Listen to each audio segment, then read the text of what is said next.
Chapter 291 Extra Long Preparation Time. It is said that in 1 second, a cheetah can run 28 meters on the grassland. A hummingbird can flap its wings 55 times.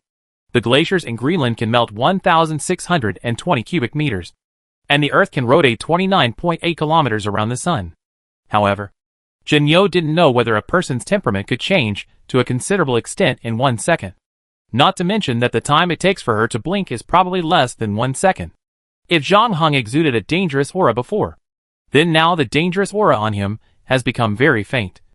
Almost undetectable. Jinyo couldn't help wondering if there was something wrong with her eyes. However, temperament is a purely perceptual perception and is difficult to quantify. Even if Jinyo was puzzled, she couldn't find the reason. Zhang Heng didn't look at the clock on the wall again in the subsequent training. With the help of the trainer, he successfully completed the first spacesuit training. Zhang Heng was very calm throughout the whole process. No one knew that he had just spent 240 days in the United States in the 1950s. However, when the training was over, Zhang Heng opened the personal character panel and could clearly see the changes on it. Name, Zhang Heng. Gender, male.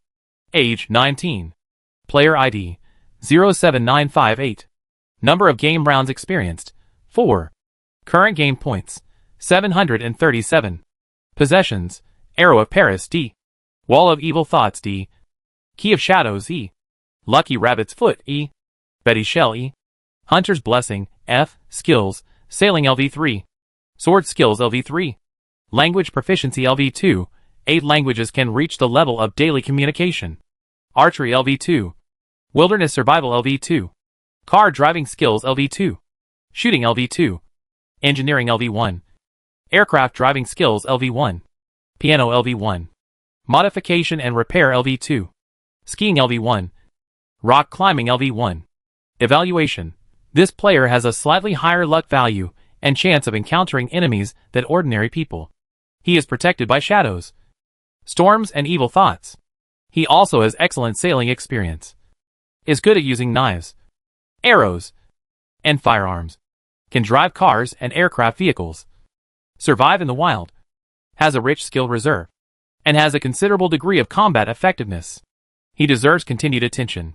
In terms of props, the moment of shadow that has been with him for a long time has been used for the last time against Zavierza, and it has been replaced by the newly acquired Wall of Evil Thoughts and Betty's Shell. Both have a certain escape effect, but there are also corresponding limitations in use. Overall, there is still an improvement. In terms of skills, Zhang Heng has made the greatest progress. After 3,900 days of long black sail journey, he finally has LV3 skills after returning, and they are 2 sailing and swordsmanship. As the pirate king who is feared by the 7 seas, these 2 skills are indispensable. With a little training, Zhang Heng can even consider playing for the country and participating in the sailing competition of the 2020 Tokyo Olympics. Besides that, he spent the most time on language learning, from the previous 3 languages of English, Chinese and Japanese to the current 8 languages. Although it is still just a drop in the ocean in the world language system, it has already covered a wide area, which can also ensure that he will not encounter communication problems in future dungeons. The above is almost what Zhang Heng gained before entering the Apollo training camp. The LV1 engineering and aircraft driving skills on the skill panel were obtained in the transition dungeon that just ended. In addition, there are LV0 aerodynamic physics and materials science that are not displayed on the panel, as well as 42 game points that were unexpectedly obtained. In addition, due to the improvement of theoretical knowledge, his original modification and maintenance skills were upgraded from LV1 to LV2, which was a pleasant surprise. Although the system prevented him from directly killing other players in the static world, the 240-day long preparation period still allowed him to be far ahead of other players. Under this circumstance, it was almost impossible for anyone in the training camp to surpass him in performance. Of course, the 3 with the best performance were not necessarily the ones who could finally board Apollo 11. Players are never the kind of people who will just passively accept the results. When the results are not favorable to them, they will definitely choose other means to change the rules of the game. Even Jiao Lai, who seems to be the weakest, will never sit and wait for death. This is clear to every player, including Zhang Heng. However, since everyone has just entered the dungeon not long ago, peace is maintained for the time being. However, When the results of the first round of tests come out, it is estimated that this short-lived piece will be broken. The first spacesuit training ended on time at 11:30. Although the fun was much better than the physical training, the amount of exercise was not much different. Carrying nearly 70 kilograms of weight, every simple action consumed more energy. When they took off the spacesuits, all the players were sweating. However, they had no time to take a shower. After lunch, they rested for a short time and immediately entered the light diving training. The environment in space is very different from that on Earth. The biggest difference is gravity. Gravity is everywhere on Earth. It is difficult for creatures living on Earth to escape the constraints of gravity. Therefore, if you want to simulate the environment in space, you have to find a way to offset the influence of gravity. Unfortunately, the black technology of anti-gravity laboratories that often appear in science fiction movies and novels does not exist in reality. NASA can use large aircraft to create tens of seconds of weightlessness through parabolic flight to allow astronauts on the aircraft to train. This is also the closest environment to space on Earth. But the duration is too short, and it is quite troublesome to climb again after each dive. Because of the existence of buoyancy in water, it can offset part of the gravity, allowing people to feel the movement in a weightless state in advance on Earth. But it is still different from the real space environment. The human body's sense of gravity is produced by the otoliths of the inner ear membrane. Although the body will float in the water, the otoliths will still bear gravity. Therefore, in the water, it will not affect people's identification of direction. However, in space, the otoliths will also lose gravity, and the astronaut's sense of direction will be disrupted, and they will not be able to distinguish up and down. However, for now, this is the best environment NASA can find to simulate space. Unlike other players with bitter faces, this training can be regarded as Zhang Heng's strength. Although he has not practiced diving skills, when he was trapped on a deserted island in the first copy, he tried to collect food by diving on the beach. After that, he spent half of his time drifting on the sea in the 10 years of black sails. Returning to the water is like returning home for him. Chapter 292: Dangerous Mechanical Fleas. There is probably no job in the world more complicated than being an astronaut. When the Mercury project first started, NASA recruited more than 100 elite pilots from the military as astronaut candidates. But only 7 were selected for the first generation of manned spaceflight programs. Especially in the early days of human spaceflight history, no one knew what would happen after leaving the Earth. Theoretically, anything could happen. In the vast universe, there were only astronauts and spacecraft, and the ground control center was thousands of miles away. There was no one to rely on. So this required astronauts to be able to deal with various emergencies as much as possible. This is also the meaning of training. Although the time every day is filled quite tightly, even maddening. Even breathing has become a luxury. But it must be admitted that there are indeed some very interesting parts, such as weightlessness training on the Vomit Comet, which allows the body to float and rotate freely in the air. The first taste of space food. Although the first generation of space food does not taste very good, and the maneuvering and tool use training in the swimming pool. The latter is also Zhang Heng's favorite part. Wearing a spacesuit, diving underwater for activities. Looking up from below, you can see the sparkling water surface, the bubbles exhaled by the divers around you, and you can hear the sound of air flowing in the helmet and the sound of water outside the helmet. The world seemed extremely quiet at this moment. Although Zhang Heng knew that he was not in space, it did give him an extraordinary feeling. Of course, most of the time, the training was boring and tiring, with cramming theory courses and high-load physical training. Even though Jiao Lai had lost a lot of weight, what made him even more sad was that after suffering so much and leaving the dungeon, the fat would still return to his body. And this was not the worst part. In addition, there was another part of the training that could be called sadistic. The Johnville human centrifuge, which can accelerate from 0 to 200 kilometers per hour in 7 seconds, is definitely everyone's nightmare.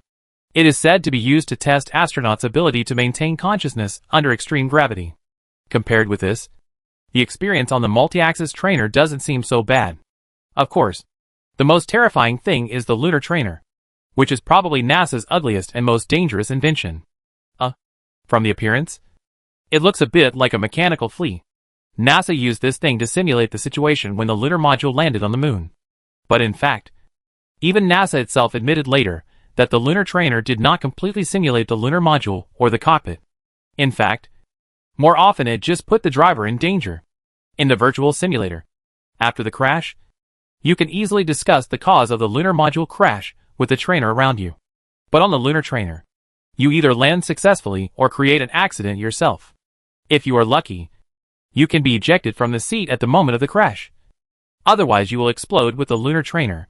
It is said that NASA used 4 lunar training machines for experiments at the beginning, and 3 of them crashed, with a crash rate of 75%. I hope someone can tie the engineers who made this machine to it and let them try their masterpiece.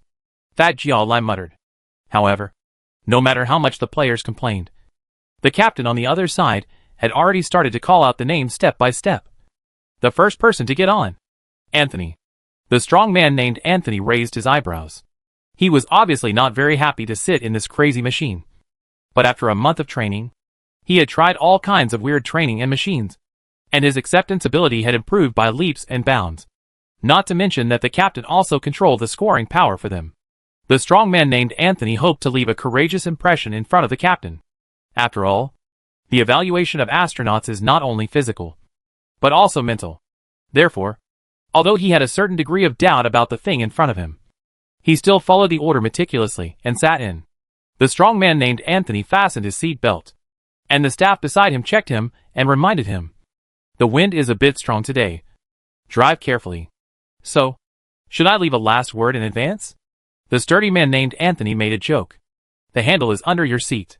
If there is any danger, pull it in time, and you will be ejected from the training plane.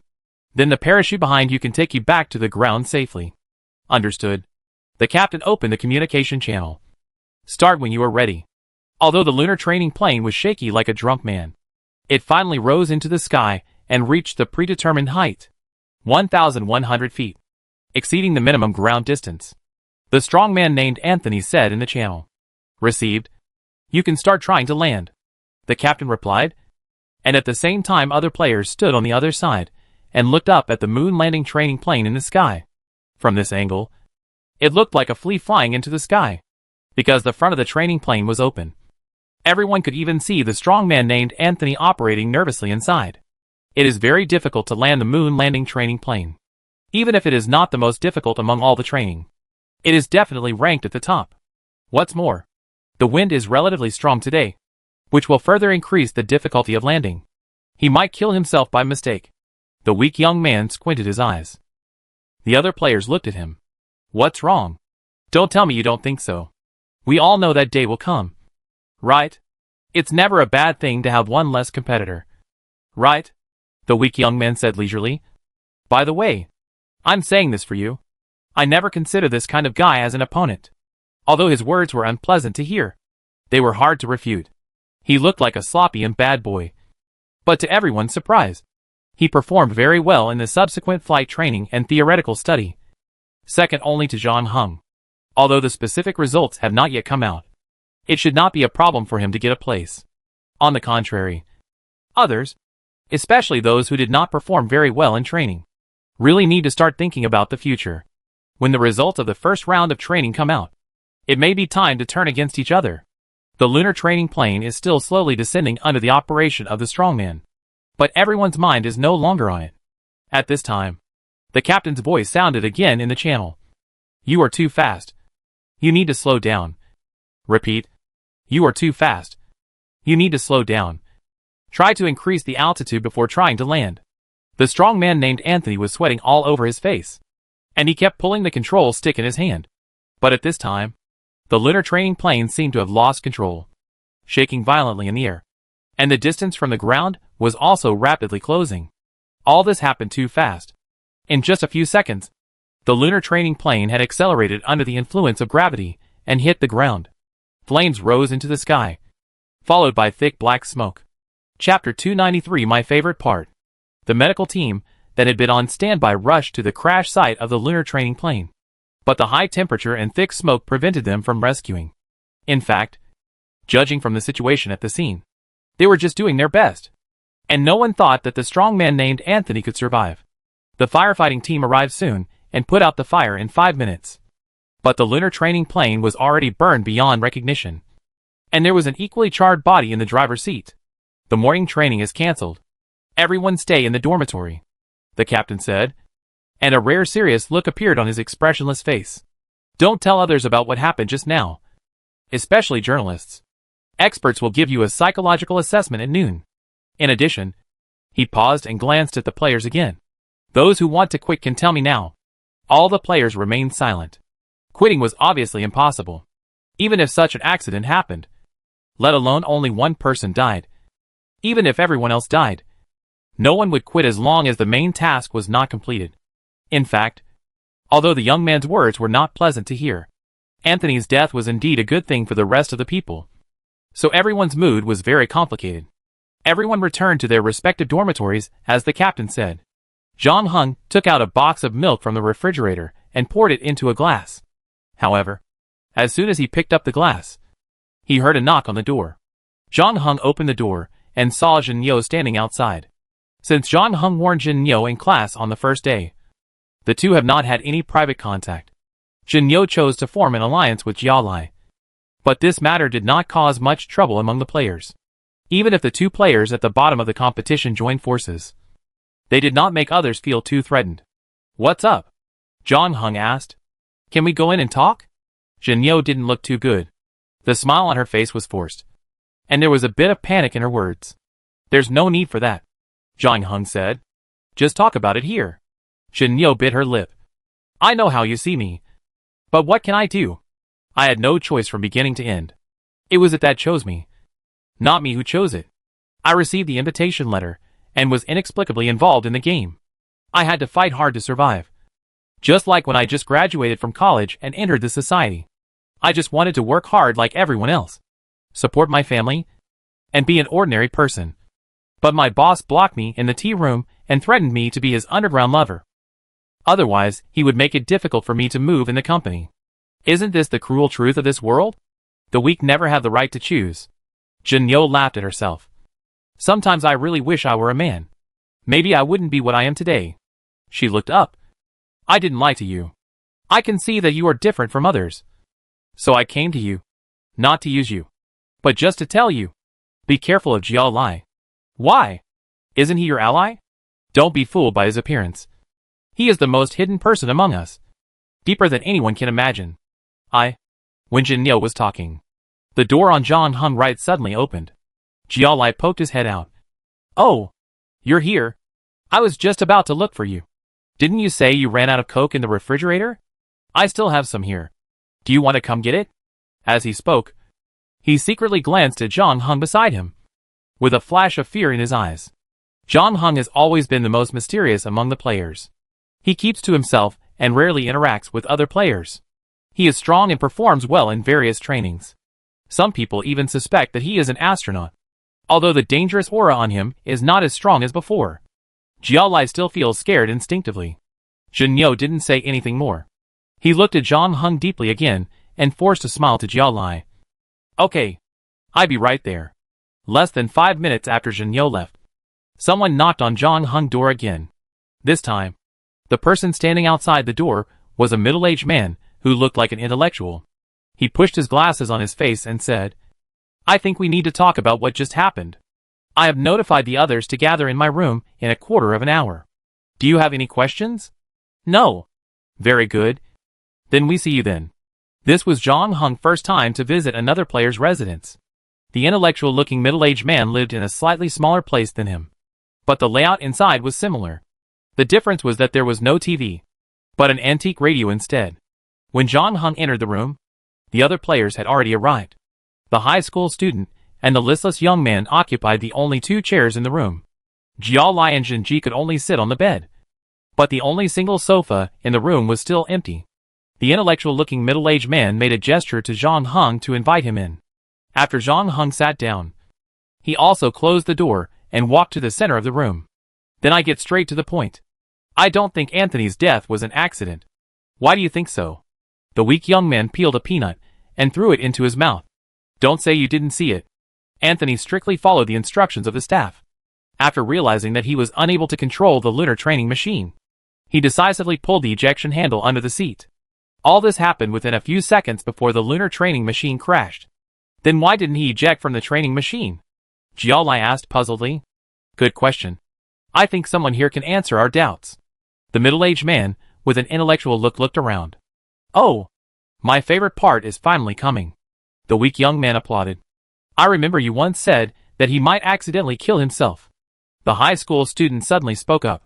So what? How did you know that all this would happen? Because I'm smarter? The weak young man shrugged. You don't really believe this nonsense. Do you? With my training results? I don't need to kill anyone to successfully board Apollo 11. Among all the people sitting here. Except for the cool guy over there. I should be the least suspicious person. It seems so. Jialai muttered softly. Sorry? A hint of coldness flashed in the weak young man's eyes. The fat man immediately shrank back reflexively. I think he means that the results are not out yet. And many things are still uncertain. The middle-aged man, with an intellectual look, wiped his glasses. You may also be bluffing. Chapter 294 Psychological Assessment. Am I bluffing? The weak young man smiled. Took out a Camel cigarette. Lit it. And then said to the middle-aged man, who looked like an intellectual, You are the master of bluffing. You are obviously the most suspicious person among us. But you gathered everyone together seriously. If nothing unexpected happens. Your score is closest to that idiot named Anthony, and the high school kid over there. The three of you are competing for the last spot. It's reasonable to take action in advance now. Kill one person. And increase your chances of entering the top 3. No. I'm sure I can make it to the top 3. The high school student started to defend himself. But his voice was not too confident. Oh. Is that the same old saying about the fate circle again? The weak young man sneered. Forget it. Knowing a little bit of aerospace knowledge doesn't mean you can have an advantage in this copy. Not to mention the loner friends over there. I got a private pilot's license in Australia 3 years ago. He pointed at the middle-aged man who looked like an intellectual. The engineer in the research institute. Your theory is completely inferior to his. In fact, even the dead guy is ahead of you in physical training. Excuse me. You have almost no advantage in this competition. Anthony died. The first beneficiary is the friend with glasses. And the second is you. The weak young man blew out a smoke ring. Paused and continued. And to be honest, I don't know what the point of such a meeting is. Everyone wants everyone else to die. Now someone takes action. Isn't it a very reasonable thing to do? But the problem is that he can kill Anthony quietly today. And he can kill us in the same way tomorrow.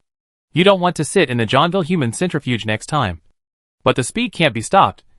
And it spins faster and faster until your prostate and tonsils are thrown out. The middle-aged man who looked like an intellectual said calmly. I have something to say. The high school student suddenly spoke again. What? I saw him leave his residence and sneak out of the space center last night. The high school student pointed at the weak young man. Last night? The middle-aged man who looked like an intellectual raised his eyebrows. It was already 2 o'clock in the morning when we finished the 3rd class. He turned his face to the young man. Why didn't you take the time to sleep and go out at that time? This is my own freedom. It has nothing to do with you. The weak young man shrugged. You can't tell because you took advantage of that time to do something on the lunar training machine. We all knew the training schedule for this week a week ago. And although the captain's roll call changes every time, it has always been very regular. You should be the last one in this training. The middle-aged man, with an intellectual look, pushed his glasses. This is a very dangerous training in itself. Once the ejection device fails, and the only escape device is lost, the people on it can easily die. But it's not a targeted murder. Your target is not Anthony. You just want to use the lunar training machine to randomly kill a poor guy. Then we are back to the original question. Why do I do this? I don't have any performance pressure. Why do I have to kill other players? I don't know. You may just want to eliminate the threat before the people behind you do it. Or just want to cause chaos. After all, as you said yourself, you are not a big suspect in everyone's first impression. But, the middle-aged man with an intellectual look paused, turned his head, and looked at Jia Lai and Jin Yo. This kind of random murder is more in your interest. You are the last in line. And in theory, no matter who dies in front of you, it will be beneficial to you. Then we have to kill a lot of people, Jin Yo said. Besides, I am behind Anthony. I have never passed my flying class. I can never make that thing fall steadily from the sky. If Anthony succeeds in making an emergency landing, then I am digging my own grave. In order to protect his allies. The fat man who has never dared to cause trouble now boldly said to the middle-aged man, who looks like an intellectual. If I remember correctly, you seem to have been paying close attention to the weather in the past 2 days. The crash of the lunar training plane is also closely related to today's strong winds. Great. Now except for this loner friend. Every one of us is a suspect. The weak young man gloated. I think. No one can be excluded. Jialai hesitated and continued. David's training results are the best. Although he doesn't have many reasons to kill. He may be the one with the most advanced killing methods among us. It cannot be ruled out that someone bribed him with points or props to help kill Anthony. Zhang Heng did not comment. He had not spoken before, but was just listening to other players quietly. He could feel that the fat man was indeed more aggressive than usual tonight. In connection with Jin Yo's words before, he was indeed very suspicious. The weak young man was obviously a little uneasy after being exposed by the high school student for leaving the space center late at night. But he quickly covered up this uneasiness with an indifferent tone. On the other hand, the high school student also had many problems. He and the dead Anthony were the most direct competitors. Zhang Heng also noticed a small detail. When the moon landing training plane crashed, the high school student was the only one who was not too surprised. As for Jin Yo, Zhang Heng had always been wary of this woman. She was definitely not as fragile as she appeared on the surface. This was also the reason why Jin Yo looked embarrassed before. But Zhang Heng still did not let her into the room. Finally, the middle-aged man with an intellectual look, as usual, tried to play the role of team leader, meticulously analyzing the cause of Anthony's death. He seemed to be worried about the safety of all the players. But in fact, he always intentionally or unintentionally pointed the finger at the weak young man. This gathering did not discuss any results. No one knew what the malfunction on the moon landing training machine was. NASA experts soon arrived and conducted a psychological assessment for the 6 people. This psychological assessment was mainly to test whether everyone had negative emotions after witnessing the previous scene, and whether these negative emotions would affect the subsequent moon landing mission. But what surprised the captain was that when he got the report results, he found that the emotions of the 6 people were miraculously not too fluctuating. Chapter 295 Shock. The captain was still worried that these new astronaut candidates would be shaken and have psychological trauma after witnessing their companions die in front of them. But judging from the evaluation results, he seemed to be worrying too much this time. Considering the tight time, everyone resumed training in the afternoon. According to the original arrangement, after the lunar lander training, the next step was flight training. But this time was different from the past. There was no instructor sitting behind them to guide them. After more than a month of intense training, the trainees are about to have their first solo flight. NASA has always attached great importance to flight courses, calling them space preparation training. The pilot situation has many similarities with spacecraft pilots, such as constantly judging the current safety situation, mission priority, weather conditions, fuel quantity, and flight route in the sky, and then making various decisions in a short time based on the collected intelligence.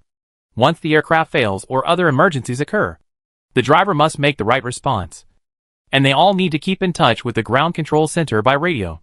Therefore, flight training has always been the top priority in training, and it is also the training that players invest the most time and energy in. However, it was not long after the accident in the morning, and the murderer was not found, and even NASA's accident identification report was not released. Everyone can only guess what caused the crash of the lunar training plane and the strong man named Anthony on it. The most important thing is that no one knows how the other party did it, except for the young man who was accused of sneaking out at night. No one else seemed to have left the space center. Usually, everyone was almost together. It stands to reason that no one should have come into contact with the lunar training plane in advance. During the training, Anthony was the first to board the moon landing machine. At that time, other players were standing beside the captain, because Zhang Heng's performance had basically locked the first place. He did not focus all his attention on the moon landing training machine, but still spent some energy on other people. However, no one showed any obvious abnormality during this period. Supernatural power? Considering that all the players who entered the dungeon were players, it is very likely that they brought game props. This is also the most reasonable explanation at present. But in this case, there are many possibilities. Zhang Heng could understand why the middle-aged man with an intellectual look wanted to find the murderer so much. Because if this matter was not resolved, everyone would have a sword of Damocles hanging over their heads. However, as long as the main task was not completed, everyone could only continue to train hard. After all, A major accident had just occurred, and the Cape Canaveral Air Force Base was also very nervous. The jet used for this training was also repeatedly checked by the ground crew several times to ensure that there were no mechanical failures. John Hung put on a special flight suit, a helmet and an oxygen mask, and sat in the cockpit. For other players, this might be the first time to fly alone, but he had flown alone many times in the previous transitional dungeons. In fact, when he was training with the T-38 before, the flight instructor sitting behind him had been full of praise for his performance. John Hung Level 1 aircraft driving skills might not be as good as those of professional pilots, but they were enough to cope with the current dungeons, especially after this period of strengthening and consolidation. What he lacked was only flying experience. The young people and high school students in the front row had already completed flight training, which also made the remaining players feel a little relieved. John Hung was the third person to train. He fastened his seat belt, pulled out the safety pin of the ejection seat, turned on the HUD, the lower display, and the corresponding switches, and connected the aircraft's radar, flight control, communication system, engine system, started the APU and engine, checked the instrument panel, and confirmed that everything was good. Then he made an OK gesture to the ground staff outside, who helped him remove the ladder and wheel chocks and unplug the power supply. John Hung released the handbrake and let the plane taxi out of the hangar and onto the runway. There was still wind in the afternoon, but it was much better than the weather in the morning. The most important thing was that the sun was clear and it was still very suitable for flying. At 13:45, John Hung called the tower and requested to take off. After getting approval, he pushed the throttle in his left hand to the maximum, accelerated the plane to 220 kilometers per hour, and then pulled back the joystick to complete a beautiful takeoff action. The plane left the ground smoothly. John Hung glanced at the attitude indicator, confirmed the pitch angle and slope of the nose, and flew towards the mission target point. This training required him to find a frigate named Miller at sea and then return. The mission was not too complicated, especially for John Hung. He just needed to be careful not to miss the target. After confirming that everything was normal, he even had the leisure to enjoy the scenery outside the window. I have to admit that this game has indeed changed him in many ways. If it were half a year ago, he would not have thought what would happen today even if he was crazy. You know, even if he is a rich second generation. His excitement only stays on the excitement of racing outside the Fifth Ring Road and imagining that he is Fujiwara Takumi, and he has already flown over the territorial waters of the United States in a fighter jet. At 13:52, John Hung called the tower for the second time and reported his flight altitude and Mach number. At the same time, he also checked the fuel level of the aircraft. Everything was still normal, but the sunlight outside the window was a bit dazzling. It took John Hung less than 10 minutes to find the target frigate. At 13:59, he called the tower for the third time and confirmed that the mission had been completed. John Hung turned around and returned. However, he only flew for 4.5 minutes, when the fuselage suddenly began to shake violently. John Hung saw through the glass of the cockpit that the engine on the left side of the fighter jet was on fire, accompanied by billowing smoke. A piercing alarm sounded in his ears immediately, and at the same time, the voice of the tower commander came from the communication channel. "David, what happened? I may have hit something. A seagull or something else," John Hung said, and at the same time turned off the burning engine at the first time. "Can you still fly back, David?" John Hung looked at the altimeter on the instrument panel that was constantly falling. "I try." Until now, John Hung remained calm. He and Armstrong had practiced how to deal with this situation in the transition copy. However, he had just controlled the flight state and had not had time to pull the fuselage up, and the only remaining engine on the right side also made a loud noise. The fighter lost all power in just half a minute. Chapter 296, Pressing Forward. After the last call, the tower lost contact with the plane. The rescue team drove the speedboat to the accident site as soon as possible. This was the second accident in one day. Even the captain, who had always remained calm, showed a rare nervousness. Astronaut training is indeed dangerous. The tragedy of Apollo 1 is still NASA's eternal pain to this day. During the launch rehearsal test, a fire suddenly broke out in the command and service module. The 3 crew members were sitting inside, like Christmas turkeys in the oven. The high-pressure oxygen-rich environment caused the fire to spread rapidly. All the astronauts inside were killed before the ground personnel arrived. This disaster also put the Apollo program on hold for 20 months. Various accidents also occurred in subsequent training. But it was the first time that two astronaut candidates encountered accidents in different projects within a few hours of each other. After the communication was disconnected, the tower did not know what was happening on John Hung's side. Normally, for a twin-engine aircraft, if one engine stops, a pilot with certain flying experience may be able to fly the aircraft back to the airport, or use this time to find a suitable landing point nearby. However, after the dual engines are shut down and all power is lost, it is difficult for the weight and design of the fighter to maintain a taxiing state for a long time. Therefore, John Hung's best choice when he encountered such a situation was to parachute. However, the failure of Anthony's ejection seat just happened this morning, which cast a shadow on many people's hearts. On the other hand, the expressions of the players were also somewhat doubtful. The meeting presided over by the middle-aged intellectual-looking man not long ago did not find the murderer who killed Anthony, but it should have caused a certain psychological pressure on the murderer. No one thought that the other party would attack for the second time so quickly, and he chose a target that no one thought should be the target. John Hung is currently the best performer in training. Comprehensively speaking, he has basically locked the first place in advance. Killing him can indeed make a space on Apollo 11. But in fact, for the people behind, it is far less cost-effective to attack him than to attack others. In addition to the fact that he himself does not look easy to deal with. The results of killing the first and third place are the same. But considering that they will have to fly into space in the future, everyone must hope that their teammates are as reliable as possible. Therefore, the danger faced by John Hung is far less than that of the second and third place behind him. And there is probably only one person who really has the motive to kill him. Why? Why are you all looking at me? As if I were the murderer. The weak young man sniffed. You said you had no reason to kill Anthony because he was no threat to you. But this time you have a reason. Jinyo said. What do you mean? You know how dangerous your position is now. The people behind you are eager for you to die. And after David dies, your score is likely to be the first. Then what? The young man touched his chin. You and David are the only two people here who have the basics of flying airplanes. If we lose David, we need you to fly the spacecraft. I like this statement. If I can choose, I would be happy to choose you as my moon landing teammate. The young man grinned. Dream on. Jin Neo sneered.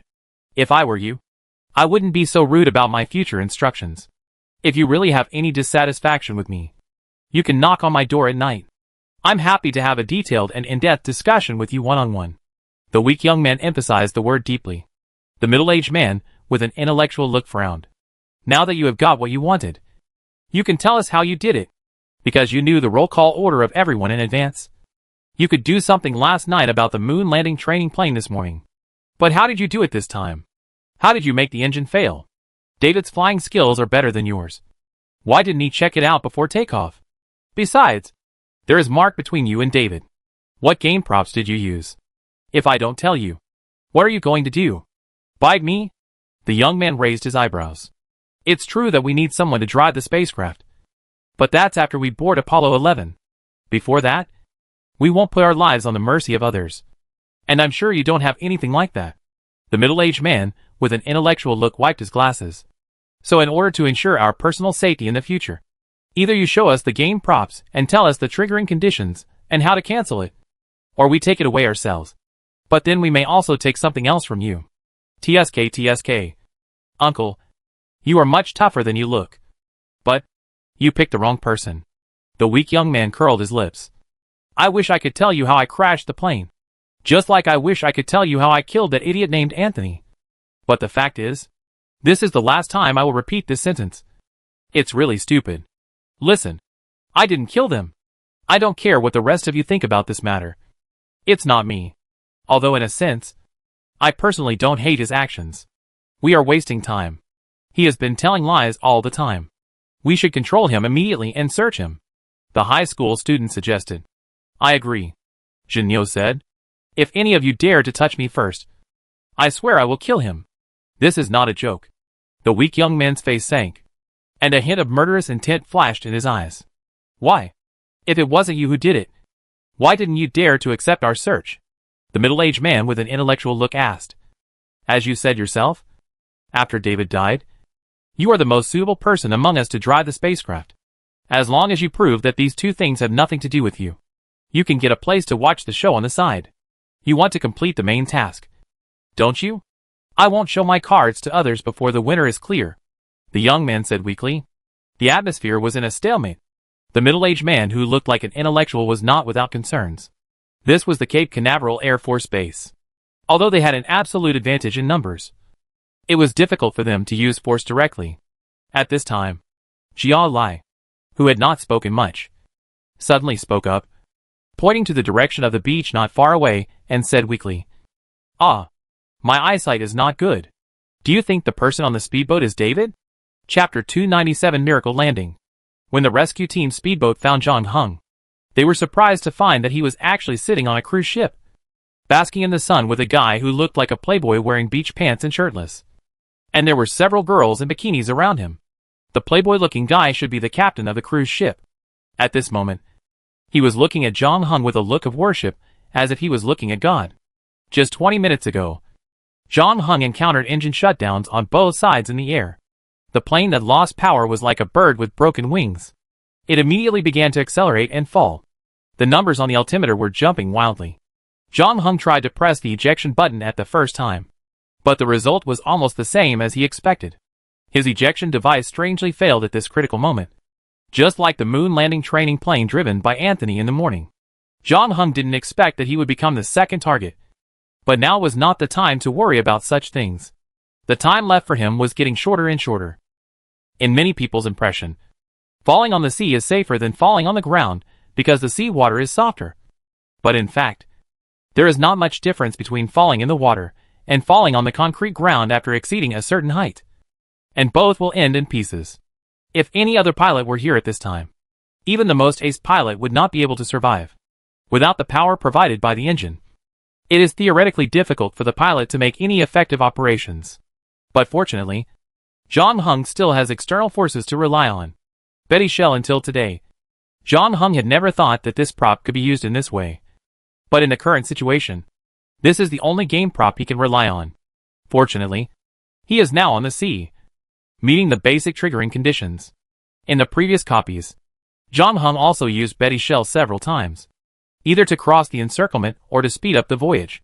During this period, his control over the storm has improved.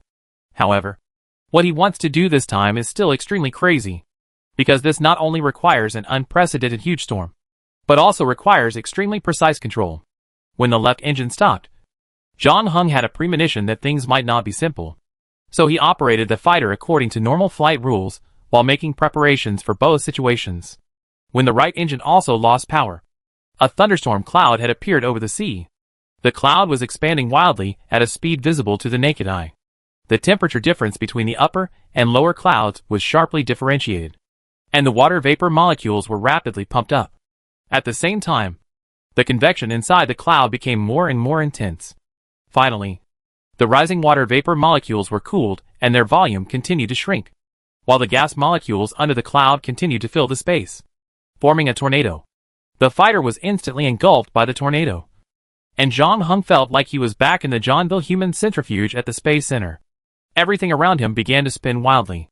He didn't expect that his previous training had not yet played a role on the way to the moon. But it came in handy here first. The air pressure inside the tornado was extremely low, and the air was thin. The oxygen mask on the fighter helped Zhang Heng a lot at this time, allowing him to keep breathing. The good news was that as the tornado's rotation speed increased, the center produced a strong sucking effect, slowing down the fighter's descent. Zhang Heng stared at the numbers on the dashboard. He had to stay awake at all times and adjust the size of the cyclone according to the speed and altitude of the fighter plane. The goal was to make the fighter plane land smoothly on the water. This was not an easy task, because if he couldn't control it well, he would be thrown out first or sucked to a higher place. Fortunately, the two things he was worried about did not happen in the end.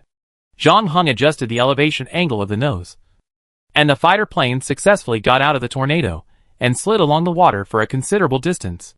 He achieved a man entering the tornado and got 15 game points. When Zhang Heng climbed out of the sinking fighter, he got another achievement. Successfully piloted a fighter jet to make an emergency landing on the water.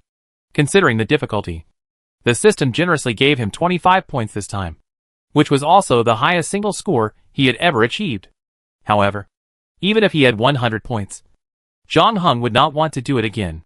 Less than 500 meters away from where he fell into the water, a cruise ship witnessed the whole process of his crash, being swallowed by the tornado and miraculously escaping. The captain had never thought that someone could survive in such a situation, which explained why he stared at John Hung with the same eyes as he looked at Christ after he pulled him out of the water. This was definitely a miracle that could change a person's life faith. John Hung took the towel and the beach pants and shorts provided by the captain, thanked him, and then took off the heavy flight suit with the help of 2 swimsuit hotties and changed into dry clothes, because they were the captain's own clothes. The size was a little big, but fortunately, they were originally for vacation, so they didn't feel out of place. Bathed in the warm sunshine, his spirit relaxed again. While waiting for the arrival of the rescue team, John Hung chatted with the captain. However, his main focus was still on the accident he encountered before. It must be admitted that this time was indeed beyond his expectations. Judging from the other party's previous actions to kill Anthony, it was obvious that the person who ranked behind him, or the person whose grades were closest to his, wanted to kill him to improve his ranking. According to this logic, the second target should be the middle-aged intellectual and high school students. The probability should be the highest, and young people are also possible. On the contrary, if John Hung is chosen as the target, and from the motivation, no one will benefit from it except the young man. But this way, Anthony's death cannot be explained. Although the weak young man's words have always been not very pleasant, there is one thing he did not lie about. That is, he really had no reason to attack Anthony. But then John Hung found that he seemed to think the problem was a bit too complicated. No matter who the person who took action was, or what the purpose was, he could basically guarantee his own safety as long as he killed the weak young man one step ahead. They were the only 2 players with experience in flying airplanes. Considering the safety of the Apollo program, no matter who wanted to get into the top 3, the safest approach was to leave one of them behind. John Hung did not intend to passively wait for the other party to choose a target. He wanted to take the initiative and ensure his own safety first. Chapter 298 Note: although the fighter jet worth millions of dollars fell into the water and was scrapped, John Hung's safe return made NASA people feel relieved. 2 serious accidents occurred in succession on the same day. If 2 more astronaut candidates encountered accidents, although they were not accidents that affected the moon landing plan, ordinary people would definitely not care so much. In fact, since Congress approved the Apollo plan, the voices of public opposition have never stopped. More and more people questioned whether this expensive expense was reasonable, whether the so-called space race and moon landing were just face-saving projects, and the political significance of them was far greater than the practical significance. You know, this money could have been used to improve people's livelihood, education, or medical care, so that more poor people could have enough food, the unemployed could receive more subsidies, and people of color could get more respect. The media that heard the news would definitely seize on such an incident and pursue it relentlessly. Fortunately, unlike Anthony before, John Hung miraculously survived the accident. However, after returning to the shore, he was not able to reunite with other players, but was taken directly to the infirmary. Although he did not appear to be injured in the accident, the medical team still gave him a full physical examination for safety reasons. After confirming that he was fine, John Hung was taken to a conference room to be questioned by the accident investigation team, including the reasons for the engine flameout, John Hung response measures, the status of the fighter, and a series of other issues, as well as the subsequent escape process. Because of the existence of the cruise ship, John Hung did not hide anything and basically told the truth, including the fighter being sucked into the tornado after losing power, and then completing the forced landing on the water. He only concealed the details of using Betty's shell to control the tornado. The people in the accident investigation team felt like they were listening to a fairy tale, although in theory, they could not rule out the possibility of what John Hung said. Their rich professional experience told them that the probability of such a thing happening was too small. The probability of both engines stopping in the air at the same time was very small, and it happened to be a tornado. Even in novels, this situation would not be written like this. However, they did a lot of homework before coming. The waterspout at that time was not far from the coast, and many people saw it. In addition, the witnesses on the cruise ship said the same thing as John Hung. So even though it was hard to believe emotionally, they could only accept this only explanation in the end. In addition, the accident investigation team also paid special attention to the problem of the ejection device. The tragedy in the morning was related to the failure of the ejection device of the lunar training aircraft. Less than a few hours later, the ejection device of the fighter plane had a malfunction again. It is easy to doubt whether there is any connection between the two. NASA has sent a salvage team to salvage the fallen fighter jet and plans to conduct a detailed investigation. In addition, the investigation team also specifically asked Zhang Heng about the possibility of sabotage. When all the investigations were completed, it was already night. The investigation team notified Zhang Heng that he would not be allowed to fly until the final investigation report came out. Zhang Heng had no objection to this result. Such a result was equivalent to protecting him. Before the murderer was found, he did not want to go through the same thing again. After dinner, Zhang Heng returned to the aerodynamics class. However, not long after he sat down, he received a small note. The content on it was very simple, with only one sentence. You are also suspicious of Bruno. See you in the corridor at 3 o'clock tonight. Bruno is the name of the weak young man in the copy. The note was sent by Jinyo. But the person who wrote the note was a middle-aged intellectual. The latter nodded to Zhang Heng secretly after he received the note. Zhang Heng was not too surprised. 2 accidents happened in succession. One successful and one failed. Other players would definitely worry about their safety and try to find the murderer and figure out how the other party kept causing accidents. At present, except for Bruno, the players seem to have united together and reached a certain consensus. They believe that Bruno is the most suspicious and do not intend to let the other party take the initiative to decide the life and death of other players. So they decided to take the initiative. This basically means that Bruno is out of the game early, because no matter whether he is the real murderer or not, after the complete fallout, other players will no longer leave this threat. And there are already many people watching his position. Now that Zhang Heng survives, Bruno's role is not great. If the 4 people join forces, Bruno has almost no chance of winning. The reason why the middle-aged man who looks like an intellectual still invites Zhang Heng to join is not because he values his strength, but to prevent him from telling the people of NASA about this matter. This is undoubtedly very wise. 2 accidents happened in a row in one day. Judging from the problems of the accident investigation team before, they obviously suspected the possibility of human intervention. At this time, even if it can be disguised as an accident, it is still a big risk. Only the relationship of accomplices can keep the secret as much as possible. Zhang Heng agreed to the middle-aged man's proposal without hesitation. Whether Bruno is the murderer or not, killing Bruno is undoubtedly beneficial to him now. Even if the other 4 people do not take action, Zhang Heng will find a way to get Bruno out first to ensure his own safety. Since the goals of both parties are the same, Zhang Heng has no reason to refuse. This result was obviously not beyond the middle-aged man's expectations.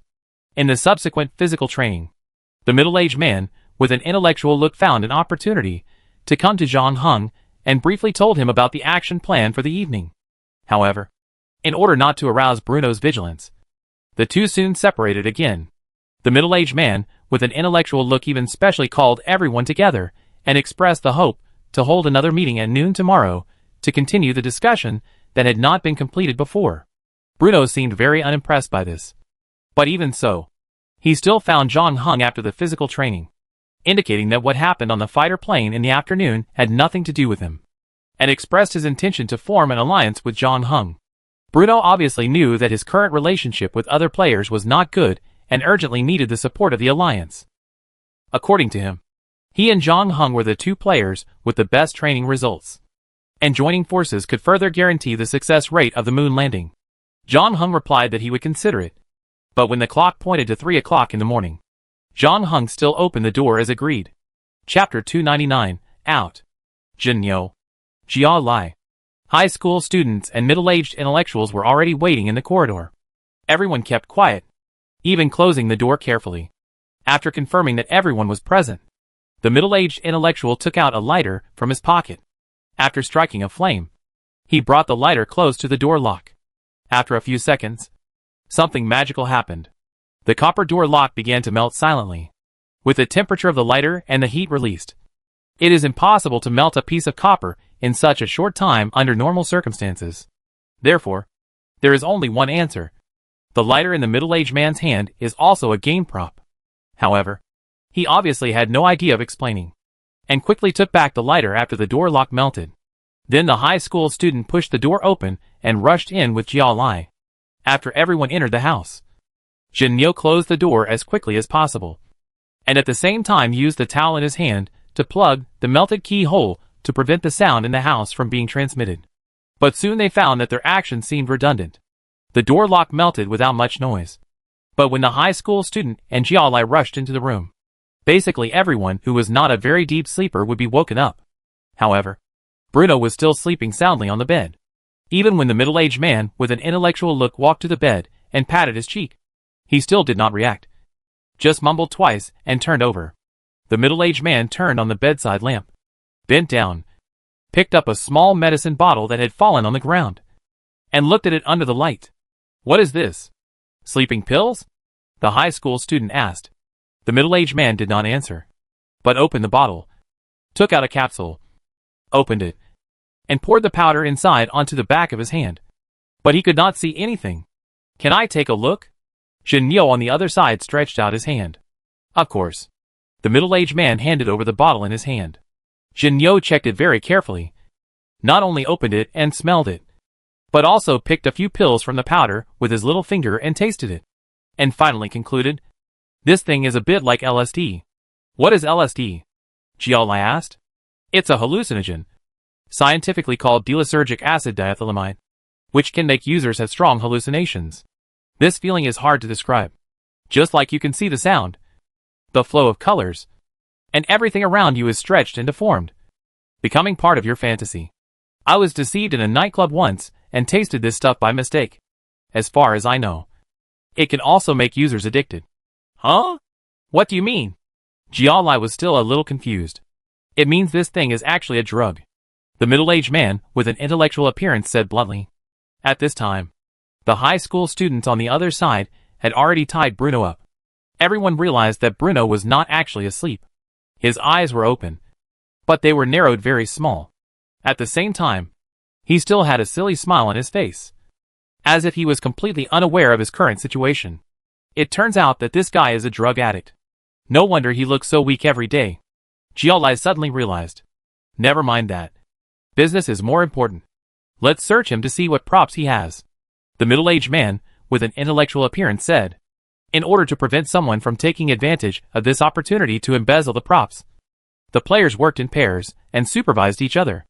After a quarter of an hour, not only did they search Bruno's body, but also his living place was turned upside down, and even the water tank behind the toilet lid was not spared. In the end, everyone found two props in the room, a fork and a feline tooth.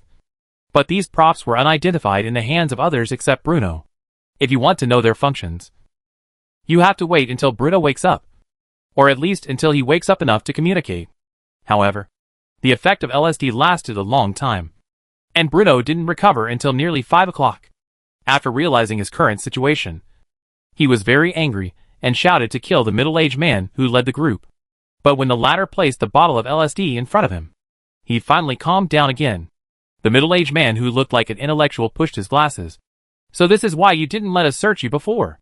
You know very well that NASA will not let a drug addict land on the moon. I told you. I didn't do those two things," Bruno said angrily. "You got the wrong person." "Oh wait." He stared at the middle-aged man. "Or maybe you are the real murderer, deliberately diverting other people's attention to me, so that you can do it later. Right?" The middle-aged man shook his head. "It's a bit late to alienate me now, isn't it? In any case, we have to solve your problem first. I will ask you a few questions below, and I hope you can answer them truthfully." Bruno sneered. "I answered truthfully. So what? You won't tell NASA that I took LSD?" He looked at the other 4 people in the room. "Sooner or later, you will regret it. Haven't you realized that it doesn't matter who the murderer is? He just took this opportunity to kill the person who is the biggest threat to him. I am the first one."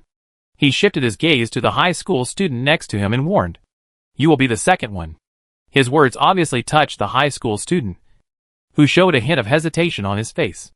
At this time, the middle-aged man spoke again.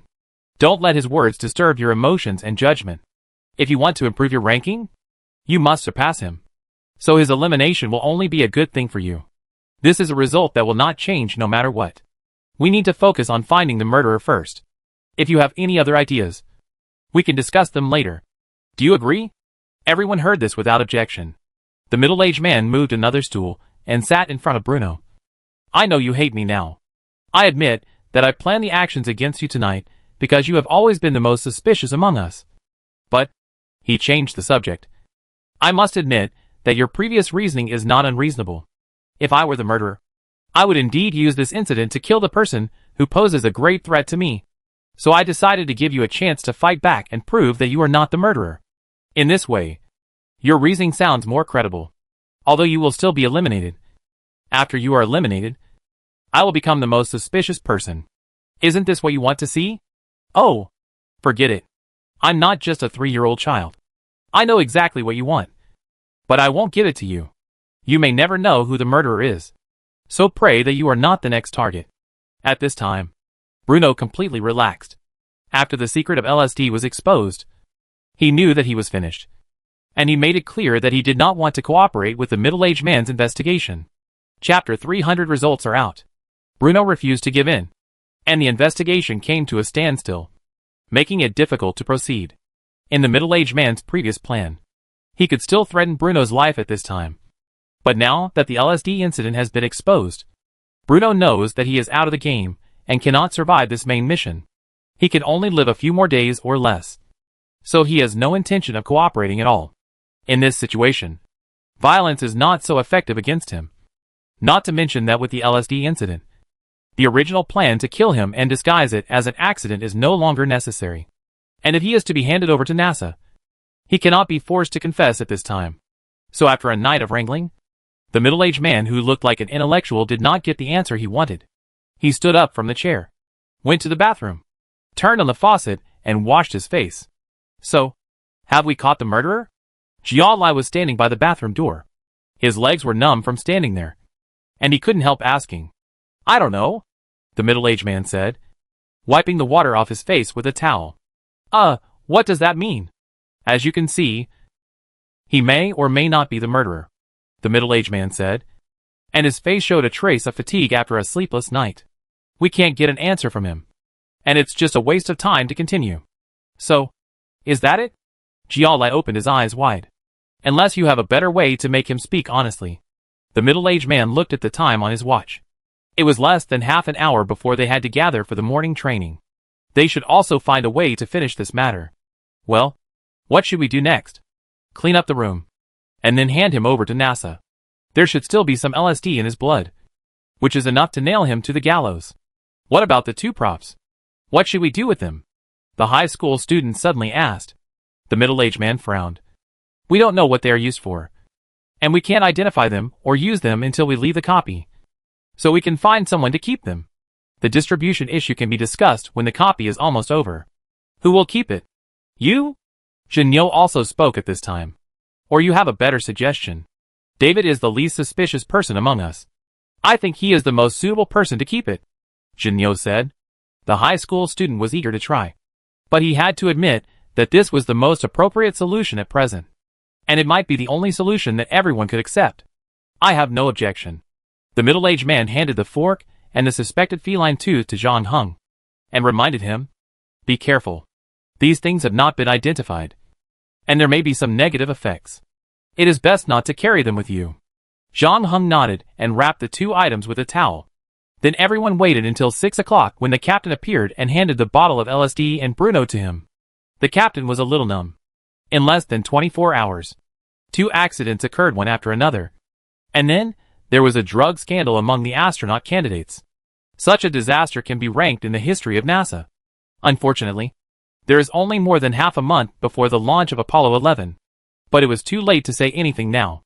The United States had invested more than $20 billion in the moon landing, accounting for 0.57% of the US GDP at that time, involving 20,000 companies, 200 universities, more than 80 scientific research institutions, and nearly 300,000 people, especially considering the competition with the Soviet Union. Unless a meteorite fell from the sky and razed the entire space center to the ground, the project would not be stopped.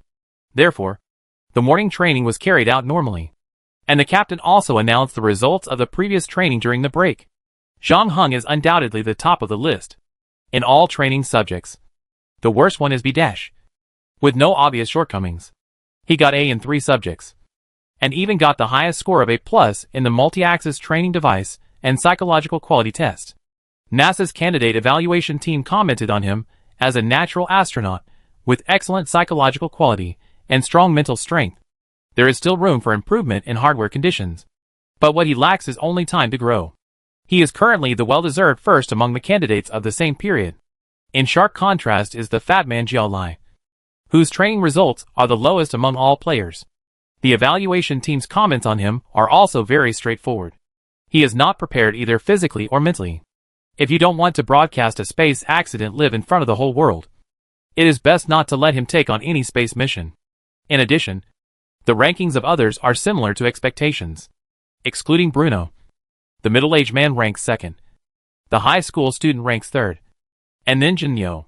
Her mental tests are very good, but she suffers in physical fitness tests and gender.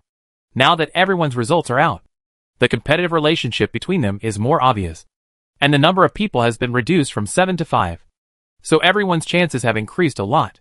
The happiest among them is the high school student. His result was supposed to be after Anthony and Bruno, but the two were eliminated one after another, which unexpectedly made him a success and allowed him to enter the list of 3. As long as he can survive to board Apollo 11, he can successfully complete the main mission this time. Now they only have less than 10 days left to enter the quarantine period before the launch. But he will have to be wary of Jiao Lai and Jinyo, considering that the two have formed an alliance. The high school student is still a little unsure in a 1-on-2 situation, so he also decided to find an ally for himself. He didn't want to think about Zhang Heng anymore.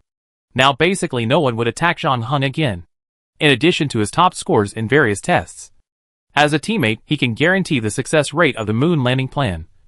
And because he escaped an assassination in a nearly desperate situation and came back unscathed, which made people even more confused about his strength. In this case, as long as he doesn't target anyone, basically no one will attack him.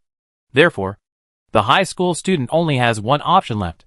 Bruno's words did have a lot of impact on him before, and he also suspected that the middle-aged man was the real murderer. However, under the current situation, Jiao Lai and Jinyo need not 1 but 2 places, so that not only he will be attacked, but the middle-aged man will also face the same danger. The two are on the same front, and the high school student suddenly feels that if the middle-aged man is the murderer, it doesn't seem so bad. Chapter 301. Only those who survive are qualified to worry about tomorrow. After the training results came out, the players had their own thoughts. There was even an awkward scene at lunchtime, because no one wanted to use the knife and fork first because they were worried that there was something wrong with the food in front of them. At the same time, there was a clear division among the players, except for Zhang Heng, who was still alone. The middle-aged and high school students also formed an alliance after Jinyo and Jiao Lai. In terms of strength, the combination of the two is stronger than Jinyo and Jiao Lai. However, until now, the players still don't know who the mysterious killer is, which has become a huge unstable factor. The fewer people left, the closer each person is to the final victory. But it also means facing higher risks. At this time, whoever strikes first will take the initiative. Are you so anxious? The high school student seemed a little hesitant after listening to the middle-aged man's plan. You have been entangled in whether I killed those 2 people. Since we are allies now, I can tell you with certainty that I didn't kill them. If you are not lying, then we'd better pray that Bruno is the murderer. Otherwise the murderer must be among those 2 people. The middle-aged man said. We don't know how they did it, which is the worst thing. But judging from the 2 previous accidents, the ability of the item in their hands is obviously related to the aircraft. We have a zero-gravity training tomorrow morning, and we will board the Vomit Comet for a parabolic flight. If you don't want to gamble whether there will be an accident during the training, it's best to resolve the threat before then. By the way, how many times have you participated in a single-player competition copy? Are you still holding on to any unrealistic fantasies? The second time. The environment was more dangerous when I entered the dungeon for the first time. Many of the players who entered the dungeon with me died in the earthquake, and the number of people who survived was less than the limited number of people who could pass the level. The high school student said embarrassedly. Then you are lucky. In my last dungeon, Two players who were childhood friends in the real world fought each other to grab the last spot. Because everyone used fake names and their facial features were modified, they didn't recognize each other until the last moment. And then they teamed up to kill the other players? The middle-aged man shook his head. It was too late. There was no time to team up against the others at that time. Moreover, the strength of the other players was not weak. It was not that two people would definitely succeed if they teamed up. So one of them took advantage of the other's hesitation and took the lead to kill his friend in the real world and got the last spot. Ha! The high school student was obviously shocked. But in order to cover up his shock, he hurriedly said, "I'm not sympathizing with him. I'm just worried about the people at NASA. Well, after all, too many accidents happened yesterday. The people at NASA are now obviously wondering if there are human factors behind it. And now the public opinion environment outside is also very bad. Those news media have been holding on to these things and questioning the safety and necessity of the moon landing. If we act so quickly, will it affect the subsequent Apollo program? Only those who survive are qualified to worry about tomorrow." The middle-aged man pushed his glasses on his face, paused and said, "Don't worry about the Apollo program. At this time, NASA needs to successfully land on the moon to prove that all the doubts from the outside world are wrong. So what we have to do is to kill other competitors and get on the command and service modules of Apollo 11. You are right. I couldn't agree more. We will do as you said in the fire handling training this afternoon." The high school student finally made up his mind. After more than a month of training and learning, the players were already quite familiar with the Kennedy Space Center. So the high school student easily found the door of the warehouse during the break. The warehouse in Building 7 was not large, and the security level was not high. It was mainly used to store some daily necessities. Usually there was only one administrator, so it was easy to get in. However, after so many accidents, NASA did strengthen the security of the Space Center. Even if there was nothing important, there was still a security guard outside the warehouse. But this did not bother the high school student. He took out a piece of glass from his arms and patiently adjusted the angle in the sun. After several attempts, he finally refracted the light onto the security guard's face. Then he put the glass outside the wall and waited for the security guard to come over and pick it up. The next moment, something magical happened. The security guard's expression became sluggish after picking up the glass. The high school student breathed a sigh of relief, walked out from behind the wall, looked around, and saw no one else. So he immediately flashed into the warehouse. After a while, he walked out of the warehouse. Except for the bulge under his belly, he was not much different from usual. The high school student walked to the security guard and took the glass back from the ladder. The next second, the security guard's expression finally returned to normal. "Great. I was looking for this thing. And you picked it up. Thank you very much." The high school student showed a bright smile on his face. The security guard was still a little dazed. He couldn't remember what happened after he got the glass. But as a security force arranged by NASA, he could still recognize the candidate astronaut of the Kennedy Space Center. He nodded to the other party and returned to his post. After getting what he wanted, the high school student rushed to the training center without stopping, and finally ran in before the fire handling training began. He stood beside the middle-aged man and panted heavily, attracting many eyes. "Do you want to tell everyone that you just did something secretly behind the backs of others?" The middle-aged man frowned. "You make it sound easy. Why don't you try to run from the cafeteria to the warehouse? And then from the warehouse to here in such a short time?" The high school student complained. "It's good that I can get back on time. Do you have any way to let the captain put us in the same group without arousing the suspicion of those two people?" "We don't need to ask," the middle-aged man said calmly. "They are not as strong as us, and we should be worried about them now." Before he finished speaking, Shinyo pointed at the fat man and said to the captain, "Kenhos, can we two be in the same team for fire handling training?" "Why?" the captain asked. "I have been in a team with others in previous training. Except for Anderson. I hope to cooperate with different teammates and get familiar with their styles." "It makes sense." "Yes." Zhang Heng didn't want to get involved in the fight between the two groups, so he took the initiative to propose to be in a team with the trainer, so that the two-person team for fire handling training was divided. But everyone knew that this training would not be so simple. Chapter 302 Fire. Encountering a fire in space is definitely one of the things that all astronauts least want to encounter. After the Apollo 1 accident, NASA also redesigned and optimized the interior of the spacecraft. Replace the flammable materials in the cabin with some materials that automatically extinguish. Wrap the piping system and wires with insulating materials. Corrected the wiring problems. Changed the atmospheric pressure in the cabin. Changed the cabin gas from pure oxygen to a mixture of oxygen and nitrogen. And changed the nylon space suit to a coated space suit with glass fiber. At the same time, it also strengthened the astronauts' training in fire handling. The flames in the spacecraft are very different from the flames on Earth. Without gravity, the hot air generated by the burning flames in the free fall state will not rise, but will wrap the flames, forming a low oxygen and high temperature layer around them. Because of the lack of oxygen, the flames spread very slowly and will become a light ball. And the burning temperature is also lower than that on Earth. Generally speaking, after a fire breaks out, an alarm will sound in the spacecraft first, and then the astronauts need to wear breathing masks, locate the fire point as quickly as possible, and cut off the power supply nearby. At the same time, others will use fire extinguishers to put out the fire. If the fire cannot be controlled, the astronauts need to leave the cabin where the fire broke out, retreat to other cabins, block the gates, and turn off the air circulation fan of the fire module. Later, the service module of Apollo 13 exploded the day after launch. But the 7 astronauts on the spacecraft remained calm and responded well. All of them were safely transferred to the lunar module.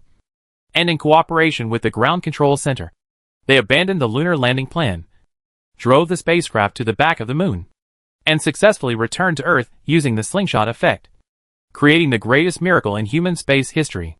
Of course, these are all later stories. NASA's fire handling training is conducted in a closed environment simulating an aircraft. Of course, real fire will not be used, but only red alarm lights will be used instead. Participants are required to practice the firefighting process step by step. So in theory there is no danger. According to the roll call order, it was the middle-aged man's turn to take the lead this time. He glanced at the high school student next to him, and the two of them walked into the simulation cabin. The simulation cabin has 2 parts, corresponding to the service module and the lunar module. The two walked straight to the innermost service module, which was also where the first part of the training began. However, when the alarm sounded later, they did not take off the breathing mask on the side, as required in the manual. The high school student quickly took off his shirt, revealing a row of water bags tied to his body. The water bags were not filled with water, but with yellowish gasoline, which he had stolen from the warehouse. He opened the gasoline and poured it on the cotton bags used to simulate flammable materials, saying, "Now you can tell us how to cover up the smell of this stuff. Lock the hatch, and then complete the remote ignition." The middle-aged man did not answer until the high school student poured out all the gasoline. He also quietly retreated to the hatch, took out a match, and rubbed it, and then said, "I told you that in my last single-player competition copy, I met 2 players who were childhood friends in the real world. In order to compete for the last spot, one of them had to kill the other. It was a very difficult decision. Very difficult." The middle-aged man paused. "What I didn't tell you is that I was the one who did it." "What?" The high school student had an ominous premonition in his heart. He turned around and saw that the middle-aged man had already stood at the connection between the service module and the lunar module. At the same time, the latter threw the match in his hand, and the match accurately landed on a cotton bag that was doused with gasoline. The fire quickly ignited. The high school student didn't care to think too much and ran out desperately. But the middle-aged man had already closed the hatch of the service module. The simulated fire alarm in the service cabin was still blaring, but it sounded a bit ironic against the backdrop of the growing fire around it. The high school student used all his strength to pry the hatch open bit by bit. But just when he was about to see hope, he was poured a bucket of cold water on his head. He saw through the gap that the middle-aged man on the other side took out the lighter again and aimed it at the lower part of the hatch. Like the previous door lock, the heated part melted quickly. But this time the middle-aged man quickly took back the lighter, and the melted part came into contact with the ground. And after cooling down, it quickly fixed and connected to the surrounding area. The middle-aged man took his hand back. But this time the high school student could no longer open the hatch. "I'm sorry. I didn't tell the truth before. I have no way to cover up the smell of gasoline and complete remote ignition. I don't have such props on me." "Are you crazy? What good will it do you to kill me? Do you plan to fight those 2 people alone?" The high school student was sweating profusely, with the gasoline in the water bag. The flames burned quickly. The flames could already lick his back. The look on his face became more and more terrified. And he even began to beg the middle-aged man to open the door. However, the latter was unmoved. Who said I have to fight two people later? The middle-aged man raised his eyebrows. I do have an ally. But unfortunately, that person is not you. By the way, you can shout for help. But the two simulation chambers are well sealed. And people outside can't hear anything inside. How will you explain to NASA if you kill me? Do you still want to continue to land on the moon? Or are you doing this just to help others? You are not that kind of person. Are you? The high school student was choked by the smoke, and tears came out of his nose. The middle-aged man took a few steps back, away from the spreading flames. You brought the gasoline into the simulation cabin. From the time I got up in the morning until now, until the fire handling training, I have never left other people's sight. Only you disappeared for such a long time after lunch. So everyone will only think that you set the fire. As for the reason, I don't know. Maybe the recent training is too intensive and you are too nervous. Or the candidates have had accidents one after another, which has exceeded your stress limit. I just went to the lunar module to conduct the second part of the evacuation training as required. When I found out, it was too late. And you also closed the middle hatch. Do you think NASA won't doubt you? I don't care. As long as there is no absolute evidence. They still need us to land on the moon for them. The middle-aged man covered his mouth and nose with one hand to prevent inhalation of toxic smoke. At the same time, he looked at the watch on his wrist and calculated how much time the high school student had left. When there was no sound inside, and the smoke in the lunar module was getting thicker and thicker, and there was no room for anyone, the middle-aged man ran to the door, pushed it open, put on a panicked expression, and shouted, "Oh no! Fire!" Chapter 303 True Allies. Is it necessary to perform fire handling training so realistically? Jialai asked with a puzzled look. But then everyone saw the thick smoke rushing out from behind the middle-aged man. And the captain's expression changed drastically. He couldn't understand how a fire handling training without open flames developed into a real fire.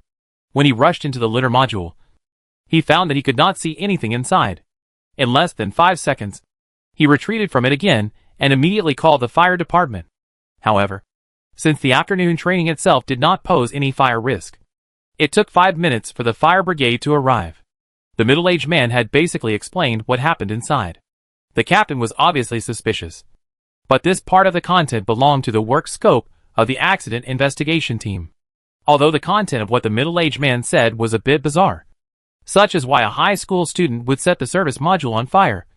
Why the iron door between the service module and the lunar module could not be opened at a critical moment, etc. There seemed to be no problem from a logical point of view. Therefore, the captain did not ask any more questions. The process that the middle-aged man faced afterwards was similar to that of Zhang Heng's escape from the plane crash. He was first examined by the medical team, and if the examination was fine, he would be questioned by the accident investigation team.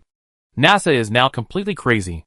They have never faced such a chaotic situation since their establishment. Compared with this, those stubborn opponents of the moon landing in Congress look a little cute. However, Jialai was ecstatic on the other side. He was still worried about how the middle-aged man and the high school student would deal with them. Unexpectedly, there was an internal conflict between the two. The alliance that was just formed in the morning collapsed in the afternoon. Now the fire department has confirmed the death of the high school student. In the end, there are only 4 people left to compete for the moon landing. The middle-aged man is under investigation and is obviously suspected by NASA. Although Jinyo's training results are ahead of him, due to gender reasons, there is a high possibility that he will be eliminated when the final list is released. In this way, his hope of completing the main task has greatly increased. Jialai didn't even bother to hide the joy on his face. Although his teammates at the same time had just died in the sea of fire, he should try to remain solemn even if he couldn't show grief. However, this sudden surprise has made him completely unable to suppress his excitement. Even the captain next to him couldn't help but look at him twice more.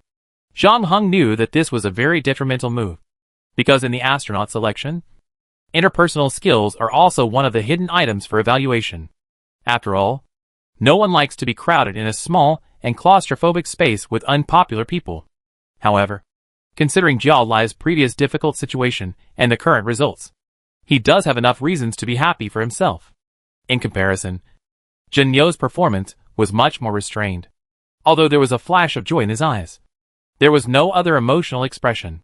He even expressed regret after the high school student's body was carried out. On the other side, John Hung, who was watching the whole process, was also a little surprised by this result. Judging from the current development of the situation, the high school student was obviously killed by the hands of his supposed ally.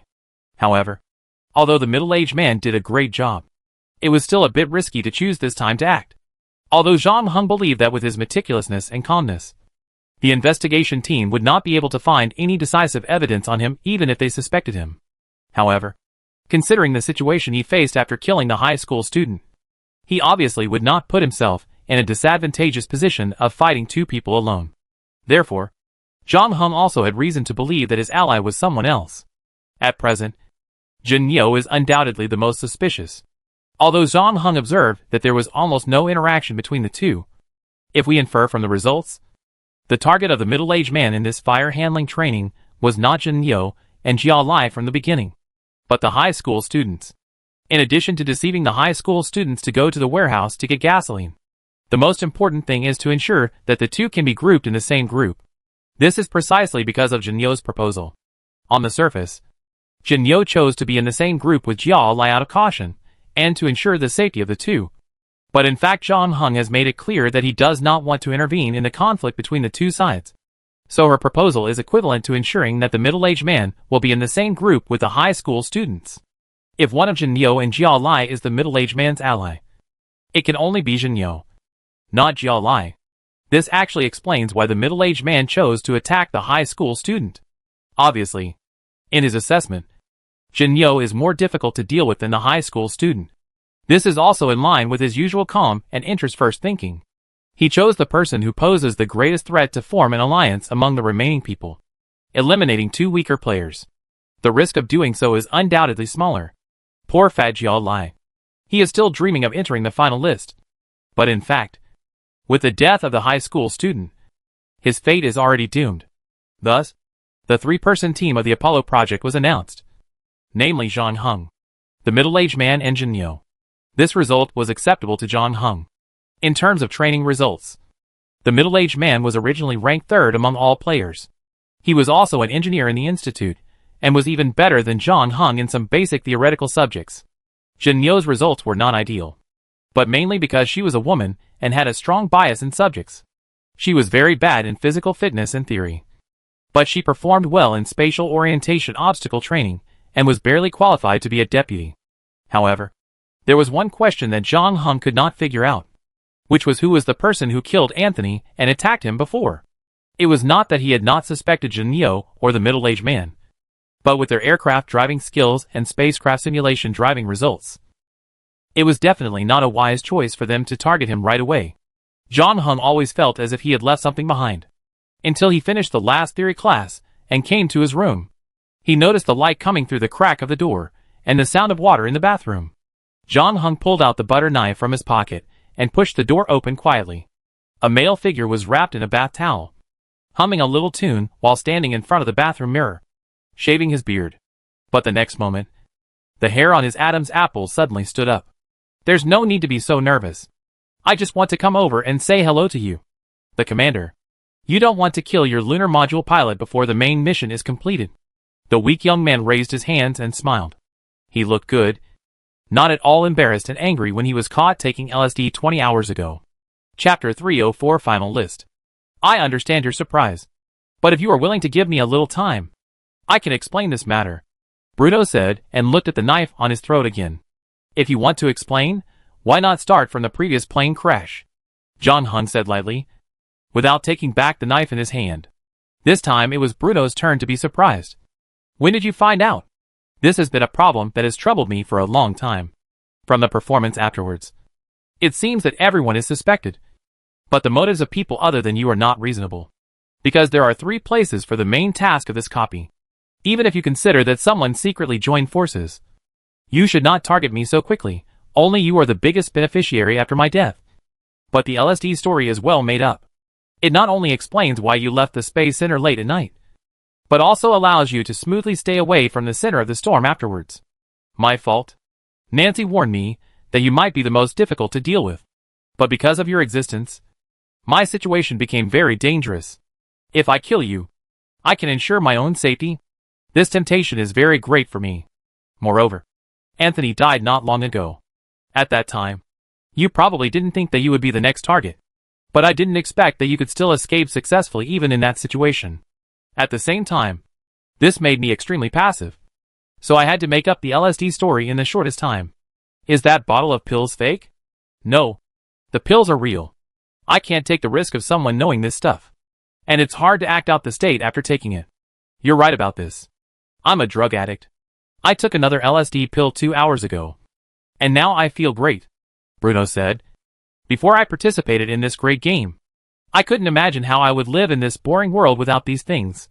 In the 1960s and 1970s, LSD was wildly popular in the United States. Queen, the Beatles, and the Rolling Stones all took LSD. Since I'm here, there's no reason for me not to try this stuff. So the real question is, how can I pass the blood and urine tests later? Game props? If you hadn't told me, I would have almost forgotten that you also took away 2 game props from me. This is also the misconception of most players. You all think that only game props have supernatural powers. Right? Bruno showed a meaningful smile on his face. What do you mean? John hung hard moved. Speaking of supernatural powers brought by non-game props, he happened to have one. That is, 24 extra hours every day. This ability was given to him by the old man in tang suits. It does not rely on any game props. And the triggering and termination conditions are fixed. As the game progressed, Zhang Heng became more and more curious about the identity of the old man in tang suit. During the non-existent time in the coffee shop, the two had a brief conversation. The latter once revealed that the reason for giving Zhang Heng this gift was to let him participate in this game as an agent. By analogy, does this also mean that there are other agents in this world? And they also have different supernatural powers? Bruno was obviously in a good mood tonight. I don't know if it was because of the effect of LSD on his brain. He didn't stop but continued to talk non-stop. I have seen her. At a party for international students. I saw her walking towards me. She came for me because no one else in the villa could see her. Is it possible that you just took too many drugs and lost your mind? Zhang Heng frowned and proposed a possibility. No. She is real. Just like us. No. Wait. She is more real than the boring world outside. Although I did smoke a lot at that time. I also doubted her existence at the beginning. But what happened later proved that I did not lose my mind. Bruno paused. Among the friends I made, there are obviously people who are on good terms with me on the surface, but hate me behind my back. I can almost guess who that person is. After all, I just stole his girlfriend. Although I got tired of her after only 1 week. But in order to retaliate against me, he secretly called the police. When the party was halfway through, the police rushed in. Although we destroyed the remaining part as quickly as possible, everyone was taken to the hospital for examination afterwards. The school I attended was considered a prestigious one in Australia. If something like this really happened, I would be expelled. I didn't really care about it. But after all, I had been there for so long, and I was only a year away from graduation. My family would definitely be unhappy if I was expelled. Especially those old-timers. I might have lost a large portion of my pocket money because of this. But when the test results came out, guess what? I was the only one at the party who hadn't touched those little things. Bruno's face showed a smug look. What's even funnier is that when the police rushed in, I was so high that I couldn't even stand up by myself. Since then, no matter how much I smoke, it can't be detected by medical instruments. Urine, blood, saliva, whatever you use. This is a miracle. A real miracle. Zhang Heng didn't know what to say. Bruno probably encountered a similar situation as before. But the ability he got was a bit hard to evaluate. Fortunately, he looked quite satisfied. This was probably the supernatural power that drug addicts like him had always dreamed of. Zhang Heng did not continue the topic. He raised the butter knife in his hand a few centimeters and said, "You tampered with my plane and dared to show up in front of me. Do you think I dare not kill you? No. I have no doubt that you have the ability to kill me. But I believe you won't do it." Bruno smiled. And although blood had seeped from his neck, his tone was still relaxed. "Why? You don't want the Apollo 11 plan to be postponed because the final team lacks an astronaut, so that none of us can complete the main mission." Bruno blinked. since I dare to show up here. It means that the final list has been decided. As soon as he finished speaking, there was another knock on the door. Chapter 305. Enjoy the process. It seems that Nancy has dealt with the fat man. Bruno smiled. Don't worry about Mike. I left him a big gift. I have evidence to prove that the death of the high school student is related to him. He thought he was going to deal with the inquiries of the accident investigation team. But in fact, it was the federal police who were waiting for him. So he was out of this round of the game. In this way, there are only 3 of us left. I suggest that the 3 of us can cultivate our relationship before landing on the moon, which will help the mission go smoothly. For example, we can start with you returning my game props. Really? Unfortunately, I don't think so, John Hung said, taking back the butter knife in his hand. Thanks to you. I recalled the previous things again, and found that I did miss a lot of things. There is one interesting thing. Do you want to hear it? Why not? Anyway, we still have a lot of time. Bruno sat on the sofa in a bathrobe and reached out to touch his throat. Although Jean Hung did not explain it clearly, the action of putting away the knife has already shown his attitude from the side. Bruno is quite satisfied with it. What date is today? Jean Hung suddenly asked. I don't know. There are only 2 weeks left before the launch of Apollo 11. Bruno shrugged. I'm not talking about the time of the dungeon, but the date in the real world before the dungeon starts. Why do you ask? Have you ever thought about this question? After being abandoned by his team, why doesn't a useless, cowardly fat man find a new team willing to accept him, but chooses to participate in a single-player dungeon that is obviously more difficult and dangerous alone? You also said that he has been abandoned by his team, which proves that there is something wrong with his ability. It's not that he hasn't looked for other teams, but he just couldn't find one. Bruno suddenly paused at this point, because he also realized the problem. It's only the beginning of the month. If Jiao Lai was really abandoned by his original team members at this time as he said, then he still has a month to find a new team. It doesn't make sense for him to give up and start the next round of the game at the beginning of this month. Bruno felt a strong sense of uneasiness in his heart. At the same time, Jean Hung also opened the door and saw Jiao Lai standing outside. The latter still had a timid expression on his face and looked inside the room. Great. You are here after all. Then he turned his head to look at Jean Hung and said politely, Who came first? You or me? Jean Hung stepped aside and let Jiao Lai walk into the room, and the latter thanked him again. Where's Nancy? Looking at Jiao Lai walking towards him, Bruno's face became a little ugly. Are you talking about Jinyo? She is with her pet now.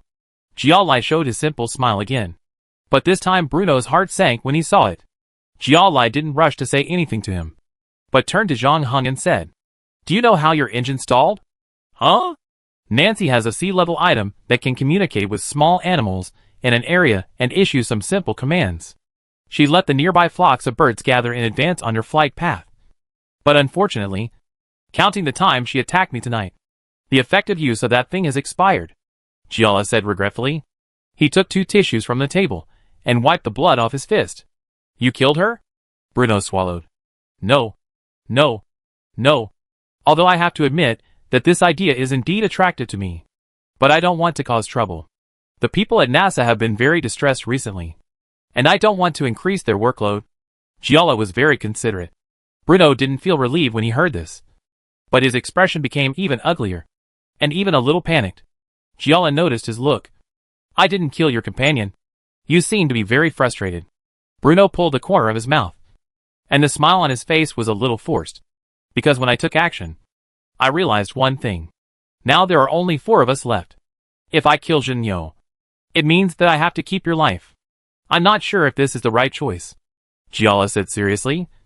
Although she has been deceiving me and using me as a cover to cover up the chaotic relationship between her, you and Mike.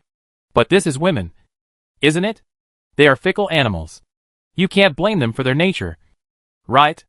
Giala brought another chair and sat down in front of Bruno, then sighed. It's strange. She flirted with all of you before. Even that high school student who didn't even grow all his hair had an ambiguous relationship with her. But she didn't even let me touch her hand as an ally. But the more she treated me like this, the more excited I felt. I have fantasized about this day coming more than once.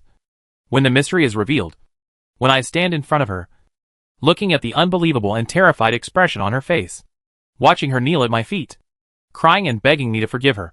She is willing to give everything for this. But when this day really comes, I suddenly have no interest in her. Jiao paused. Then I suddenly realized that I was not interested in her. I was just enjoying the process, he said while reaching out and patting Bruno on the shoulder. I know that some people in today's society only care about the results. Of course, I don't object to the fact that the results are important. After all, I also need to be in the final 3. But I think sometimes people ignore the enjoyment of the process because of too much pressure. Which is a bit regrettable. Isn't it? What do you want to say? Bruno was a little dizzy by the other party's long series of sudden inspirational speeches. It's very simple. After all, I am friends with Jinyo. Although she didn't invest much emotion, I am willing to give her another chance at the last moment. Jiao said as he took out a ballpoint pen and a bloody white paper from his pocket. The current situation is like this. There is still 1 spot on the spacecraft. But there are still 2 of you left. We must choose between the 2 of you. I want to be as fair as possible. So I gave her a quarter of an hour to come up with a plan that can kill you without arousing NASA's suspicion. Now, I come here and plan to give you 5 minutes to come up with a plan that can kill her. After that, my friend next to me, who has always been alone, will choose between these 2 plans to decide who of you can survive. Do you have any questions about this? Bruno said nothing when he heard this, and quickly grabbed the ballpoint pen in front of him. Chapter 306 Final Training. 4 days had passed since the sudden chaos. Because the situation was too bizarre and complicated.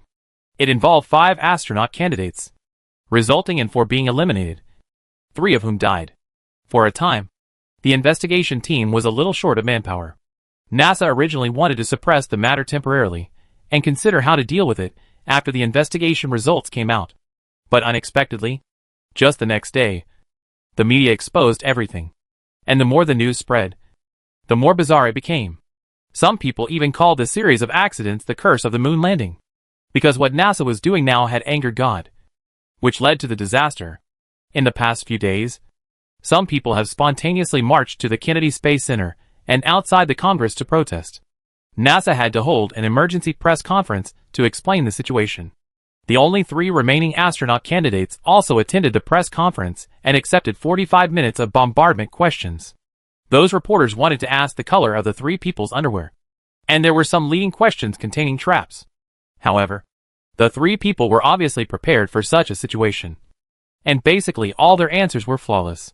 As soon as the 45 minutes were up, the staff of the Public Affairs Office immediately took them to the lounge at the back. After everyone left, the door closed, isolating the noise at the other end. Only 3 people were left in the room. Bruno immediately went to pour 2 glasses of water, brought the cups over, and said to Zhang Heng and Jiao, "Brother, drink some water." The fat man smiled kindly. "A fat otaku like me really prefers to drink Coke. Then I'd buy it for you right away." Bruno immediately patted his chest and said, "Don't bother so much. We're about to start the moon landing. It's better to keep a low profile at this time." The fat man paused and asked with concern, "Have you been taking LSD recently? We need you to drive the lunar module when the time comes. Is that okay?" "No problem. No problem. I haven't touched that stuff for a long time. I'm more energetic now than ever," Bruno said. The so-called opportunity and choice of Jiao in the end actually didn't exist at all. He had already made the choice to keep Bruno and kill Jinyo. It wasn't because Jinyo had deceived him before, but because Jinyo was more difficult to control and deal with than Bruno. So Jiao also offered his highest respect, which was to kill the other party in advance. Bruno, who was not as threatening, was left behind to form the final moon landing team. Now there were less than 10 days left before the launch of Apollo 11. Considering that there was still a week of quarantine before the launch, they actually had only 2 days of free time. And the only training they had was the final field survival training.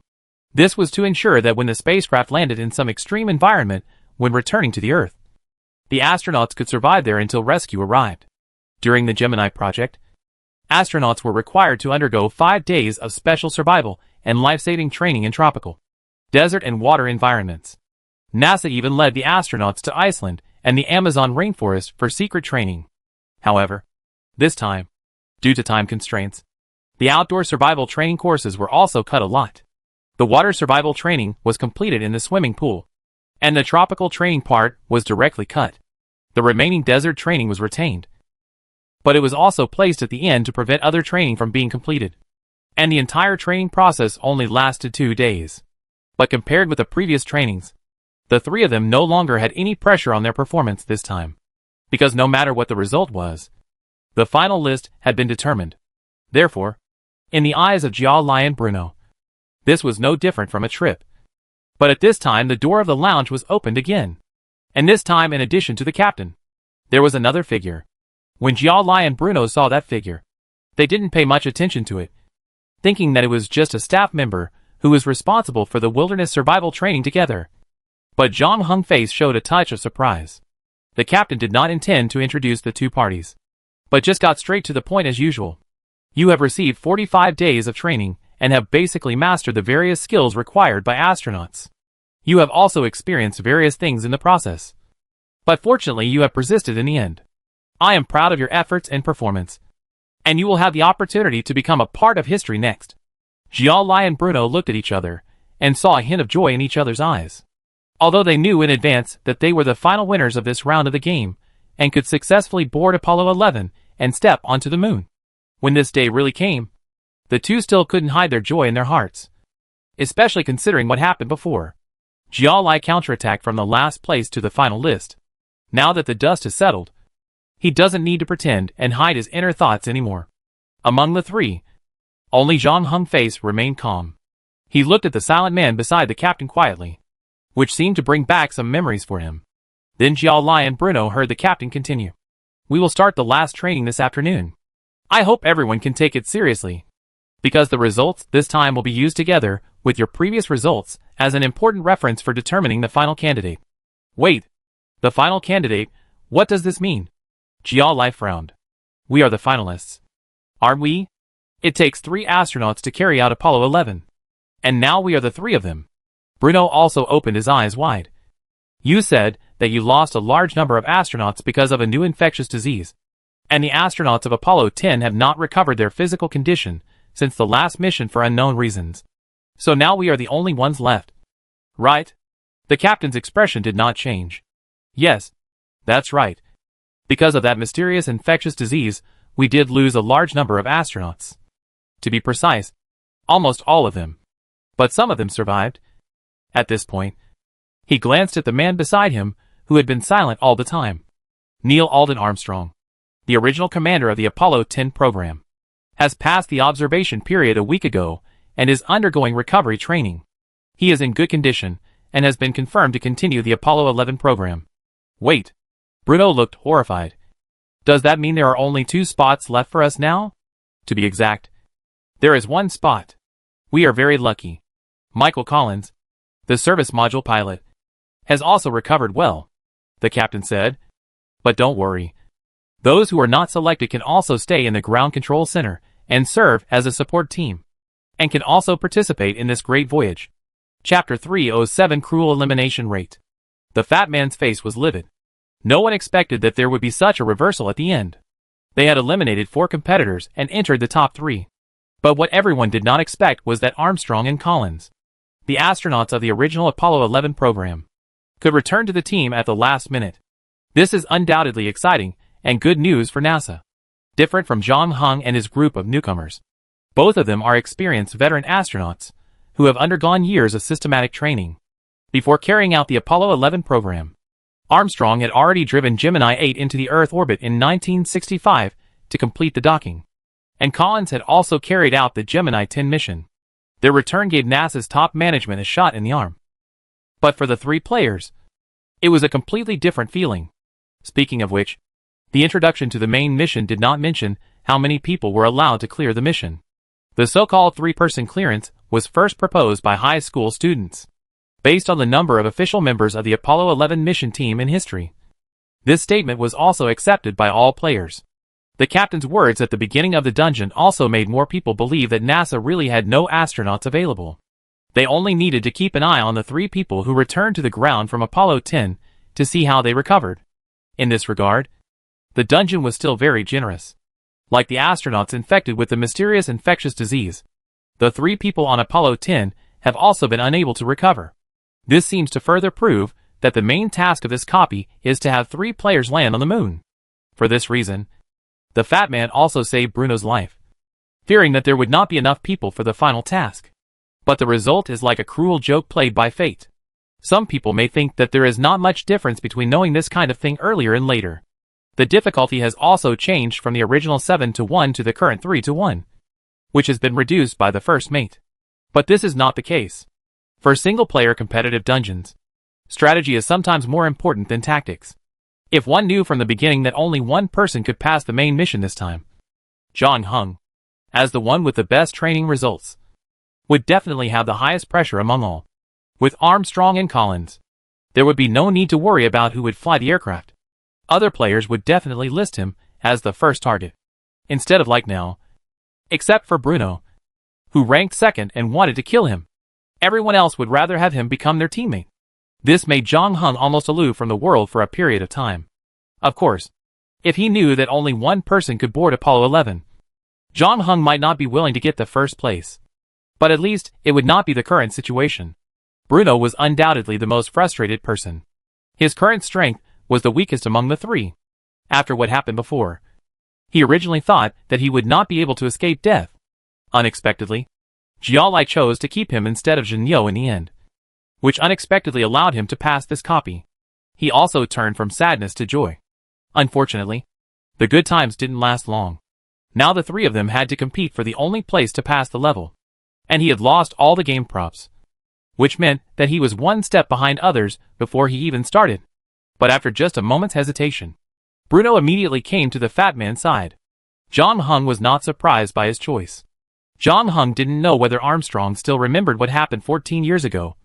But this would not affect his final decision, because John Hung training results were the best among all the players, even without any personal feelings. From a professional perspective, Armstrong would definitely choose him as the last member of the team. Therefore, whether it is Jia Lai or Bruno, if they want to complete the main task, they need to find a way to get John Hung out first. So for Bruno, forming an alliance with Fatty is the only option. Of course, the best result is that Fatty and John Hung will die together, or he can survive after killing John Hung, so that he can surpass Fatty and board Apollo 11 with his performance. As for Jia Lai on the other side, after the initial disappointment and anger, he quickly calmed down. The clearance rate of 1 in 7 is the lowest among the single-player competitive copies he has participated in, far exceeding the average clearance rate of single-player competitive copies. However, it is meaningless to complain now. He thought more than Bruno. There are actually 2 options before him now. Either he kills John Hung and Bruno, becomes the only remaining player, and completes the main task this time. There is another option. That is to try to think in reverse.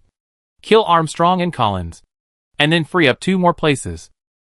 Both plans have their pros and cons.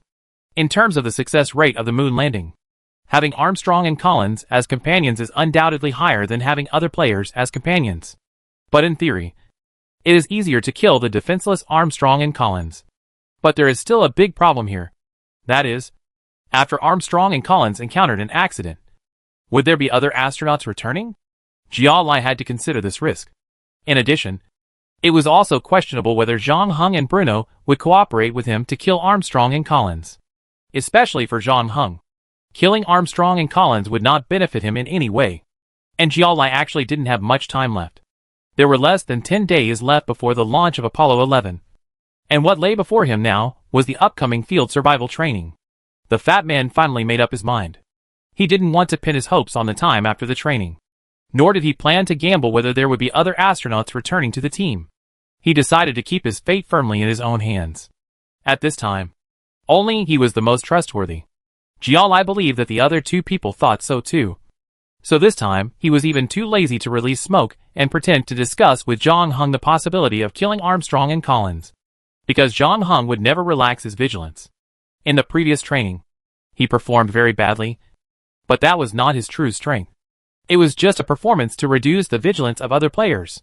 And this time, he didn't plan to hold back. None of the 3 people on the plane spoke. Only the captain was still explaining the skills to be trained in this wilderness survival.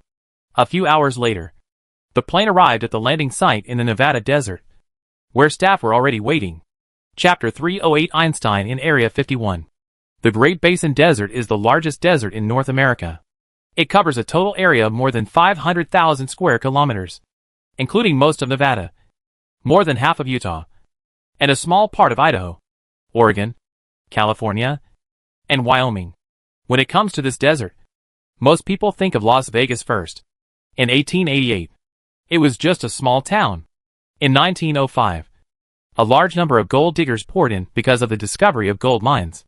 However, like other gold rush towns, after a short period of prosperity, Las Vegas quickly returned to its previous depression as the gold mines were emptied. It really rose during the Great Depression in the United States. The state legislature passed a bill to legalize gambling, turning this city built on the desert into a gambling city with nightclubs, hotels, and casinos. Unfortunately, John Hung and his team were not here to travel in Las Vegas.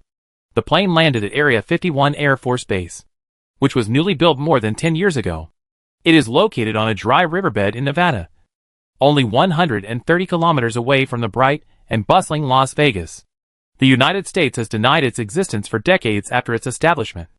But at the same time, in order to prevent curious people from approaching, the Air Force bought 9,000 acres of land around it and established it as an air traffic control zone and an armed restricted area. Area 51 was originally used to develop the U-2 reconnaissance aircraft. After the development of the U-2 reconnaissance aircraft was completed, other black projects were also implemented at this base. But it was not until 2013 that the United States acknowledged the existence of Area 51. This also shrouded Area 51 in mystery. Many people believe in the so-called Green Room, which contains a frozen body of an alien. All previous U.S. presidents have visited here.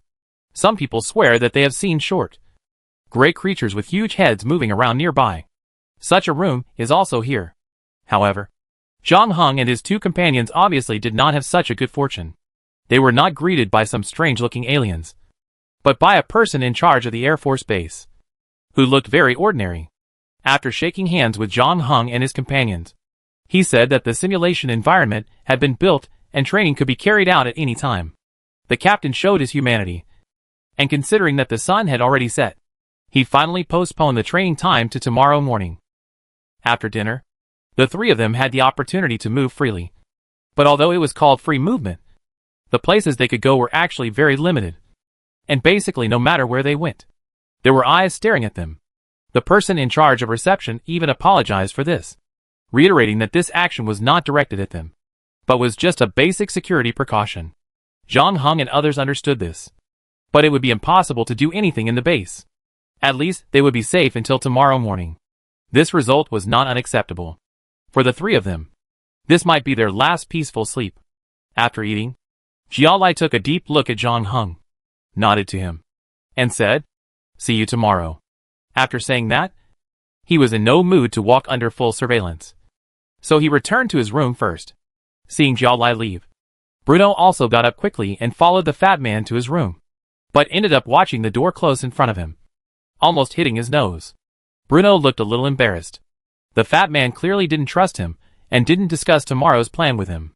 It seemed that he was just going to use him as a tool. But it must be said that his judgment was indeed very accurate. Bruno wanted to find out about Jialai's plan in advance to see if there was anything he could use. And it would be best if he could kill both of them at the same time. Now that he was turned away, he could only return to his residence in disgrace. So John Hung was the only one left in the cafeteria. John Hung silently finished the last spoonful of baked beans in front of him.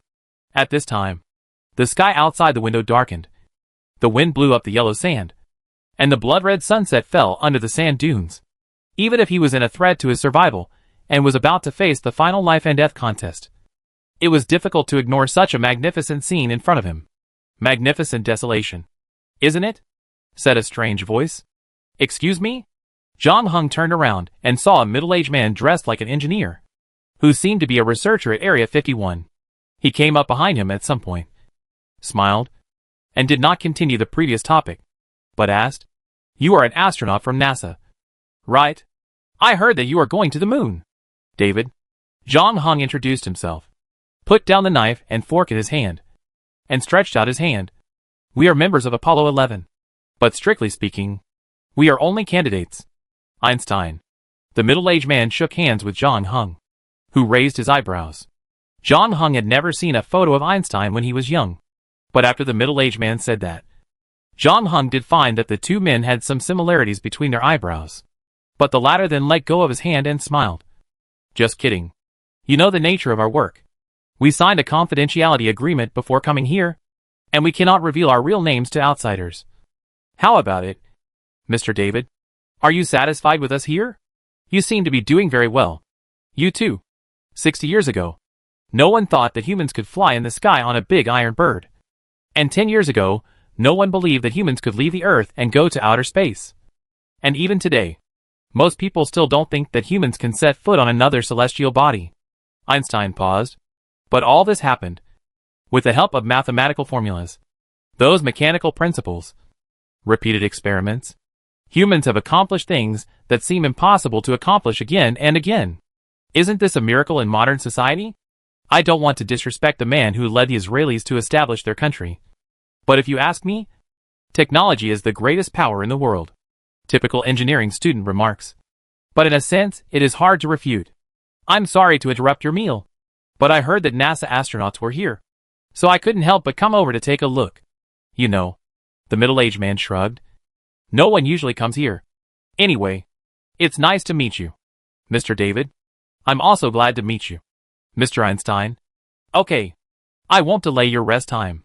I wish you a smooth training in advance and a successful landing on Apollo 11. I will listen to your moon landing broadcast. The middle-aged man ended the brief conversation, holding the mug in his hand, and walked out the door. At this time, the sunset completely sank below the horizon. However, when he reached the door, he stopped and turned back and said, "Oh, by the way, I almost forgot to say that I have a small gift for you. It's a gift for our first meeting. I put it in your room. I hope you like it." Chapter 309 Venomous Snake. John Hung has been thinking about the middle-aged man named Einstein whom he met before. He wondered whether the magnificent desolation mentioned in the other party's first sentence was intentional or coincidental. Because this sentence was exactly what Buzz Aldrin, who landed on the moon with Armstrong, said when he stepped down from the lunar module and saw the scenery on the moon. However, he could no longer find the latter. Einstein was obviously a pseudonym. John Hung currently only knew that the middle-aged man was a scientific researcher working in Area 51. But because of the nature of Area 51, unless the other party came to find him again, he would never meet him again. The latter was like a sandstorm at dusk, suddenly appearing and suddenly disappearing. The next morning, John Hung also paid special attention to the expressions of Fatty Giala and Bruno. Judging from their appearance, nothing special should have happened last night. They obviously did not see the guy who claimed to be Einstein like him. But John Hung could only put this matter aside for the time being, because the next step was field survival training. This training will also determine the final candidate for Apollo 11. But it may not be in the way NASA expects. After breakfast, John Hung and the others put on their space suits. Area 51 sent a car to take them to the training site, where there was a simulated cabin that had been placed in advance, buried in the yellow sand, to simulate the command cabin that was separated from the service module when returning to Earth. The simulation cabin and the command cabin were built in a 1-to-1 ratio, and the configuration inside was the same as the command cabin, with all the items needed for survival in the wild. The military truck pulled John Hung and the other two to the front of the simulation cabin, and the driver left after the three of them got in. The captain and NASA staff were observing the situation with a telescope 2 kilometers away. NASA also learned from the previous incidents. This time, the medical team and emergency rescue team were on standby nearby, and there were helicopters and off-road vehicles for mobility. In addition, the Area 51 Air Force Base, not far away, also promised to provide assistance when necessary. With such preparations, there will be almost no accidents. The space in the simulation cabin is very small. In fact, the entire spacecraft is carefully designed. For example, for a modern rocket, every 1 kilogram of weight increase requires about 50 kilograms of fuel, in order to ensure that the spacecraft has sufficient escape velocity. On the one hand, the carrier rocket needs to have sufficient thrust, and on the other hand, the spacecraft needs to reduce its weight as much as possible. So after ensuring functionality and safety as much as possible, we can only sacrifice some of the driving experience. The three of them are now squeezed in a crowded simulation cabin, their bodies close together, which seems a bit ironic for them, who all want to kill each other. Especially Bruno. His breathing has obviously become rapid. And I don't know what he is thinking. In contrast, Jiao Lai and Zhang Heng seem much calmer. Especially the latter, whose breathing has hardly changed. The environment in the cabin is too narrow now. And everyone is wearing heavy space suits. So there is no room for movement. So even if there are any ideas, it is impossible to realize them. It was unknown how much time had passed, during which the three of them remained silent until they heard the sound of the radio. And the captain told them that they could start training. Jiao Lai, who was closest to the cabin door, climbed out first, followed by Bruno. Zhang Heng was the last to leave the simulation cabin. He stepped on the soft sand with his feet and took off his helmet. He felt like he was back in the outside world. Looking up, the surroundings were desolate, with only a monotonous color except for some sparse bushes. But then they faced another embarrassing problem. That is, how to take off the space suits. The space suits were designed for use in space, but they became a burden after landing. It was impossible to move with such a heavy set of equipment, and it would consume a lot of physical strength. Therefore, after the command module landed on the ground, the first thing the astronauts did was to take off the equipment on their bodies. But even after so many trainings, if they relied on themselves, it would take a lot of time to take off all the things. If there were companions to help each other, the process could be greatly shortened. But the problem was that the three of them were on guard against each other, and none of them wanted to let others resume action first. Finally, Zhang Heng said to Jiao Lai, "Let me help you take it off first." The latter's eyes flashed with surprise, but he still nodded. Bruno immediately regretted it. He and Jiao Lai were nominal allies, and he should have stepped forward to help at this time. Unexpectedly, Zhang Heng got there first. In fact, there were NASA people watching from a distance, so even if he wanted to kill the other party, it was unlikely that he would do so at this time. After the fat man took off his space suit, he also helped Zhang Heng take off his space suit. Finally, Bruno on the other side finally got rid of the restraints and changed into NASA's ground uniform. During this time, Zhang Heng returned to the simulation cabin once more and took out food and water from the storage room, in addition to the equipment that might be used. According to the training plan, the three of them first conducted a long-distance call for help, reported their approximate location to the control center, and then began to build a shelter for survival in the wild. Zhang Heng had done this countless times in the first round of copies. But now, he didn't need to go around to collect raw materials, because NASA considered various situations on the way back and made preparations in advance. All they had to do was drag out all the materials and assemble them in order. Fatty had to admit that as a teammate, Zhang Heng was probably the most ideal type. Calm, versatile, and reliable. But as an opponent, this was not a good thing.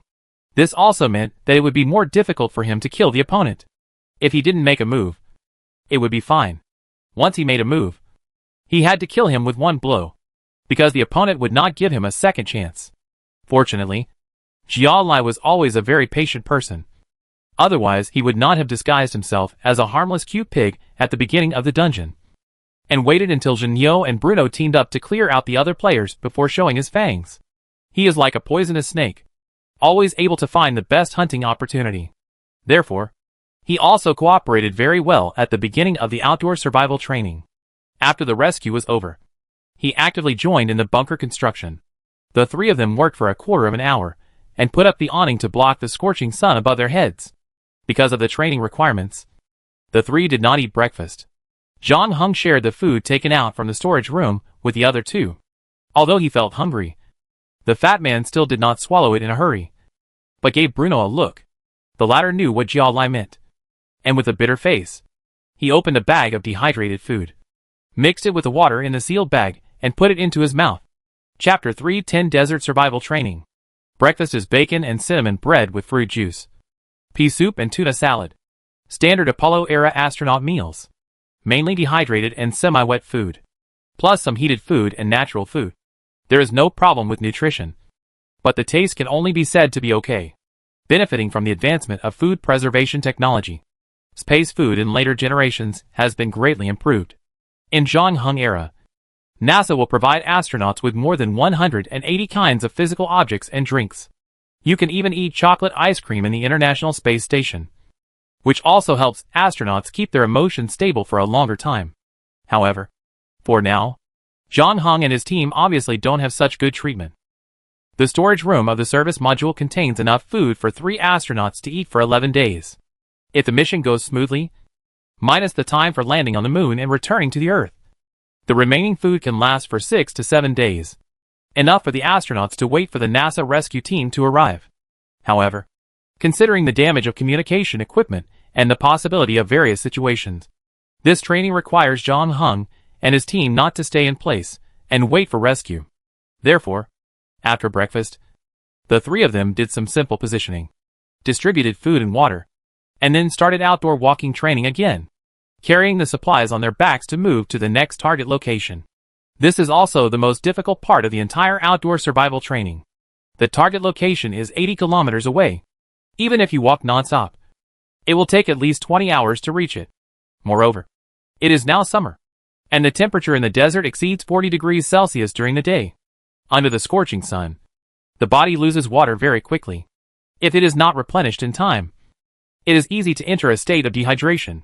Fortunately, after this period of devilish training, even the fat man with the most average physique did not seem to fall behind. As for John Hung, he has the best physical strength among the 3, and has experienced more than one worse situation than this. He also has level 2 wilderness survival skills. The current situation is not too challenging for him. In fact, the emergency backpack provided by NASA and the supplies in the service module have saved a lot of trouble for desert survival. After all, the space agency is not for training wilderness survival experts.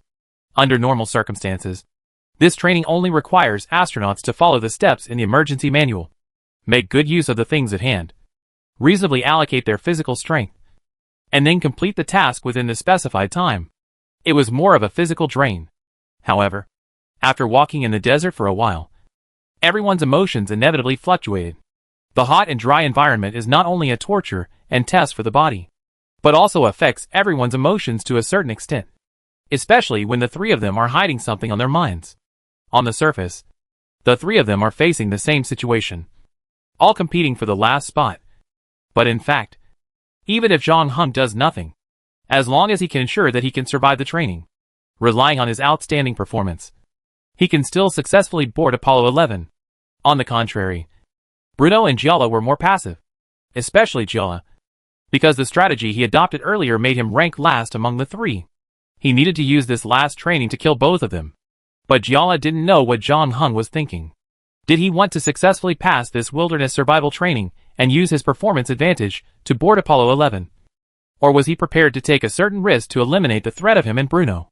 After all, there was still a week left in the quarantine period, and safety could not be completely guaranteed. The main problem is that Gialla doesn't know what kind of person John Hung is. In the past month or so, he has not just been playing weak to make people relax their vigilance against him. He has also been secretly observing everyone. He spends different amounts of energy on each person. Gialla is too lazy to study people like strong men and high school students. And the one who takes up the most attention is John Hung. But to this day, he still doesn't know enough about John Hung. The former is the most mysterious player in this round, and he keeps to himself. He can't tell from John Hung what his occupation, past, or even age is in the real world, and it's hard to read what he's thinking from his face. This is the most difficult part for Gialla, because it is difficult to choose the next action strategy without knowing the type of opponent. When there were 3 places to pass the level, he tended to maintain a good relationship with John Hung. But now, he had no choice but to find a way to effectively deal with the opponent. In the endless desert, there were only 3 lonely figures moving slowly on the sand dunes. Bruno pulled his collar. This was the end time he opened the water bag to drink water. But the anxiety in his heart could not be dispelled. He looked up at John Hung, who was walking in front of him. From the start till now, the latter's pace has been almost kept at the same frequency, seemingly not affected by the environment at all. In addition, the fat man who had been silent behind him also gave him a lot of pressure. After breakfast, the team had been shrouded in an atmosphere of impending storm. But nothing happened along the way. This feeling of neither up nor down was more depressing than the hot weather. In the afternoon, the 3 found a rock wall where they could take shelter from the cold. After lunch there, John Hung left arrows on the ground with stones. This was also part of the training, in order to indicate the direction for the rescue team behind them to move forward. After that, The three of them rested for half an hour, and set off again. At dusk, Jiao Lai and Bruno's breathing became heavier than before. Sweat soaked their clothes, and the exposed part of their skin was reddened by the sun. Although they took a lot of protective measures, a lot of sand still got into their clothes, and the constant friction with their skin when walking made people feel more uncomfortable. The 10-hour-long journey made their physical strength decline quickly. As the captain of the team, John Hung decided to stop moving forward after seeing this situation, and look for a suitable place on the spot to prepare for the night. He collected some dead branches and dry bushes and started a bonfire, which could be used to heat the food collected from the service module. And the three of them had a hot dinner. This also made Jiao Lai feel confused. So far, John Hung has been carrying out the field survival training according to the captain's requirements. Is he really going to rely on his performance to get the last place? Chapter 3:11 Don't go meekly into that good night. Because sand and stone store and dissipate heat quickly. The temperature difference between day and night in the desert is very large. And the temperature difference between noon and early morning can reach more than 30 degrees. It was still under the scorching sun not long ago, but it started to feel cold at night. In order to avoid snakes and insects in the desert as much as possible, John Hung chose a relatively high terrain to make a fire. In addition, the firelight can also prevent some carnivores at the top of the food chain from approaching. But danger does not always come from the outside. John Hung, Jiao Lai and Bruno are now sitting around the campfire. Night should be the best time to make up for the physical strength lost during the day. But the three of them dare not close their eyes at this time, because this is also the best opportunity to take action. During the day, NASA people are watching them from a few kilometers away, so it is difficult to make too many moves. After nightfall, let's not talk about whether NASA people also need to sleep. The visibility is greatly reduced. Even if the observers are still dedicated, it is difficult to grasp all the conditions here from a distance. The flames danced in the night. The wood crackled in the firelight. But there was no other movement around until a voice spoke for a long time, whispering, "Do not go gentle into that good night. Old age should burn and rave at close of day rage. Rage against the dying of the light. Though wise men know the darkness is right when they die, for their words did not burst into lightning, they did not go gentle into that good night." Dylan Thomas. A poem he wrote to his dying father. John Hung said, "I always thought this poem was from the movie called Interstellar." Bruno yawned and rubbed his sleepy eyes. He had consumed a lot of energy during the day, especially after dinner. He could feel obviously tired, but he didn't dare to close his eyes at this time. "I like that movie and this poem very much. It is very close to our current situation. Isn't it?" Jiao Lai said. "We have to face the risk of being eliminated in every round of the game. I don't need to say more about the consequences of losing the game. Everyone knows it. So no matter whether it is good or bad, we can't give up until the last moment. After all, we don't want to be forgotten by the whole world. Well, to be honest, I don't really care if anyone remembers me." Bruno shrugged. "But when I think about not being able to have parties in my mansion in Australia anymore, not being able to date pretty girls in college in my Porsche 911, and my part of the property going to my brother, I certainly don't want to lose. After all, I may not be so lucky next time I'm reincarnated. What about you? What keeps you going through round after round of games?" Jiao Lai turned his gaze to John Hung. "Since no one is going to rest, why don't we chat together? After all, we don't have much time left." "I don't know. For now, I just want to figure out what's behind all this." John Hung used a branch to adjust the campfire in front of him and said lightly, "Yes, we all want to know who organized this game. What is the purpose? When it will stop? And how to win in the end. But sometimes we don't always get the answers to the questions. Right?"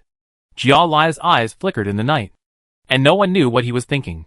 For a moment, John Hung even thought that the other party was about to lose control and was ready to attack. But the next moment, Bruno's nervous voice came from his side. "Hey, what do you see?" He just got up and wanted to go to the bushes nearby. But not long after he took off his pants, he saw something flashing in the darkness in the distance. It's no wonder that Bruno was so nervous. This was a matter of life and death. After he felt the movement, he didn't care about emptying the food in his stomach. He ran back quickly with his pants in his hands. John Hung and Jiao Lai stood up immediately after hearing this, and looked at each other, and saw surprise in each other's eyes. In other words, this sudden situation had nothing to do with the three of them. John Hung picked up a burning stick from the bonfire on the ground and shone it in the direction where Bruno was running. Sure enough, he saw a few sneaky shadows on the sand dunes not far away. What is that? The fat man narrowed his eyes. It looks like a mountain coyote. John Hung observed carefully for a while and said, he learned a lot of methods to identify animals from Bell in the novice copy, which came in handy at this time. John Hung mind flashed with information about mountain coyotes. The mountain coyote is a subspecies of the coyote and a native species of the North American continent. It is widely distributed in the United States, from the Cascade Mountains in Washington state and eastern Oregon, southward through the Great Basin, the Sierra Nevada highlands, all the way to northern Mexico. However, most of the time these mountain coyotes live in forests, swamps and grasslands, where there are abundant food and water. It is rare to see them running into the desert like this, and judging from their appearance, they must be extremely hungry. They have not had any harvest for several days in a row. Otherwise, they would not have targeted the 3 people who were still leaning against the fire. John Hung didn't know if the observers from NASA noticed their situation. But even if they came, it would take some time. And those mountain coyotes had already charged towards them. This creature is not afraid of humans. There are often news reports of coyotes appearing in the suburbs of the United States, but they are generally more accustomed to hunting alone. Even John Hung didn't want to deal with 4 or 5 coyotes alone. Of course, he could turn around and run away.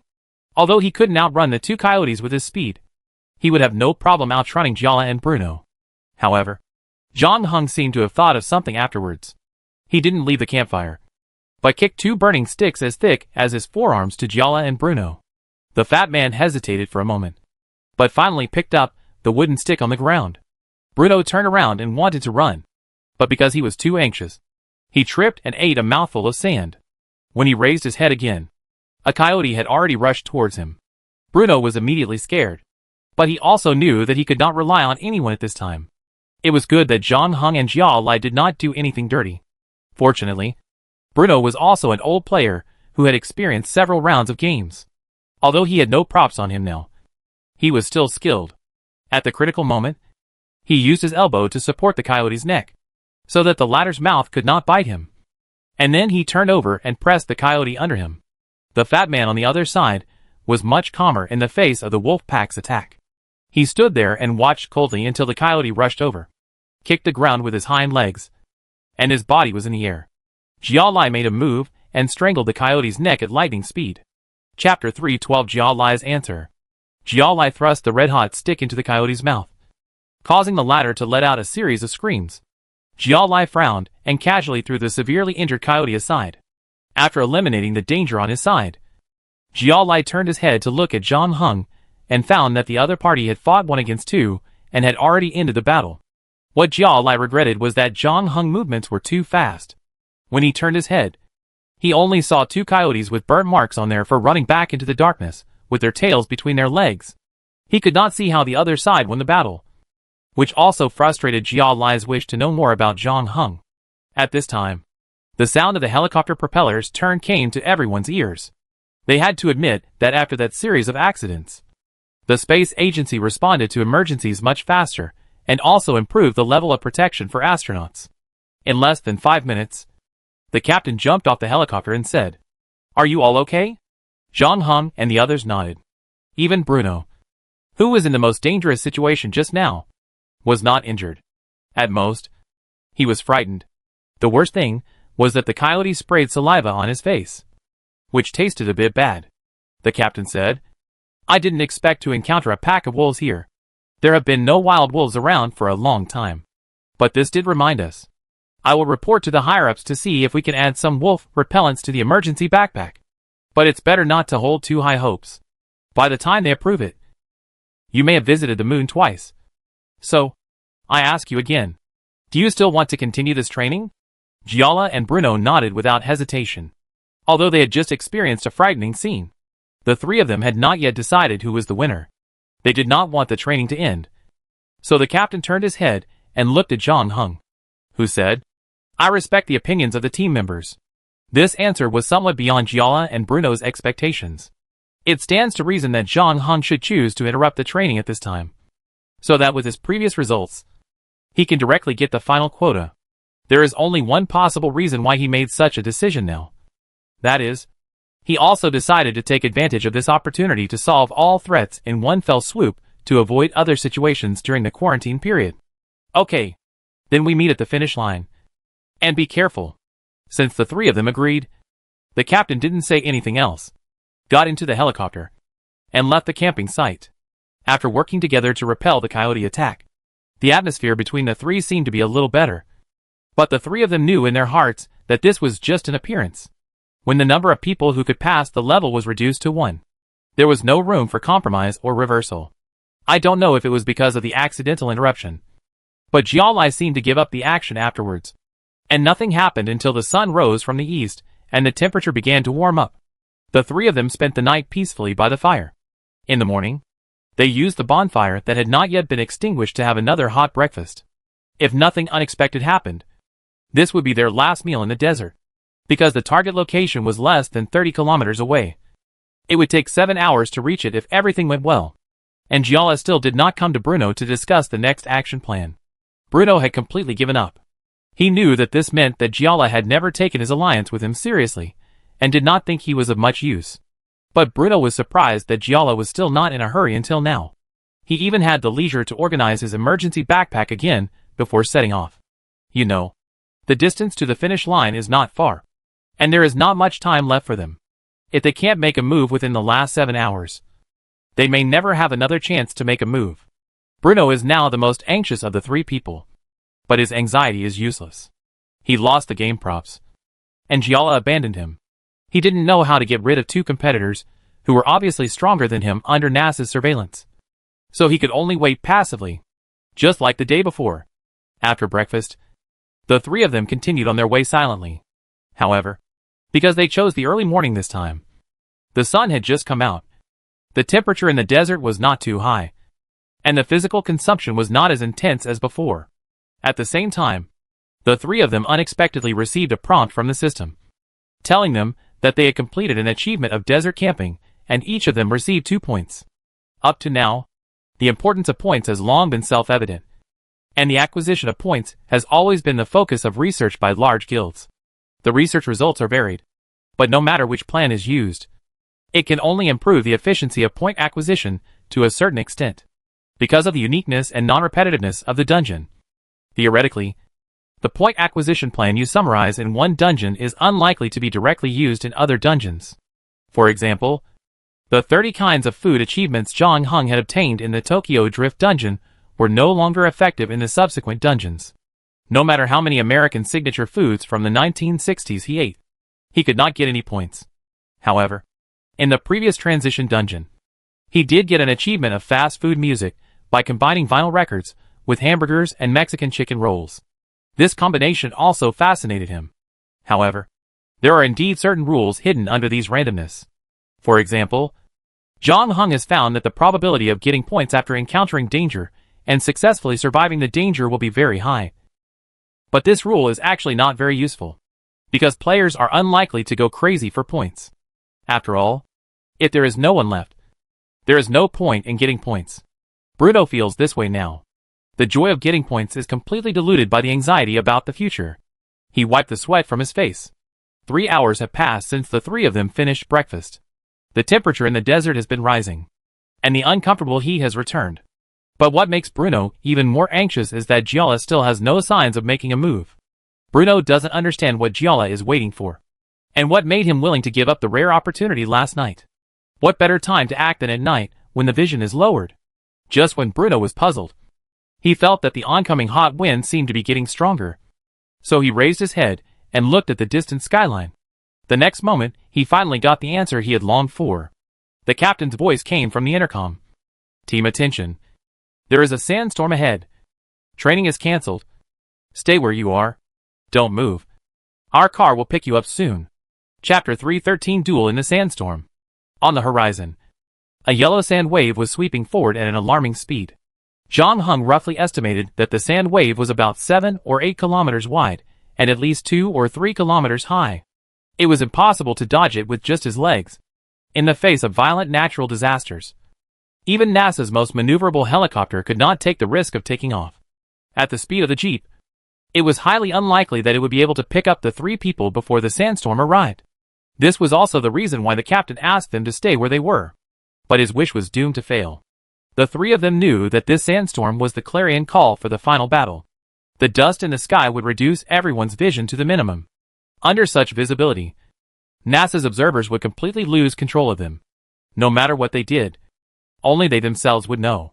This also meant that they no longer needed to hide their strength. Zhang Heng glanced at the fat man in the distance, who happened to look at him.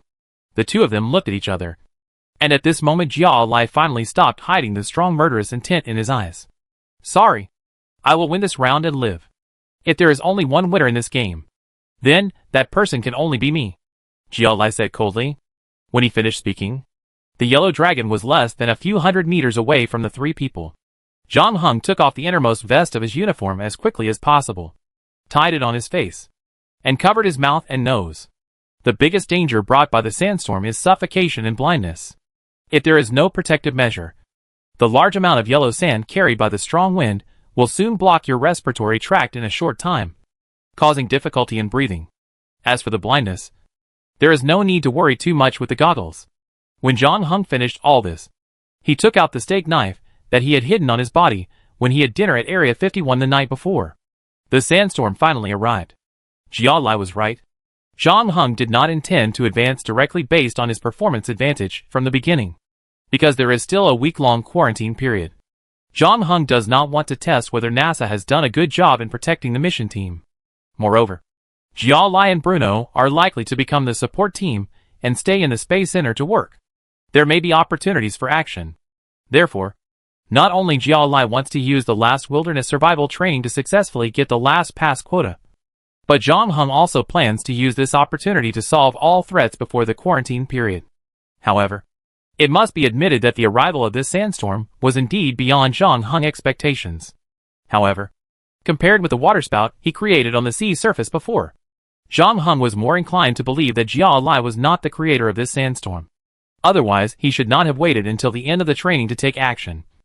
And strictly speaking, this is not the environment where sandstorms can play the best role.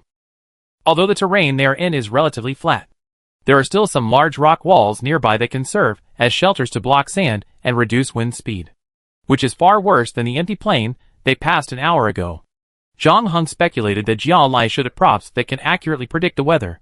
He foresaw the arrival of this sandstorm in advance, which is why he gave up the opportunity last night and put the time for the decisive battle now. Of course, it is not ruled out that the props he had to make the sandstorm took a long time to prepare, so it was delayed until the end of the training. But no matter what, since the sandstorm had already arrived, it was time for Zhang Heng to take action. Zhang Heng turned his back to the storm while moving, and tried to lower his body. Bell once told him that the closer the sandstorm is to the upper layer, the finer the sand will be, so the probability of suffocation will be greater. On the contrary, the sand particles near the ground will be relatively large, and it is not easy to be inhaled into the nostrils or mouth with clothes as a filter layer. But at the same time, you must be careful of being hit by some hard fragments mixed in the wind and sand. The best way to deal with a sandstorm is to find a reliable shelter and hide behind it until the storm passes, because the visibility in a sandstorm is very low. You can only see about 1 meter in front of you, and it is easy to lose your direction. But this problem is not difficult for Zhang Heng. Long before the sandstorm came, Zhang Heng had quickly memorized the nearby terrain, the location of Jia Lai and Bruno. At the beginning, when the wind was not so strong, he had already touched the place where Jia Lai stood before. But as he expected, Jia Lai was no longer there. Zhang Heng sorted out the directions in his mind. There was a stone as high as a person less than 30 steps away from him. It was a perfect place to avoid the storm. Jia Lai was likely to move there first. Of course, this also meant that the probability of a trap there was the highest. In addition, about 50 steps to the right, there was a half piece of car hood wreckage. If used well, it could help him block most of the wind and sand, and could also be used to block attacks when necessary. Zhang Heng hesitated and decided to go to the place where the hood wreckage was buried first, mainly because he was worried that if he delayed too long, the thing would be completely buried under the sand. Zhang Heng relied on his memory and began to move to the right. He silently calculated the steps he took in his mind. However, after 55 steps, he did not find the hood fragment. There were two possibilities. One was that the hood had been taken away by someone else. Another possibility was that his moving direction was offset. The latter situation would be more troublesome, because Zhang Heng did not know where he was going and how much he had deviated. If he could not determine his current location, then the orientation map he had memorized in his mind would not be useful. In this case, he would need to give up looking for Jiao Lai and find a place to hide first. Getting lost in a sandstorm is no joke, even if you have a vest covering your face. Long-term exposure to the sand and dust will still cause suffocation. Fortunately, Zhang Heng tried to turn back a few steps to the southwest and finally saw the hood exposed outside the sand. However, at the same time, a black shadow appeared behind him. The yellow sand and the whistling wind not only reduced visibility, but also made hearing useless. In order to prevent sand from entering his ears, Zhang Heng had to cover his ears, which further reduced his hearing. In fact, in such a harsh environment, it is almost impossible to hear the footsteps behind him. Zhang Heng half knelt on the sand with one leg, ready to dig out the hood fragment. And the black shadow on the other side also raised a large stone in his hand, ready to smash it on Zhang Heng's head. Chapter 314: A Life or Death Situation. At the critical moment, Zhang Heng turned sideways and rolled to the other side, avoiding close contact between his head and the stone. He did not see the shadow behind him, nor did he hear the other party's footsteps. But he still noticed that someone was behind him. This was thanks to the terrifying storm. In order to avoid inhaling too much sand, Zhang Heng always turned his back to the direction of the wind, so that the attacker was upwind of him. When approaching him, his body would block some of the wind and sand. Zhang Heng noticed the change in the wind, so he was able to dodge the attack at the critical moment. In contrast, the Black Shadow's reaction was half a beat slower. He obviously didn't expect Zhang Heng to survive the sneak attack. He was knocked to the ground by Zhang Heng with a clean hug while he was still stunned. Although the Black Shadow also had his face covered, Zhang Heng could easily identify the attacker as Bruno from his body shape. This was not good news, because Bruno's two props were now in his hands. With nothing, he couldn't choose such a radical strategy in this battle and hide nearby to attack Zhang Heng. Moreover, in the current situation, Zhang Heng could not see the surrounding environment clearly, and Bruno should not be able to see clearly either. So how did he know that Zhang Heng had come to the hood? These thoughts flashed through Zhang Heng's mind, and when he realized the danger, another strong arm had already silently strangled his neck. Jiao Lai. He obviously had a way to maintain a certain vision in such an environment. And when the sandstorm came, the first thing he did was to find Bruno. Bruno knew that Jiao Lai had only intended to use him as bait from the beginning, but he didn't expect that Jiao Lai would not tell him what he wanted him to do until the last moment. Bruno found it difficult to refuse, not only because he also hoped that Zhang Heng would fall in the desert, but also because he couldn't refuse even if he wanted to. With his vision open, Jiao Lai was the strongest in this sandstorm.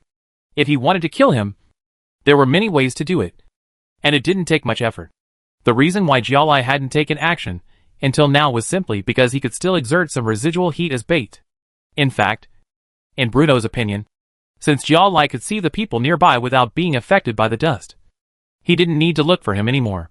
He could just kill everyone by himself. But everything that happened afterward seemed to prove that Jiao Lai's attention to Zhang Heng was not without reason. His attack on Zhang Heng failed, and he was pressed to the sand by the other party. The hot sand burned his forehead, and the fear in his heart reached its peak.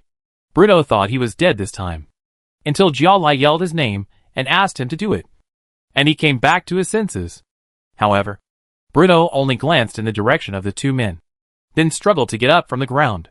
Not only did he not make any more moves, but he randomly chose a direction and plunged into the sandstorm. Bruno certainly hoped that Zhang Heng would die, so that he would be the first candidate, but he also knew that if he helped Jiao Lai kill Zhang Heng, he would definitely be the next to die. Jiao Lai's vision was too great in this sandstorm, and he could not escape the opponent's palm if he was left alone. Therefore, when Jiao Lai and Zhang Heng fought, Bruno chose another way. He decided to flee the area and hide in a place where Jiao Lai could not find him. In this way, if Jiao Lai successfully killed Zhang Heng, and he survived until the sandstorm passed, he could get the final quota with his advantage in performance. Theoretically, there was nothing wrong with his choice. Success or failure only depended on whether Jiao Lai could kill Zhang Heng. However, There was no shelter along the way in the direction he chose to escape. If he continued to run like this, he would most likely suffocate to death before the storm stopped. Jialai obviously knew that Bruno was completely unreliable, and he was not too surprised that he fled. Jialai knew what Bruno was up to, and sneered twice. But he had no time to pay attention to the fleeing Bruno. In his opinion, Zhang Heng was his biggest threat, so he continued to increase the strength of his arms. NASA had conducted arm strength tests before, and Jialai's performance at that time was as terrible as his previous tests. But in fact his strength was the best among everyone. Even better than Zhang Heng. When dealing with the coyote, he easily strangled the coyote's neck with just one hand. And no matter how hard the latter struggled, he could not escape. Jialai was also confident that he could suppress Zhang Heng with his strength. However, the next moment his pupils suddenly shrank, and Jialai quickly turned his head. At the same time, a cold light flashed where his chin was originally. If it was half a second later, the steak knife might have been stuck in his throat. Jialai didn't even see how Zhang Heng made the move, and his back was also frightened and sweaty. However, he did not loosen the hand on Zhang Heng's neck, but tried to use his other hand to clamp Zhang Heng's knife-holding hand. However, Zhang Heng's counterattack came in advance the next moment. He clamped Jialai's neck with his legs first, and at the same time, he exerted force with his waist. The two rolled half a circle on the sand. When they stabilized their bodies again, their positions had been reversed. This time, Zhang Heng was on top, and the steak knife in his hand was less than 2 centimeters away from Jialai's right eye. Zhang Heng had not practiced wrestling before. This move was actually taught to him by Annie. It was used to get rid of the opponent's control when they were close. The two practiced many times in unknown places. However, he did not use it much in the script of Black Sails, because when he left Nassau in the later period, he was already the pirate king of the 7 seas, and few people dared to challenge him. So strictly speaking, this was the first time this move was used. Now it was Jialai's turn to be on the verge of death. He held Zhang Heng's wrist with his arm, and tried to keep the butter knife away from his eyes. As a result, it was not until this moment that Jialai realized that he was not the only one who concealed his strength in the physical test. However, even though Zhang Heng has been exercising in the gym for some time, and NASA has also conducted relevant physical training, Zhang Heng is still at a disadvantage compared to Jialai in terms of pure strength. However, as Zhang Heng analyzed before, it is not the best choice for Jialai to take action at this time, because although strength is not Zhang Heng's strong point, his endurance has always been quite good. And you have to know that the three of them had experienced a whole day of desert rampage, and they didn't sleep at night. Now it has been more than 3 hours since breakfast, and the bodies of the three are not in the best condition. But because of the difference in endurance, Zhang Heng was least affected. This actually made Zhang Heng surpass Jialai in strength. Chapter 315. It's long enough for me. The steak knife was slowly, but firmly inserted into Jialai's eye socket. The tip of the knife was about to touch the eye membrane, but the next second, Zhang Heng suddenly pulled back the knife in his hand, and then inserted it into the sand at his feet without any warning. On the other side, Jialai did not have the joy of escaping death, but a flash of horror in his eyes. At this time, Zhang Heng could finally see the appearance of the thing under the sand. It was a rattlesnake, one of the most terrifying poisonous creatures in the desert. Unlike other poisonous snakes, its toxins can produce a special enzyme after entering the human body, causing muscle rot and destroying nerve fibers. Once it enters the nervous system, it may also cause brain death. If the venom injected after being bitten by a rattlesnake exceeds a certain amount, and the antivenom serum cannot be injected in time, the chance of death is very high. Judging from the tail ring, the rattlesnake nailed to the ground by Zhang Heng should have just reached adulthood not long ago. It is about 1 meter long, and its yellow-brown skin makes it difficult to be found in the sand and dust. However, under normal circumstances, rattlesnakes are not very aggressive and rarely attack humans actively, unless they are forced into a desperate situation or angry. Their first choice is to escape. Moreover, the wind and sand outside are so strong now that rattlesnakes are unlikely to risk being swept away to hunt. Therefore, there is only one possibility for the rattlesnake to appear here. You don't really think I will completely believe what you said? The prop you found from Nancy that can communicate with animals in a certain area has not reached the final number of uses. Zhang Heng said lightly. So you have been on guard against this matter? Jialai was surprised. And then he remembered something. Last night when we encountered coyotes, you didn't abandon us and run away. Is it because you suspected that the situation at that time was related to me? Zhang Heng nodded. TSK. What a troublesome opponent. Jiao Lai was also taking the time to recover his strength while talking. He greedily took a few breaths of air. But then the sand in his throat made him cough violently again. Ahem. Okay. We're tied in this round. Next round. I find a way to kill you in the next round. There's no next round. Zhang Heng said calmly. That's it. If it wasn't for you to use your final trump card, do you really think you can hold your own against me until now? As Zhang Heng spoke, he grabbed the rattlesnake's tail and completely cut its head open with a sharp steak knife. Zhang Heng threw the rattlesnake's body far away, then pulled out the knife stuck in the sand, put it back in his hand, and walked towards Jiao Lai. His physical strength seemed to have not been consumed at all. What kind of monster are you? The latter smiled bitterly. This is my 11th round of the game, and the 5th round of solo. I have seen all kinds of players, some of whom are powerful, but it is the first time I have met someone as versatile as you, who seems to have no weaknesses at all. How is this possible? How many games have you experienced? If you don't count this time, there are 4 rounds. Zhang Heng paused. But for me, these 4 rounds are long enough. Jiao Lai raised his eyebrows. A look of surprise flashed in his eyes, and he seemed to want to say something. But when Zhang Heng walked in front of him, he suddenly jumped up from the sand and smashed Zhang Heng's temple with an apple-sized stone that he had grabbed in his hand at some point. Zhang Heng's expression did not change. He just turned sideways, and the next moment the stone that Jiao Lai swung missed, and he staggered 2 steps under the influence of inertia and knelt down in the sand again. But then Jiao Lai discovered something that made him extremely terrified. The clothes he had wrapped around his face to block the sand and dust were gone. Almost at the same time, he swallowed a mouthful of sand, and his cough became more and more violent. Jiao Lai knew how dangerous it was to expose his mouth and nose to the sandstorm, and he didn't care how funny he looked now, and hurried to take off his pants. But Zhang Heng didn't give him the chance. He used the method Jiao Lai used before to strangle the latter's neck from behind.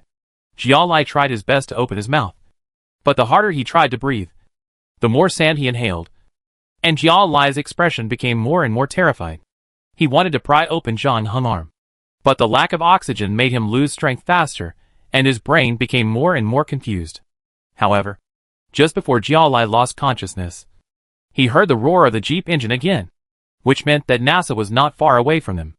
The captain was also shouting their names, but his voice was blown away by the strong wind before it went far. Jiao Lai never thought that he would be so eager to be found by NASA at this moment. He used up his last bit of strength, opened his mouth, and tried desperately to make a sound. However, Zhang Heng behind him also heard the sound of the vehicle coming. Zhang Heng grabbed a handful of sand from the ground with his other hand, and covered Jiao Lai's mouth to ensure that the latter could not make any sound. He was very patient, and waited for 2.5 minutes, until Jiao Lai's resistance in front of him became weaker and weaker. And then, there was no sound. Zhang Heng let go. The expression on Jiao Lai's face also froze at the last moment. His fear, unwillingness, and despair all returned to silence. But at this time Zhang Heng had been in the sandstorm for almost half an hour, and he began to feel discomfort in his throat and skin. The sand and the wind penetrated almost everywhere, along his collar, shoe seams, and even penetrated the clothes covering his face, and hit him. The wind speed now even reached more than 100 kilometers per hour. Zhang Heng checked Jiao Lai's body as quickly as possible, took away the game props on the ladder, then grabbed the emergency backpack he had thrown aside and walked back to where he had stood before. Judging from the engine sound, the jeep car should not have found them in this area and was going away. Zhang Heng took out the signal gun from the emergency backpack and fired a shot at the sky above his head. The red signal flare rose rapidly in the sandstorm, and the loud sound of the signal gun when shooting also spread far away. After a while, the jeep finally started to turn around, and the roar of the engine was getting closer and closer. Zhang Heng could already see the lights of the front of the car from the yellow sand. Half a minute later, the jeep stopped in front of him, because the visibility was too low. The driver was also shocked when he saw Zhang Heng suddenly appearing in front of him. Fortunately, he stepped on the brakes in time. The captain immediately opened the door and let Zhang Heng get in. Where are the others? I didn't see them. The wind and sand were too strong, and we got separated." The captain nodded and patted the driver's seat in front. "Gibson, let's take a good look around and see if we can find them." Chapter 316 Return to the Space Center. The Jeep stopped after turning less than half a circle. Not because they found the other two, but because the wind and sand were too strong, and the sand and gravel blocked the exhaust pipe. At first, it was just lack of power, but soon the engine stalled. In this case, once the engine stalled, it was almost impossible to restart it. And the other Jeep was not much better. It was just a matter of one before the other. So everyone had to give up the search and wait in the car for the storm to pass. During this period, a small accident occurred. The glass on the right side of a car was broken by flying stones. Everyone had to use clothes to block the glass layer by layer to prevent the wind and sand from entering the car. However, no one expected that this sandstorm would last for a whole day and night.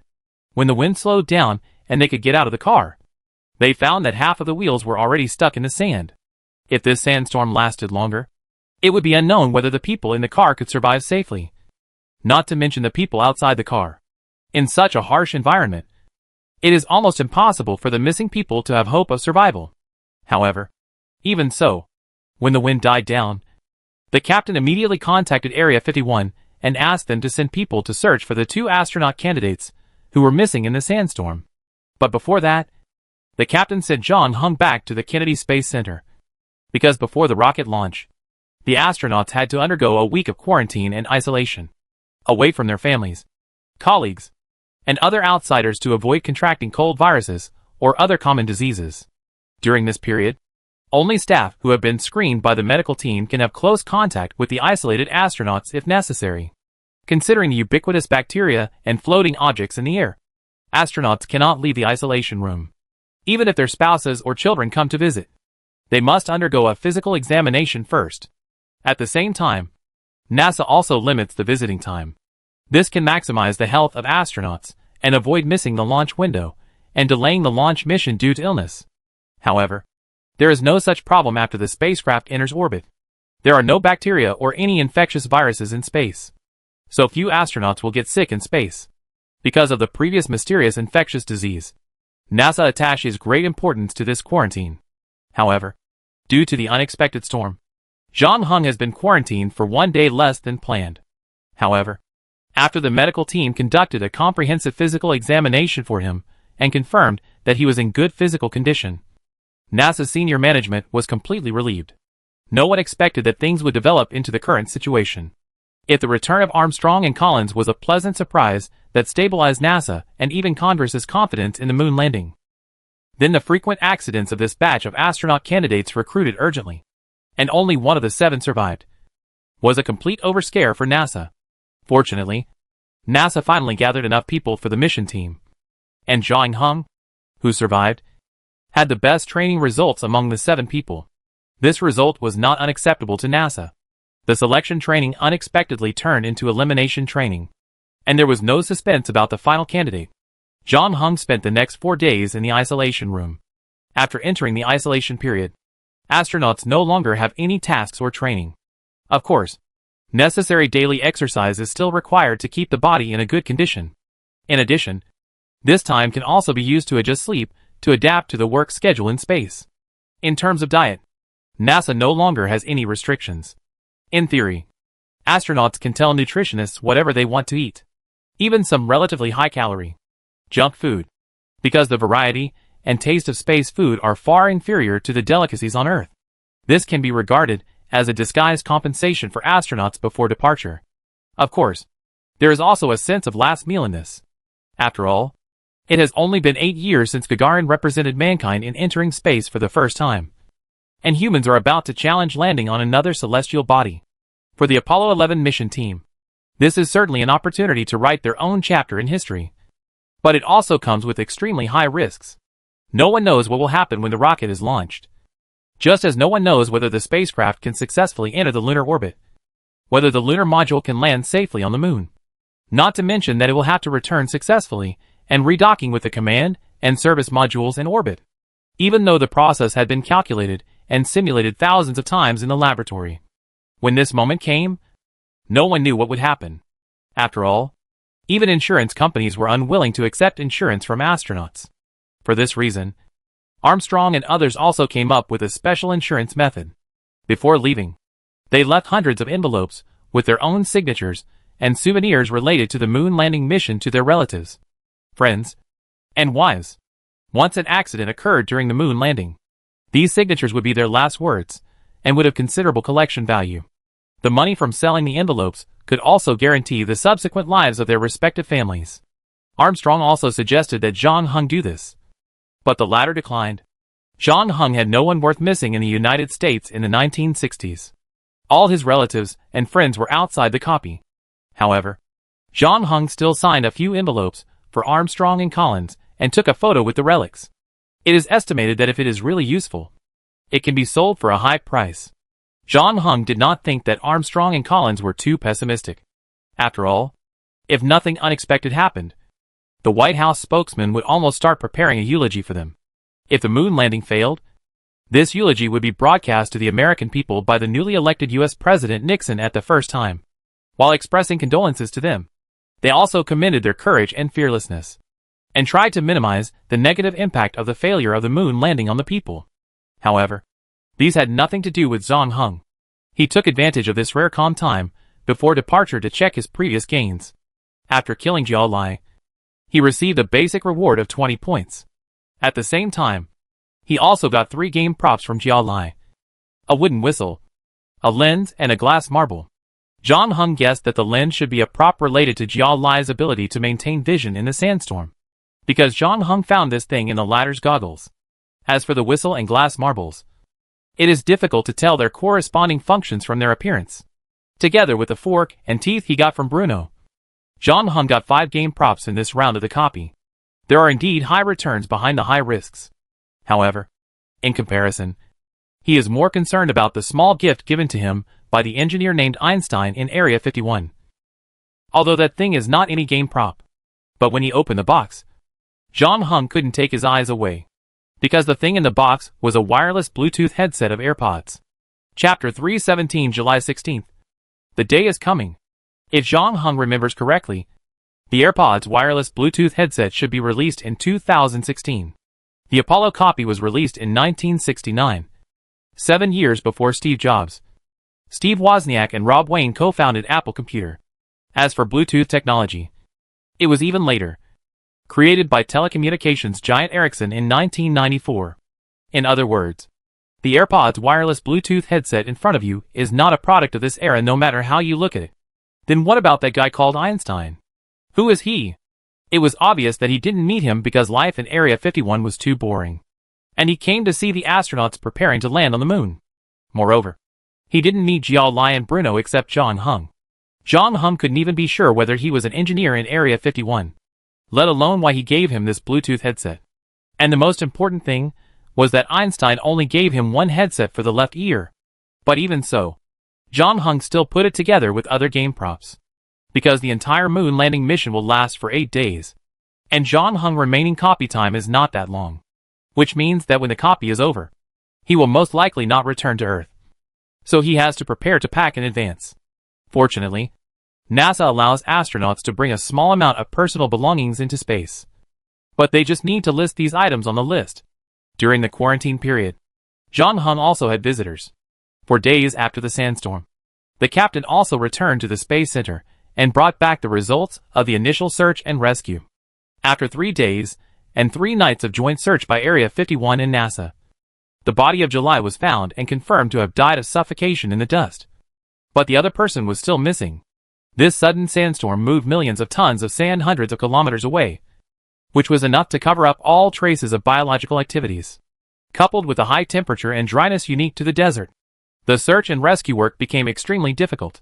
However, the captain said that the search will continue until Bruno's body is found. In fact, no one believed that Bruno could survive. The press office informed the media of the unfortunate news as soon as possible. President Nixon also expressed condolences for the candidate who was lost in the training camp, and had a brief phone call with John Hung, the only survivor. In addition, because of this accident, John Hung was unable to catch up with the press conference before the moon landing. But this was not a bad thing for him. Although this was not his first time dealing with the media. With his almost blank family and background, he did not like being bombarded by reporters and asked questions. Moreover, unlike Armstrong and Collins, he was just a passerby in this world. John Hung only cared about whether he could complete the main task, and he did not care about whether he was famous or not. After a 6-day quarantine, John Hung adjusted his physical and mental state and made final preparations for the moon landing. Before that, he had cleared all the threats and obstacles in front of him as much as possible, and basically did everything he could. But even so, it was still a journey full of dangers and unknowns for him. Time soon came to July 16th. 8 years of preparation time. The efforts of 400,000 people. Tens of billions of dollars in expenses. And the top scientists and engineers in the United States working day and night to overcome technical difficulties. Basically represents the maximum investment a country can provide in peacetime. And all of this is to welcome the arrival of this day. On this day, the whole world focused its attention on the Kennedy Space Center, waiting to witness the great journey of mankind leaving their own planet for the first time to explore another world. Armstrong, Collins, and John Hung woke up from their beds at 4 in the morning, dressed neatly, packed their personal belongings, said their final goodbyes to their family and friends, and then took a black Lincoln to the Space Center's 39A launch base at Cape Canaveral. Here they had their last breakfast on Earth, and then the staff put on the A7L space suits for them to perform the mission, and finally put on the round fish tank helmets to ensure that everyone was dressed neatly and in good condition.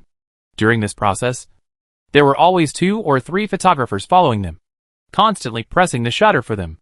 To be honest, this didn't feel very good, especially the shutter clicks, as if some weird ritual was going on, and the 3 of them were the sacrifices in the ritual.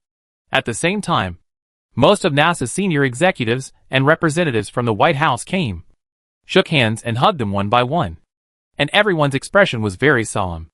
It must be admitted that it was indeed a miracle that the 3 people on Apollo 11 could still successfully return to Earth with so many flags. Fortunately, this process did not take too long. With everything ready, the Ground Control Center also issued a command to go to the spacecraft. Armstrong led the way and pushed open the door of the equipment room.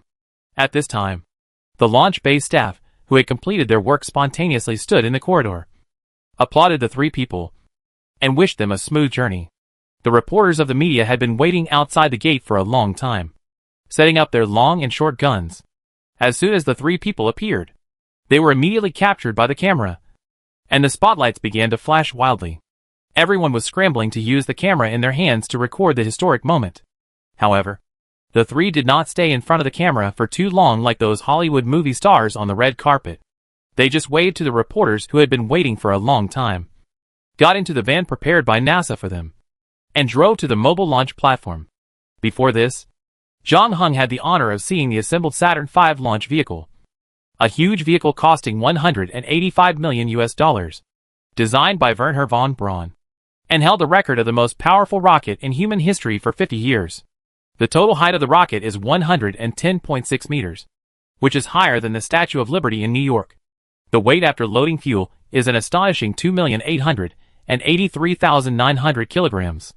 The spacecraft assembly building built to assemble it, and the Apollo spacecraft, was completed in 1966. It is still the largest single space building in the world today.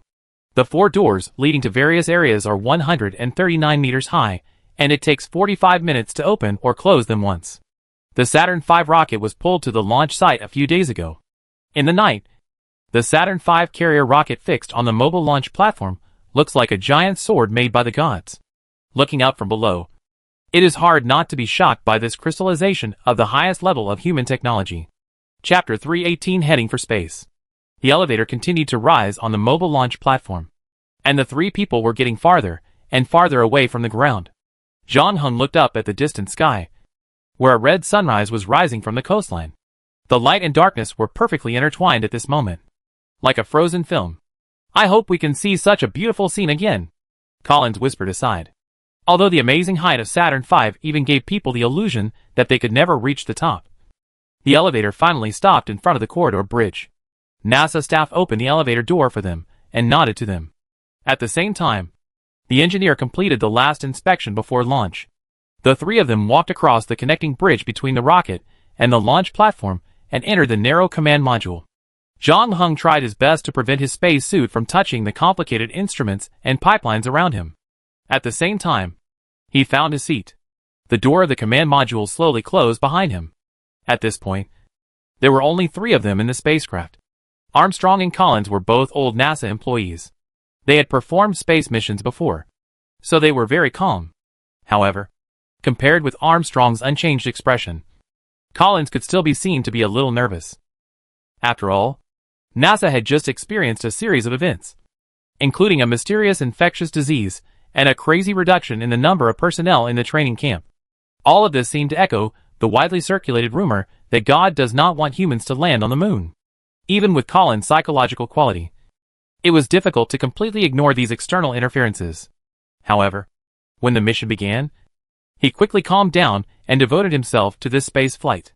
Just like Apollo 11 in history, NASA arranged Armstrong as the commander, Collins as the command and service module pilot, and Zhang Heng replaced Buzz Aldrin as the pilot of the lunar module.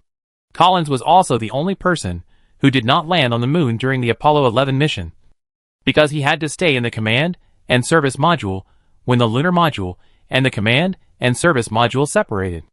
Once Armstrong and Zhang Heng could not return from the moon, Collins had to drive the command module back to Earth by himself. In terms of safety, he was the highest among the 3. But the price was that he had clearly arrived at the doorstep of the moon, but could not go up to take a look. However, in terms of mission priority, he was still higher than Zhang Heng, the lunar module pilot. After the contact during the quarantine period, Zhang Heng, Armstrong and Collins became more familiar with each other. Because Armstrong and Collins returned to the team relatively late, the 3 did not have the opportunity to train together, which once made NASA's senior management very worried about the tacit understanding between the 3. However, at this point, they have no better solution. They can only try to create an environment for the 3 to get familiar with each other during the quarantine period. Zhang Heng also confirmed one thing. That is, what happened in the parallel copy will not be brought into the normal copy. Armstrong has no impression of the time they spent together in the Lewis Flight Dynamics laboratory 14 years ago. This can be seen from the expression on Armstrong's face when they met again. Armstrong looked at him as if he was looking at a stranger. Zhang Heng still felt a little regretful, although he also knew that this situation was the most likely, because 14 years had passed and his appearance had not changed at all, and there was no sign of aging on his body. This was not a normal thing in anyone's eyes, and it was difficult to find a convincing explanation. Zhang Heng had more or less learned about what happened after the 2 separated from the internet and books in later generations. Armstrong married Janet Elizabeth Hillen in 1956, whom he met in college. They had 3 children. His daughter Karen was diagnosed with a malignant tumor and lost her ability to speak and walk. Karen eventually died on Armstrong and Janet's wedding anniversary. This incident was a big blow to him, which is why Zhang Heng felt that he became more silent when he saw him for the second time, even though Armstrong had never shown grief in front of anyone. But he later applied for NASA's astronaut position. In addition to his love for flying, he also wanted to escape. Perhaps only in the high-intensity training and work could he temporarily forget the pain of losing his daughter. In addition, Armstrong's marriage was not smooth. In 1989, Janet left a note for Armstrong at the dining table, asking to end their 38-year marriage. In Armstrong's own words later, "Our marriage is like a failed flight. Silently collapsed. If possible, I would also like to say that I love my wife and I am sorry." However, at this moment, Armstrong, who was sitting in the command and service module, did not think about these things. He had already focused all his energy on this mission, which is why NASA rated Armstrong as a stable and reliable leader. In a sense, although Armstrong and Zhang Heng were in different eras, they had many similarities and could see each other's shadows. At the beginning, the 2 of them had a tacit understanding in the Lewis Flight Dynamics laboratory. 14 years later, when they returned to the copy of the Apollo training camp, although Armstrong did not remember what had happened before, the subtle tacit understanding between the 2 did not completely disappear. Armstrong could also sense this. Although he and Zhang Heng had only met for the first time, he felt like old friends who had met again after a long separation. Moreover, Zhang Heng seemed to know his family's situation and early experiences very well. The ground control center in Houston issued the command for the last 2 minutes of ignition countdown. and the ground staff had all evacuated to a safe area.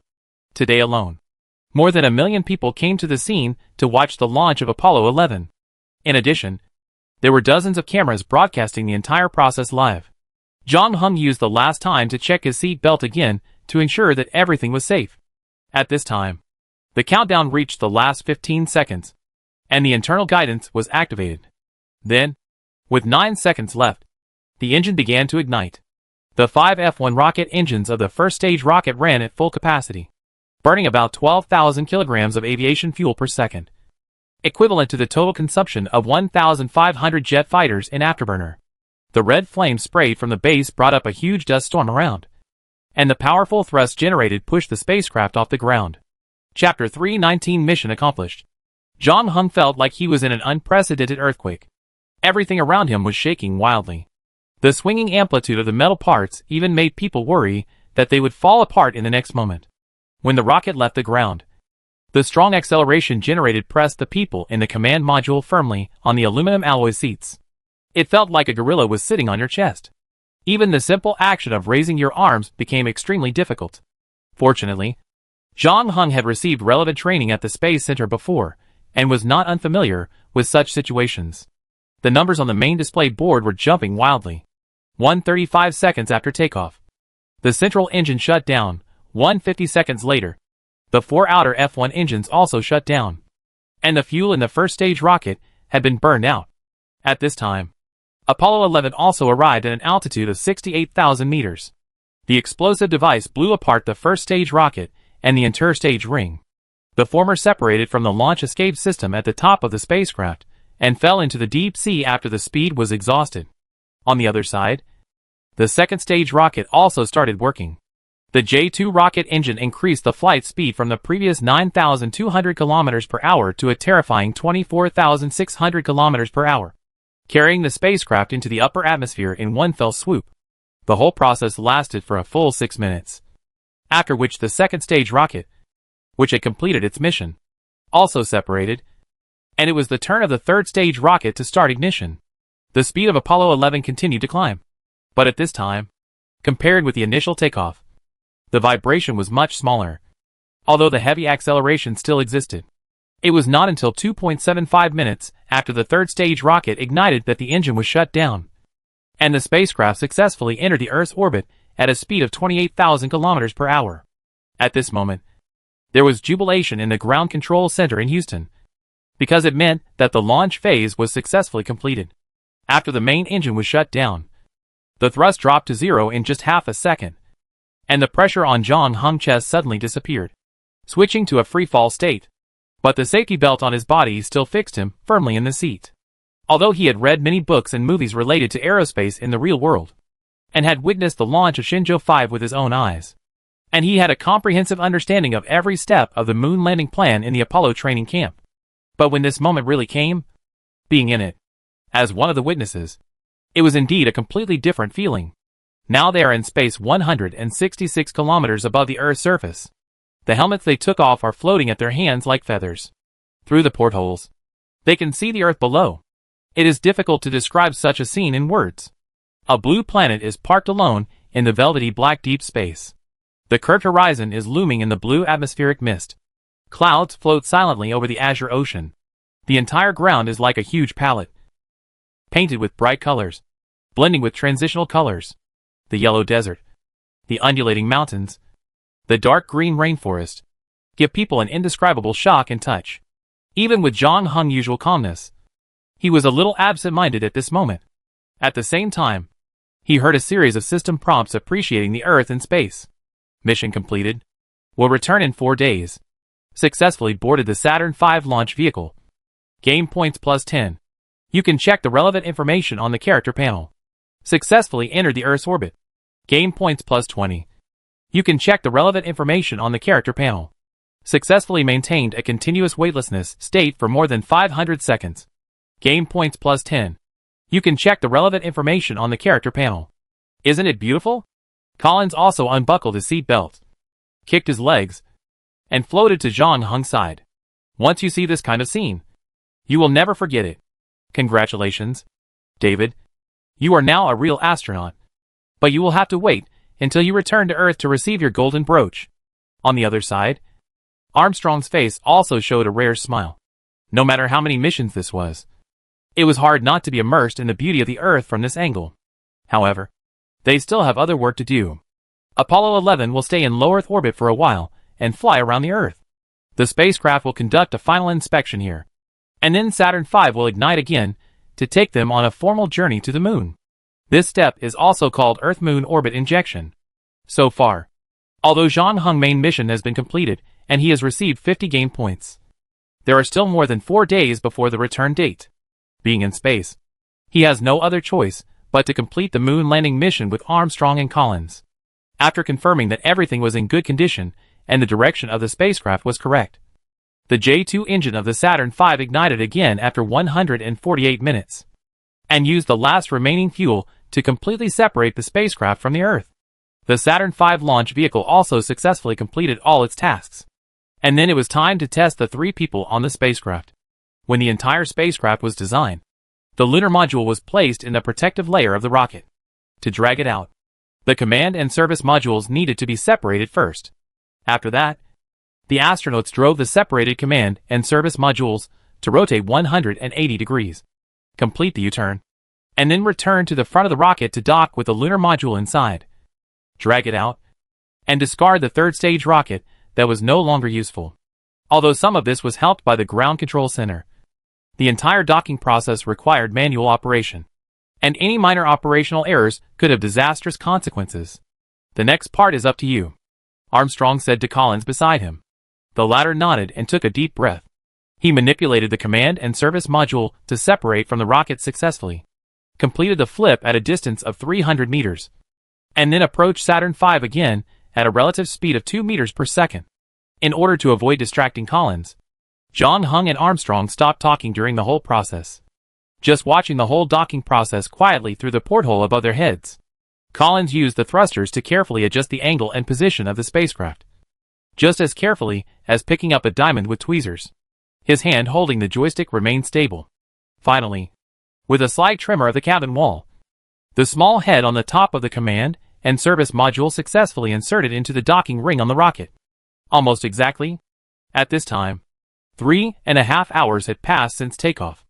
Apollo 11 officially bid farewell to the Earth and flew to the Moon 300,000 kilometers away. Chapter 320 Moon Landing. Have either of you seen my gloves? Collins appeared from Zhang Heng's side like a ghost, holding a bowl of pork and baked potatoes that had not yet rehydrated. I don't know, but it seemed to float over my head a quarter of an hour ago, Zhang Heng said. Did you just watch it fly away? It seems so. Okay. You can go to the lunar module and see. It should be floating in that direction. Collins, did you take the wrong toothbrush? Armstrong also leaned over at this time, looking serious. Did you? I clearly put my name on it. Yes. And you put it on my toothbrush. Armstrong paused. Also, remember to clean the fuel cell. Whose turn is it to clean up? Zhang Heng raised his hand. It's my turn. Let me do it, Collins said. You have something important to do today, right? After that, he patted Zhang Heng's shoulder again. Be sure to come back safely. Don't worry about me. Neil will come back safely, Zhang Heng said.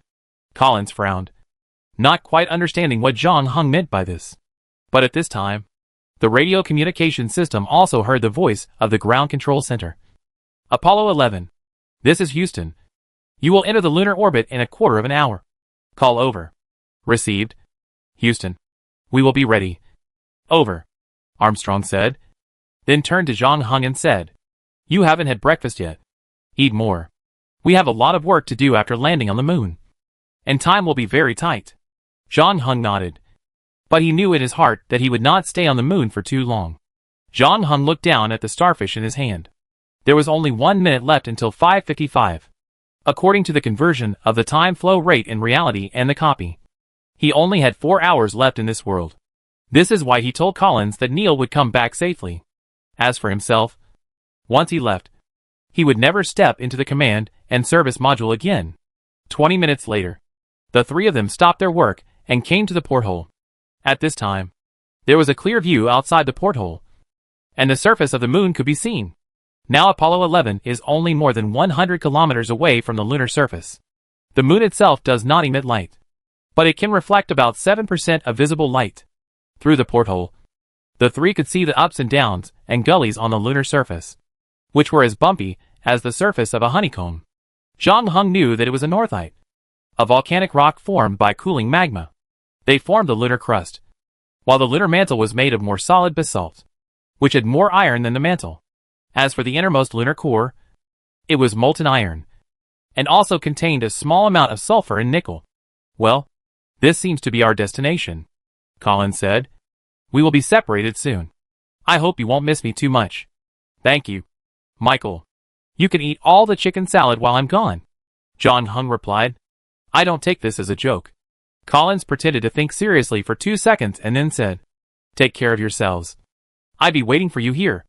And we go back to Earth together. Armstrong remained silent as always, and just nodded when he heard it. John Hung used the last time to prepare for the moon. Gave up those daily necessities. Only brought the game props with him. Put on the spacesuit. And then he and Armstrong entered the lunar module Eagle. Armstrong closed the hatch. Houston. This is Eagle. David and I have entered the lunar module. The load-bearing legs have been deployed, and we are in good condition. Over. Eagle. This is Houston. Please confirm that your spacecraft is powered by ethylene glycerol line 1. This is Eagle. We are on line 1. Over. John Hung said. At this time, Collins' voice came from the communicator. This is the Command and Service Module Columbia. All 12 pairs of latches have been sealed, and I will turn on the manual mode next. It is expected that Eagle will separate in 20 minutes. Got it. Good luck to you. In order to reduce the weight as much as possible, there are no seats in the lunar module. John Hung and Armstrong stand in front of the control panel. As the pilot of the lunar module, John Hung will take on the main driving task in the future. He needs to drive the Eagle to land smoothly at the designated location. This will be a challenge for him. But the more times like this, the calmer John Hung heart will be. Armstrong was a little worried that John Hung training time was too short. But when he saw the latter's eyes, he knew that John Hung was ready. Okay, we're going to start. After the countdown, Collins pulled the joystick to separate the command and service module from the lunar module. This is Houston. Please keep flying. Eagle, pay attention to your fuel. The maximum continuous ignition time is 910 seconds. Received. Houston. John Hung carefully controlled the lunar module to land on the lunar surface. However, it didn't take long for them to run into trouble, and the warning light on the dashboard suddenly flashed. Computer overload. We've lost the radar. John Hung glanced at the indicator light. Received. Eagle, please choose your own landing site. Received. Houston. Armstrong replied. But before the two had time to catch their breath, another alarm light on the dashboard lit up. Program alarm. John Hung frowned. Error code 1202. What is this, Houston? 1202. Received. We are checking. Eagle. John Hung manually turned off the alarm. But less than half a minute later, another program alarm sounded, and the altitude meter also stopped at 4,000 feet and no longer worked, which meant that John Hung could only land by naked eye. The situation began to become not optimistic, but the two had no other choice at this time. When they landed at about 2,500 feet, John Hung and Armstrong realized that they had deviated from the target location. However, the real problem was the failure of the fuel meter. When John Hung confirmed for the last time, the remaining fuel in the propulsion system could still be ignited for about 30 seconds, and a huge valley appeared in front of the Eagle. The radar failed, and John Hung didn't know how wide the valley was, nor how deep it was. He needed to make a decision in the shortest possible time, whether to risk an emergency landing in front of the ravine, or to find a way to fly over the ravine in front of him. And at this critical moment, the AirPods wireless Bluetooth headset that John Hung put together with the game props suddenly started up by itself. A familiar voice came from the communication channel. Friendly reminder. You still have 23 seconds of fuel. Chapter 321. Enjoy this victory. John Hung glanced at Armstrong from the corner of his eye and found that the latter was concentrating on looking at the deep valley ahead, and seemed not to notice the sudden voice in the communication channel at all. On the other side, the ground control center in Houston did not react at all to the line being hacked. John Hung realized that this voice was probably only heard by him. You need to make a choice. You only have 19 seconds of fuel left, the voice reminded. John Hung looked down again. The ground there was very rugged and not suitable for landing. However, the deep valley on the opposite side looked equally dangerous. Moreover, John Hung did not know what was behind the deep valley and whether it was still fluctuating. If he did not know the exact amount of remaining fuel, he would be more inclined to take a gamble here. However, now with the reminder of the mysterious voice, John Hung finally made up his mind and flew the lunar rover to the deep valley. It's a very brave choice. You still have 13 seconds of fuel, and the height from the ground is 640 feet. The voice in the communication channel continued, and at the same time told John Hung all the parameters and data he needed most, allowing John Hung to regain control of the current situation of the Eagle after losing the dashboard. The lunar module was getting closer and closer to the valley. If it were someone else, they would probably question John Hung's decision at this time. But Commander Armstrong remained silent. He decided to trust the driver's judgment. The program alarm sounded again. The red alarm light flashed, and the rapid alarm sounded particularly harsh. Armstrong simply turned off all the alarm systems to prevent John Hung from being disturbed again. The altitude of the lunar module was gradually decreasing. They were now above the huge valley. Looking down from here, they could only see darkness, like a huge mouth waiting to eat. 7 seconds of fuel remaining. 315 feet above the ground. Because the fuel was not much, John Hung did not ignite continuously, but chose to ignite once after gliding for a distance. The gravity of the moon was only 1/6 of that of the Earth. Even if there was not enough power, the Eagle would not fall immediately. But now they were getting closer and closer to the deep valley below. Fortunately, when there were still 5 seconds of fuel left, John Hung finally saw the other side of the deep valley. From here, the terrain there was very flat, and it was a perfect place to land. So the only question now was whether they had enough fuel to get there. John Hung estimated that they were still about 1.7 kilometers away from there, and it would take another minute and a half at the current speed. They were less than 50 feet above the ground, basically almost level with the rock wall of the deep valley. John Hung had to use up another 2 seconds of precious fuel to increase the gliding height of the lunar module. He needed to save the remaining fuel to adjust the attitude and slow down during landing. So this was almost the last fuel he could use. The lunar module glided silently over the deep valley, like a shadow. 32 feet. John Hung's hand holding the joystick was also a little cold. And finally the lunar module almost rubbed the opposite rock wall and flew over the deep valley. The distance between the lunar module and the ground was less than 15 feet. John Hung didn't care to be happy about it. He controlled the lunar module to drift forward a short distance, and then immediately entered the landing procedure. When he used up the last second of fuel, the forward load-bearing legs of the Eagle also landed steadily on the surface of the moon. Houston, this is the Tranquility Base, and the Eagle has landed safely, Armstrong said to the communicator. His voice hardly changed. Cheers rang out at the ground control center in Houston, and everyone was waving everything they could grab in their hands. They had enough reason to be excited, because this was the first time in human history that someone successfully landed on the moon. NASA has paid too much for this day. The doubts and pressure from the outside world are like a race against time. When this moment really comes, everyone feels tears welling up in their eyes. John Hung also breathed a sigh of relief. Although he knew it was just a game, he still had a strong feeling of being in history at this moment. Congratulations. A perfect landing. You can give it a perfect score, the voice in the communicator said. Next, we will soon enter my favorite part. Neil Armstrong next to you will say my favorite sentence. Even in the entire human history, this is still one of my favorite clips. It's incredible, isn't it? Until 500 years ago, most people believed that the Earth was flat. And now you are standing here, 300,000 kilometers away on the moon.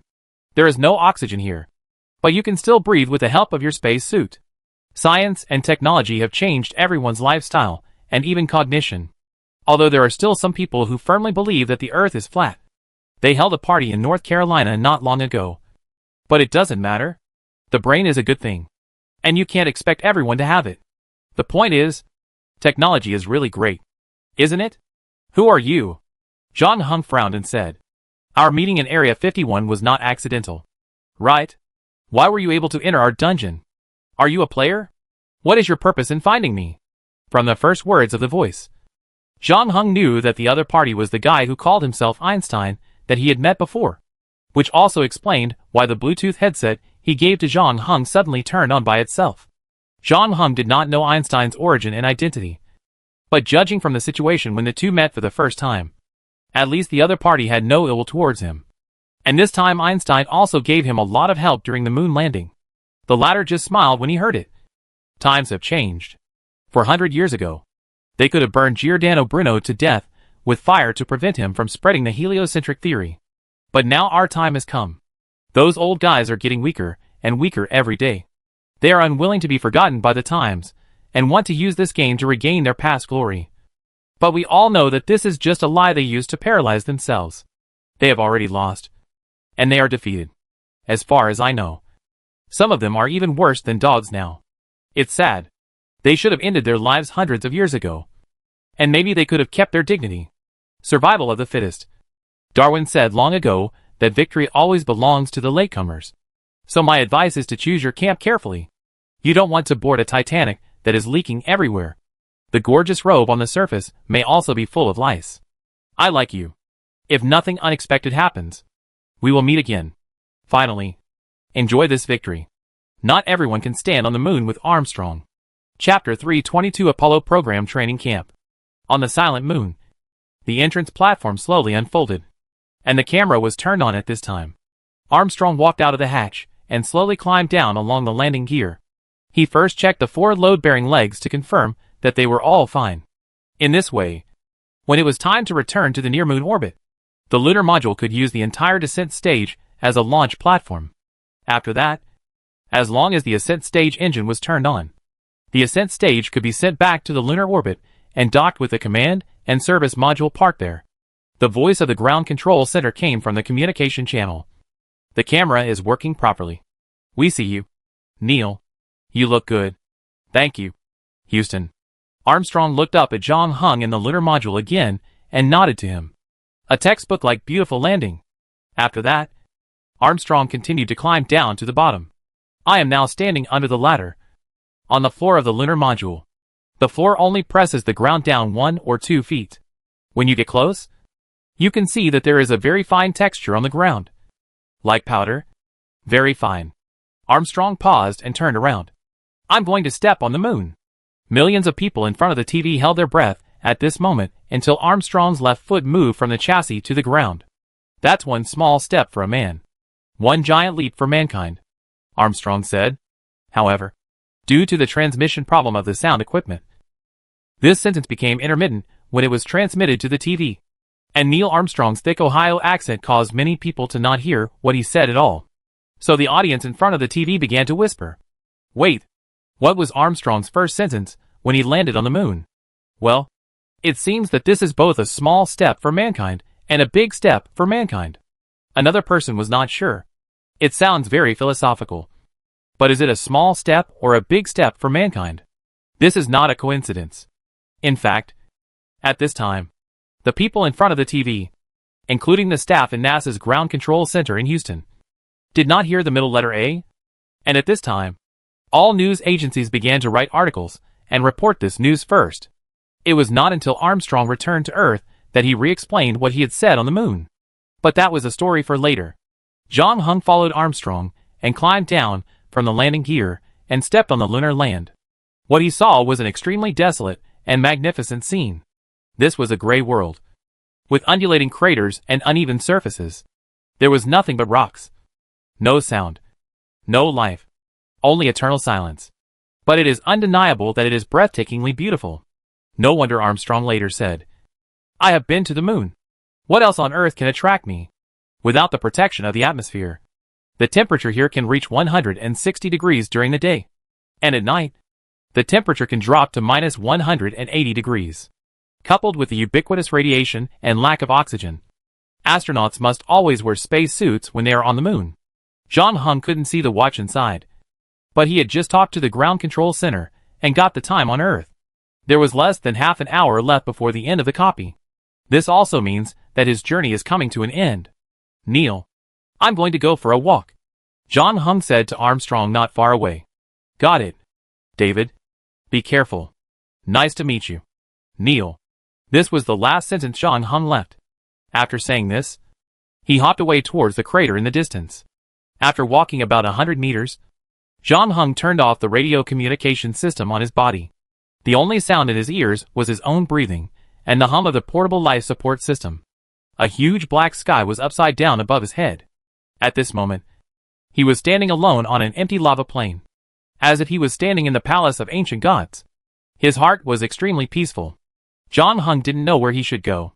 He just walked into the darkness in front of him without hesitation. Return deadline reached. Mission completed confirmed. Cleared the Dungeon Apollo Project training camp. The 5th round of the game ended, and he was about to return to the real world. Zhang Heng opened his eyes. The dungeon time, this time, was not long. Even if the parallel dungeon was included, it was less than a year. However, the flow of time was also very slow. After a dungeon trip, 6 hours had passed in the real world.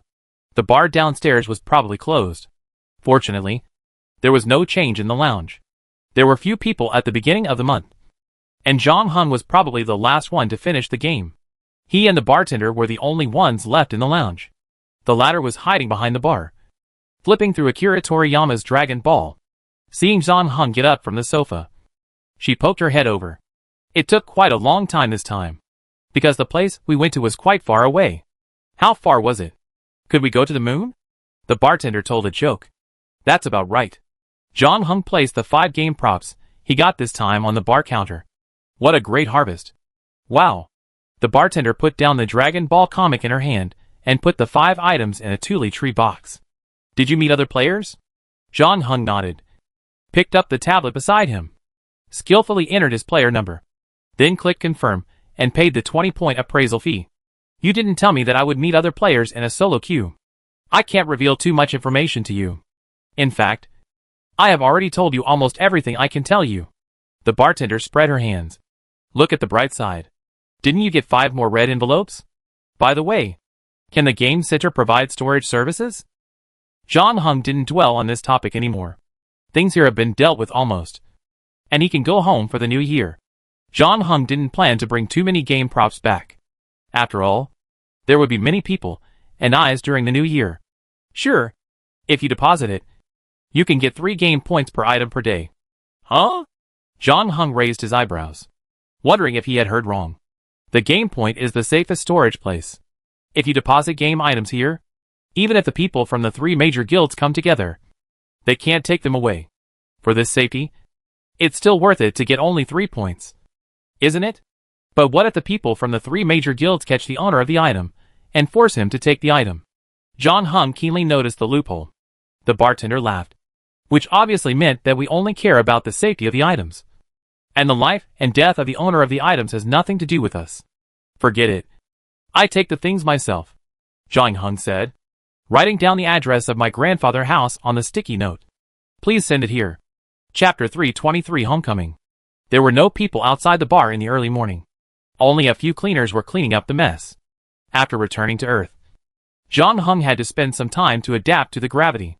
Fortunately, unlike real astronauts, his body still maintained the state before entering the copy. He did not lose bone weight and blood, did not feel thirsty, and had no vision problems. So it was more of a psychological adaptation. After all, he had just been floating in space for 4 days. Even on the moon, the gravity was only 1/6 of that on Earth. However, unlike the black sails, these minor problems only took an hour or 2 to solve. Zhang Heng walked to the entrance of a residential community and ordered a bowl of hot soy milk, 2 fried dough sticks, and a tea egg from a roadside breakfast stall. When he finished, the road became lively, and nearby office workers walked out of their homes.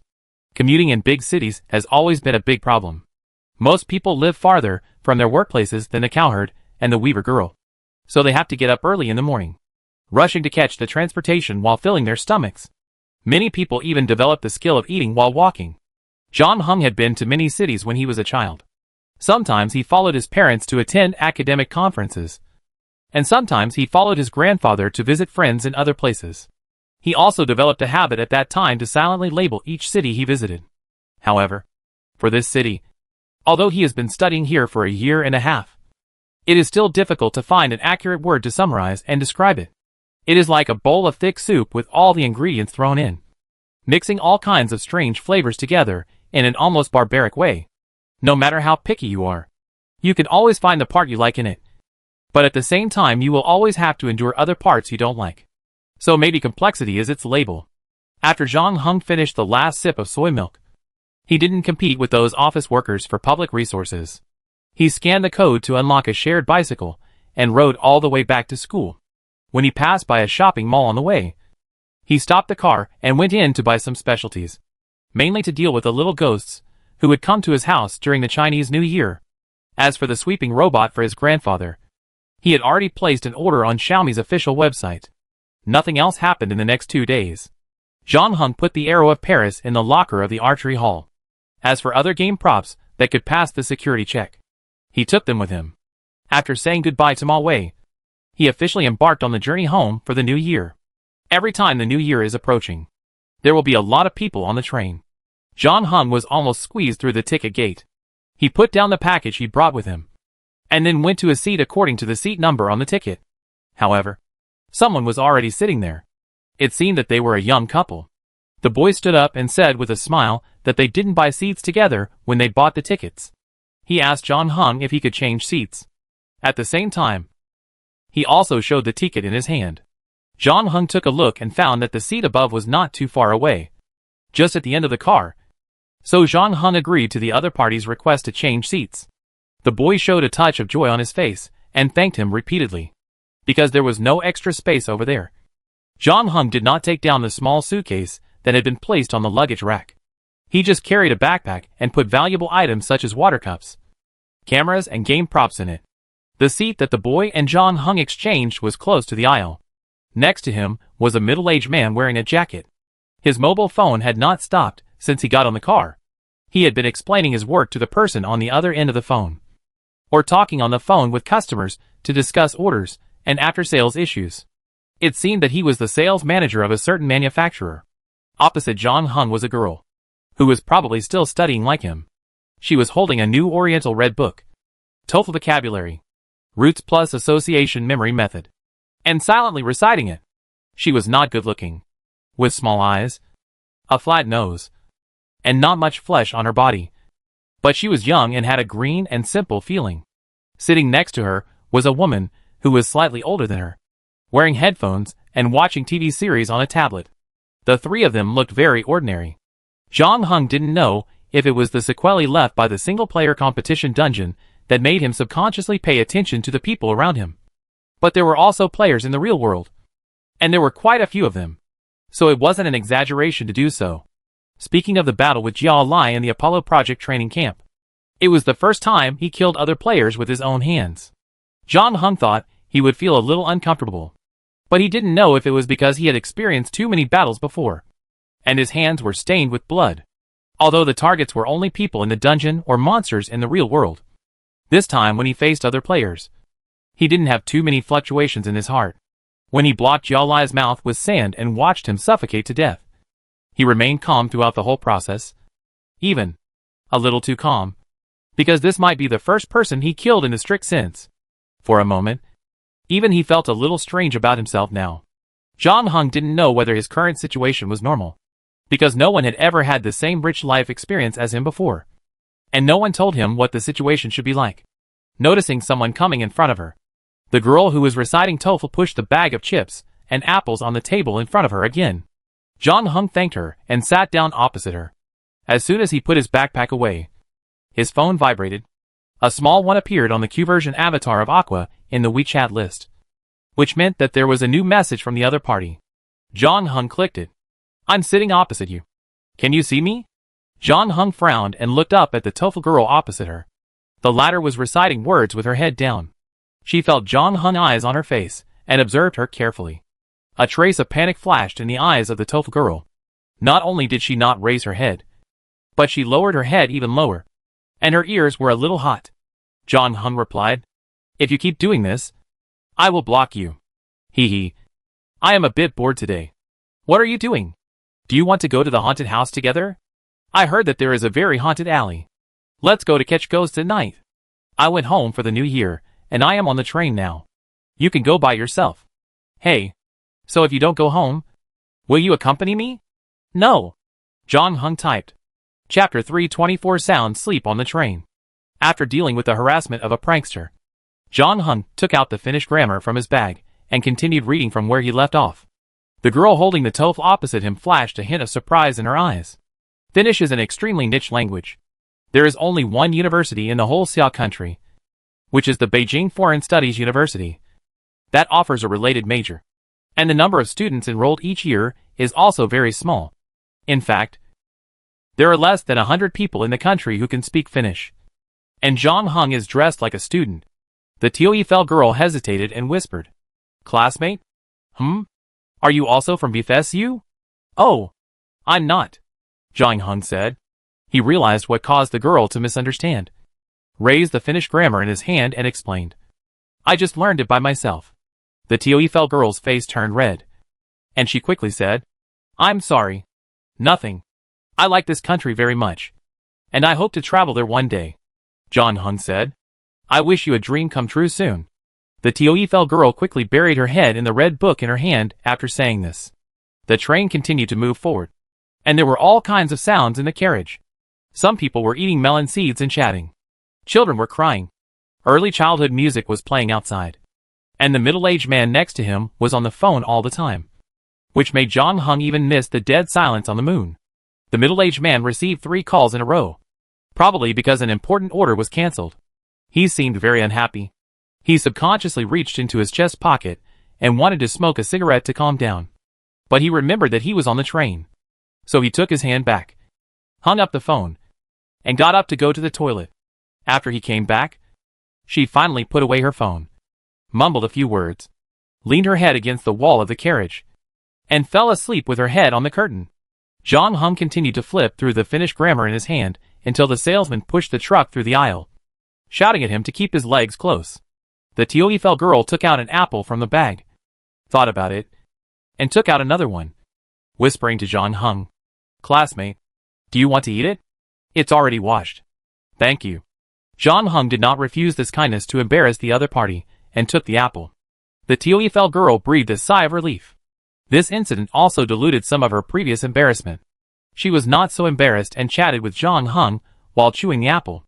After chatting for a while, the TOEFL girl winked at John Hung and whispered, "Look at the uncle next to you. He is still drooling when he sleeps." John Hung looked at his side and frowned. There are many people who drool when they sleep, but it is rare to see a middle-aged man drooling so much that the curtains are wet. In fact, it seems that he can't control his salivary glands at all. John Hung tried to pat the middle-aged man's shoulder, but the latter did not respond. So John Hung increased his strength, almost pushing him. But the middle-aged man still did not wake up under such circumstances. The TOEFL girl also noticed something abnormal at this time, and asked nervously, "What's wrong with him? Is he sick?" "I don't know. Let's call the flight attendant first," John Hung said in a deep voice. And at the same time, he put his fingers under the middle-aged man's nostrils, where he could still feel his breathing.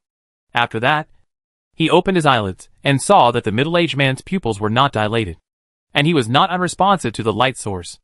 In fact, apart from the abnormal saliva secretion, his current state did not have any medical abnormalities. He was just completely asleep.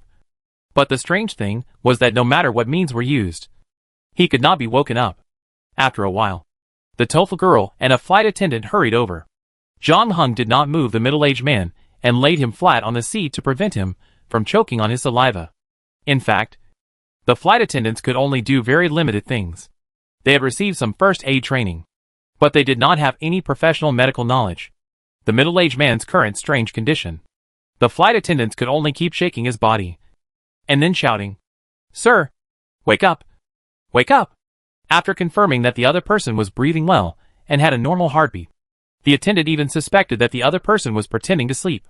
Until one time he shook too hard, causing the middle-aged man's body to slide down and his head to hit the table beside him. Although there was no bleeding, the muffled sound could not be faked. However, even so, the middle-aged man still did not wake up. The attendant was a little panicked and quickly made an emergency broadcast on the train to find medical staff. Later, a doctor really stood up, but without medical equipment at hand. They could only perform some simple examinations and the cause of the disease was not found, because the middle-aged man was traveling alone, and his phone was locked. His family could not be contacted, and it was unknown whether he had any medical history. In the end, they could only contact the ambulance of the hospital near the station. When the train arrived at the next station, the medical staff waiting at the booth rushed to the train and carried the middle-aged man down. At this point, this emergency came to a temporary end. The onlookers who were watching the excitement retracted their heads, and the tofu girl and John Hung also sat back in their original seats. But the former was still a little shocked when she saw the saliva on the curtains, and asked John Hung, "What happened just now?" "I don't know." John Hung lied. Actually, he had some guesses after seeing the middle-aged man's condition. While the attendant and the enthusiastic doctor on the train were busy with rescue, he opened WeChat on his phone and found the picture of you with Aqua's profile picture, who always looked unhappy. "Hey, let me ask you a question. What's going on? Have you finally figured out that you want to accompany me to the haunted house?" "Looking forward to it." "Forget about the haunted house. I said I'm already on the train."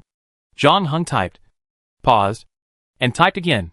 "Whose hands does Death Dream have now? Playing dumb.jpg. Will the target locked by Death Dream be forever in a dream and never wake up?" And at the same time, the secretion of saliva is abnormal. This time, the time the opponent sank was particularly long, and it seemed to be struggling. It took half a minute to send a message again. "What? Did you encounter it?" "Yes. Just now. Right in front of me." The person was carried off the train, but I suspect that its owner was also on the train. "Brother, I really don't know who has Death Dream.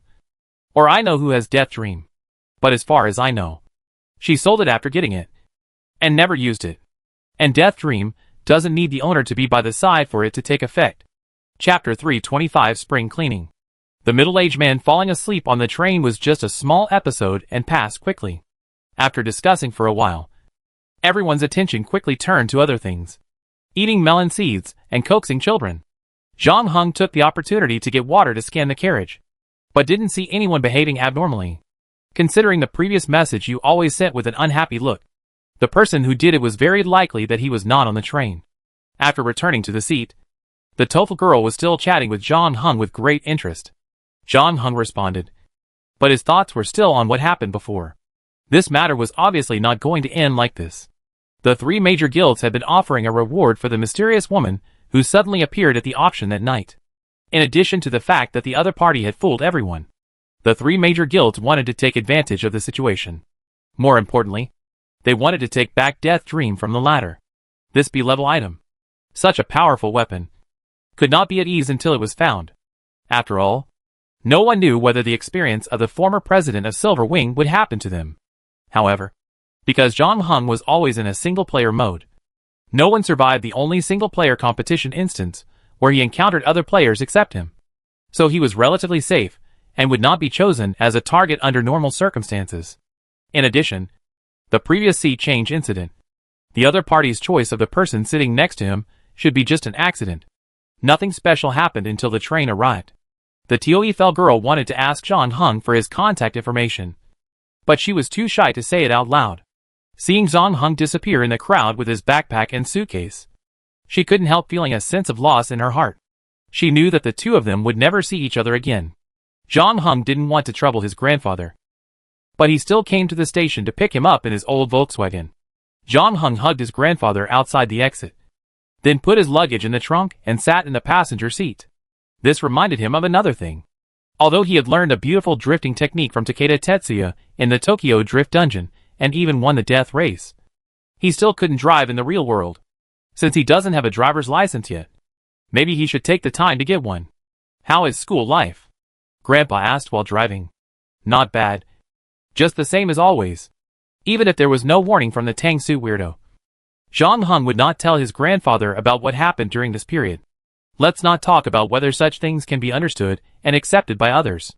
Even if his grandfather knew, he couldn't do anything except worry about him. However, with the incident of Xaviercha in the past, John Hung did consider whether he should indirectly remind his grandfather to pay attention to similar dangers. But then he thought that even if ordinary people knew about such things in advance, it would be difficult for them to make any effective response. So he gave up. Moreover, as an intellectual of the older generation, Grandpa only has a firm belief in Marxism, and he himself should not be involved in such things. You seem to have matured a lot during this period. Grandpa looked at John Hung in the rearview mirror and paused. Very good. Don't be as frivolous as your father. A man should be a man. Try to do more and talk less. And speak with actions. Then why did you marry Mom to him? John Hung asked. Opened the CD box beside him, and pulled out a 7 miles of fragrance from it. This album is almost as old as this car. John Hung skillfully inserted it into the car CD player. After a while, Jay Chow's voice echoed in the car. Grandpa snorted coldly. Your mother has always had bad eyesight. It must be inherited from your grandmother. John Hung smiled and said nothing more. Half an hour later, the car drove to where he lived. Grandpa's community was allocated by the unit, but because it was built earlier, there was no underground parking lot, so he could only add parking spaces on the roadside later. After Grandpa parked the car, John Hung got out of the car and took down the suitcase. During this time, he also ran into several residents in the same building, because everyone worked in the same unit before. Basically everyone upstairs and downstairs was familiar with each other. John Hung also ran around the yard when he was a child, and he had been to many people. At such times, they had to stop and exchange a few words, so they walked for several minutes longer. When they got home, Grandpa heated up the meal that had been prepared in advance, and talked about John Hung's parents while eating. John Hung received a call from them during Christmas saying that they would come back for the New Year this year, but they did not say the specific time until they booked the tickets a few days ago. The two would take a flight to Shanghai in 4 days, and then transfer back. Although Grandpa was quite dissatisfied with the two state of being happy abroad in recent years, it can be seen that he still attaches great importance to the family reunion during the new year. He started preparing various ingredients a week ago, and also took out the mouth-eye that he had treasured for a long time. It always feels good to go home. Especially the past 6 months have been particularly complicated and long for John Hung. After taking a shower, he walked into his bedroom with his backpack, pressed the switch on the wall, and the light came on. John Hung looked around and found that there was not much change here since he left, except for the new sheets and quilt covers. Everything else remained the same. The Hulk and Spider-Man figures he bought in junior high school were still on the shelf at the head of the bed, with the classic postures of Bruce Lee and Ultraman. The antique PSP was now stuffed at the bottom of the drawer, where there were also a few posters of SHE and Jay Cho. John Hung threw his backpack in front of the desk, and then threw himself on the bed. At this moment, he finally didn't have to think about what happened in the previous copy, and he didn't need to guess the thoughts of the people around him. This is probably the meaning of home. John Hung got up at 10 o'clock, had breakfast, and started to help his grandfather with the spring cleaning before the new year. They started from the study, turning out the small things that were stuffed everywhere before, wiping them clean and sorting them back. John Hung was still flipping through the bookshelf and found an unopened pager, which was a pager in the past. He was a little hesitant about what to do with it. At this time, he saw his grandfather suddenly standing on the other side, holding a photo album in his hand, and fell into deep thought. John Hung put down the pager and walked over. This album should be quite old. The photos in it have turned yellow, but you can still see the faces of the people on it. It is a girl with a sweet smile and a boy with a serious face. She looks very beautiful, John Hung said. Yes, that's why I always say that she has bad taste. Many young men pursued her, but she chose me in the end. Grandpa wiped his glasses and said with emotion, I was very ordinary in all aspects at school at that time. I was just a nerd who didn't understand romance. I can still remember that I was too nervous when taking the photo. The people in the photo studio asked me to relax a little, but I just couldn't smile no matter what. I could only take this photo with her with a stern face. She always said that I looked very arrogant at that time. As Grandpa was talking, a photo slid out of the album. Chapter 326 Old Photos. John Hung bent down and picked up the photo from his feet. Unlike other photos in the album, this photo was clipped into the album and not fixed, which is why it slipped out. And unlike other photos, the date of this photo was obviously taken closer to now. This is a group photo. There are more than 20 people in the whole photo. They seem to be members of an organization. They are all wearing thick warm clothes, waterproof clothes, hats, and snow boots. They are fully armed and standing on a glacier, with more than a dozen sled dogs beside them. John Hung found his father and mother in the crowd at a glance. Both of them looked very young. Standing on the left side of the first row, his father made a V sign to the camera, while his mother was busy stuffing the snow she had picked up from the ground into his collar. Both of them were smiling brightly. However, John Hung's eyes stopped at the person on the far right of the second row. John Hung's pupils suddenly contracted, because he actually saw the tang suit weirdo who gave him an extra 24 hours in this photo. The latter also appeared in this photo, and he looked almost the same as when he first met John Hung. However, he was no longer wearing the incongruous tang suit, but a normal European dress. He looked very low-key in the photo, standing behind the others, because he was not tall, and half of his face was blocked. He just smiled at the others around him. John Hung glanced at the date on the lower right corner of the photo. This photo was taken 17 years ago, when he should have been just over 1 year old. Oh! Grandpa put on his reading glasses again. This photo should have been taken during the last research project they participated in before returning to China. The location was Greenland. It is said that the coldest place there can reach -70 degrees Celsius. Someone found ancient relics or something there, and a large part of it is related to ancient mythology. Your parents were invited and hurried over. What was the result? John Hung asked. I don't know. I never cared about such superstitious things. In fact, I opposed your mother when she chose her major, but she has been interested in such strange stories and legends since she was a child. At that time, your grandmother stood with her. It is more difficult to convince two women than one woman, grandfather said. Fortunately, they took you back to China after the project was over. I thought they would settle down and choose a stable life, but they left again 2 years later. When you become a parent, you will know that your children always yearn for the outside world. Can I take this photo? John Hung asked. Of course, but wait until your parents come back to tell them. I still have a lot of other photos of them here. Grandpa looked at the woman with a sweet smile in the photo again, and finally closed the album in his hand. Let's put the memories aside and finish the work at hand first. There are too many places to clean up. Fortunately, you came back early. I knew that I couldn't rely on those two people. Okay. John Hung put away the photo, then pointed to the pager beside him and asked, Do you still want this thing? Yes. This is a gift from your grandmother. I have a special box to store the things she gave me. I find out where it is. The two of them were busy from morning to night, and finally they finished cleaning up the study, master bedroom and bathroom. In addition, there were 2 secondary bedrooms and a kitchen, which was the most troublesome part. The next morning, John Hung also turned the soil in the small plot of land in the backyard, so that he could plant things when the weather got warmer next year. Seeing his skill turning the soil, his grandfather seemed a little surprised. Why? Are there still activities for educated youth to go to the countryside and universities now? John Hung shrugged, took the hot water from his grandfather, and drank a sip, looking at the land he had turned over.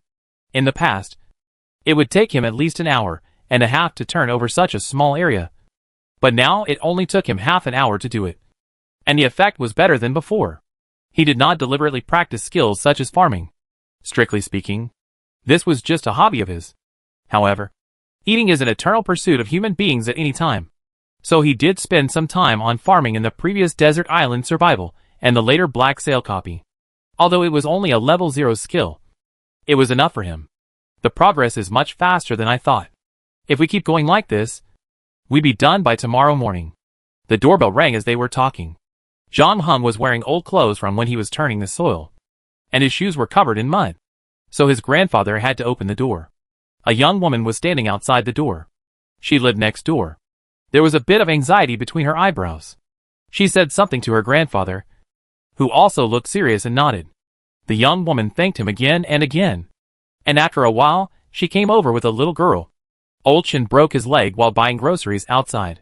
No one in his family was there, only his daughter-in-law and granddaughter. His daughter-in-law sent the granddaughter to our place for half a day, and she had to go to the hospital to take care of Old Chin. Tian, you still remember that she always followed you during your high school summer vacation. Grandpa made a brief introduction for the two. Tian, do you still remember your brother John Hung? The little girl was a little shy, and shrank behind her mother when she heard the words. Anyway, Tian is in your hands, the young woman said gratefully. Don't worry. I have watched her grow up. She feels like she is at home here. By the way, is Lao Chen okay? The fall was not serious, but he has always had osteoporosis, so it will probably take some time to recover. The hospital has been urging me. I have to go there first. Tian brought her homework. Just let her do it. Okay. Grandpa nodded and said nothing more. He sent the young woman away and took Tian to the coffee table, then moved a small stool for her to do her homework there. Zhang Heng continued to stay in the backyard to remove the insects from the osmanthus tree. He had just finished the 4 drip when he received a message from Ding Si. The two met in the auction copy and left contact information with each other. Although Zhang Heng rarely interacted with other players, he was not opposed to chambers of commerce like Fulu. The other party could provide him with point exchange and item consignment services, so he didn't have to wait until the auction started. In addition, Fulu often had some useful items for sale or provided some useful information. Chapter 327 Stick Figure. The information sent by Ding Si this time was semi-advertising in nature. It was about a recently established forum, led by the 3 major guilds, rented overseas servers, and aimed at facilitating and promoting communication between players. Every player could register freely. Zhang Heng took a quick look at the picture attachment sent by Ding Si. The name of the website was Immersive Simulation Game Enthusiast Forum. There were also small notes and rules below, mainly to make ordinary people who accidentally clicked and mistakenly think that this was a forum for enthusiastic real-life simulation game enthusiasts. Currently, the website has 3 main sections: a daily spam section, a trading section, and a teammate recruitment section. Subsequent functions are still under construction. The website creator claims that he will try his best to protect the information security of visitors, encrypt IP information, and do not need to bind any email or mobile phone to register. Even in the visitor state, you can speak, but you are still encouraged to use your ID. In principle, the website administrator is not responsible for the authenticity of the messages posted on it, and also reminds registrants to be vigilant at all times and not to disclose their identity information. The idea of the website actually came up a long time ago. It is said that the earliest batch of players had created some QQ groups, adding friends to each other and actively sharing experiences. But later, due to a series of vicious incidents, the QQ groups were disbanded. The current website is an upgraded version of those QQ groups. The original intention was to reunite the players and solve the problems of poor communication and fighting alone. Of course, the 3 major guilds also have selfish motives and want to gradually establish their leadership among the players. However, for now, the creation of this website is obviously more beneficial than harmful, especially for single-player players like Zhang Heng, giving him a channel to understand the outside world. However, Zhang Heng did not log into the website immediately. Although the 3 major guilds claimed that the website was safe and would not leak user IP addresses, Zhang Heng did not plan to log in using his mobile phone or home computer for safety reasons. He planned to find an internet cafe when he was free. After cleaning up the yard, Zhang Heng changed his shoes and walked into the house. He wanted to take a shower first, but he suddenly stopped when he passed by Tian. The little girl was lying on the coffee table with a pencil in her hand. Zhang Heng thought she was doing her homework at first, but when he got closer, he found that it was not the case. Tian was writing something on the back of her homework book. She was drawing a woman sitting on a hospital bed, and there was an old man on the bed, with one leg hanging up, and his face was full of fear, because the light tube above his head suddenly fell off and was falling towards him. This was a child's simple drawing, full of innocence, but the content was a bit scary. "Can I see it?" Zhang Heng stretched out his hand and said gently. Tian was very focused when she was drawing, and she didn't seem to expect someone to come behind her. She was startled when she heard the words, but she still handed the homework book to Zhang Heng. Zhang Heng took the homework book and flipped forward. He saw several other paintings, including one of an old man falling off a bicycle, one of a puppy falling into a pond, and one of a woman cutting her finger while cutting vegetables. Zhang Heng's expression changed, and he thought of the band-aid on the young woman's left index finger. He looked down at the little girl and found that she was also looking at him, with a hint of fear in her eyes. The last time they met was about 1.5 years ago. At that time, Tian was still a very lively and cheerful girl, but this time she was obviously much quieter. "The drawing is good?"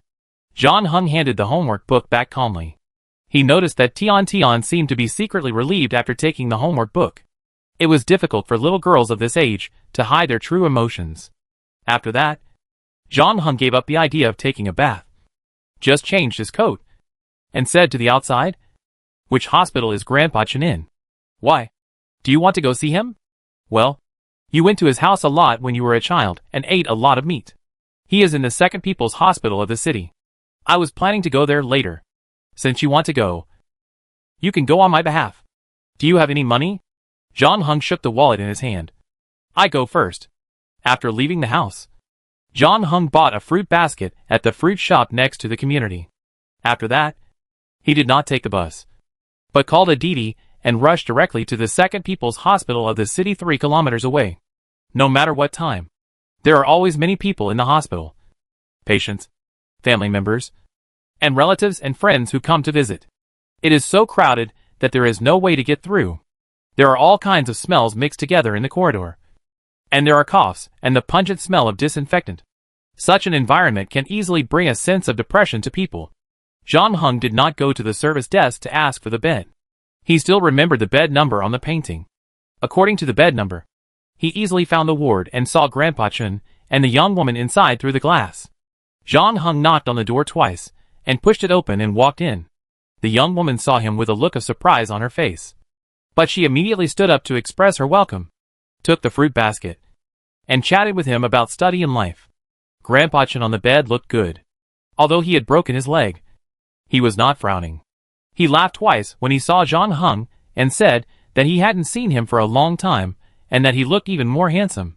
John Hung used the fruit knife on the bedside table to peel an apple for Grandpa Chen and observed the surroundings. The whole ward environment was not bad. It was a 3-person room. There were also patients on the other 2 beds. Grandpa Chen's bed was right in the middle. An old-fashioned double-ended fluorescent lamp was hanging above his head. The shape is the same as in the painting. John Hung did not leave after peeling the apple. He stood by the bed and chatted with Grandpa Chen. The young woman felt a little strange, but did not say anything. Grandpa Chen talked about the embarrassing incident when John Hung wet his pants when he was a child but did not tell anyone, and dried himself in front of the heater. He was so happy that he seemed to forget the pain in his legs. As a result, the next moment, the double-ended fluorescent lamp on his head suddenly broke away from the lamp holder without any warning and fell towards his head. However, just when the lamp was about to hit Grandpa Chen's forehead, a hand held it firmly. John Hung could block a knife that was chopped at full force, so it was no problem for him to block a light bulb. Not to mention that he was always paying attention to the movement above his head. However, he was still somewhat surprised when the light bulb really fell off. Predicting the future? But from those stick drawings, it seems that all the things that happened were bad. And it seemed more like some kind of curse. The young woman thanked him repeatedly. And the little nurse, who was changing the dressing for the bed next to her, was still in shock. She looked at John Hung curiously with her round eyes. But unfortunately, the latter did not plan to stay in the hospital any longer at this time. After confirming his guess, he should find a way to solve the problem. Chapter 328. Killing reappears. John Hung didn't expect that he would encounter new supernatural phenomena not long after the incident on the train. Although the Tang suit weirdo had hinted to him that those things had been stirring in the shadow of reality long before the game started. But it is certain that even if there were supernatural events at that time, they would not be as frequent as they are now. Apart from other things, the large number of game props brought out by players from the dungeon would definitely create more accidents. Situation. Thinking of this, John Hung frowned. Since this game is not the first session, the organizing committee of the game cannot be unaware of the consequences of doing so. Or is this one of their intentions? John Hung did not think about it any further. Such speculation is difficult to confirm. He decided to focus on the current matter. Grandpa Chen's family has always had a good relationship with his grandfather. The two are colleagues at work and have been old neighbors for many years after retirement. Tian also liked to follow him during the holidays. Like a little tail. If he didn't know, it would be fine. Now that he has met, it is difficult for John Hung to ignore it. In order to solve this problem, we must first find the root cause of all this. The best entry point is obviously Tian. John Hung needs to find a way to understand what kind of opponent he is going to deal with from Tian before deciding the next move. But before that, John Hung still took the time to go to the internet cafe and log on to the newly established website according to the URL provided by Ding Si. Zhang Heng didn't expect it to be quite lively here, but most of the posts were concentrated in the flooding area. This was the first day of the website, and many people showed their potential as water monsters, tirelessly repeating similar things under each post. Squeeze in, sofa, floor, ceiling, and other meaningless messages. Some people have opened an upgrade forum for themselves in a hurry, shouting in it, "I am about to ascend.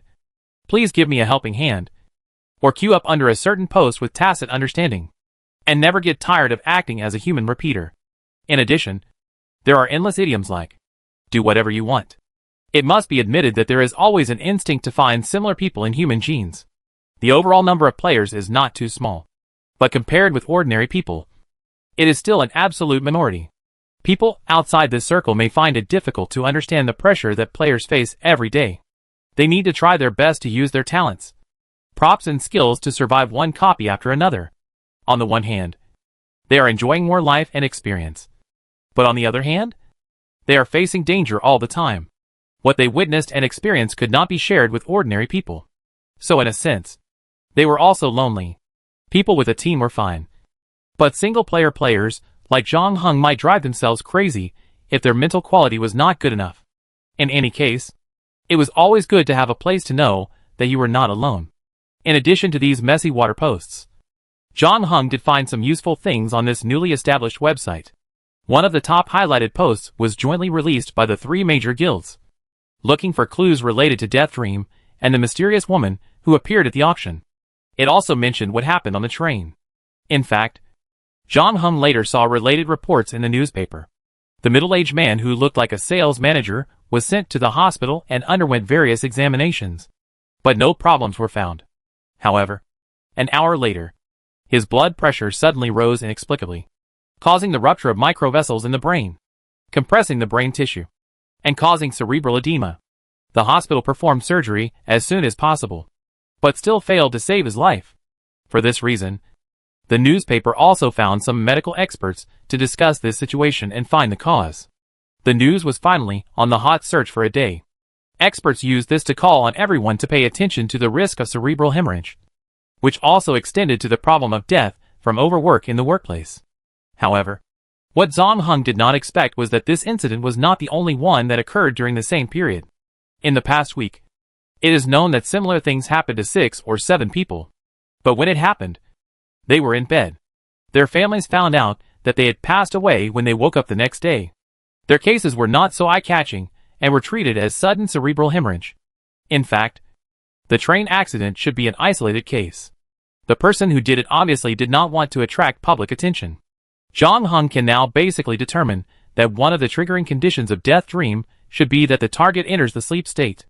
From the middle-aged man's previous phone call, it can be learned that his trip was a sudden one because there was a problem with the order he had agreed on before. He rushed to the customer to communicate face-to-face, but he did not expect that the customer canceled the order before he arrived.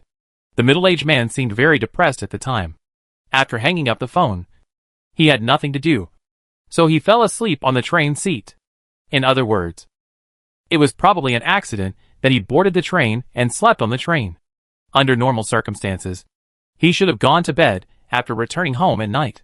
In this case, he would have died quietly in his bed like the 6 or 7 people, and was diagnosed with cerebral hemorrhage, instead of being known to the whole city like now. It can be seen that the 3 major guilds attach great importance to this series of events. This is the first time that Death Dream has appeared again after more than 2 months. And unlike before, it has started a crazy killing mode as soon as it appeared. Because the previous owner of Death Dream had already killed a lot of people, most players were willing to believe that even with the quality of B and the item, there should not be many uses left. But now it seems that the situation is not the case, and the distribution of the victims this time is quite strange. The 7 people who have been confirmed are distributed almost all over Xia country, from Yunnan to Shanghai, and even 2 people who are more than 1,000 miles apart died on the same day. The replies below are also discussing the magical movement trajectory of the new item owner. What is this? A travel-style killing? A random encounter where you can kill as you go? However, since there is no heavyweight victim like the Silver Wings guild leader this time, the panic is not that strong. However, even so, the 3 major guilds, who are facing a great enemy, immediately sent people to investigate the connection between the victims. At the same time, they also hope that other players can actively provide clues, and promise to give corresponding points rewards according to the value of the clues. Chapter 329 Elimination Method. John Hung then browsed several other valuable posts, registered an ID called Saturn V, and then turned off the computer and left the internet cafe. The whole process took less than 20 minutes. When he got home, Tian was skipping rope alone in the backyard, while Grandpa was leaning against the gate and looking at her with a worried look on his face. John Hung put on slippers and walked to Grandpa. "Do you remember taking Tian to play with you during the holidays?" John Hung nodded. "She was very lively at that time, running around the house behind you. In fact, when I saw her a month ago, she was still very normal, jumping all the time. But then she became afraid to communicate with people and became timid." "What happened in between?" John Hung asked. "No one knows. Children of this age have a very regular life. They go to school every day, and either stay with their parents or go to training classes on Saturdays and Sundays." Her parents initially suspected that it was a problem at school.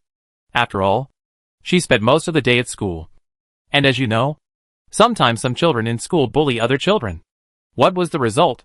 Her parents went to school to find the head teacher, substitute teacher, and other children in the class. And the answers they got were all the same. Tian was both good in character and learning, beautiful and well-behaved, and served as the class monitor.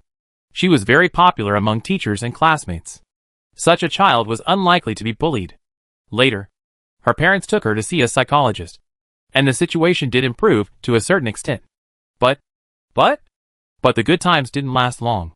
Soon her condition started to deteriorate again. Now she doesn't communicate with people much. Her mother plans to take her out of school in 2 days, and then take her to a big city to find a specialist for treatment.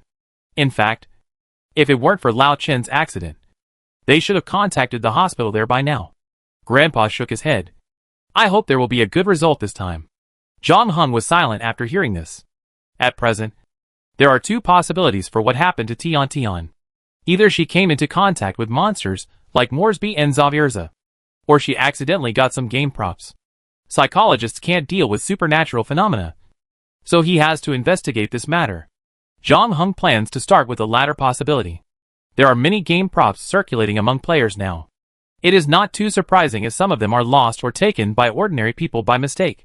This is why John Hung originally planned to deposit the game props on him at the game point first. But there is a very important problem, which is how to find the props. Although the dungeon is much more dangerous than the real world, the dungeon also has its advantages. For example, as long as you touch a game prop, you will hear the system prompt sound. This method can also be used to quickly check whether something is a game prop. And it is quite accurate except for the extreme situation at the auction.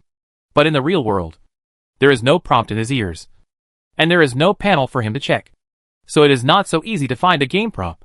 And Tian's current state is obviously difficult to communicate with.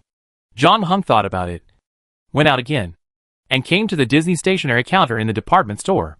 He bought a series of stationery supplies including notebooks, pencil cases, pencil sharpeners, school bags, etc., which are popular among children, and then returned home to exchange with Tian. Tian was obviously moved after seeing the frozen backpack. But when John Hung said that the scope of the exchange included her homework book, she seemed a little hesitant. But she finally couldn't resist the bombardment of the Disney Deluxe set and gave everything except the textbook to John Hung. John Hung touched the little girl's head and took her old backpack and the things inside back to his room. Then John Hung contacted the bartender and asked the latter for the address of the game point in his current city. But John Hung was not in a hurry to take the pile of things to the game point for identification, because each identification required points, and his membership card was useless in other game points, so he could only pay the identification fee at the original price. In the evening, Tian's mother came back from the hospital and thanked her grandfather. She also mentioned John Hung great help in the hospital. Then she took Tian, who was sitting quietly, home. After dinner, John Hung said he wanted to rest early, so he went back to his room. He opened Tian's old backpack. For now, the 2 most suspicious things were the pencil in Tian's hand and the exercise book, especially the latter. As a generation influenced by Death Note, it is difficult not to focus on such an obvious target as the exercise book. But after checking it once, John Hung had to admit that this homework book looked normal, especially the previous homework, which was corrected a month ago. At that time, Tian was still normal. Of course, it is not ruled out that she had not found the triggering conditions at that time. As for the pencil, John Hung picked up the pencil and put it under the desk lamp. Just as he was about to take a closer look, there was a knock on the door. John Hung opened the door and saw his grandfather wearing a coat with a serious face. Old Chen had an accident again. The floor stand on the bed next to him fell over and hit him. He had 2 stitches on his forehead. I'm going out to see him now. Let me tell you. Course correction? John Hung was a little surprised. When he went to the hospital, he also talked with Tiantian's mother about what happened in their family during this period. He found that the time of these accidents was very regular. Basically once every 3 days. This time was the 9th time. And each time was not fatal. According to this inference, when this accident was destroyed by him, the next accident should occur in 3 days. Something new happened so quickly. It seemed more like a compensation for the accident that failed to proceed last time. John Hung frowned. He was curious about whether Tian had drawn a sketch in advance for this accident. However, he couldn't go over and knock on Tiantian's door now. Fortunately, the young woman brought Tian to him again the next day. And John Hung also saw a sketch of a fallen floor stand on the new Disney homework book. This time, both the pen and the book were bought by him at the counter. So the possibility of game props hidden in the pile of stationery could be ruled out. Could it be a monster? John Hung looked at Tian lying on the coffee table and fell into deep thought. Chapter 330 Communication and Doubts. John Hung used the time to clean up the house to search Baidu for curses, simple drawings, and predicting the future. But he didn't know whether it was because of his wrong keyword selection or wrong combination. The results were mainly horror and science fiction movies, with small advertisements for art training classes in between. John Hung then closed Baidu. He realized that if he wanted to find a breakthrough, he had to start with Tian. Although the latter was not willing to speak now. The incident of the Disney package showed that she was not zero communication with the outside world. And like other children, she would still be tempted by the outside world. The previous communication between the two was fruitless. But John Hung still did not intend to give up completely. He decided to try again in a different way. John Hung told his grandfather that he was going to take Tian out for a walk. Grandpa hesitated. It's good to relax, but you have to make sure you keep an eye on her. John Hung nodded. With me here, nothing will happen. Now he has enough qualifications to say this. And then John Hung squatted down and asked Tian, do you want to eat McDonald's? Although the latter was a little scared. Children of this age have almost no resistance to McDonald's. And finally nodded. Okay. Then let's go to McDonald's. John Hung took Tian out and took a taxi to a large shopping mall. After entering the store, the two went straight to McDonald's on the 2nd floor. John Hung ordered a children's meal with toys for Tian. And he ordered a cup of Coke. After picking up the food, the two found a place to sit down. John Hung pushed the meal in front of Tian. The latter first looked at John Hung. And seeing that John Hung had no intention of stopping her, she reached out to grab a piece of McNuggets. John Hung was very patient and waited for Tian to finish eating the McNuggets and start eating the cheeseburger. The food in front of her fully relaxed her nerves. And then she said, I know that at your age, you can already understand what people around you are saying. I also know that many people have probably said similar things to you before, saying that they can help you and solve your troubles. But in the end, they all failed your expectations. But I can promise that this time will be different. John Hung paused. Whether you believe it or not, I understand the situation you are facing now. They are the closest people to you in this world. And you don't want to hurt them. I can see the guilt and self-blame in your eyes. You just don't know how to stop. Stop all this. I can help you. But the premise is that you must tell me what happened first. John Hung looked into Tiantian's eyes. Have you met any strange people? Or things before this? Tian stopped eating and looked up at John Hung, but shook her head after a while. John Hung frowned and decided to change the way of asking. Who asked you to draw those pictures in your homework book? However, Tian lowered her head again this time. She obviously didn't want to answer any more questions. She silently ate the cheeseburger in her hand. The communication was basically over here. John Hung knuckles tapped the table regularly. This result was difficult to satisfy him. He could feel that when he finished the previous 2 paragraphs. It did have a certain effect. Tiantian's eyes also showed hope. Her shaking head was the best proof, which proved that she had responded to external stimuli. But when Zhang Heng asked about the drawings in the book, Tiantian's guard immediately appeared, and her hope dimmed. She decisively cut off the established communication channel. The question is why? If there is indeed something at work, causing accidents to happen one after another in her home, and the important people around her are more or less hurt, why does she still want to protect that thing? Zhang Heng felt that he might have missed something important. The second half of the meal was eaten in silence. Zhang Heng knew that he could no longer get Tian to speak, so he stopped forcing her and took her back home. In the afternoon, Tian was still lying on the table doing homework, while Zhang Heng continued to help Grandpa clean up the house that he had not finished because of the delay before, and finally finished all the work before sunset. Looking at the brand new house, Grandpa was in a good mood. Not bad. Much better than your mother. When she was a child, she couldn't even clean up the palm-sized place in her house during the new year. She ran faster than anyone else when she received the New Year's money. Zhang Heng washed the last rag in his hand and put it back in place. As long as you are satisfied. Let's put up the Spring Festival couplets tomorrow, so that we can celebrate the new year as soon as your parents come back. Isn't it too early to put up the Spring Festival couplets now? Isn't there a time limit? It should be the 28th or 29th of the lunar calendar. Zhang Heng wiped the water droplets on his hands. It's just a formality. Everyone puts up the Spring Festival couplets together to make it lively, and add a little flavor to the new year. It doesn't matter when to put it up. How much difference can it make? Grandpa is indeed a scientist of the older generation. He doesn't believe in any ghosts and monsters. After saying that, he went to continue practicing calligraphy. When Zhang Heng went out to take out the trash, he looked at the window of Tiantian's house again. Tiantian's room was facing the green belt outside the community. The curtains were drawn there, but light could be seen from behind. Zhang Heng stood by the trash can for a while. When he turned around and left, the curtains were quietly opened a crack, and a pair of eyes were quietly looking at his figure behind him. Zhang Heng did not give up the investigation. The communication in the afternoon was ineffective. He decided to take a more direct approach and go to Tiantian's house. If there was really something, then it was most likely that the thing was in Tiantian's house now, because all the accidents happened to Tiantian's relatives. Of course, it would be a mistake to just knock on the door and ask to enter the little girl's room. As a result, Tiantian's parents would most likely take him to the police station. Therefore, Zhang Heng waited until the clock pointed to 0, and the world stopped before he pushed open the door in his sportswear. Because they lived on the first floor, Tiantian's door used a B-level lock cylinder, and the windows were also equipped with anti-theft nets.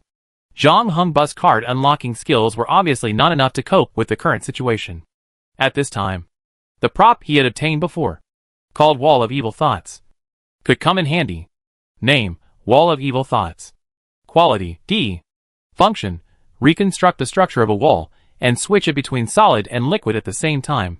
Use ×3. Zhang Heng came to the green belt, and took out the toe from his pocket. He once thought that this thing would rot. But in fact, after so much time, the toe was not much different from when it was just cut off. But it still felt very strange. Zhang Heng pressed the toe against the wall behind the green belt, and wrote a few Cyrillic letters, with the black blood remaining on the cross-section. After a while, the wall began to boil and melt. Chapter 331 Eyes. When the wall in front of him melted away, Zhang Heng crossed the green belt, and walked into the house. The girlish pink wall gradually recovered behind him. Zhang Heng found the switch on the right side, turned on the light, and looked around.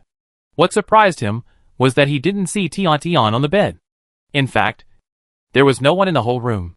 The quilt on the bed remained uncovered, but there was no one in the room. However, the slippers beside the bed were still there. Zhang Heng frowned. It was bedtime, and Tian couldn't go out. Her family wouldn't allow it. And with the anti-theft window, she couldn't climb out of the window alone. Zhang Heng looked around, and finally landed on the bed and wardrobe in the room. These were the only two places where someone could hide. Zhang Heng first opened the wardrobe, which contained children's clothes and some bed sheets and quilt covers. In addition, the Disney backpack he gave to Tian yesterday was also there. Then Zhang Heng squatted down again and put his cheek close to the floor. This time, he finally got something. Zhang Heng found the missing Tian under the bed. She was lying in the innermost corner, curled up into a ball, looking a little terrified. John Hung noticed that her eyes were open, which meant that she hadn't closed her eyes until 12 o'clock. What was she afraid of? Why was she hiding here? Will something appear in her room tonight? John Hung had a feeling that he was very close to the answer. He stood up and decided to check around to see if there was anything suspicious. John Hung started from the closet and then checked 2 storage boxes. One of them contained the awards Tian had received since kindergarten and the works of handicraft class. And the other was mainly used to collect toys, including Barbie dolls, stuffed bears, etc. From the appearance alone, these things seemed to be fine. Then John Hung walked to the desk, which was mainly filled with stationery, textbooks, and some small things girls liked. John Hung's eyes stopped at the Winnie the Pooh notebook. After he replaced Tian's old exercise book, Tian began to draw on it. Her first drawing was of her grandfather being hit by an enforced stand on the hospital bed. According to the previous rules, her second drawing should appear tomorrow.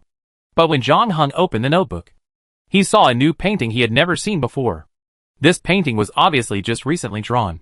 In it, a little girl hid under the bed with a terrified look. If nothing unexpected happened, this should be Tian herself. And the thing in front of her seemed to be an eye? So this is the thing that has been bringing disaster to her family. John Hung did feel a hint of evil from the eye. Or at least in Tian's eyes. This thing was very evil. Then, the next problem became much simpler. John Hung only needed to find this eye. And then he could solve the frequent accidents in Tian's family. Of course, there is no exact time for the things in the painting to happen. And it cannot be ruled out that the thing has not come to Tian's room yet. In this case, John Hung will have to find a way to put a camera here and try to capture the true face of the thing after the extra 24 hours. But John Hung's luck seems to be good tonight. He found the thing in less than an hour. This is a small ornament with a strange appearance. The material is an uncommon stone. It is only about 1/5 of the weight of ordinary stones. It basically retains its natural shape. There is only a small hole polished at the tail, which can be used to thread a rope, make a necklace, bracelet or key ornament. And there is a red eye engraved on the front. The strange thing is that no matter from which angle you look at it, the eye seems to be staring at you. John Hung found this thing under Tian's pillow. In addition to matching the eyes on the notebook, it also looked quite old. For the sake of caution, John Hung did not touch the eye's ornament directly with his hands, but tore 2 pieces of paper from the notebook, wrapped it up, and put it in his pocket. At this point, the matter should have come to an end. As long as the frequent accidents during this period stop and stay away from the source of the curse. And then through scientific psychological treatment, Tian's mental state will gradually improve. John Hung then spent another 4 hours to check Tian's house and confirmed that there were no other suspicious things before leaving through the main gate. The time was 0:45. 45 minutes had passed since the static state ended. John Hung did not go home. He was now standing on the side of the road wearing a mask and a hood, looking at a KTV across the street. He came here according to the address given to him by the bartender. A drunk man in a suit was hugging 2 hot princesses and came out with a smile. He took a taxi and went straight to the hotel, with the 4 burly security guards outside the door. John Hung could probably guess the nature of this KTV. However, since the crackdown on pornography and illegal publications, similar KTVs have become more restrained. The princesses in them are mainly for chatting and drinking. At least no one dares to trade face-to-face in KTV. However, after leaving the KTV, the appointment between the 2 parties is another matter. Men always have to socialize. So no matter what city, similar places have good business. In addition, everyone's focus is not on singing, and the flow of customers can be guaranteed. Therefore, like the sex in the city bar, they are all excellent game spots. John Hung walked straight over without taking off his mask. His appearance immediately attracted the attention of the 4 security guards. The muscular man in the lead took a half step forward. But seeing that John Hung had no intention of stopping, they not only did not stop him, but retreated back to where they were. John Hung walked straight into the KTV, past the counter in the lobby, and came to room 2306. However, this time, the 2 beauties dressed as bunny girls outside the room made a gesture to him not to enter. Although they had professional smiles on their faces, it was clear from their exposed arms and thighs that they had all been systematically trained. This reminded Zhang Heng of the two men in sunglasses guarding the iron ladder on the first floor of Sex and the City. If the security guards outside were hired by the KTV, then the two beauties in front of him were obviously related to the game organizing committee. Zhang Heng showed the string of player numbers on his arm. One of the beauties smiled at him, stepped aside, and said in a sweet voice, "I wish you a happy game tonight." Chapter 332 First Love. Zhang Heng had always played games in Sex and the City before, but this was his first time to visit other game centers. He realized that the styles of the game centers were quite different. The game center where the bartender was located was like the VIP lounge at the airport, while the game centers here were much more ambiguous.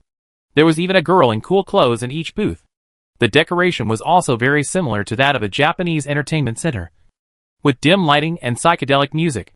You look like a stranger, but you don't look like a newcomer. Are you going home for the new year? Is there anything I can help you with? An old man in beach pants stood up from behind the cashier, holding a cigarette in his mouth. He was the only person in the entire game center that Zhang Heng could see clearly, except for the girls in the booths. If nothing unexpected happened, he was the person in charge of this game center. Unlike the cold bartender, the old man acted very familiar. He came over and put his hand on Zhang Heng's shoulder, and said solemnly, "Since this is your first time here, please allow me to solemnly introduce you to our game center's special player care service. First Love Heartbeat. This is an exclusive service only available at our game point. It only takes 1 point. When you see the beauties over there, reach out your hands and say hello to them." The uncle gave Zhang Heng an encouraging look. Unfortunately, the latter did not respond. However, the uncle was not discouraged by this. Instead, he patted Zhang Heng's shoulder again. As a result, because he was too strong, the cigarette ash fell on Zhang Heng's shoulder. That's right. It is because of not letting go that young people nowadays miss many sincere relationships. This is a game for the brave. Every round of the dungeon is full of dangers. So as a player, you should enjoy it in time. You don't want to suddenly remember that you haven't touched a girl's hand when you die, or there is something you haven't said to the person you like. If you don't do that, you might die with regrets. Right? The uncle was fully engaged, and seemed to have touched a soft corner of his heart, and even tears welled up in his eyes. And now our game launches the first love to solve the player's troubles in this regard. Look, there are so many princesses in front of you. Oh no! First love objects to choose from. Cindy, the queen type. The girl named Cindy was named and waved to Zhang Heng. Bebe, the girl next door type. Do you feel the sunshine? The girl named Bebe blew a piece of gum. Jia Jia, a little wildcat type, with a stunt electric motor hip. My favorite. She will definitely give you the most unforgettable first love. Don't talk. I know what you are thinking. Even if you are a veteran in the love field, you have no regrets about your first love. They can also chat with you before you start the game. Spend this most torturous time together. Help you adjust your mental state, so that you can cope with the next challenge. Believe me, your points will definitely not be wasted. Zhang Heng finally found an opportunity to speak. Actually, I'm not here to play games tonight. The uncle's face immediately showed an expression of "I understand you." Are our services so famous? We certainly welcome people who just come to play, and we can take them out for the night. But the price? Zhang Heng had to interrupt the uncle in beach pants to prevent the topic from going in a strange direction. I'm here to trouble you to help me identify something. Zhang Heng took out the eye ornament wrapped in 2 pieces of paper from his pocket. Identification. Oh. Wait a moment. The man in beach pants returned to the cashier counter and rummaged around for a while, muttering, "Where are the 2 boxes that just came in?" The girl named Jia Jia took out a lady's cigarette and put it in her mouth. She left the booth and walked to the cashier counter. She picked up the lighter on it and lit the cigarette beside her mouth. She waited for a while before saying to the man in beach pants, who was lying on the ground, "Aren't those broken boxes of yours thrown under booth number 4? After that, she spit out a puff of cigarette at Zhang Heng again. "I like your watch. This is my phone number. You can contact me without that idiot." The man in beach pants who got up and went to booth number 4 to get the Tule tree box said dissatisfiedly, "Hey, I heard what you said. This is different from our original agreement. Don't be silly. We have never been a cooperative relationship. You have to rely on us sisters to earn game points for you. But in this era of entertainment to death, we sisters can live well anywhere we find." The man in beach pants looked unhappy and muttered, "You are so cruel. Then he came back with a bag of tule boxes and took the eye ornament from John Hung. There are a lot of things to do during the Spring Festival. The appraisal results will not be available until 5 days later. Is that okay? Of course. You can also pay double points for expedited service. It can be done as early as tomorrow night. But you have to pick it up yourself. John Hung's lack of interest in the first love service seemed to be a pity for the man in beach pants. But he still acted very dedicated when he saw other businesses coming to him and cheered up again. It's just normal, John Hung said. He was originally here to solve the troubles of Tian's family. This prop was an unexpected gain. Now that the matter is basically over, he doesn't need to rush. Okay. Then take my business card. If you have any questions, you can contact me. If you need any service during your life in the city, you can come to me.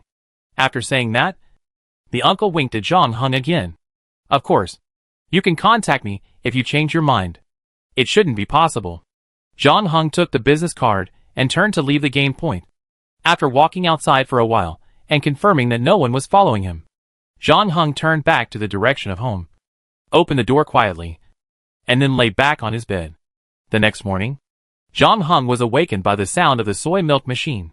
He washed his face and came out with a toothbrush in his mouth. Grandpa had already placed the fried sugar cakes and fried dough sticks on the table. And the steaming soy milk was also out of the pot. Your parents will be back tonight. After putting up the Spring Festival couplets in the morning, we can go to the supermarket in the afternoon. Do you think there is anything missing at home? Nothing. I think you prepared enough. In fact, there's not much room in the refrigerator.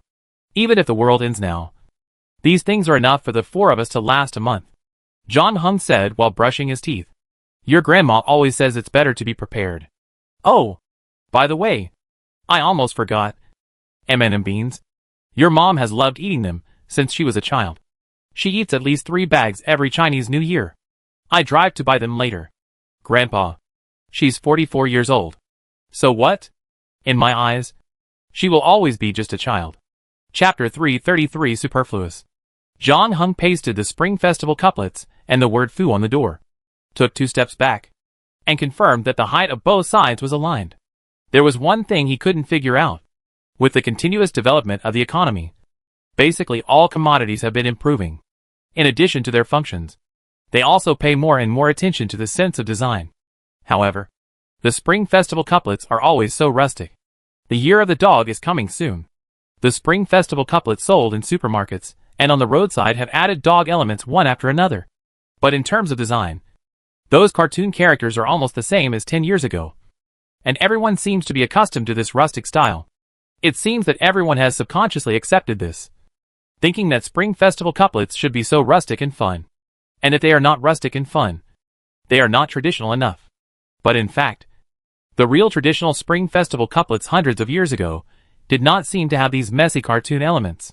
While posting couplets, John Hung also met a little girl who was knocking on the door of Tian's house opposite. It seemed that she was a classmate of Tian's class.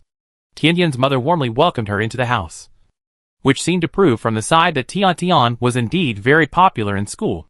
Her mother said that after Tian's misfortune, many classmates have come to visit her. Everyone is encouraging her to work hard to recover and get out of the predicament. And her relatives have been by her side, actively looking for treatment methods. Now the root cause of Tian's autism has been found and dealt with by John Hung. If nothing unexpected happens, their family should be able to spend a safe and happy Spring Festival. The plane that John Hung's parents took was expected to arrive at 7:20 p.m. As the Spring Festival is getting closer, the passenger flow of similar transportation centers is also increasing. In order to prevent traffic jams on the road or no parking space, John Hung and his grandfather set off from home an hour and a half in advance. As expected, they encountered a chain rear-end collision on the airport highway. Fortunately, there were no casualties. By the time the traffic police finished handling the accident, there was not much time left. Coincidentally, the other flight was also delayed.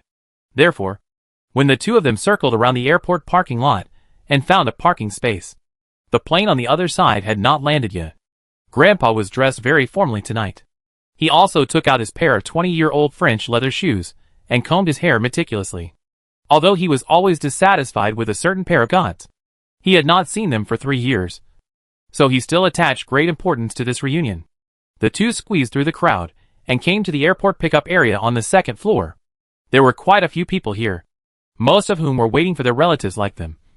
And some were holding signs to pick up people. There were no more seats in the rest area outside the airport pickup area. Zhang Heng looked at his watch. Although the traffic was congested for a while, the plane was delayed by about 30 minutes. Adding the time to pick up the luggage, they had to wait at least 40 minutes. So Zhang Heng said, "Why don't you go back to the car first? And I wait here. Don't worry about me. I'm not that old yet. I'm not dressed like this to sit in the car." Grandpa shook his head. "Okay. I go buy 2 drinks." Zhang Heng said. "What do you want to drink?" "Mineral water will do." Zhang Heng squeezed to the front of the convenience store again, took 2 bottles of Baishuishan from the shelf. And when he checked out, the cashier swiped 24 yuan from his Alipay account. The only thing that is more profitable than drug trafficking is probably the mineral water at the airport. Zhang Heng had just finished paying when there was a commotion at the airport. During the holidays, the airport had a huge increase in people. And because everyone was crowded together, their bodies inevitably touched each other. As a result, a man took this opportunity to lean his body against a young woman, holding a magazine in one hand and covering the other hand. The young woman seemed to notice something and moved her body. But soon the man came closer again. The woman was obviously a little uneasy, but probably because it was difficult to say, and she was not sure if it was an accident. She moved her body again. The man did not catch a sheep to pluck wool. And when he saw the target, he became alert and quickly changed to another person. As soon as he approached, a serious voice came from behind. "Young man, you are not on the right path at such a young age. Do your family know about this?" The man turned around and saw that the person who spoke was an old man in his 60s, with a head full of white hair, wearing a gray old-fashioned windbreaker, a woolen sweater underneath, and shoes that were polished to a shine. "Psycho." The man was stunned and cursed, seeing that the eyes of the people around him were cast towards him, especially the woman he accidentally touched before. The eyes looked at him with suspicion. He also felt guilty. He gave the nosy old man a fierce look and turned to leave. The next moment, a figure blocked his way. It was a student-like teenager holding 2 bottles of mineral water. The man was angry and anxious to leave. Seeing this, he was a little angry and wanted to say, "Get lost." But when he met the other person's eyes, he didn't know why his heart was cold, and he couldn't say the 2 words. At this time, he saw 2 ground security guards not far away walking towards this side. The man's face suddenly became a little panicked, and he shouted, "What are you going to do?" On the other side, the nosy old man had already walked towards the 2 security guards. "Comrade, he molested a woman. I saw it." The 2 security guards nodded. "Old man, let us handle it." Then he came to the man and said, "Sir, come with us." "Why? I didn't do anything." "Don't listen to his nonsense. He is so old. His eyesight has been blurred for a long time." The man said angrily, "My vision is still 1.0. Now I don't even need reading glasses to read newspapers." The old man said, "Come with us. If you really didn't do anything, the surveillance will clear you." The security guard remained polite.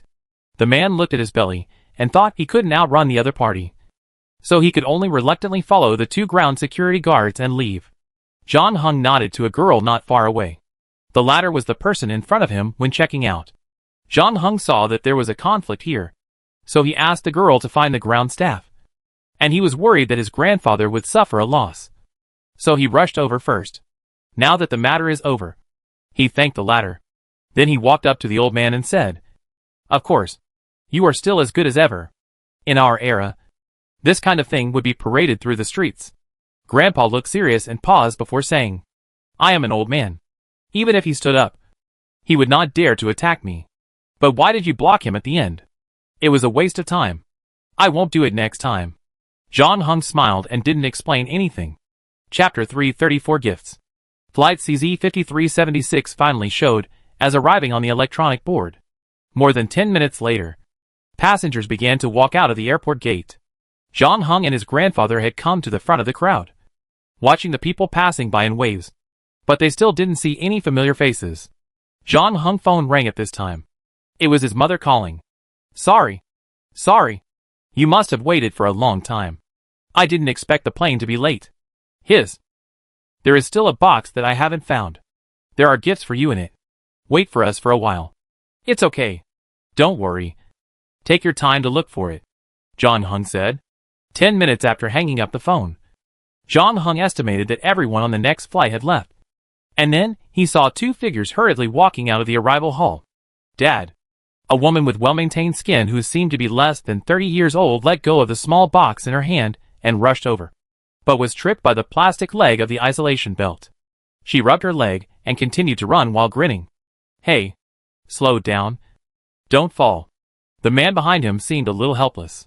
He was carrying an oversized suitcase, wearing a black down jacket from CK, a brown scarf around his neck, sunglasses in his chest pocket, and sprayed cologne. It was obvious that he was a handsome guy when he was young, but now his hairline has moved up, and he has a small belly. He was stunned when he saw John Hung. Who are you? He grinned and showed 2 rows of white teeth. Just kidding. How are you? Do you miss us? Little handsome boy. John Hung took the oversized suitcase from him. You are so old. Can you be more mature? TSK. I really miss your childhood. When I went downstairs to buy a bottle of soy sauce, you would cry loudly and kept shouting, Dad? I want Dad. Dad? Where are you? You were so cute at that time. There is no such thing at all. Don't spread rumors everywhere. John Hung was helpless. I asked Grandpa. And what you said last time about jumping into the cold lake in the park in the middle of winter to pull me out of the water was a lie. If you have Alzheimer's disease, you should hurry up and treat it. Don't delay it. This time it's true. You were really attached to me when you were a kid. Father Jean scratched the back of his head and looked around. Where's your girlfriend? Didn't she come with you? If I had a girlfriend, the first thing I would do would be to keep her away from you. That's a pity. Your mother and I have carefully prepared a gift for her. She will definitely like it. While the two were talking, a red figure suddenly rushed over from the side and pounced on John Hung back. Ha! I feel like you've grown a lot taller since the last time we met. You can't tell at all from the video. Hey, you've got muscles too. Not bad. It seems you've listened to your mom and are exercising now. It's a little hard, but as long as you keep doing it until you get your wife, you can eat as much as you want. Ah, I didn't eat as much as I want. It's because you don't finish the food you order every time. And we can't waste food, so I have to eat as much as you want, Father Jean said with emotion. Although John Hung had prepared himself mentally, he had to admit that he still underestimated the fighting power of these two people. They talked all the way from the airport to the underground parking lot. They didn't stop even after getting in the car. They started pointing out the changes in the city, like overseas Chinese returning to China.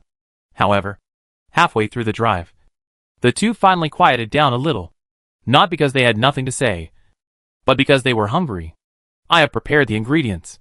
Just hold on for a while, and we can have hot pot when we get back, Grandpa said to Zhang's mother. The latter gave a thumbs up, a happy smile on her face, and praised, the best father in the world. Undisputed. Zhang's father turned his head to look at John Hung beside him. Shouldn't you say something at this time? I think you are still quite far from this goal. Alas, that's why I want a daughter so much. Only girls are the most caring and are Dad's little cotton-padded jacket. Zhang's father sighed.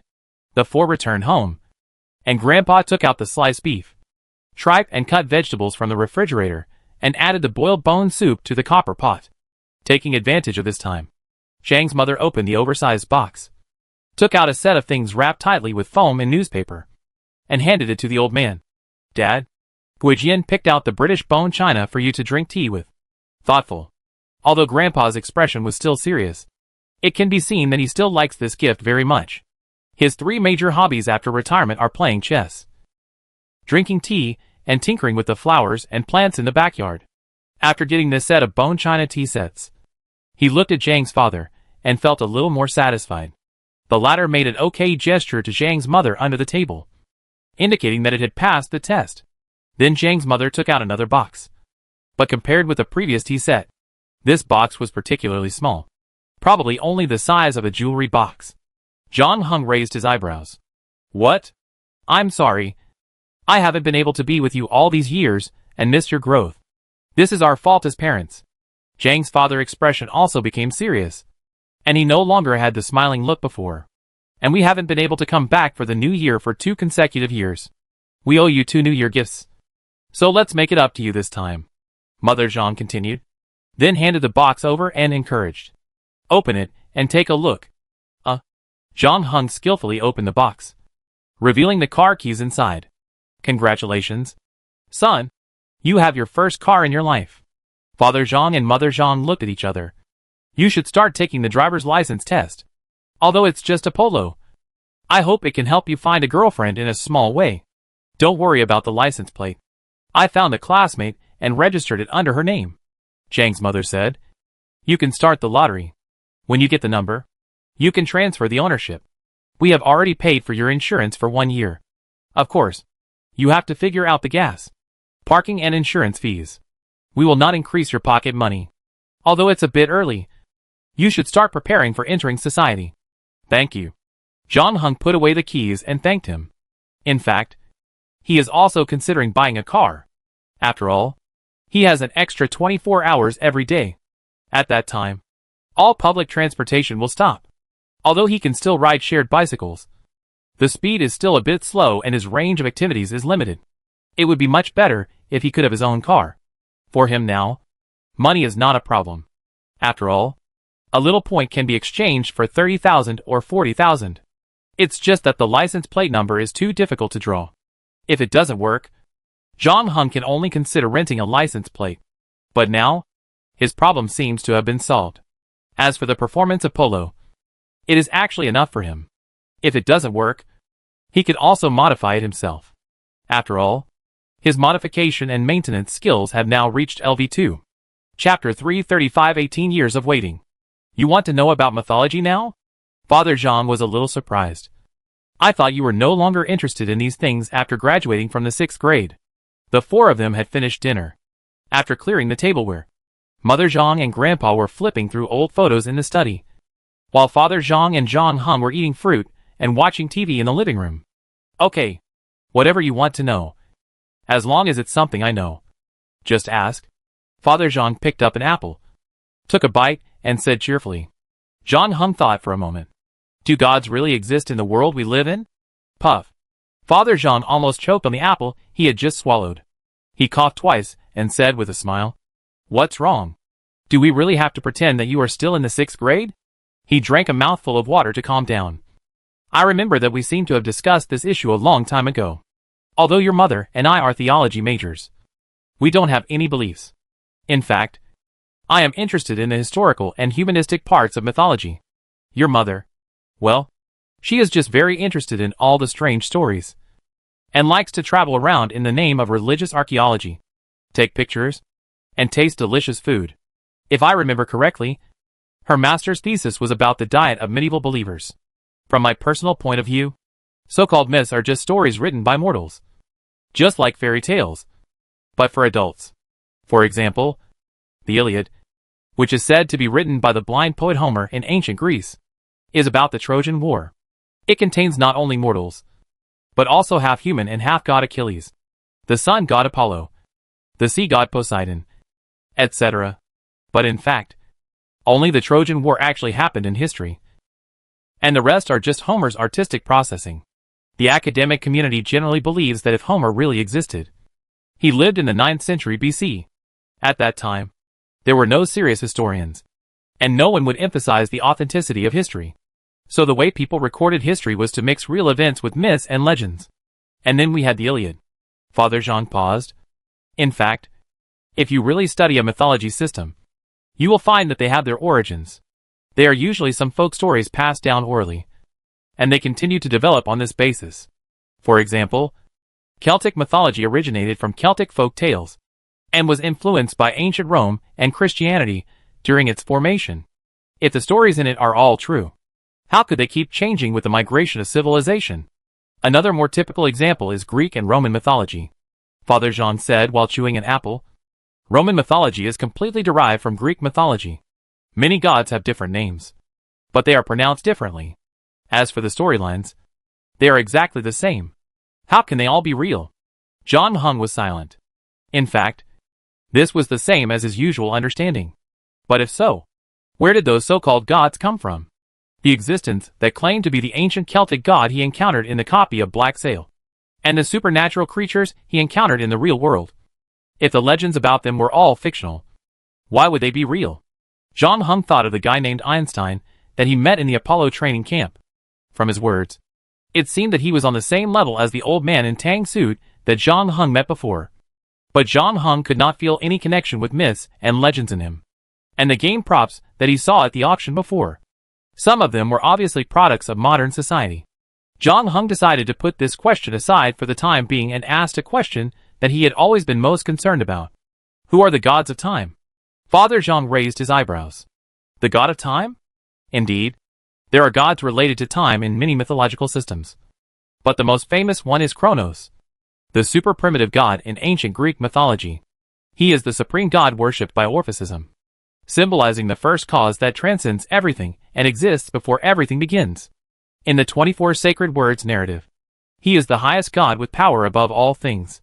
He has no entity, but sometimes appears in the form of a snake with 3 heads, a human, an ox and a lion.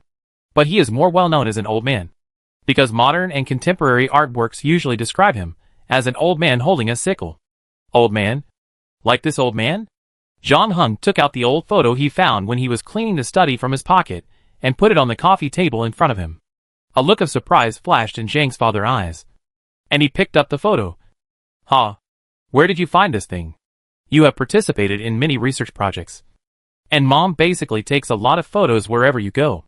Why is it that only this time there is only this one photo after searching the whole room? Where are the other photos? Because when the research was about to end, we lost a sled and 4 sled dogs.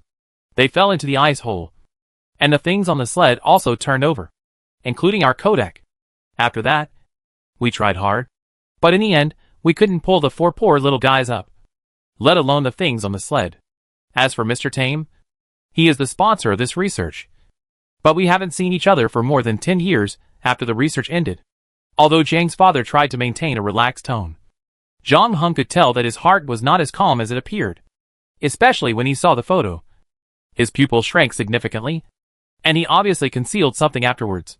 But what surprised John Hung was that the matter did not seem to have much to do with Mr. Tame, because when he talked about Mr. Tame later, his body relaxed again and changed to a more comfortable sitting position.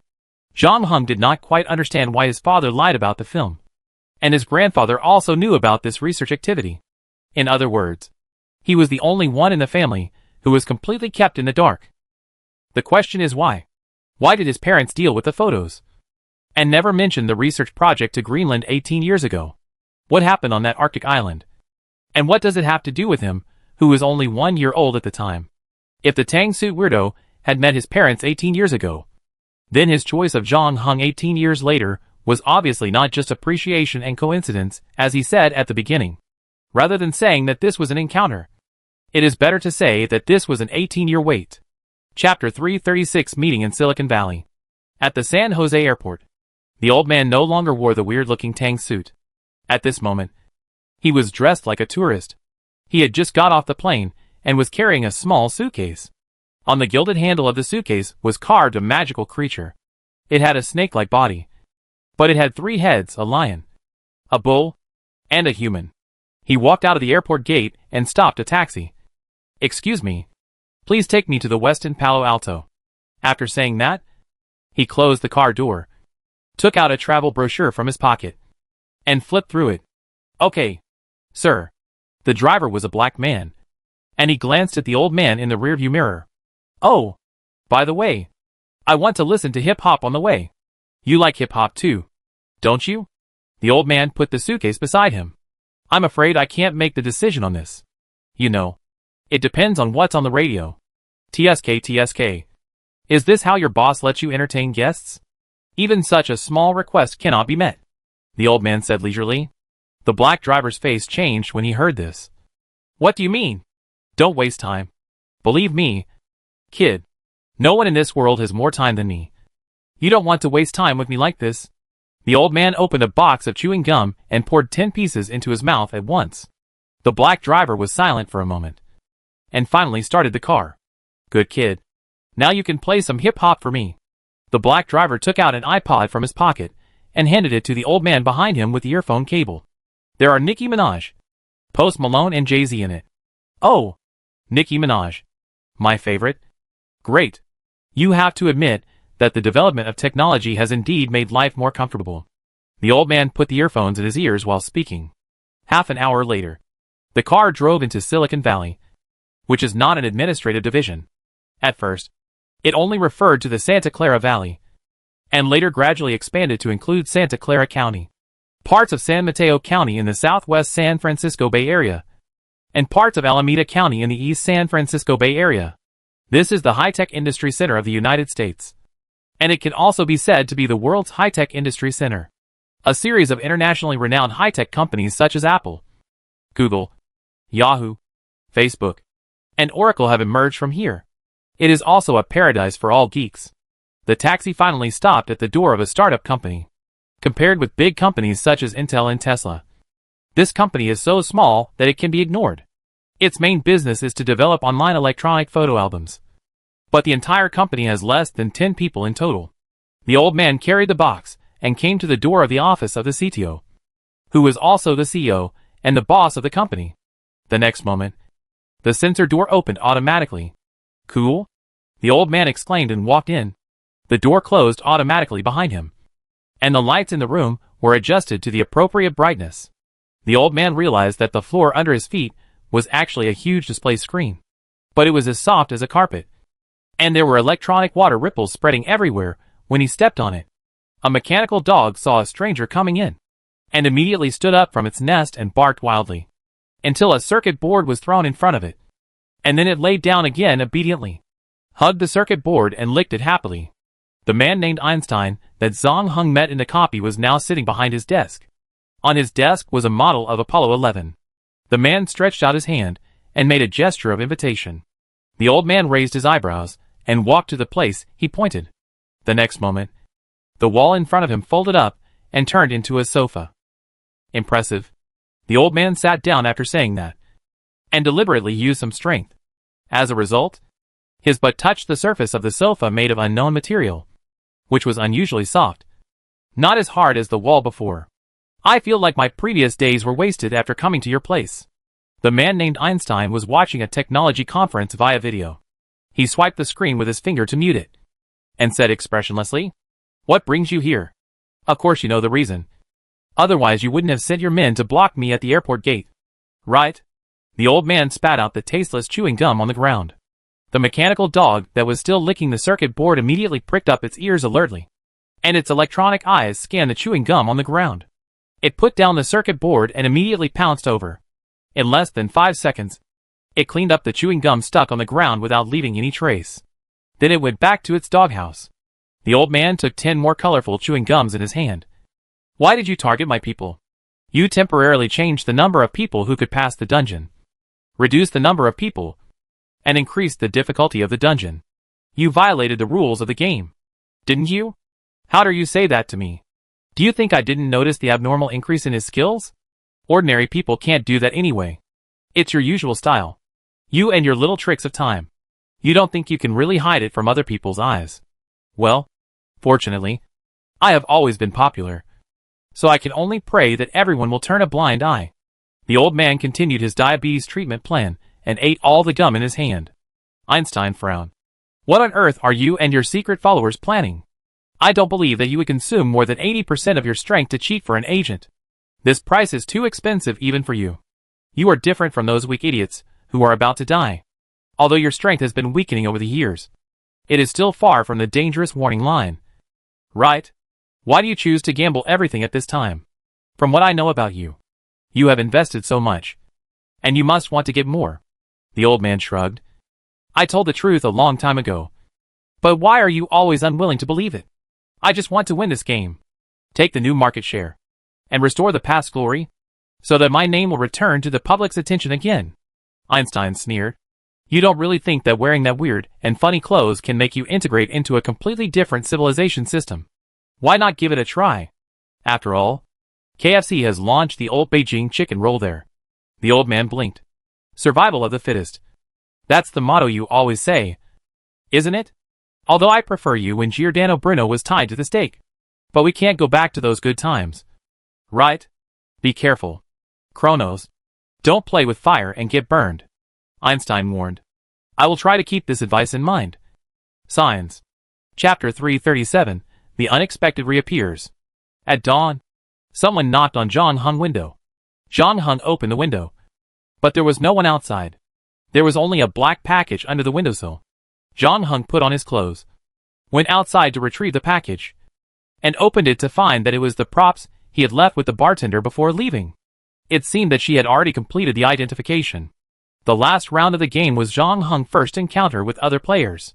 Not only did he have to find a way to complete the main storyline, but he also had to compete with others. The entire dungeon had only a 1/7 promotion rate. But in contrast, the rewards after completing the dungeon were not small. He got a total of 5 props. John Hung first looked at the fork and teeth he had found from Bruno.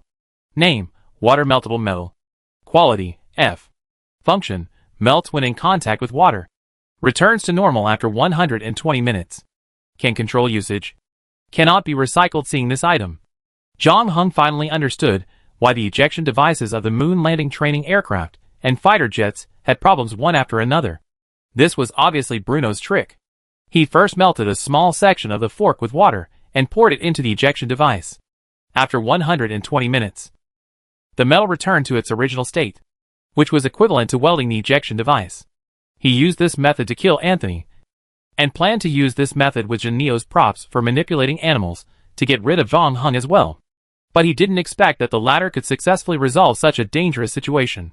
Bruno had no choice but to use his ability to divert everyone's attention to his LSD use. John Hung then picked up the card next to the tooth. Name, Portable Universal Crab. Quality, E. Function, don't be fooled by its appearance.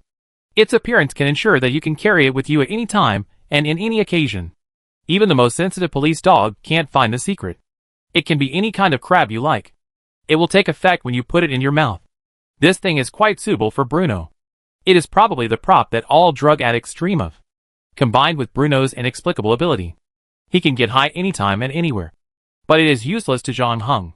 After looking at Bruno's props, John Hung turned his attention to the 3 props Jia Lai had obtained. Jia Lai had already gone through 11 rounds of the game. If nothing unexpected happened, he had the most game experience among the 7 people. If he hadn't met John Hung, he would have been the last one to pass this round. Compared with Bruno's, the props on him were obviously of higher quality.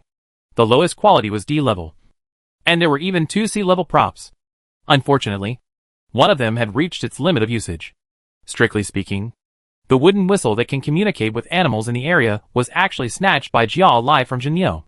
He used it as a trump card in the final duel in the sandstorm. That was also the last time this game prop was used. After that, like John Hung's moment of shadow, it was in an invalid state. However, the other C-level prop was intact. But John Hung was more interested in the D-level prop. Name, filter lens. Quality, D. Function, the field of vision within a range of 300 meters is not affected by factors including light and natural environment. In other words, this thing can not only be used in extreme environments, but can also be used as a night vision device. And the effect is much stronger than that of a night vision device. Although there is a range limit of 300 meters, it is enough to cope with most situations. More importantly, it can be used in conjunction with John Hung's shooting and archery skills, especially when using Arrow of Paris, which also means that he will hardly miss within a range of 300 meters. As for the last sea-level item, it was similar to what John Hung had guessed before. It was used to predict the weather. It could predict the weather in the next 7 days at once. But the difference was that it could also allow the holder to choose 2 days of weather from the 7 days to exchange. And there were still 3 times left to use. The above were all the items John Hung got this time. If converted into game points, there were almost more than 1,000 points, which was the highest income he had ever earned in the game. John Hung did not plan to wait until the auction at the end of the year, and directly contacted Ding Si to ask Fulu to help sell the portable universal river crab that he could not use. The remaining items were temporarily placed in the cardboard box under the bed for storing sundries. After handling the package, John Hung changed into sportswear and prepared to go out for a morning run. As a result, he ran into Tiantian's father in the corridor. He had just come back from outside and looked very tired. as if he had not slept all night. When he saw Zhang Heng, he just forced a half smile. Zhang Heng stopped and said, "Uncle Chen, are you back just now? Your Aunt Han accidentally cut off her finger with a meat grinder last night. I sent her to the hospital, and she just had surgery." Tiantian's father sighed. It was obviously New Year's Eve, and families were reunited and happy everywhere. But things happened one after another in their family. The daughter's sudden depression had not yet healed. And then the father fell and broke his leg. Finally, his wife was also injured. Although the broken finger was reattached, it was not known to what extent she could recover in the future. He had asked for leave and had just returned from the hospital. He also had to make breakfast for his daughter. He was in no mood to talk much. He sighed and opened the door. Zhang Heng frowned. He had taken away the prop that caused the accident at Tiantian's house. Logically, the accident should have stopped. But now it seems that this is not the case. Last night was the time when a new round of accidents occurred. And from the trend, these accidents are becoming more and more bloody. From the initial skin cuts from cutting vegetables, to the puppy falling into the water, breaking legs, and then breaking fingers. If it is not resolved in time, the situation may become more and more uncontrollable. Zhang Heng had realized that his previous direction might be wrong. He took out the business card of the uncle in beach pants and called the number on it, saying that he was willing to pay double the fee to speed up the identification. So in the afternoon, he received a reply from the latter, notifying him to pick up the goods. 2 days later, Zhang Heng returned to the 2306 private room of the KTV. The uncle in beach pants held the eye ornament in one hand and scratched the inside of his thigh with the other hand. Well, how should I put it? This thing may have been useful before, but it should not be considered a prop now. I can detect some residual power on it, but it is too weak. In fact, it should have been ineffective for quite some time. I know this thing. It's the protective amulet of the Yasimba tribe in Namibia. Jia, who was smoking nearby, suddenly said, "It was made by the elders of the Yasimba tribe and given to the children of the tribe. It has a certain spiritual effect and can warn them before danger comes. But it is basically useless for children over 8 years old." Chapter 338 Orange Ice Cream. The evil-looking ornament turned out to be a talisman. This was beyond Zhang Heng's expectation. He had always thought that the series of accidents in Tiantian's home were related to Tiantian's paintings. But now it seems that those paintings were actually warnings. Tiantian wanted to use this method to tell people around her about the danger she was about to encounter. But unfortunately no one noticed. Or she had tried to communicate with people around her, but no one believed her and thought it was a coincidence. She then received psychological treatment and stopped sharing these paintings with others until Zhang Heng accidentally discovered them. As for her last painting hidden under the bed, the evil eye on it did not refer to the amulet at all, but to Zhang Heng, the intruder. When Zhang Heng leaned over and looked under the bed, his eyes also appeared in front of Tian, making the prophecy in the painting come true. In this way, his previous investigation direction was completely off track, and the accident in Tian's home had nothing to do with Tian. No, that's not right. It's still related. So far, Tian is the only one who has not been hurt among Tian's family. Why is that? No matter who or what is attacking Tian's family, it obviously contains great malice. But why is Tian spared? Is it because she is still young? Zhang Heng doesn't think so. How can someone who doesn't even let go of a pet dog be soft-hearted because of age? So, there must be something he missed. Zhang Heng was thinking about this while walking towards home. On the way, he received a call from his mother. The latter wanted to eat ice cream whimsically and specified orange flavor. So Zhang Heng turned to Walmart, but didn't find orange-flavored ice cream in the freezer. So he bought her a box of original flavor and a bag of oranges. On the way home, Zhang Heng ran into the little girl who had visited Tian before. The little girl stood in front of the green belt, looking at Tian's window with curtains drawn. The little girl felt someone approaching from behind, so she withdrew her gaze and turned to leave, but was stopped by Zhang Heng. "Are you Tian's classmate? What's your name? Do you live in this community?" The little girl took 2 steps back cautiously, said nothing, and ran away. Zhang Heng did not chase her, but watched the girl run away. Most little girls have been told by their parents that they would not talk to strangers on the street in such a situation. So Zhang Heng was not too surprised by the other party's reaction. Although the girl did not speak, John Hung was basically certain that she also lived in this community, because parents would not let little girls of this age go out alone. That is, in a family compound of a unit like now, they might let her move freely. In fact, this was the third time Ong Hung saw her, and it was only less than a week. In the middle time, she went into Tianyan's house to visit Tian. But the other 2 times she just stood outside the house. From this point of view, the relationship between the two should be quite good. Good friends? John Hung withdrew his gaze from the girl's back as she left. He took the ice cream and oranges home first. He opened the door and saw his mother sitting barefoot on the sofa, legs crossed, holding the controller and playing King of Fighters with his father. She rubbed the controller until it made a crackling sound. But the Kusanagi Kyo she controlled was beaten up by the latter's Asamiya Athena. It seemed that she was about to lose the game. But when she saw John Hung coming in, she immediately threw away the controller and shouted, "Yeah, eat ice cream. You're lucky this round. We play again after you finish eating," trying to get away with it. However, when she unpacked the ice cream with great expectations, she found that it was just plain flavor, and she was instantly disappointed. "Where's the orange?" John Hung threw an orange to her. "Here, eat it. There's no orange flavor in the supermarket." Zhang's mother was holding the orange in a daze. "Isn't this a bit too cruel?" Zhang's father stood up for his wife. "Or you can go out and find her orange-flavored ice cream." John Hung raised his eyebrows. "Forget it. This is good. Pure natural. No preservatives added. By the way, when Grandpa comes back, tell him that he doesn't have to cook for me tonight." John Hung said to the 2 people on the sofa again. "Ah, we finally returned to China. And we haven't been together for long. Why are you running out every day?" Mother Zhang seemed to accept the reality and peeled an orange casually. But then she still complained that John Hung was always nowhere to be seen. "Don't you modern young people dislike socializing and prefer to stay at home alone? I have something on hand. I will come back after I solve it. And you have a bad stomach. Don't eat too much ice cream." John Hung exhorted. Hee. "You are worthy of being my son. You can even remember such a thing," Mother Zhang said with a smile.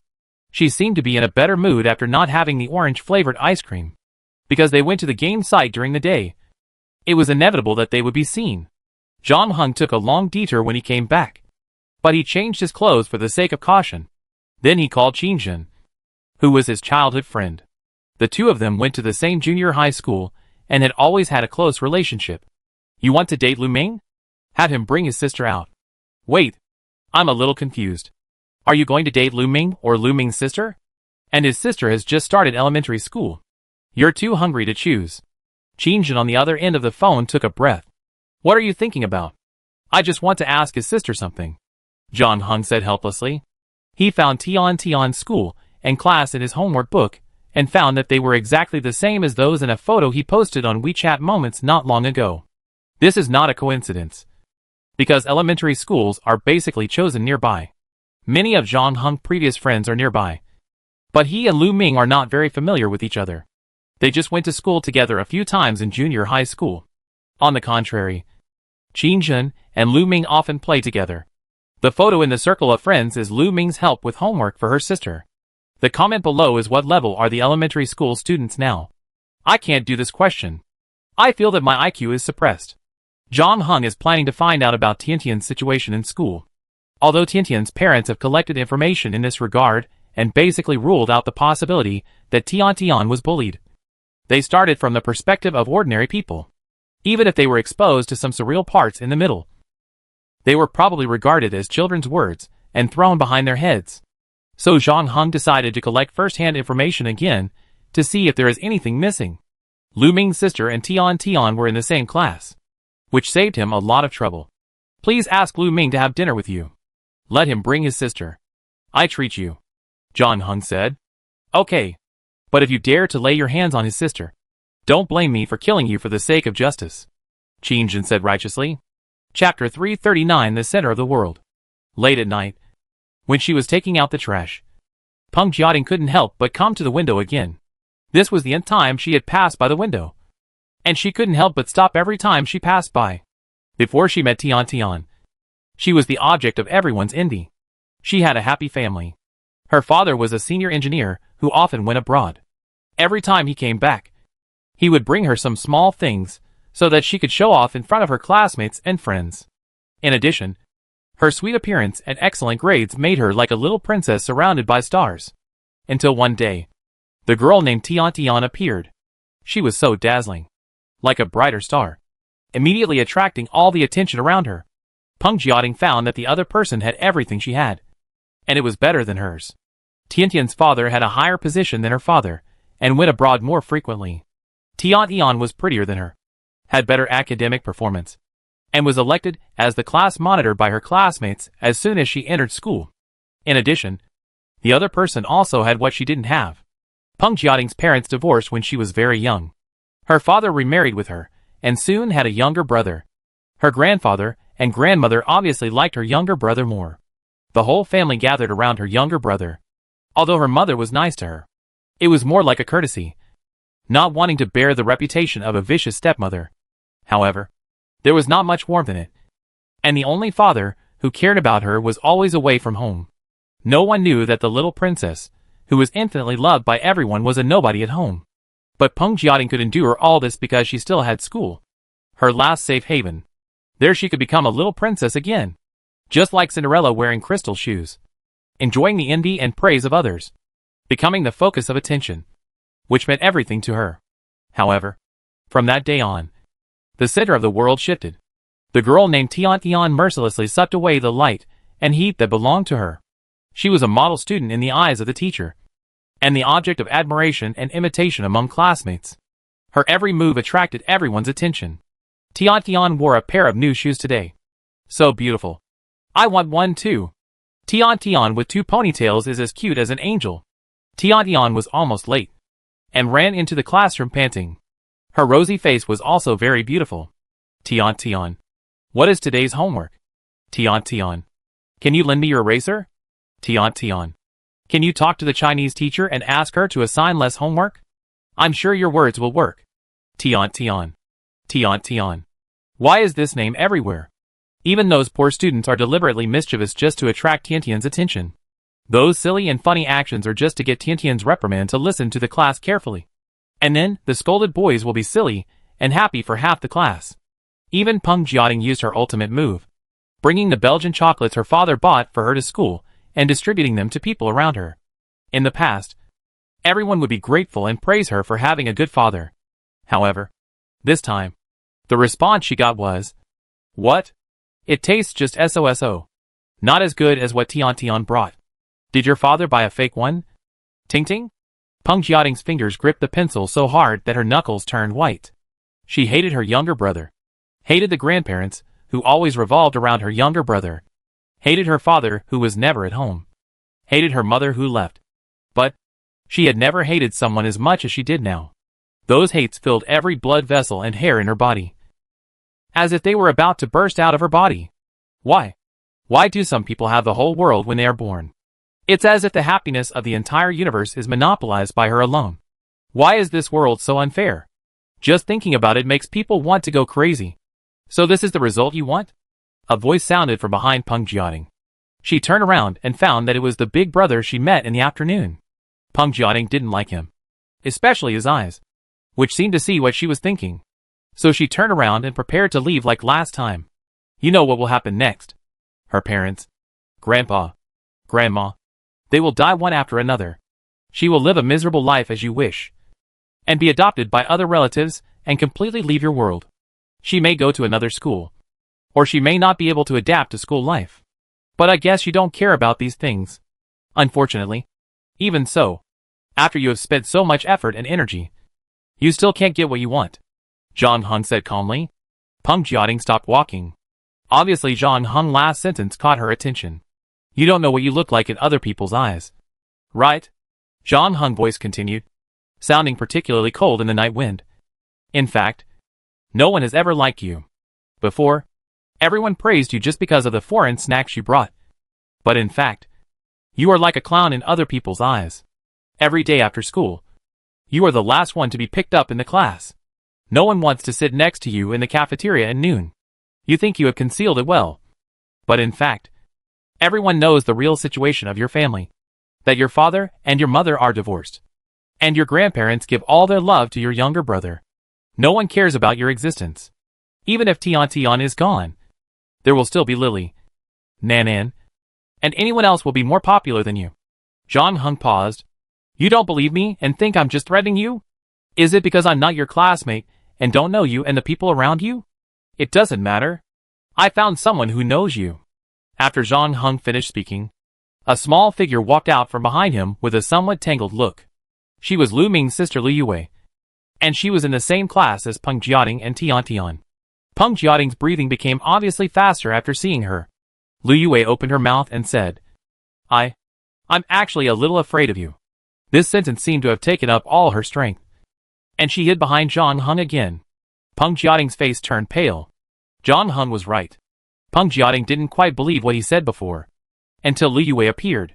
She felt like she was punched in the nose. Peng Jiating had to face a reality that frightened her. That is, it turned out that no one in the world liked her. Chapter 340. Follow if you can. Is this really okay? Looking at Peng Jiating's back as she ran away, Lu Ming was a little worried. And Qingjin on the other side was also stunned. I have to do this. Only by forcing her into a desperate situation can I know what is behind her. John Hung's words were vague, and he didn't explain much. He turned to Liu Yue and said, Thank you for your cooperation. You can go home now. Leave the rest to me. Will she be okay? A worried look appeared on Liu Yue's face. Who? Tian or Peng Jiating? Both of them. I don't know. I try my best. John Hung said. I didn't tell anyone else about Peng Jiating's family situation at school before. Liu Yue mustered up the courage to say, I know. John Hung touched her head and said to Lu Ming beside him, It's late. Take your sister home. What about me? I can stay and help. Qingjin volunteered. Go home. The part that needs your help is over. I can handle the next part myself. John Hung said. One more person means one more helper. Qingjin said shamelessly. Mainly because tonight's events were so confusing that he didn't understand and felt itchy. So far, he had only seen John Hung spraying a primary school student at full speed. And John Hung clearly didn't intend to explain the reason. It was like a TV series or a good novel that was halfway through, and the director and author suddenly gave up, and there was no more. John Hung glanced at Qingjin and said, It doesn't matter. Just follow if you can. Okay. Qingjin was overjoyed when he heard the word whatever. As for the second half of the sentence, whether he could keep up or not, he ignored it. His physical fitness has always been very good. He was a member of the school basketball team in high school and college, and he had to train every week. Before graduating from high school, his physical fitness was better than John Hung. In his opinion, there was no problem of not being able to keep up. In fact, John Hung's speed was not fast. He didn't seem to be in a hurry. He kept a normal pace and walked downstairs to Peng Jiating's house. What's next? What should we do next? Qingjin asked curiously. Unlike Tian, Peng Jiating lives on the 5th floor, the highest floor in the community. John Hung clearly did not intend to contact Peng Jiating's family. Qingjin was very curious about how John Hung would get closer to Peng Jiating. John Hung did not answer and walked to the north side of the building, which faced a pond in the community. However, there was no water in the pond for a long time. In order to save electricity, the street lights here were no longer turned on. It was basically pitch black at night. The biggest advantage here was that no one could see him. John Hung looked up at the roof, stepped on the compressor of the air conditioner with one foot, and grabbed the eaves of the 2nd floor with the other foot. Hey, you are not kidding. Qingjin was shocked. He could see that John Hung was planning to climb directly from here to the roof. But this was too dangerous. For ordinary people, it was no different from climbing El Capitan. John Hung was speechless. Do you have to shout so loudly to attract everyone? As he spoke, he did not stop his hands and feet, and quickly climbed to the 3rd floor. Qingjin finally understood what the phrase "if you can keep up, you can follow" meant. He now looked up. Just like watching Spider-Man. John Hung ignored Qingjin below. Now he had LV1 rock climbing skills, which was enough to deal with such a situation. He basically reached the 5th floor without much effort, and the whole process took less than 90 seconds. In fact, Peng Jiating's house on the top floor was easier for John Hung to enter than Tian's house on the 1st floor, because the windows of the latter were basically equipped with anti-theft nets, while the former had a certain height and no protective measures were installed. Zhang Heng changed his posture, moving his left foot from the air conditioner compressor to the windowsill, and then his whole body swung over, making Qin Jin below almost bite his tongue. Zhang Heng had never been to Peng Jiating's house before, and he didn't know which room Peng Jiating's was. He could only use the stupid method of searching all the rooms. Fortunately, this didn't take too much time. Even if there were curtains blocking the view, Zhang Heng could basically tell whose bedroom it was by just putting his ear to the glass and listening to the sound coming from inside. Zhang Heng finally stopped in front of a window with no light and no movement. The window used the most common crescent lock, which had very poor security.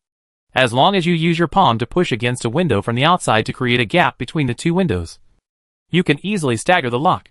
Although Zhang Heng tried to keep quiet, the window still made some noises due to aging. But the people in the room seemed to have heard nothing. Zhang Heng slipped into the room through the window, just as he said to Lu Ming and Qin Jin. The reason why he used words to stimulate Peng Jiating before, making her mistakenly believe that no one in the world cared about her, was to see what was behind her. After all, Peng Jiating was just an ordinary child. Even if she hated Tian, she couldn't bring a series of disasters to Tian's family. To do this, she obviously got some help. Zhang Heng could of course search Peng Jiating's room again when time stopped. But with the previous incident of the guardian amulet, Zhang Heng was not sure whether what he found was the root cause of all this. Only when Peng Jiating thought she had been abandoned by the whole world, she would take the initiative to find the thing. Like the last straw in front of a drowning man. It was also the kindness she could feel in this world. The last existence. However, even with a certain psychological preparation, the scene behind the curtain still surprised Zhang Heng. Peng Jiating was lying on her small bed with her eyes closed. She was not wearing any clothes, but the skin exposed outside was full of tiny scales, just like crocodile skin. And there were two sharp thorns under her belly. This was an extremely strange scene.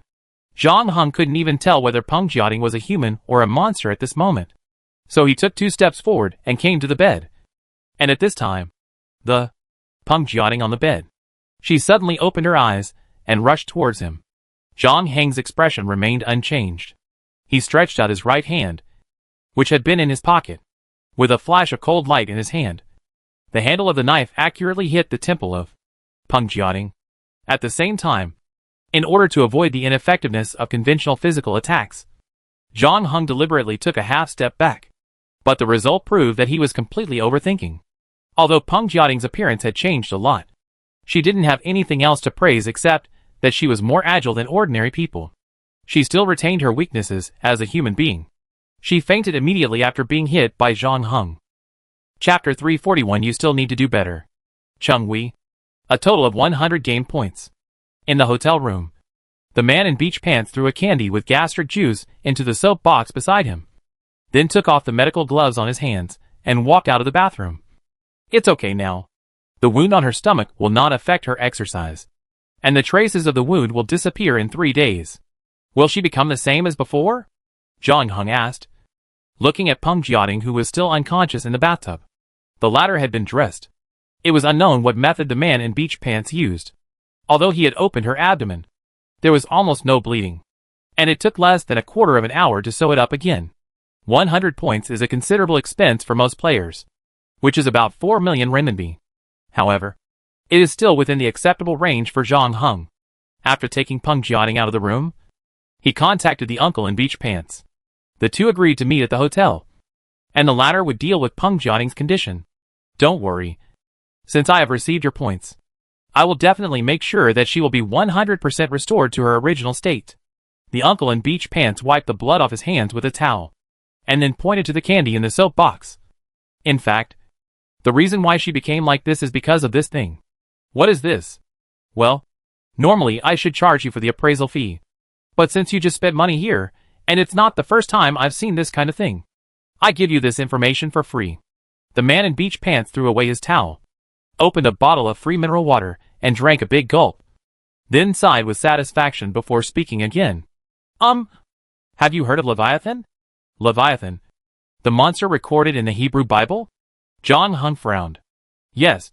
There is a description of it in the book of Job. It is a sea monster, very similar to a crocodile in appearance, with hard scales, sharp teeth, spikes on the abdomen, and can spit fire from its nostrils. So she was targeted by Leviathan. And why? Jong Hung asked. He still remembered the scene he saw in that room. Now thinking back, Peng Jiating did look very similar to Leviathan at that time. Except that her neck and above had not changed yet. And she had no sharp teeth and could not spit fire. Because Leviathan needs her to hatch the next generation. Fortunately, you found it in time. If it was later, if the hatching progressed to the brain, it would be irreversible. Hatching? The man in beach pants scratched his inner thigh again. Leviathan does not only appear in the Hebrew Bible. In fact, it is now better known by another name. What name? Jealousy. 7 deadly sins? Jong Hung raised his eyebrows. Yes, jealousy. The second of the 7 deadly sins in Catholicism. Corresponds to Leviathan. The beach pants uncle said. I don't know who the kid in the bathtub is. And what's her relationship with you? But she may be a little jealous recently. Otherwise Leviathan would not have found her. Because for Leviathan, the best nutrient in the whole incubation process is jealousy. We all have jealousy. Just like when Jiajia gave you her phone number. I was jealous of your youth. Strong body and handsome face. Speaking of this, the beach pants uncle lowered his head and looked at the swimming ring around his waist with some melancholy. But this kind of jealousy lasts for a very short time. Basically it just flashes by. For ordinary people, it only lasts for 1 or 2 days at most. Far from the number required for incubation. So Leviathan will not give its eggs to us. Otherwise it may not be able to complete the incubation until we die. Usually, it will choose those who can complete the incubation within 3 to 5 months. Are the eggs you're talking about the candy? Yes. Not just candy. It can be anything. As long as it can be swallowed. Even a coin in theory. But more often it appears in the form of food. Unfortunately we can't report it to 315. The beach pants uncle shrugged. On the one hand, it is attracted by the host's jealousy. And on the other hand, these eggs will further intensify the generation of these jealous emotions. Thank you, Jong Hung said. You're welcome. After all, you paid. After finishing his business, the man in beach pants was still eager to get his money back. He continued to urge. Since you have so many points, why not consider our exclusive service? Don't rush to refuse. I can guarantee that you will never regret it after trying it. This is absolutely different from your previous experiences. It's like a brand new adventure. It's rare that Jiajia is so interested in you. The last time I saw her interested in someone was about 20 years ago. In addition, I tell you a secret. The man in beach pants lowered his voice and looked around. Don't tell others. Those who took Jiajia out of the game site in the past didn't really sleep with her. Of course, they thought they did. But they didn't. You are not the only ones who make the selection. Jiajia only sleeps with those she is really interested in. You know what I mean? Right? So this opportunity is very, very rare. It's almost harder than running for the US presidency. After all, the US president changes every 4 years. And it takes Jiajia 20 years to find someone she is interested in. Well, I really appreciate her appreciation. But I think my current state is good enough, Jong Hung said. After sending off the man in beach pants, Jong Hung looked at the starfish on his wrist. There were only a few minutes left until midnight. So he simply waited until the world entered a state of stillness before carrying the sleeping Peng Jiating back to her residence and putting her back on her small bed. Jong Hung was about to turn off the lights and leave. But after thinking about it, he walked to the desk and picked up the pencil on the desk. If you really care about your daughter, you should notice that you haven't given her enough love and care. This love and care cannot be compensated by small gifts after each business trip. She is not happy when you are away. I know that life is not easy for everyone and everyone has their own difficulties. But as a father, you still need to do better because it is your responsibility. From a friendly bystander, Jong Hung put the note into Peng Jiating's father wallet, then turned off the lights and left the family of 6. Chapter 342 today. Not so happy. Although Jong Hung took out the egg left by Leviathan from Peng Jiating's body, he could not change her way of looking at the world. Peng Jiating's character tragedy was caused by her original family. All Jong Hung could do was to remind Peng Jiating's father to notice the changes in the girl. Hopefully it's not too late. As for Tiantian's family, according to the uncle in beach pants, all the accidents around Tian were caused by the egg of Leviathan. The more unfortunate she was, the stronger the pleasure Peng Jiating could get from it, and the smoother the hatching of Leviathan would be. Peng Jiating was destroying herself, while destroying the object of her jealousy. Now that the egg has been taken out, Tiantian's misfortune can finally stop. On the way back, Zhang Heng also came to Tiantian's window and returned the Yasimba amulet to its original owner and placed it on her windowsill. After doing all this, Zhang Heng made himself a cup of coffee and then took his camera to continue shooting night scenes in the city.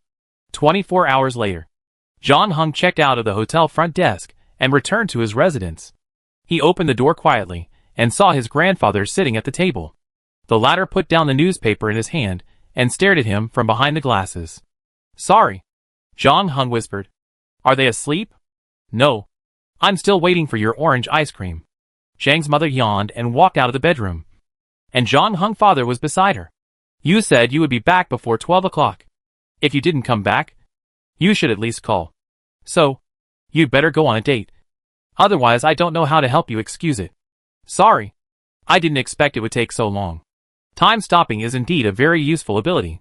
The more you use it, the more you can feel it. Let the world stop in front of your eyes, and have enough time to exercise, learn, observe and think. This feeling is good, but it is not omnipotent. For example, now, when time stopped, Zhang Heng actually went back home once, made coffee and took the camera. He saw his grandfather sitting at the table, and also noticed his parents who were breathing heavily in the bedroom, but still hadn't closed their eyes. So he knew what would happen when he really came back. But he still couldn't change the result. He even had to pretend to know nothing. But no matter what, knowing that there are still people in this world who care about you is a very comforting thing. Especially after seeing Peng Jiating's family environment. Zhang Heng is very glad that he has a completely different childhood experience. Although his parents left when he was very young, until he entered high school, they actually returned to China for a few months every year. Sometimes they did nothing but stay by his side, tell him those mythological stories, or go to the cinema to watch a boring domestic horror movie, and laugh heartily at the poor photography, messy scripts, and various goof props. When they were away, Grandpa also fulfilled his parental duties very well, playing two roles at the same time. He had parenting experience, and did even better than Zhang Heng parents. Therefore, Zhang Heng's childhood did not lack any care compared to other peers around him. So when Zhang Heng grew up, except that he preferred to be alone, there were no obvious defects in his character. The series of accidents that happened in Tiantian's family were finally completely resolved, and Zhang Heng's life returned to peace. Except for the extra 24 hours a day. This new year was not much different from usual. On the night of New Year's Eve, the family made dumplings at the table. In addition to the 4 dishes prepared by Grandpa, Zhang's father also contributed a cheese-baked lobster and a plate of vegetable salad. In addition, Zhang Heng also cooked 2 new specialties. In the end, his unique Caribbean-style sugarcane roast chicken won the Best Dish award of the night. The judge and awarder were Zhang's mother. While sitting on the sofa watching the Spring Festival Gala, Zhang Heng also received a lot of New Year's greetings. Not to mention the 3 people in the dormitory. Shen Sisi also sent him a message.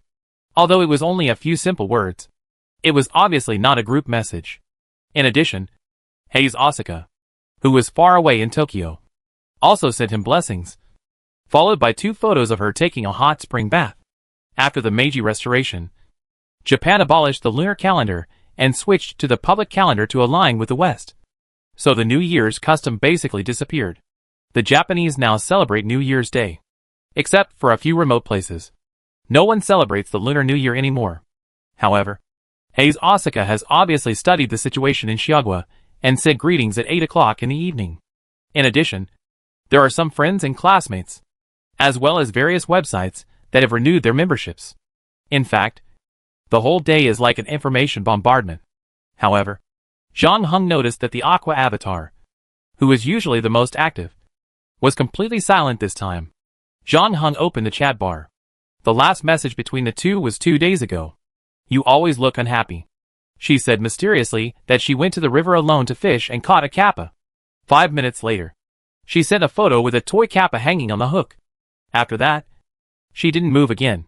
Zhang Heng casually sent her a happy Chinese New Year. Almost 10 minutes later, the other party sent a reply. "Today, not so happy." "Why? Can you go somewhere with me? I won't take up too much of your time. I just can't go back alone. Zhang Heng can feel that you always look unhappy. Today doesn't seem so happy. So Zhang Heng didn't ask any more questions. Just said, "Okay. How can I find you? Have you ever heard of a way to log into the game without using the game point?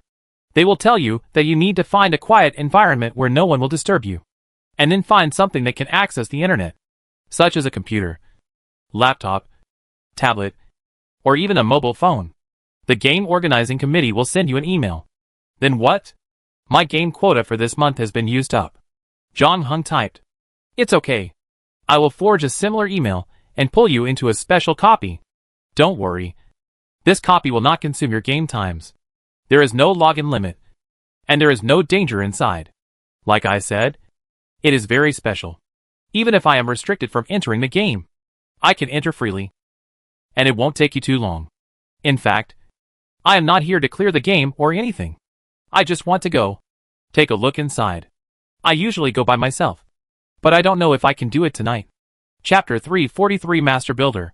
At 11 o'clock, Zhang Heng found an excuse to return to his room, locked the door, took out his Dell laptop, and logged into his mailbox. Sure enough, he saw a new email. The sender's position was blank, and the title was Login Email. Zhang Heng clicked on the email. "Player number 06992 invites you to join a new round of the game. Please make sure you are alone in a private space with no one around. When you are ready, you can click the link below to start the game. I wish you a happy game." Zhang Heng didn't need to hesitate. Even if you always look unhappy and play some tricks, he still has a mission failure exemption card on him, which can ensure that he will not encounter too much danger in the dungeon. Therefore, Zhang Heng clicked the link behind the email. The next second, the familiar dizziness came, and at the same time, the system prompt sound came to his ears. "Player identity verification in progress. Verification passed. Players number 06992 and number 07958 are the holders of part number 300501. And the dungeon is being linked to the players. Duplicate link completed. The current dungeon is the Master Builder, special. The evil ruler is planning to destroy the entire city. The world is in danger, and is waiting for its savior. This round of the game does not count towards the number of rounds. You can exit the game and restart at any time. Mission objective, save the world. Mode, multiplayer team. Time flow rate, 480. 1 hour in the real world is equal to 20 days in this game. Players can terminate the game at any time and return to the real world. Friendly reminder. The game will officially start in 5 seconds. Please be prepared." It was the first time that Zhang Heng heard of a game dungeon with the main plot of saving the world. From the description of the dungeon alone, he thought that he would come to a scenario similar to a wasteland or the eve of the end of the world. But in fact, when he opened his eyes, he found himself standing in a train station, surrounded by a bustling crowd. Everything looked the same as usual, except that everything he saw was made of building blocks. "Lego?" Zhang Heng raised his eyebrows. Lego is a building block toy invented by Ole Kayak, the father of Lego. The word comes from the Danish leg god, which means play well. Food-grade plastic is used to make parts. Each part has a protrusion on one side, and a small hole on the other side for the protrusion to be inserted. You can get a variety of models by assembling parts of various types according to the instructions. Or you can throw the instructions aside and build what you like according to your personal preferences. Nothing is impossible in the world of Lego. Zhang Heng had seen many 1:1 Lego models built by Lego fans online and in exhibition halls before, including Bugatti Veyron, various Lego animals, and even houses. However, this was the first time he had seen a whole world made of Lego. He was in a huge train station, which was made entirely of Lego bricks, including the glass roof above his head, the marble floor under his feet, the bakery and convenience store next to him, the ticket machine, and even the entrance to the subway station, all of which were made of colorful Lego bricks. In fact, even the passers-by who passed by him were Lego versions. Zhang Heng had a premonition. He lowered his head and looked at his hands. Sure enough, his palms had turned into the classic pliers of Lego figures. Just then, someone patted his left shoulder. Zhang Heng turned his head to the right and saw a girl with black-rimmed glasses, pigtails, and an old-fashioned sweater. She looked a bit nerdy. Zhang Heng frowned. He didn't recognize who the other person was at first glance until the girl spoke. Normally, in this situation, most people would choose to look to the left. "You always look unhappy?" "Yes. I know I look ridiculous now. You can laugh at my outfit as much as you want. But remember that you are not much better. You look like a rectangular potato cake now. But the good news is that you look yellower than the potato cake. And you have eyes, nose, mouth and other things. Although they are just painted on your face. Although you always look unhappy. Try to keep your tone the same as usual. But Jong Hung can still hear that she is not in a very good mood now. Which means that this time it is not her prank. She seems to have encountered something. Where is this place?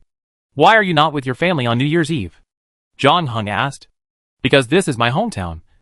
My family is here. Jong Hung raised his eyebrows. A little surprised. So you are actually a building block? You are the building block. What I mean is that this place is exactly the same as my hometown. Except that it is built with Lego. Anyway, welcome to Guangzhou, the Flower City. We are now at the South Station. Let's go to the West Square to take a taxi first. And then talk while walking. You always look unhappy. Leading the way, he took Jong Hung to the taxi stand. There is no doubt that this place is also built with building blocks. And just like in reality, taxis going to different directions stop in different areas. And passengers line up to get on the bus in order. There were even Lego figures, who secretly cut in line when no one was paying attention. Everything was the same as in reality. Soon, the first few taxis left, and a new batch of taxis came up. The assistant manager let more than a dozen people, including Jong Hung, pass, and the passengers found empty cars. You always look unhappy. He opened a door, sat in the passenger seat, and said something in Cantonese. The driver nodded and said, "Fasten your seat belts." Then he started the car. So you are from Guangdong? Jong Hung said. Yes. Why go to the north? The driver poked his head out and asked curiously. North? What north? None of your business. Just drive your car. You always look unhappy. He rolled his eyes and said to Jong Hung in English. It's best not to talk about other places in front of him. Although this place is almost the same as the real Guangzhou, there are still differences. They don't know that there are other places outside. But we came out of the train station. Yes, but they only have a vague concept of the outside world. Chapter 344. You should keep it for yourself. The taxi was driving on the highway. Through the car window, you can see the lush trees and towering power towers outside. And even the white clouds floating in the sky. All made of Lego blocks. But it is still quite impressive if you don't look closely. Jong Hung took this opportunity to check his character panel and found that unlike before, his skills and props bars were gray this time. And the unavailable status was displayed next to them. You always look unhappy. As if she noticed what he was thinking. She explained in English. I told you. This dungeon is very special. Your items and skills are invalid here. But relax. Don't worry about the main quest. Just treat this trip as a vacation. Before Jong Hung could speak, the driver interrupted again. This time he said in Mandarin. Vacation. Do you want me to recommend a few good places for vacation? Don't look at me like that. I have also learned English. Okay. I can handle those foreigners. The driver said smugly. His eyes completely slitted with laughter. Then coughed twice. And said in his standard Chinese English. Good catning. Say.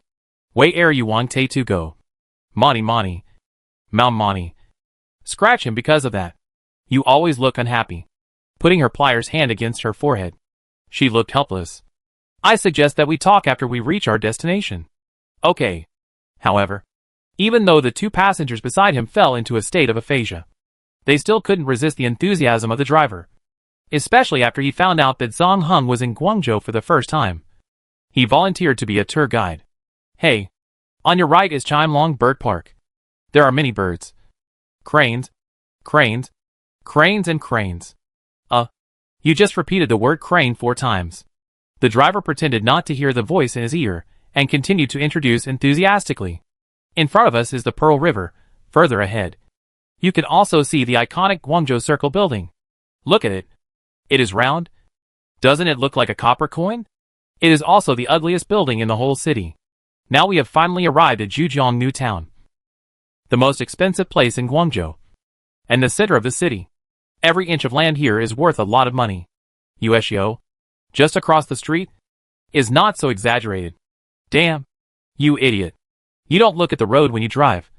By the way, Where were we just talking about? An hour later, the taxi finally stopped at the curb. You always look unhappy after paying the bill. Holding your stomach. Squatting on the roadside. Wait for a while. I slowed down. I haven't met such a chatterbox in a long time. Zhang Heng looked around and saw shopping malls on both sides of the road. Billboards and streets with cars flowing. He asked, "Where is this?" Xinjia Plaza, the largest commercial center in Tianhe. So you came to this instance just to relieve your shopping desire? Of course not. I just like to have a drink here before going home. Although I have been back several times, I still can't get used to it. Especially on a day like today. Thank you for coming back with me this time. After what I did to you. I didn't expect you to still believe me. To be honest, I am a little touched. How about I let you see my breasts as a reward? Although they are completely flat now. There are actually only 2 circles and dots. It's so strange that I can't feel their existence at all. Thank you. You should keep it for yourself. You always look unhappy. Scratched his head. I remember there is a Starbucks next door. How about we sit there for a while? The two came to the counter of the coffee shop and saw the waiter skillfully took a cup of brown and blue cylindrical particles from the coffee machine. Zhang Heng guessed that this should represent coffee and water mixed together. Well, once you accept this magical setting, it's actually quite exciting. However, when the waiter handed over the cup, there was a small problem. Zhang Heng found that he couldn't hold the Starbucks coffee cup even if he stretched his pliers to the maximum. Well, there is a cylindrical protrusion under it that can be inserted into your hand. You always look unhappy. You guide Zhang Heng like an old driver to ensure that he can get his coffee. It took me a while to get used to these little tricks when I first came in. Zhang Heng tried to suck the straw. He obviously didn't suck anything. But miraculously he felt like he was drinking coffee. And the straw made a squeaking sound when he sucked hard. At the same time, 2 cars on the road in front of him had just rear-ended each other. And the building blocks at the rear of the front car were scattered all over the ground. The driver was obviously fine. But he was still lying on the steering wheel, looking like he was going to die. The passers-by nearby were also nervously taking out their phones to call the police, taking photos and sending them to TikTok, and contacting 120. Just when everyone's attention was attracted by the car accident outside, a bald man put down the Harry Potter in his hand, walked towards the 2 people, and cleared his throat. Don't look at him. Don't talk to him. He is related to the main task. Just ignore him for a while, and he will leave when he finds it boring. Main task? Yes. It's the main task of saving the world. If you ignore it, the city will be destroyed in 3 days. But if you take care of it, you will find that the process is very troublesome. You have to run around all the time, looking for this and that. And in the end, you will find that you still can't stop the end of the world. So we just need to sit down now. You always look unhappy. Take up the coffee and take a big sip. The bald man then did as she said. Walked up and politely asked the 2 if they wanted to hear a story. After not getting a reply, he walked away a little disappointed. And before leaving, he stole a mug from the shelf. After he left, you always look unhappy. Put down the coffee cup in your hand. Turn your eyes to the window, seeming to fall into some kind of contemplation, not knowing what she was thinking. After a long time she spoke again. When I passed by here before, I always envied the people inside. I thought those people who wore suits and leather shoes and went in and out of office buildings every day and drank Starbucks were very cool. I wanted to be such a person. I know this idea is ridiculous, but it was indeed my dream for a period of time. I have been working towards this direction. When other girls were discussing which nail polish was good looking and which idol drama was exciting, I was studying hard. So, yes, this silly and stupid look is what I used to be. Chapter 345. It's me. Mom. I still remember when I was a kid. This place was still a village in the city. You always look unhappy. Pointing to Yangji village not far away. The 2 walked along Guanli Road after coming out of Starbucks, and came to Guangzhou Avenue. This is one of the busiest main roads in Huacheng. And it is also the place with the most serious traffic jams during the morning and evening rush hours. The Lego drivers on the road honked their horns impatiently while crawling forward at the speed of wheelchairs. When the traffic light turned green and the traffic stopped, the 2 crossed the overpass and came to the other side of the road. I was probably still in elementary school at that time. It felt messy inside. There were self-built houses everywhere, densely packed together like a grid. maze-like alleys, and messy spiderweb-like wires above the head. And clothes were hung on the wires. When you pass below, you have to watch out for the bicycles next to you. They always bring up mud and splash on your trouser legs. Do you live here? For a while. My family rented a house here. But 7 or 8 years ago, the place was demolished, and we moved away. I'm not a native Cantonese. My father and mother came here to work when they were young. Now there are new resettlement houses and office buildings here. Zhang Heng roughly estimated that the height of each building is more than 30 or 40 stories. There are also some aunties sitting on the street outside the building, with rental signs at their feet, chatting and basking in the sun while waiting for tenants to inquire about the price. You always look unhappy. Squat down and scratch the chin of a wild cat with the palm of the pliers. The latter showed an expression of enjoyment on his face and shook his tail. My father works in the restaurant on the second floor of the office building. He gets off work at 11:30 p.m. He is a very good person. If you meet him, you will know that he always has a smile on his face. Especially when my final exam results come out. He will make me a homemade celebratory noodles. Do you want to wait for him? No, you always look unhappy. Took a deep breath and stood up. It's getting late and I'm hungry. My mom should be preparing dinner now, so we can go out and have a big meal. But before that, there's something else to do. What is it? Kill me. You always look unhappy. Blinked at Zhang Heng. A high school girl passed by a billboard for male infertility treatment with her school bag on her back. She was holding an English book while walking, seizing every minute to memorize English words, and didn't notice that 2 figures were following her. When Zhang Heng pretended to pass by her before, he took a look and found that she looked almost exactly like someone next to him, except that her eyebrows looked more immature, and she didn't have the cynical temperament she had later. Are you sure you want to kill yourself? Zhang Heng turned his head and looked at someone. The latter shrugged. If I don't kill her, I can't go home. After all, my mother is just an ordinary person. Even if she has become a Lego building block now, she can't accept that her daughter is divided into 2. Moreover, 1 me is enough for her to worry about. 2 me is a complete disaster. There are too many people here to do it. She will pass by a place with few people later. We can do it there. There is a zombie car that has not been driven for a long time.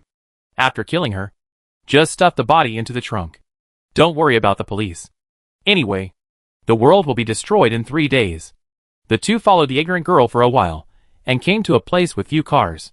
It was already night, and the lights were dim. It was indeed a perfect place for Conan to commit a crime. Zhang Heng tried to take a 1-by-1 blue part from the curb, held it in his hand, and waved it twice. There was a string of numbers 300523 on it, which was the code on every Lego block. You or me? You come. Didn't my previous pranks make you very angry? So I gave you a chance to take revenge and killed me directly. I hope you can enjoy some happiness from it. Zhang Heng said nothing more, holding the blue part and walking towards the lonely girl in front of him.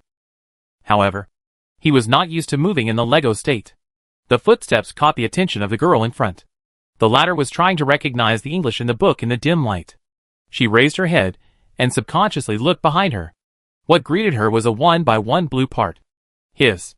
You always look unhappy. Took a breath of cold air. It hurts. Do you share pain? Zhang Heng frowned. No. I just help you with some sound effects, hoping to increase your immersion. Zhang Heng was speechless. Go open the trunk. Yes, Mr. Killer. Zhang Heng had no experience in murdering Lego high school girls. Looking at the motionless and dumbfounded girl in the trunk, he asked someone. Is she dead? It's hard to say. How about you give her 2 more stabs? Forget it. Let's just leave it at that. Zhang Heng closed the trunk lid. What about now? We are not far from my home. When the time comes, you can just say you are my classmate. But you look a little more mature. You always look unhappy. Picked up the high school version of the school bag that fell on the ground and handed it to Zhang Heng. Put this thing on your back. And you'd better deal with your hair. It can be a little messy. The study tasks are so tight. How can everyone have time to live so delicately? 10 minutes later, the 2 arrived in front of a somewhat shabby 2 building. There was no elevator here, so the 2 could only climb to the 6th floor by hand, passing through a flying white sheet and a few shirts, and came to a seemingly inconspicuous door. You always look unhappy. She had been talking all the way, but at this moment she suddenly fell silent. staring at the building block wall in front of her in a daze. Jong Hung saw that she must want to come back here in her heart. But for some reason, she seemed to be afraid to come back here. So after leaving the train station, she would go to drink coffee first, and then visit the place where she lived when she was a child. She stood downstairs of the restaurant where her father worked, but did not go in. Even afterwards, she kept telling jokes all the way to cover up her nervousness. After a long while, she hesitated and stretched out her pliers hand and knocked on the door twice. "Who is it?" A middle-aged woman's voice came from inside. "It's me, Mom." Chapter 346. Happy New Year's Eve. Mei Nan. "Are you out of school?" A certain girl named Mei Nan gave Jong Hung a look that said, "If you dare to laugh, you're dead," and then whispered, "Don't talk at the dinner table later. Although you are my classmate, you are not familiar with my school, nor with me in high school. Speak less, so that my mother won't get suspicious." As soon as she finished speaking, the door was opened. The woman inside smiled and said, "Give me your school bag. Change your shoes quickly and eat first." However, she was stunned when she saw Jong Hung. "Who is this?" "My classmate." "He? Well, his parents had something urgent to do and couldn't go home, so I brought him back first," the handsome man said first. "Oh, welcome, welcome. I have a lot of dishes to cook tonight. Let's eat together." "Thank you, Auntie," Jong Hung said, and followed the two into the house.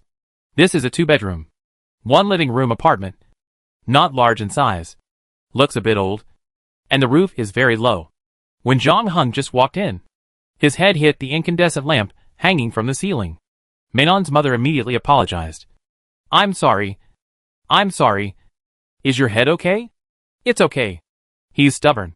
You should care about the lights." "Mom," Mainon said dissatisfiedly. Through the corridor, you can see the kitchen. Some meat is stewed in the iron pot on the gas stove. Jong Hung can smell the aroma. In addition, he also saw a little boy who was probably only in the 3rd or 4th grade of elementary school, lying on the dining table doing his homework. The latter immediately opened his mouth and shouted after seeing Jong Hung, "Mom, my sister has a boyfriend at school. You're asking for death. Don't you have enough homework, or are you just itching for trouble?" The handsome man punched the little boy on the back of his head. "My brother is a fool." The latter covered the back of his head and cried, "Mom, I talked too much today, and even beat me." The handsome man's mother brought the dishes out of the kitchen and said to the two, "No fighting. Handsome man, help serve the rice." After that, she said to Jong Hung enthusiastically, "Why are you still standing? Sit down quickly. It's a bit messy here. I hope you don't mind." "No, it's pretty good here." Jong Hung found a stool at the table and sat down. The handsome brother pretended to do his homework, but his eyes were curiously looking at someone. Seeing that his sister and mother were in the kitchen, he leaned over and asked in a low voice, "Big brother, my sister is ugly and has a bad temper. What do you like about her?" Jong Hung kindly reminded, "Your sister is standing behind you now." The little boy was shocked when he heard it. "You will have no brother-in-law." "Big brother, no need to wait until the end of the world. I think we can kill him now." The beautiful man threw the bowl in front of the little boy and said to Jong Hung, "You don't have chopsticks, and you can't use them if you have them. Just start eating later." Jong Hung nodded. It can be seen that the beautiful man's mother is still a little curious about Jong Hung, the classmate who dropped from the sky. But she behaved very politely and restrained. She just asked him his name and where he lived, and then kept asking him to eat more vegetables. In addition, she was a little worried that the food was too simple and not to Jong Hung's taste. Seeing Jong Hung eat 2 bowls of rice, she smiled. At first, Mei Nan was still helping Jong Hung to cover up, but gradually her attention was completely focused on her mother and brother, ignoring Jong Hung on the side, until the latter stood up and said, "Thank you, Auntie, for the dinner. The dishes are delicious. My parents should be back soon. I should leave too. I take you there." The beautiful man also put down the bowl in his hand and stood up. The two walked downstairs, and the beautiful man made a throat-cutting gesture to the brother, who was peeping from the windowsill upstairs. The latter was frightened and almost fell off the stool. "Thank you for coming back with me. I didn't expect that I could spend New Year's Eve with my family. Although it's not New Year's Eve in the dungeon now." "What happened?" Jong Hung asked. "Why didn't you go home?" "Because I want to take you downstairs and tell you where the hotel is. I mean in the real world. Did something happen to your parents or your brother? John Hung looked into the beautiful man's eyes. Oh, they are all fine. I am the one who has problems, the beautiful man said. But she didn't seem to want to say more about this matter. Just said, don't worry. The problem will be solved soon. And then I can go back to them. After that, she said, I know there are a few good hotels nearby. You can stay there for 2 days.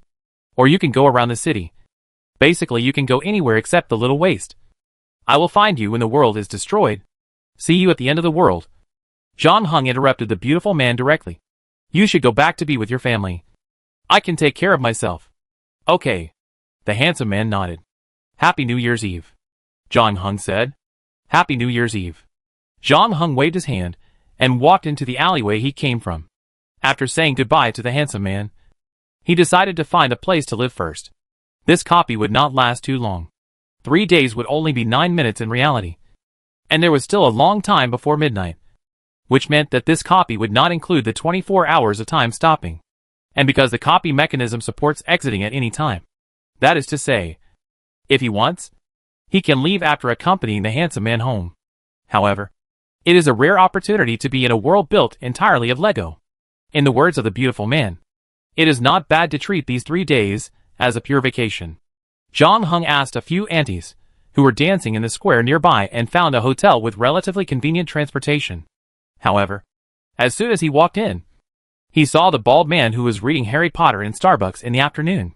This time, the latter was holding a copy of Yanqing Evening News in his hand, pretending to read it. He was sitting on the sofa in the hotel lobby, with an automatic piano in front of him, as if waiting for John Hung to speak and talk to him. But the latter walked straight to the front desk.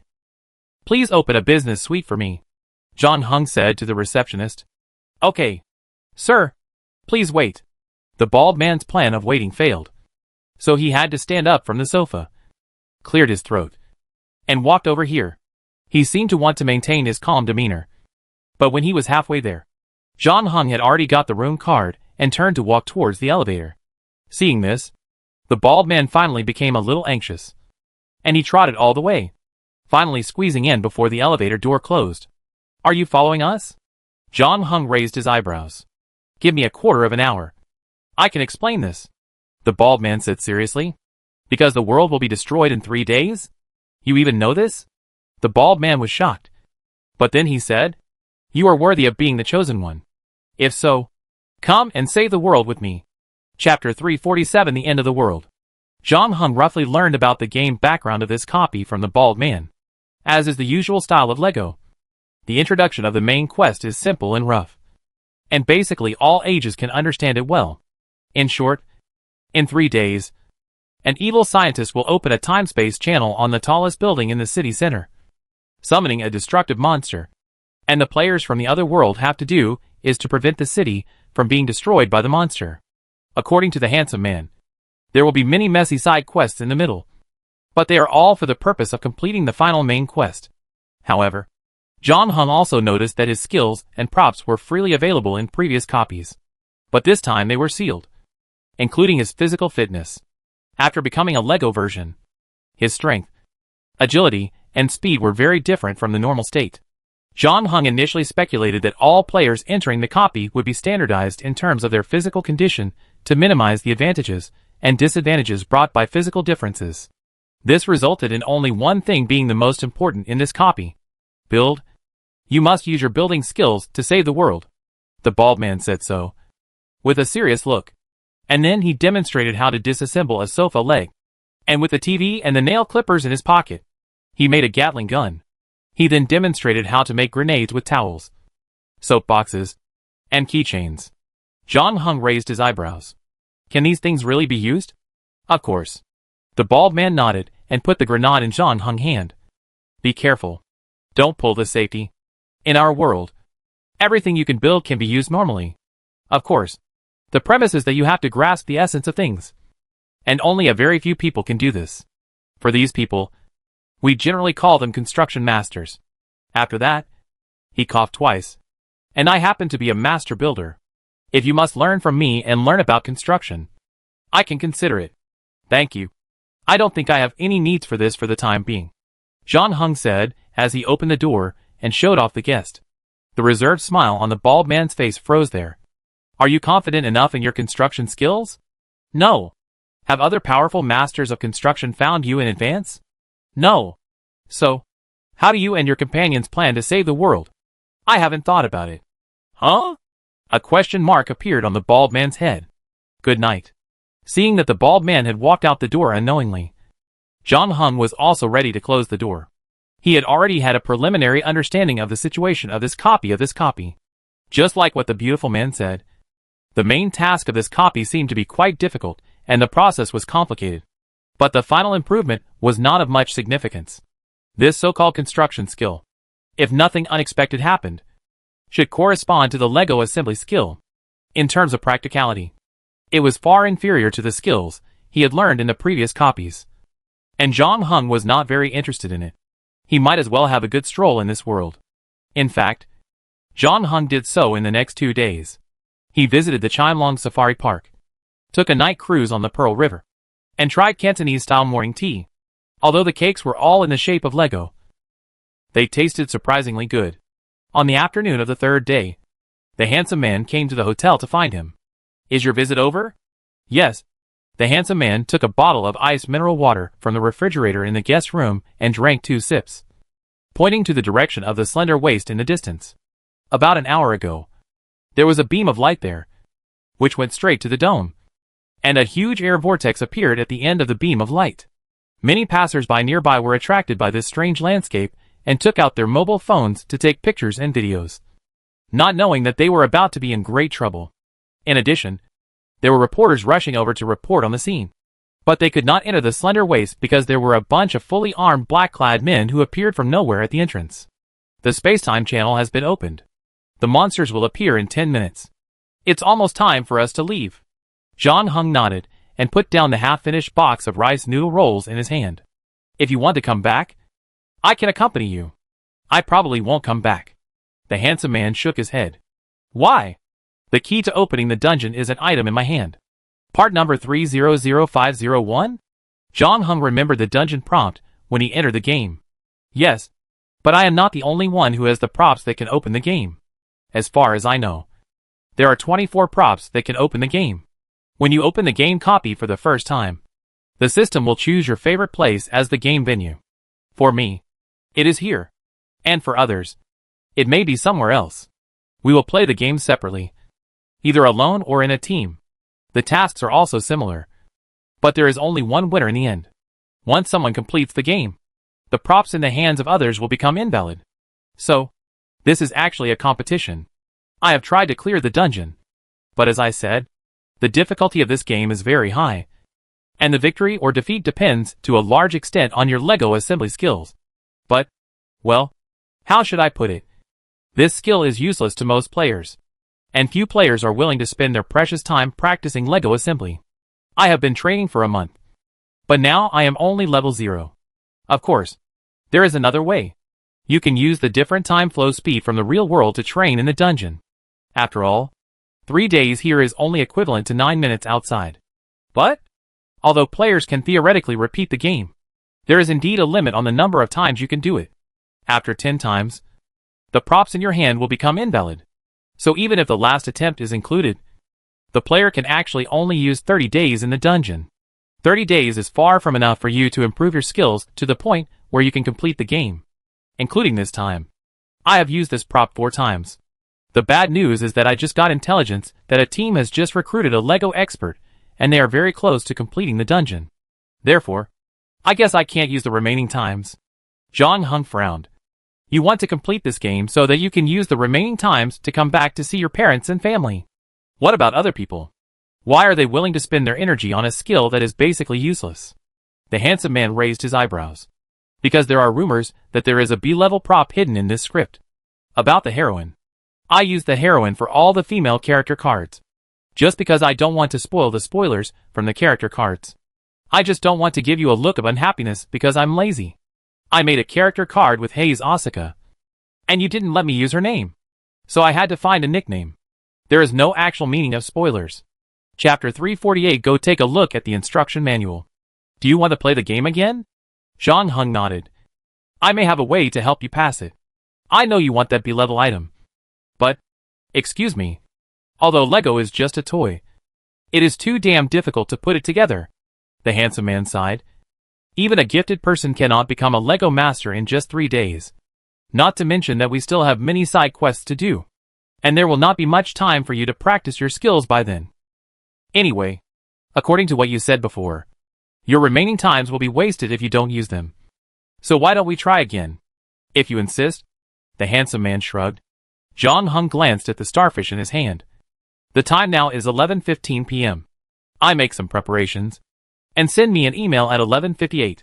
Okay. What preparations do you want to make? Go take a look at the Lego manual. Although there is no time limit for the Master Builder copy, you can only move freely for 3 days. Because the world will be destroyed after 3 days. But Zhang Heng is different. He noticed that the time flow rate of this copy is 480. Which means that if you count the 24 hours he was stationary, his activity time can reach an astonishing 483 days. Which is enough for him to improve his Lego assembly skills to a considerable level. In fact, under normal circumstances, even extremely enthusiastic Lego enthusiasts would not spend more than a year assembling Lego day and night. Although Zhang Heng had extra game time, it did not mean that he liked to assemble Lego for 483 days. Not to mention that he had to live in a city built of Lego. However, for a B-level game prop, these difficulties can be overcome. After all, he survived 520 days alone on a deserted island. Zhang Heng used the remaining time to search for Lego assembly techniques on the internet, and then found a few short videos to watch, which gave him a clearer understanding of the level of top Lego players. Then at 11:58, Maynen sent a new email on time. Zhang Heng closed other web pages, and clicked the link behind the email. When he opened his eyes again, he was back to South Station again. It was still the same Lego roof, the same bakery and electronic sign. But the difference was that Maynen was dressed in her normal outfit this time, wearing jeans and sportswear, and a Dodgers baseball cap. Because she was no longer going home, she didn't dress like she did in high school. How's your manual? Not bad. I just found out that they have launched the Overwatch series. Never mind. Just take it as a chance to show you how difficult this dungeon is. The handsome man sighed. Come with me. I take you to complete the first side quest. Don't we have to go to Starbucks to find that bald guy? Don't worry about him. That guy is like chewing gum. He will show up in front of you on time even if you don't want to see him. In fact, he should have been eyeing us when we showed up at the train station. But he needs to spend some time to make sure that we are the chosen ones before he comes to chat with us. As the handsome man spoke, he was already walking towards the subway entrance. Let's go. It's faster to take the subway to where we are going. Half an hour later, the two came to a bar called Metal Rose. Because it was not yet night, there seemed to be few people in the bar. When the two came to the door, the handsome man knocked on the glass door. After a while, a man came from behind and said through the glass, Sorry, we don't open until 6 o'clock. It doesn't matter. We are not here to eat. The handsome man said. We are here to find the demon butcher. Is there really someone with such a shameful name? Zhang Heng asked. The waiter at the door also shook his head and said, This name sounds very immature. You should go to the animation city next door. No. I'm sure he is here. The handsome man said. Tell him that the chosen one has appeared. The waiter's expression changed immediately after hearing this, and said, Wait a moment. Less than 2 minutes later, he came back again, and his tone became much more respectful. The demon butcher said, Please prove that you are the chosen one first. I got stuck at this step when I first came here. The beautiful girl said to Zhang Heng.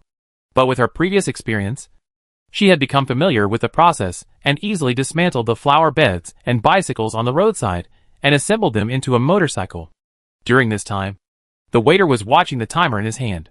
When the beautiful girl finished her work, he also pressed the timer. 3 minutes and 24 seconds. Not bad. Then he turned his eyes to Zhang Heng. What about you? Do I want to come too? Zhang Heng raised his eyebrows. Theoretically, one person can prove your identity. But the demon butcher wants to see your potential. The waiter said. Okay. Zhang Heng looked around to see if there were any parts that could be used, then squatted down. He took less time than the handsome man. Less than 2 minutes. To complete the assembly, which surprised the waiter behind the glass door. But when he saw Zhang Heng's masterpiece, he was speechless for a long time. What the hell is this? A baguette with a fish tail? What were you doing before? An abstract artist or a performance artist? Actually, this is a sword. And the fish tail is the hand guard. Zhang Heng said. Is my imagination not good enough? But it doesn't matter. Anyway, we already have the chosen one here. So just treat it as a buy one get one free bonus. The waiter finally opened the door of the bar. You are looking for the master builder. The demon butcher? Congratulations. You have found me. The waiter puffed out his chest when he spoke. But unfortunately, he did not receive any surprised looks.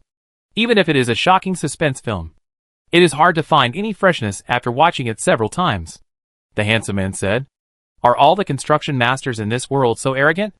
Zhang Heng asked. Of course not. A serious voice interrupted. I am not that kind of person. The bald man suddenly appeared from behind Zhang Heng and the handsome man, looking at them like a ghost. I finally found you. The chosen ones. The survival of the world rests on your shoulders. Mobile arsenal? The waiter frowned. I thought you were dead 3 years ago. But I didn't expect you to still be alive. Master builders don't die so easily. The bald man said lightly, but then added, of course, except for those who died. Chapter 349 Infinite Building Blocks. In short, this is the situation. Now only the chosen one can stop the evil scientist. The 4 of them have now entered the store. The waiter poured a glass of water for Zhang Heng and the handsome man. The bald man repeated what he had said to Zhang Heng before, and the basic content did not change. The demon butcher on the side was silent for a while after hearing this, and then sighed. I didn't expect the evil scientist to choose this path in the end. For an unrealistic fantasy, he is going to gamble the lives of the entire city, as long as he can revive his wife and daughter. Even if there is only a 1 in 10,000 chance, he will resolutely embark on this road of no return. The bald man's expression was more solemn than ever before. This is probably the obsession of a husband and a father. After a pause, he continued, but we all know the consequences of doing so. Once the space-time channel is opened, the first thing it will attract must be those monsters. In the tragedy 3 years ago, all the master builders worked together to barely save the city. And after that battle, we lost more than half of our companions. The waiter seemed to recall the tragic battle, with a lingering fear in his eyes. After the battle, the evil scientists, who were angry, began to hunt down the remaining architects. During that time, I heard bad news about many old acquaintances.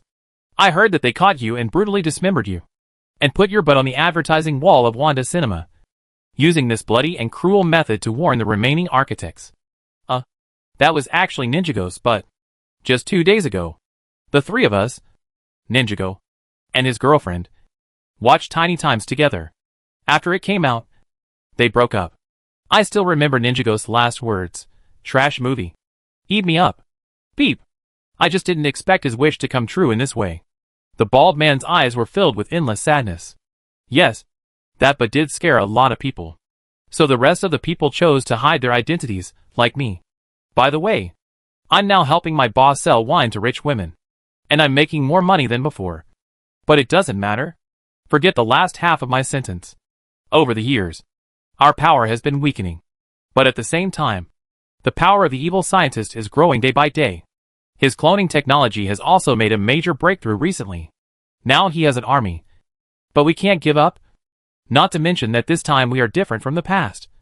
The bald man suppressed the sadness in his eyes, and turned his gaze to Zhang Heng and the handsome man beside him. We have the chosen one. You are right. The waiter, who was originally in a low mood, was re-energized after hearing this. With the leadership of the chosen one, we will survive this crisis. Wait, you have been talking for so long, but you haven't mentioned who the evil scientist is. Zhang Heng frowned. The waiter and the bald man stopped talking after hearing this, and tilted their heads to look at Zhang Heng. Okay, I see. I guess like the demon butcher and the mobile arsenal, the evil scientist is a name in itself. The bald man nodded. Everyone who becomes a master builder will have a resounding new name. Don't underestimate this name. It is the thing that best represents the characteristics of a master builder. Yes, characteristics are very important. Every master builder is an outstanding artist. We can build many things, but there are always some that we are good at, and some that we are not good at. The waiter also agreed. For example, I'm called the Demon Butcher because my best construction is the Butcher, which is a kind of hell creature stitched with the corpses of demons. It has amazing attack power, is invulnerable to swords and guns, and has a collision skill. I'm called the Mobile Arsenal, of course, because I'm the best at making munitions. As the bald middle-aged man spoke, he grabbed the ashtray, toothpick box, and a fork on the table.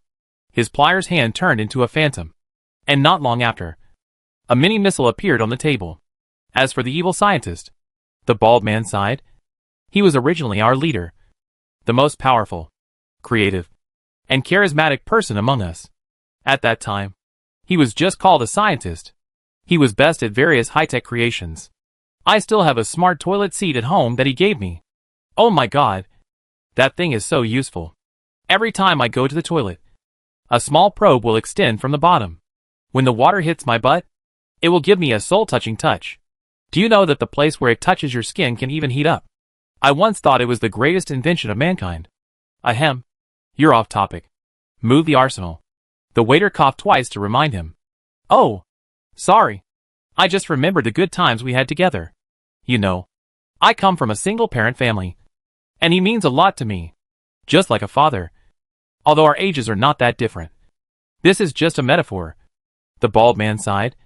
But later, the accidental death of his wife and daughter changed him and made him the evil scientist he is now. I don't know. After he killed so many construction masters, I can't forgive him anymore. So this time when I see him again, I will return the smart toilet seat he gave me to him. From now on, we may really break off our friendship.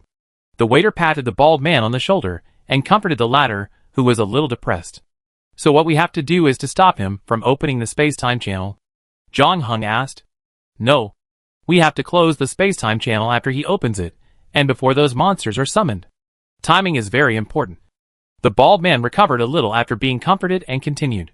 I may not have made it clear before. To activate the space-time channel, two things are needed: a quantum collider and infinite building blocks.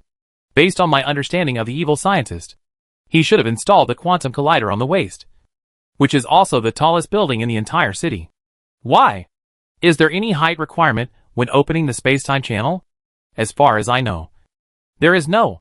It's just that it looks more impressive if it is placed at the highest place.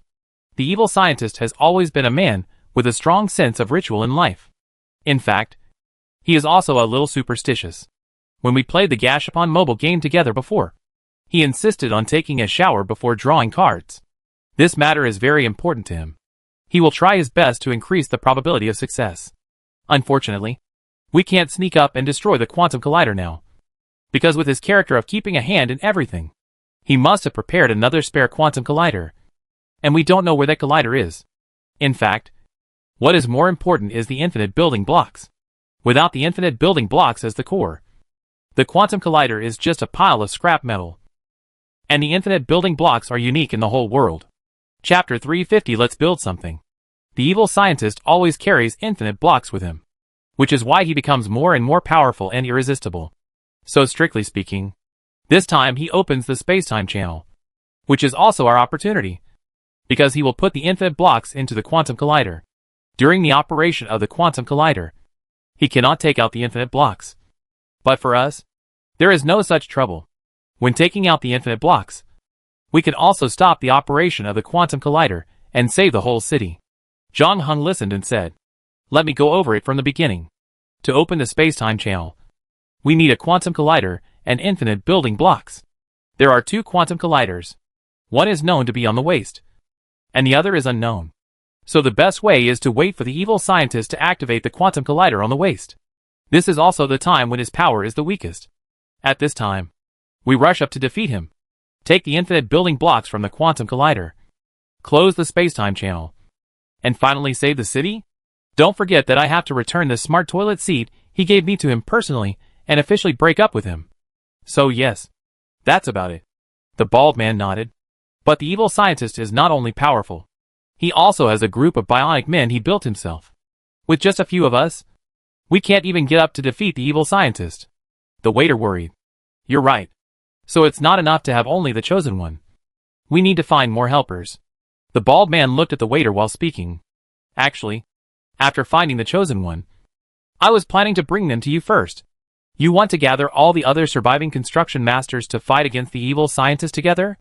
The waiter suddenly realized. But then he frowned again. This is a good idea. But how to do it? In order to avoid the pursuit of the evil scientist. Everyone has been hiding their identities for these years. I do have the contact information of several of them. But wait, you want me to help you find the messenger? The bald man nodded. The animal messenger built by the messenger can contact everyone in the shortest time.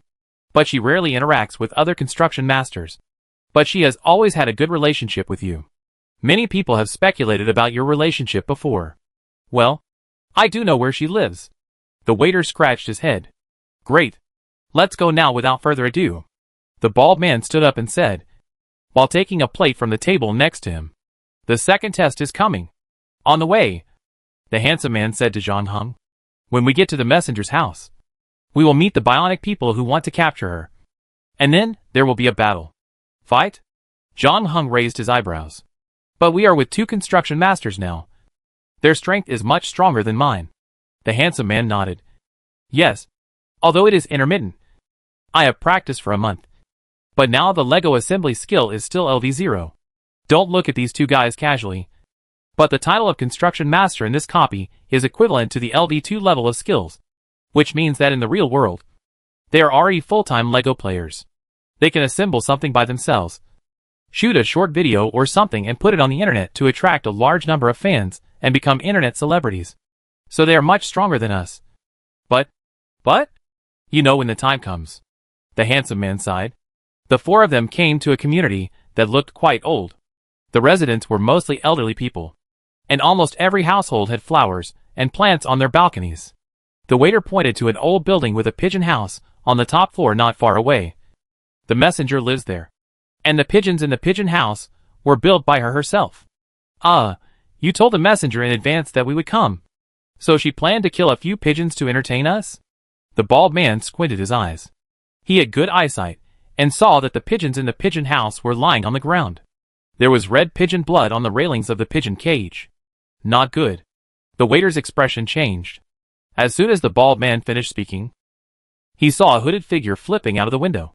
She was standing on the edge of the windowsill and staggering to the balcony next door. Behind her was a man in black. It's the bionic man under the evil scientist. They found the messenger before us. It seems that the evil scientist is also worried that she will contact other construction masters in this city. The bald man's face changed. While he was talking, the waiter on the other side had already rushed over.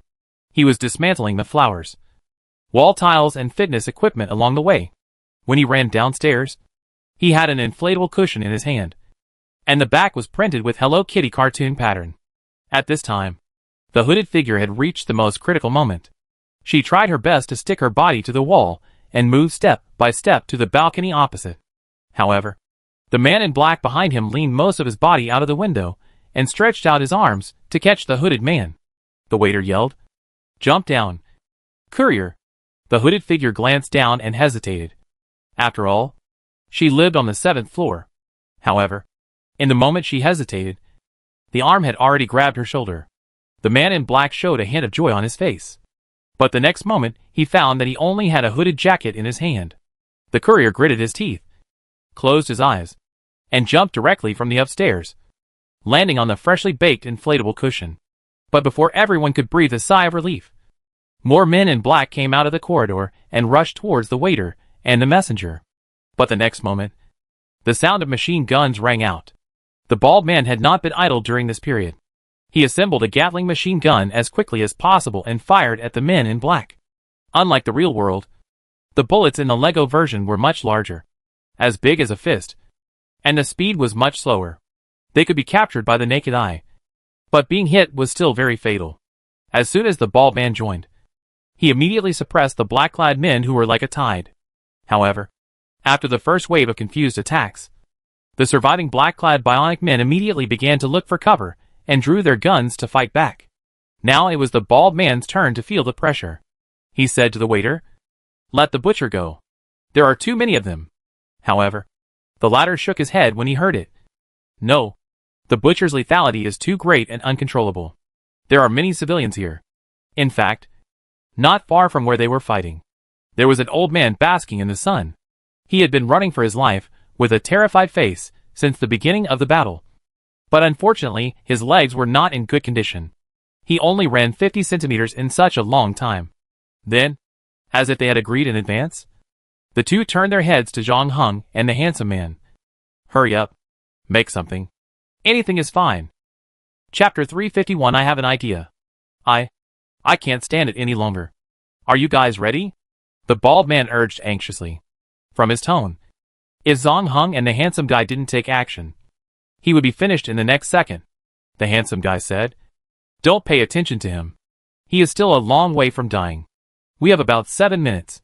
Although they can say anything, it is useless to build weapons at this time.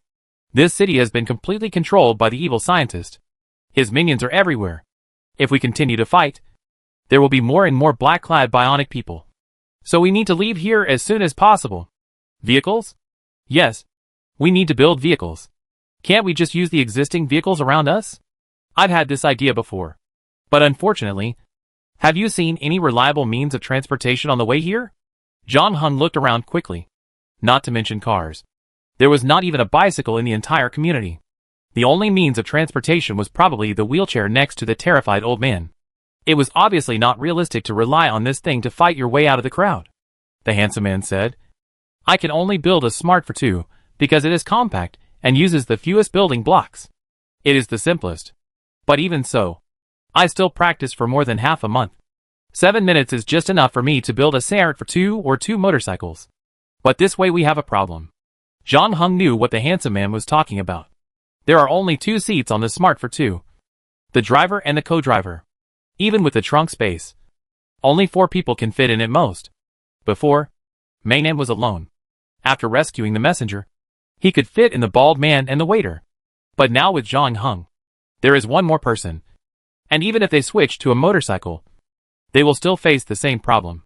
You build your smart for two first, and I will find a way to solve the problem of the remaining person. Time is tight. So Zhang Heng and Mainan divide the work. The latter nodded and immediately threw himself into the intense construction process. And Zhang Heng also began to think about what he could do at this time. When Mainan was building a motorcycle before, he also stood aside and watched the whole process. It didn't seem too complicated, but being able to understand and being able to do it are 2 completely different things. With his current skills, he couldn't even build the simplest sword, and was mercilessly criticized by the waiter as a French bread with a fish tail. As for the motorcycle, it was even more difficult than the Himalayas for him. Time was passing by, and there were more and more black-clothed people around, and the bald man's howling became more and more miserable.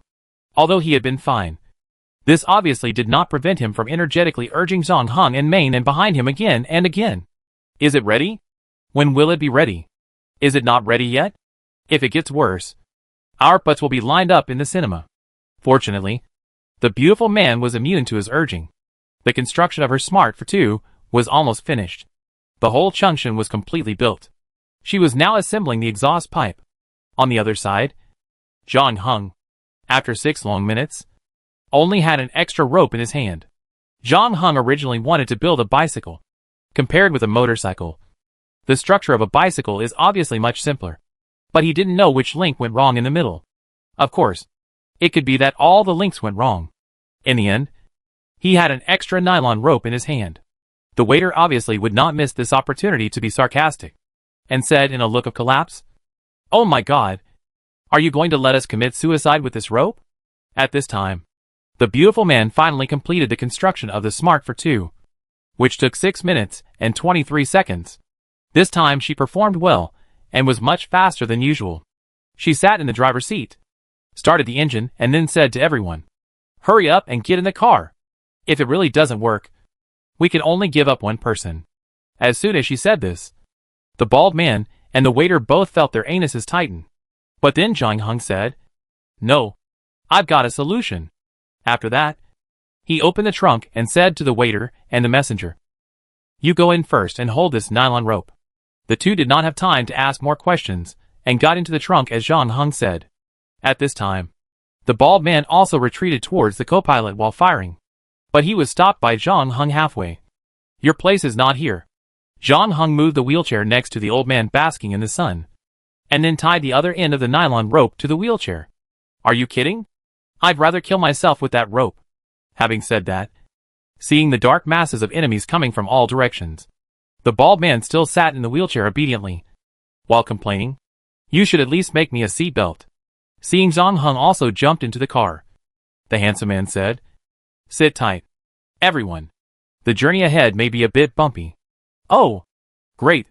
It's still bumpy. By the way, has no one noticed that I'm in urgent need of a seatbelt now?" The roar of the Smart for 2 engine answered him. The handsome man stepped on the accelerator, and the car rushed out of the community gate like a wild horse.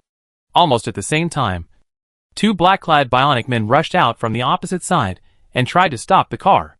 However, the Smart for 2 did not slow down and directly rushed towards the 2 people, knocking them against the wall. The bald man behind was not idle either. He was holding his Gagarin machine gun in his arms. While sitting in a high-speed wheelchair, he continued to shoot at the pursuers with the machine gun. After leaving the community, the beautiful woman ignored the red light and drove the car directly into the intersection. But then she saw a large truck on the left side that kept honking its horn, so she immediately turned the steering wheel to the right. As a result, the bald man in the wheelchair behind her immediately turned green in the face. He pulled the rope desperately to shorten the distance between the wheelchair and the car. The messenger and the waiter also helped. In the end, they successfully caught the wheelchair and finally avoided a tragedy of a tailspin. "So what is the use of the rope?" The bald man was still in shock, touching his chest and said, "Wouldn't it be better to let the demon butcher and the messenger hold my wheelchair from the beginning? Sorry. After all, it's the first thing I made that can be used. It always feels a bit regrettable not to use it." "Where are we going now?" the demon butcher asked. The Smart for 2 ignored the red light and forced its way through the intersection, causing a series of traffic accidents. But it also happened to block the road. The black-clad bionic man behind him could only stand there and watch them leave. "I know a place where you can avoid these annoying little tails." As the bald man spoke, he dismantled the Gatling gun in his hand, which was no longer useful, and made himself a seatbelt that he had been thinking about for a long time. Chapter 352 Incredible Work. The Smart for 2 stopped in front of a scrap recycling station. The bald man unbuckled his seat belt and jumped out of the wheelchair. "This is it. The owner of this place is a friend of mine. I asked him to lend it to us for a while. Don't worry. This place is next to the highway, and usually no one comes. What we need to do now is to let the messenger contact other construction masters as soon as possible." The other 4 people also got out of the car at this time, in order to prevent the bionic people under the evil scientists from finding their new base based on the car. The demon butcher directly dismantled the car into 2 stone lions and stood them outside the door of the scrap recycling station. Then the 5 of them walked into the waste recycling station together. This is a recycling station that specializes in recycling electronic waste. Various discarded air conditioners, refrigerators, color TVs, and washing machines are piled up like a small mountain on the open space. Great. There are a lot of materials here that can allow messengers to build animal messengers. By the way, the situation was urgent just now, and I didn't have time to introduce them to you," the waiter said. "Messengers? These 2 are the famous Chosen One and her extra. These 2. This is the messenger." The messenger nodded slightly to the 2 of them. The first thing she did after getting off the car was to remake a hooded coat and cover her face with the hood. The waiter explained. "Don't get me wrong. The messenger is a very shy person and doesn't like to talk. I have known her for so long, and I have never seen her speak to anyone. She is also the most special among the construction masters. She only builds animal messengers." The bald man also spoke at this time. "Messenger, it's nice to see you again. But now is not the time to reminisce about the past. Although I know you don't plan to reminisce with me. We don't seem to be that familiar. Anyway, the evil scientist plans to destroy the entire city in 3 days. Fortunately, we have also found the Chosen One. Now we need to gather all the living construction masters to defeat the evil scientist together and save the world. You are the only one who can contact all the construction masters. This is why those men in black attacked your residence. So now, even if I keep staring at your chest when you lose your shirt, are you still willing to help us?" As the waiter said. The messenger didn't speak at all. She just nodded again. Then she climbed up a pile of garbage nearby and quickly dismantled a set of discarded computers into parts. Her hands kept moving, and the garbage pile in the middle of the recycling station was shrinking at a speed visible to the naked eye. In its place was a huge black meteorite-like object with a bumpy surface. I think she may have misunderstood what I meant. The bald man lowered his voice and said to the waiter, "If I talk to her directly, it might hurt her feelings. Do you have any way to remind her tactfully? Don't worry. I've known the messenger for so long. She is the person I don't need to worry about the least. She knows what she is doing." The waiter is very confident. As soon as the words fell, the messenger's feet slipped and she almost fell off the top of the huge meteorite. But fortunately, she quickly regained her balance and continued to concentrate on her work. Half an hour later, the waiter brought 2 plates of grilled steak made from discarded mobile phones and asked, "Does anyone want to have dinner?" At this moment, the messenger finally finished her work and climbed down from the meteorite-like object. The bald man was the first to greet him. "Thank you for your hard work. And it's an outstanding job. It's amazing. Everything is great except that your efforts are not in the right direction. I wanted to remind you earlier, but the demon butcher disagreed. But it doesn't matter. We still have time. We can do it again. Wow." As he spoke, black bees swarmed out of the hole in the meteorite-like object. The bald man's mouth looked like it could hold a whole orange. So this thing is actually a huge beehive.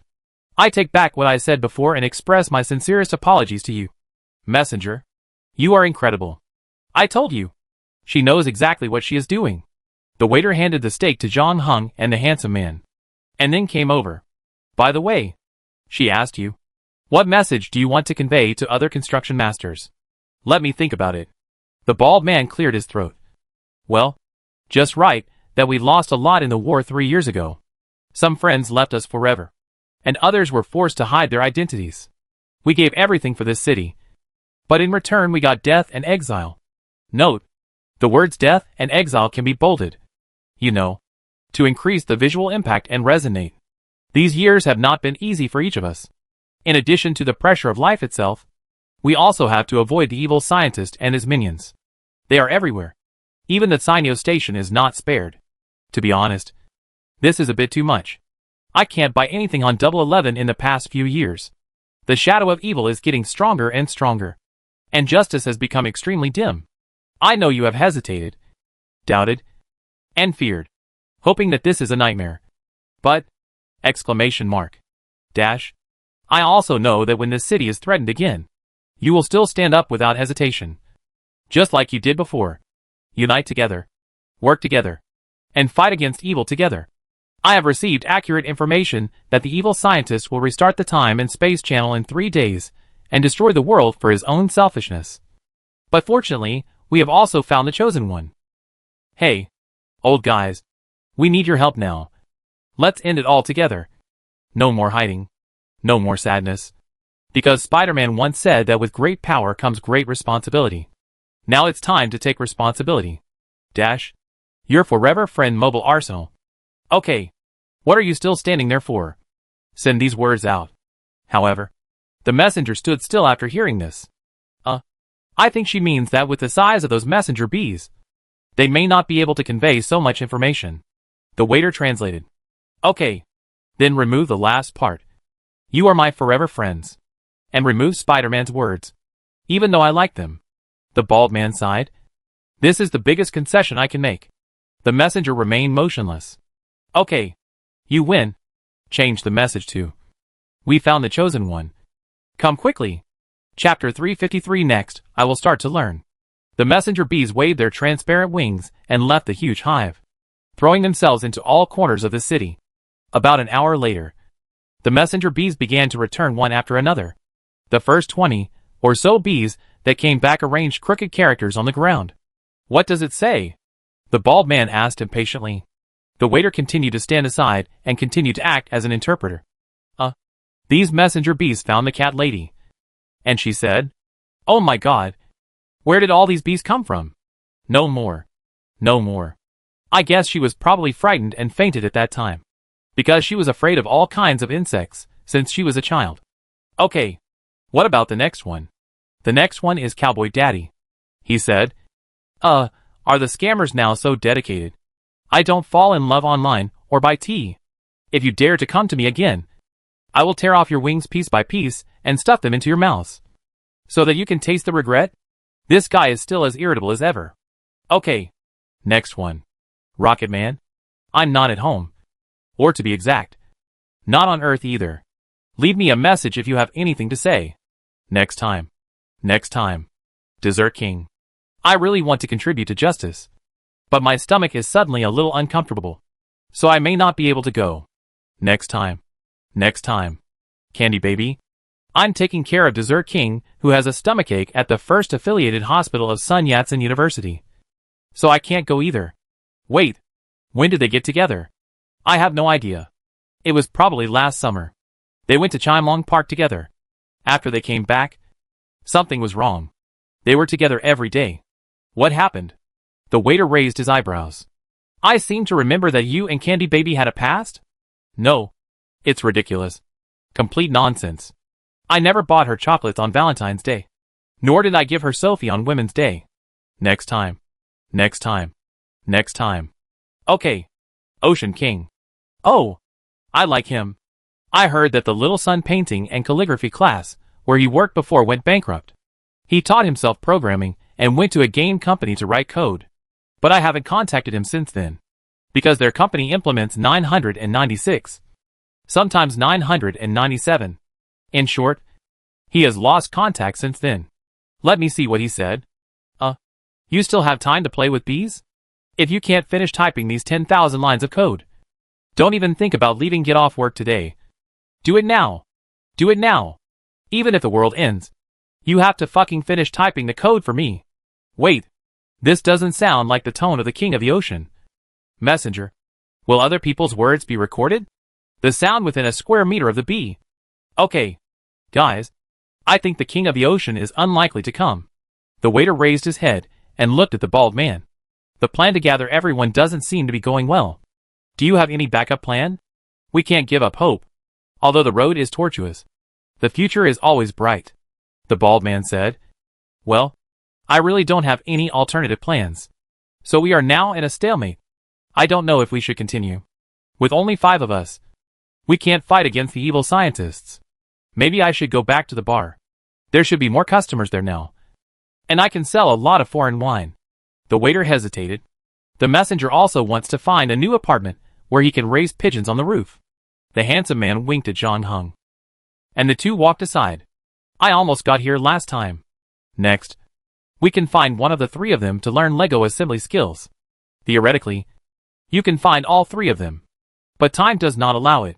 As they said, each of them is good at different creations, but it is not easy to master them. In fact, in the early stage, you can only learn some common creations from them. Only when you have mastered those things can you continue to learn the rest.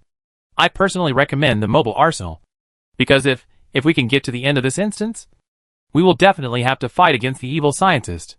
The messenger's creations are all non-combat units. In terms of combat power alone, the demon butcher's butcher is undoubtedly the strongest among the 3. But you also heard him say that the butcher is uncontrollable, and the construction difficulty is also the highest among the 3. On the contrary, the mobile arsenal is much better. His creations are all kinds of weapons, from pistols to sniper rifles, and even howitzers. You don't need to learn all of them. You can just pick a few you like. Although Mainan had no hope for this dungeon after seeing Zhang Heng Lego assembly skills, he was still very patient and explained in detail. He even helped Zhang Heng analyze who he should find as a teacher next. But remember, you only have 1 night to learn. We must leave here before dawn. Why? Because there will be a 3rd test at dawn. With my current Lego assembly skills, I can't pass this level. I don't know how he did it, but the evil scientist's men will find and surround this place. Unlike the teaching battle that was like playing house in the afternoon, this battle is real. If we stay, the possibility of breaking out is 0. But we can leave before dawn, so that the demon butcher will build a butcher to help the messenger and the mobile arsenal to fight a bloody way out. But he will eventually die in the battle. Zhang Heng nodded. When did the battle happen? I mean the exact time. 7:15 or 7:20? It should be somewhere in between. Zhang Heng glanced at the starfish in his hand, thought for a moment and said, We stay. The beautiful man raised his eyebrows, not knowing why Zhang Heng would do such a suicidal move. She had already made it clear enough before, and she believed that with Zhang Heng's ability to understand, he should have understood what she meant. We stay. Zhang Heng did not explain, but repeated it again. You accompanied me in the previous copy, and I will accompany you in this copy, so you have the final say. The beautiful man shrugged, and then she continued. Although I can't convince them to leave this scrap recycling station, I can make some preparations in advance and set up some warnings, which should buy us more time. They shouldn't object. In addition, I can also make 2 box guns, which are the only weapons I can make. Thank you for your hard work. Next, I will start learning Lego assembly skills, Zhang Heng said. Chapter 354 Ladybug. Zhang Heng did not choose one person from the 3 as a teacher, as the handsome man said, but first contacted each person. After a round, he was basically sure that in terms of teaching effect, the messenger with the weakest ability was the best among the 3. Although she was extremely shy and unwilling to speak, she kept covering her face with a hood. But she basically demonstrated the key points of the construction in detail, and she was not tired of answering Zhang Heng questions. In a sense, she was very similar to the short guy Zhang Heng met in the deserted island copy before. On the other hand, the bald man and the waiter are more difficult to describe. The bald man's creations are indeed the most adaptable and useful among the 3. But he also talks the most nonsense among the 3.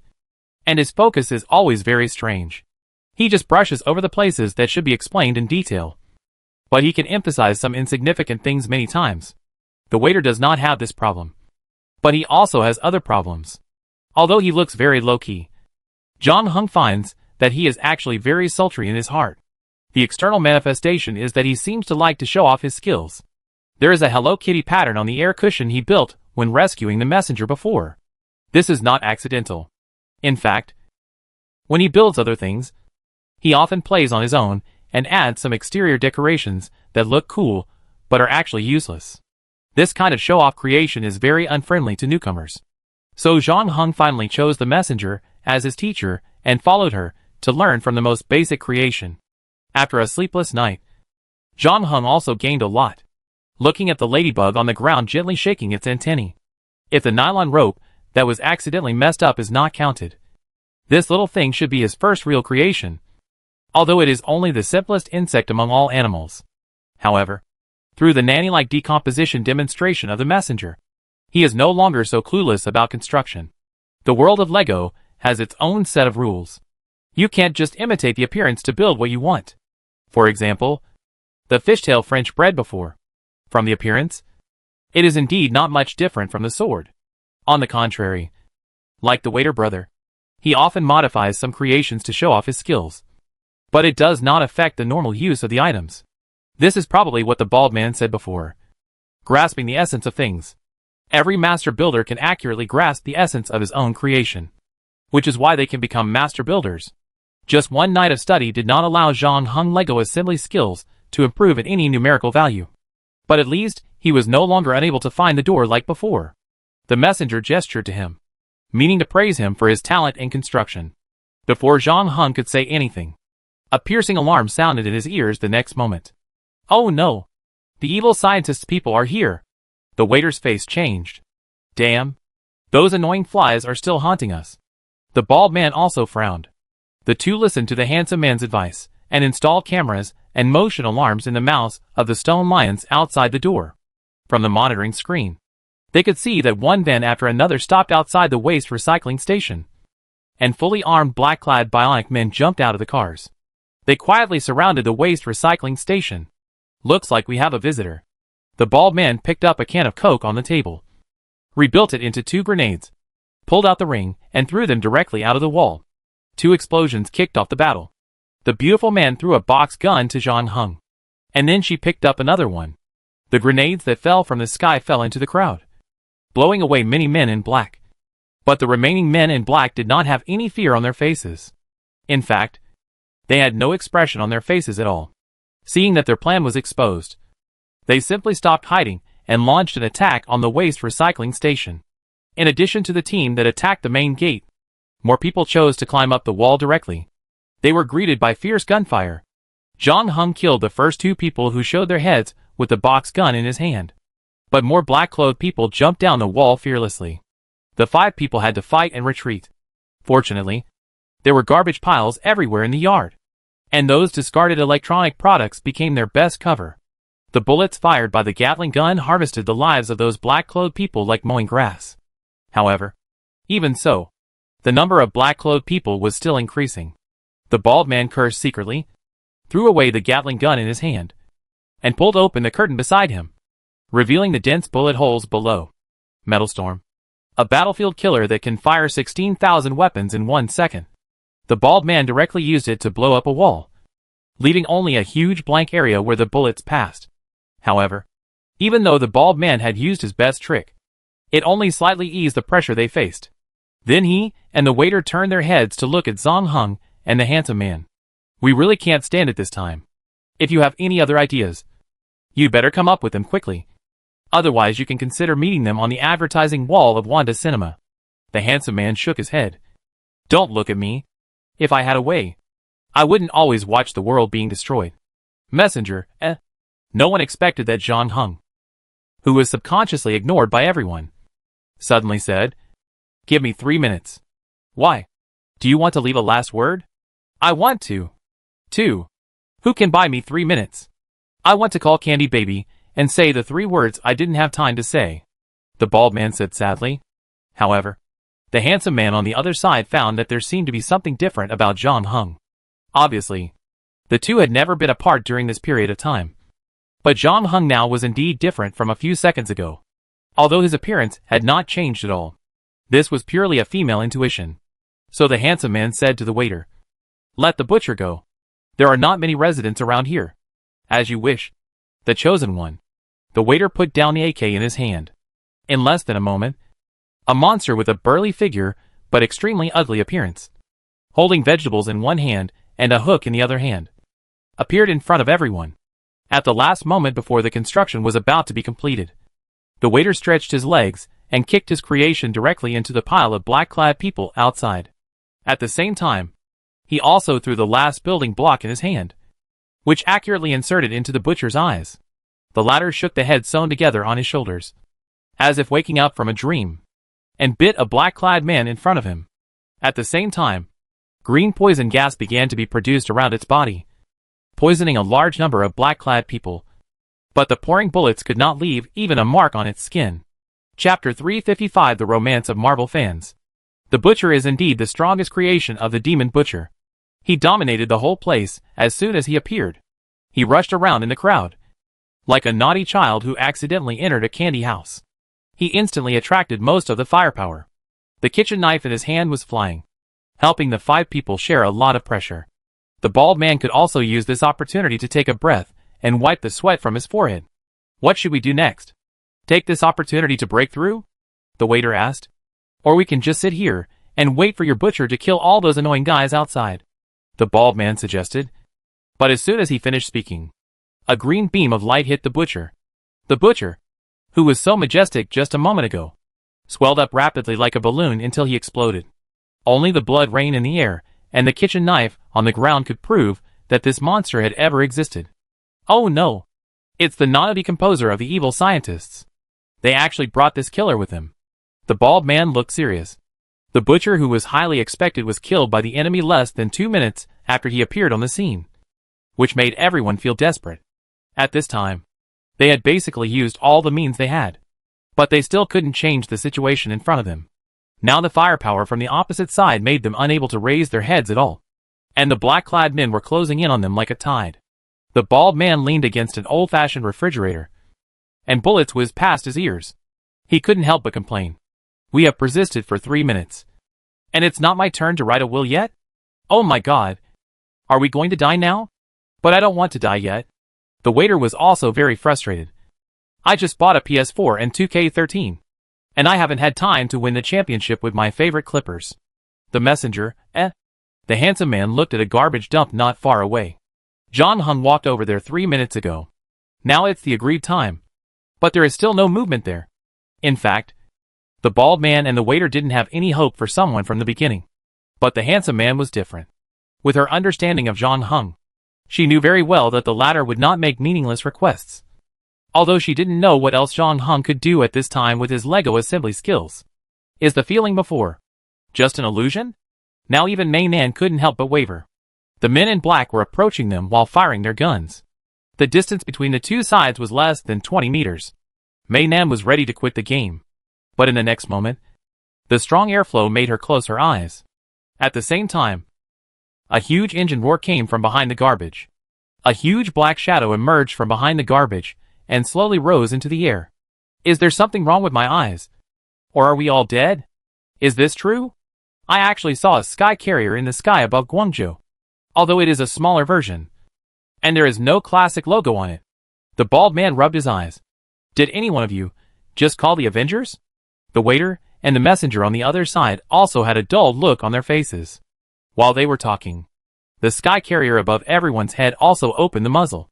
In terms of weapon systems, it did not feel like a smaller version at all. It had missiles and laser weapons.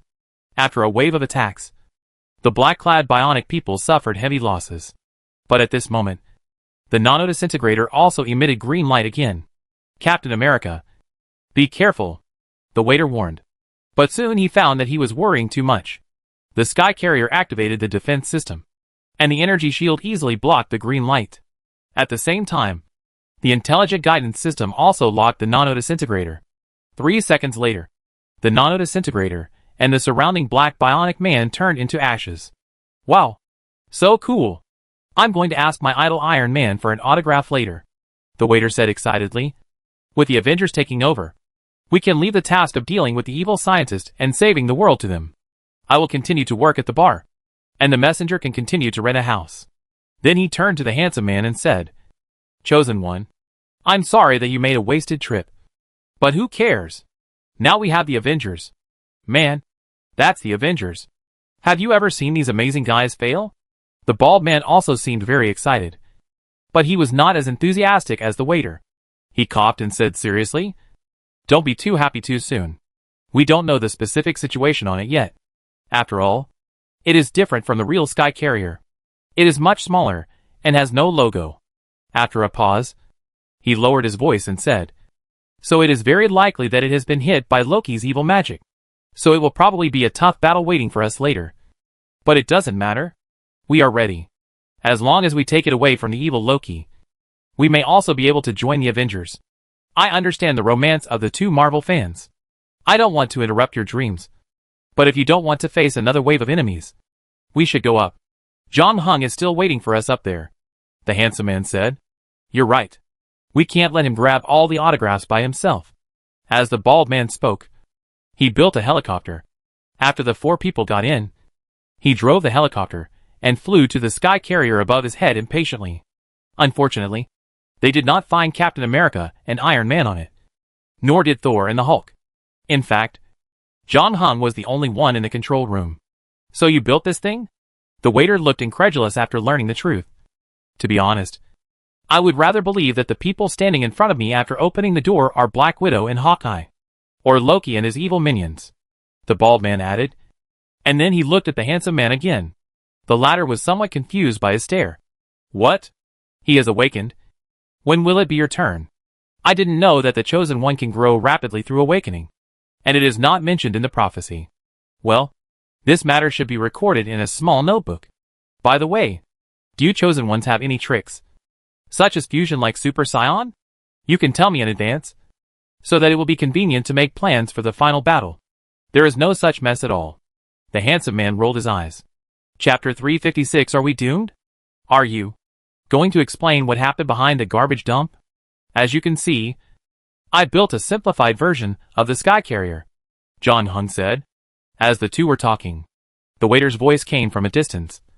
Cool. There's even a coffee machine here. Oh, it's Nespresso. I want a cup. How did you build this thing in 3 minutes? It's incredible. Is this the true strength of the Chosen One? I take back what I said before that you were a bonus. And I express my sincerest apologies to you. With your leadership, we may really be able to defeat the evil scientist. It's a bit complicated to explain. And there was an accident before. I don't know if my method will work. Zhang Heng was talking about the last time in the Apollo Project training camp. Because it was the first time he played with other players. The extra 24 hours on him caused a time error. And that time, the error was not directly blocked by the so-called second-level authority, like when he played alone before. Zhang Heng didn't know what the result would be if the review was not passed. This time, it was a rare copy that could be exited freely. So he simply took it as a test. The result was beyond his expectation. When the starfish in his hand pointed to 0, he entered the parallel instance smoothly. There was no alarm prompt and no cheating penalty. The system seemed to have accepted that the extra 24 hours on him could be handled in this way in a multiplayer instance. The alarm in the previous round seemed to have never appeared. Zhang Heng came to 4 years ago in this parallel instance. He met the younger version of the bald man, the waiter, the messenger, and other construction masters. He even met the scientist before he became an evil scientist. Just as the bald man said, he is the leader of all construction masters. Powerful, fair, selfless, and full of personal charm. Zhang Heng can get answers to all questions about construction from him. In fact, Zhang Heng foundation in LEGO theory was laid with the help of scientists. This simplified version of the sky carrier was also first proposed by scientists, who guided Zhang Heng to complete the construction step by step, until the terrible war mentioned by the bald man broke out. Zhang Heng also participated in it, and witnessed how the scientist gradually became an evil scientist from the leader of the construction master. It is precisely because of this that he has a clearer and more intuitive understanding of the strength of the evil scientist. Okay, I won't ask you how you became a LEGO master from a rookie in the blink of an eye. I just want to know what level of LEGO assembly skills you have now, the handsome man asked. LV2. And it should be almost the top of LV2. Zhang Heng said that in those 480 days, he basically learned all the best creations of all the construction masters. In fact, this matter is the most difficult at the beginning. When the skills are upgraded to LV2, it is not so difficult to understand other people's creations. You can apply what you have learned to other things without having to start from the beginning again. TSK. So from now on we just need to push forward? The handsome man sat down on the sofa in the control room. It's not that simple. Zhang Heng shook his head. The strength of the evil scientist is probably level 3. He is not at the same level as other construction masters. He belongs to another dimension. And this is his strength 3 years ago. Considering that he has always brought infinite building blocks with him, I don't know how strong he is now. I am no match for him. Wait a minute. With your LV2 max strength, there is no one stronger than you in the real world. If nothing unexpected happens. Yes, Zhang Heng said. If even you can't defeat the evil scientist, then no one can pass this game at all. Mei Nan has overestimated the strength of the evil scientist as much as possible. But she still didn't expect that the evil scientist could still be so strong even without the help of infinite building blocks. By the way, how did the other construction masters defeat the evil scientist 3 years ago? Zhang Heng did not speak, but looked at the bald man who was waiting in line with a cup of coffee. The latter looked puzzled. Why are you looking at me? I just drank your cup of coffee. Is it necessary to keep staring at me like this? Okay. I admit that I also stole a missile launch button on the operating table. But I will return it in a while. The handsome man quickly understood what Zhang Heng meant. You mean he is the key to dealing with the evil scientist? I don't know. You're right. This dungeon has very high requirements for the player's LEGO assembly skills. People who don't know how to build can't get to this step. And the skills required are higher as you go down. However, if you want to pass the level in the end, it is not just about skills. I haven't thought of a way to defeat the evil scientist. But I know that among all the construction masters, he has the most special relationship with the evil scientist. And he is also the first construction master to find us at the beginning of the dungeon. I think his role is not just a guide for novices. Huh. What you said reminds me. I chose to leave the scrap collection station early before. And the people who survived in the end were him and the messenger. It was not a coincidence that the demon butcher sacrificed himself to send them out. This shows that he is very likely to be indispensable for the final clearance. But based on my past experience, I advise you not to place too much hope on him. The waiter on the other side had already drunk coffee, and he felt refreshed after taking a sip. He also made 2 macarons. One for him and the bald man. And the 2 of them had breakfast on the sky carrier. We are finally safe now. Where should we go next? Well, I want to go home first and pick up the smart toilet seat that the evil scientist gave me. You know, I want to return it to him, the bald man said. After that, we can. find a place to take a shower together, have a foot massage, sing in KTV, etc. After all, the war will come in 2 days, and we need to relax properly. Moreover, our team has just been formed not long ago, and everyone is not too familiar with each other. We need to do some team building to increase some tacit understanding. Good idea. I haven't been to karaoke for a long time. Although the bar where I work has performances every night, I learned a lot of new songs there. I can sing them to you when the time comes. The waiter rubbed his hands, but then he seemed to think of something. Wait, your previous plan to contact others failed. We don't have enough manpower to attack the waste. Doesn't this mean that the battle in 2 days, we are doomed? I don't think so. This statement is too pessimistic. But I strongly suggest that we spend all the money in our pockets before that day comes. The bald man said. Chapter 357 Smoking is prohibited in KTV. In a KTV box. The light is hazy. The whiskey is not finished. The dice are spinning on the table. And the bald man and the waiter are singing the most dazzling national style together at the table. When the song got excited, the bald man turned around and asked expectantly, Can we find 2 princesses to sing with us? Don't even think about it. You are a little too proud of yourself. Don't forget that we are still being hunted by evil scientists, the handsome man said, using a toothpick to pick up an orange slice in front of him. Yes, you are right. We should keep a low profile now. Demon Butcher, please order me a song called Low Profile by Eason Chan. Got it. I will order a song called Silence is Gold by Leslie Chung. After ordering songs, the two of them started the next round of singing competition. How is the situation?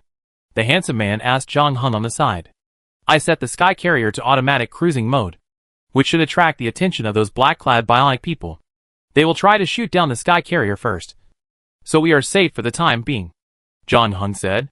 Not long ago, they fought a big battle with the evil scientists' men who were ambushing in the bald man's house in order to retrieve the smart toilet seat placed there. However, with Jong Hung's current level of Lego assembly skills, a simple battle with small fry was no longer difficult for him.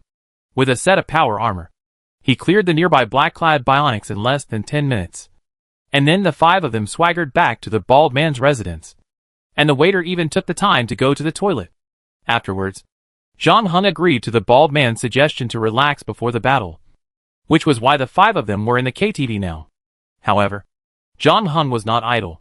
While the bald man and the waiter were singing, he took out his mobile phone to search for information. What are you looking at? The handsome man asked. You are right. We can't put all our hopes on the mobile arsenal. Long before the scientists became evil scientists, the construction masters were not without opponents. Huh. This is the first time I've heard of this. The bald man leaned over at some point. Yes. That guy calls himself the king of destruction. But he's not actually a master builder. And I've never seen him build anything. He enjoys destroying things everywhere. He's our old rival. And for a long time we've been trying to figure out how to solve the troubles he created. I remember one time he demolished the Tiana Stadium, just 5 minutes before the game between Goen and Evergrande. That night was a nightmare for all the fans in the city. Yeah, I remember that guy too. Before the evil scientist showed up. He was the most evil, most terrifying, and most troublemaking villain in the city. The waiter put down the phone. He not only demolished the gymnasium, but also the hospital and the airport. That crazy guy even didn't let go of the elementary school. Because of his evil deeds, the whole school had to be forced to take a day off that day. But the students were quite happy. Since then, students from other schools have also been looking forward to the day when the destroyer will target their school. They seem to have set up a crowdfunding campaign on the internet called Come and Demolish My School or something. What you said makes me miss him a little bit. Although he was causing trouble everywhere and looking for trouble for us construction masters. It was indeed the most fulfilling time for us. Every day when I opened my eyes, I had a lot of things to deal with. Even when I was on a date, my phone kept ringing. Who wouldn't? I broke up with my first girlfriend because I went to deal with the disappearance of the Guangzhou Bridge on her birthday night. I remember that time. Several of our construction masters worked together and worked for a whole night to rebuild the bridge and restore traffic. But even so, I still like that fulfilling feeling. And I can also lower my voice and say to my girlfriend before leaving, Baby, sorry, I have to deal with some emergency. Which makes me feel like a superhero in the movie. The waiter's face showed a trace of nostalgia. I even accepted 2 shampoo endorsements. You know, the kind where I went to the studio to hold up their products and took a photo. The key was to show my teeth when I smiled at the camera. Sometimes, I would be recognized by some enthusiastic fans when I walked on the street. They would come up to me and ask for autographs. There were also children whose dream was to become like us when they grew up. The bald man drank the whiskey in the glass. That was our era. The era of all construction masters. Society needed us. People needed us. We could do a lot of meaningful things for society. And correspondingly, we could enjoy applause and praise. It's strange to say that I once hated Wreck-It Ralph, thinking that the world would be a better place without him. But the fact seems not to be so. After Wreck-It Ralph disappeared, our lives did become more leisurely than before. There were no annoying calls and text messages, and we didn't have to be on standby 24 hours a day. But we seemed to have nothing to do. We didn't know what to do every day when we opened our eyes. Those shampoo manufacturers didn't renew their contracts with me. I couldn't meet enthusiastic fans on the street anymore. And I couldn't enjoy the exclusive 30% discount at my favorite restaurant. I got divorced, became anxious, and even suffered from depression. My hair fell out at that time. The waiter looked empathetic.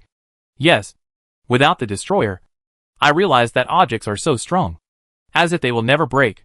People produce goods step by step according to the instructions. They no longer need us. After going through the initial confusion, most of us have to accept reality and live like ordinary people. But it is not easy for us. Yes, I still remember my first job after reemployment, working in a canning factory. I only took 2 seconds to make a can, which was faster than their machines. But they were very angry, and said that my cans were 3 no products. They told me to just do what I should do, and not to meddle in other people's business. The bald man lit a cigarette, took a deep breath, and his eyes were vicissitudes. At this time, the door of the box was pushed open, and the waiter said, "Sir, we are a non-smoking place. Smoking is prohibited in KTV." "Sorry." The bald man immediately put out the cigarette, but obediently. "Do you want to find the destroyer and let him help us deal with the evil scientist? This is a good idea. If we can't get help from other construction masters, the destroyer is a good choice. But how can we find him? In my memory, that guy disappeared for a long time." Chapter 358, QETO. Add a little more cha-cha sauce. There are less than 30 hours left before the evil scientist opens the time channel. Zhang Heng and his party also came to Shangxiajubu. This pedestrian street in Liwan district is the traditional commercial district of Old Guangzhou. It has a kilometer-long arcade street, more than 300 shops, and many tourists every day. How do you know he is here? After the disappearance of the destroyer, we once suspected that he was plotting something and organized people to search for his whereabouts. Unfortunately, we couldn't find him. He used to cover his face when committing crimes, and no one had seen his true face. Now that such a long time has passed, it is even more difficult to find him. The bald man said, "The reason you can't find him is because someone has been misleading you." Zhang Heng said that when he entered the parallel copy, the Destroyer King had disappeared for more than 2 years. But the Builder Master had not completely given up looking for him. Zhang Heng had also participated in the search. Unlike others, he did get some useful information, and found the whereabouts of the Destroyer King by following the clues. However, because the other party had nothing to do with his main storyline, Zhang Heng did not bother him. Of course, for years have passed since then, and Zhang Heng is not sure if he is still there. So he searches on his phone in the KTV. Mislead us? What do you mean? The waiter scratched his head, and then he saw a figure not far away. His eyes lit up. Huh? Isn't that the flame girl? Wow. I haven't seen her for a long time. She has also applied for retirement since the Destroyer King disappeared. It's great to see these old faces again. Maybe we can ask her to come out again and fight against the evil scientist with us. I remember that her flame is very powerful. There is nothing that can't be burned. The waiter walked over while talking. It was a Chaos Han rice noodle shop. The woman called Flame Girl was wiping the table. When she heard the footsteps behind her, she greeted them without turning back. "Please sit anywhere. What do you want to eat?" "Hi, Flame Girl. I didn't know you were working here. We are in trouble.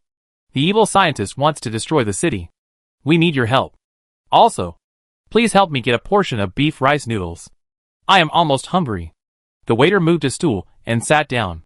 This familiar yet strange name made the woman who was wiping the table stunned. This time she finally turned around. Devil Butcher? And me. The bald man also came over. Long time no see. Old friend. Sorry. Who are you? Flame Girl frowned. The bald man covered the bald part of his head with his palm. Oh. It's you. The guy who kept pestering Candy Baby. You need to improve your ability to choose gifts. How can a man take Sophie as a gift? No. You got the wrong person. I'm just an ordinary person passing by to watch the fun. The bald man said seriously. Also, let me introduce you to the two people next to me. They are the chosen ones. And the one who doesn't speak is the messenger. Okay. What brings you here? Flame Girl put away the rag in her hand. Like I said, we need your help. The waiter continued. Also, put more sriracha sauce in my rice noodles. Sorry, I can't help you. As you can see, I'm no longer a master builder. I'm just an ordinary self-employed person now. But there's nothing wrong with the rice noodles. Flame Girl shrugged. Actually, we're not here to find you. Zhang Heng said at this time. What do you mean? Who else can we find if not her? The bald man asked curiously. Aren't you going to ask the chef to come out and see us? Zhang Heng looked at Flame Girl. The latter's face changed slightly when she heard this. What are you looking for? Did you find the wrong person? As soon as she finished speaking, the chef inside came out by himself. Is a gang not back yet? Do you want me to pick him up? Hey, there are new diners. The Destroyer. I have heard of your name for a long time. Zhang Heng said. Who? The Destroyer is also here? The bald man looked around curiously, but did not see anyone else in the rice noodle shop.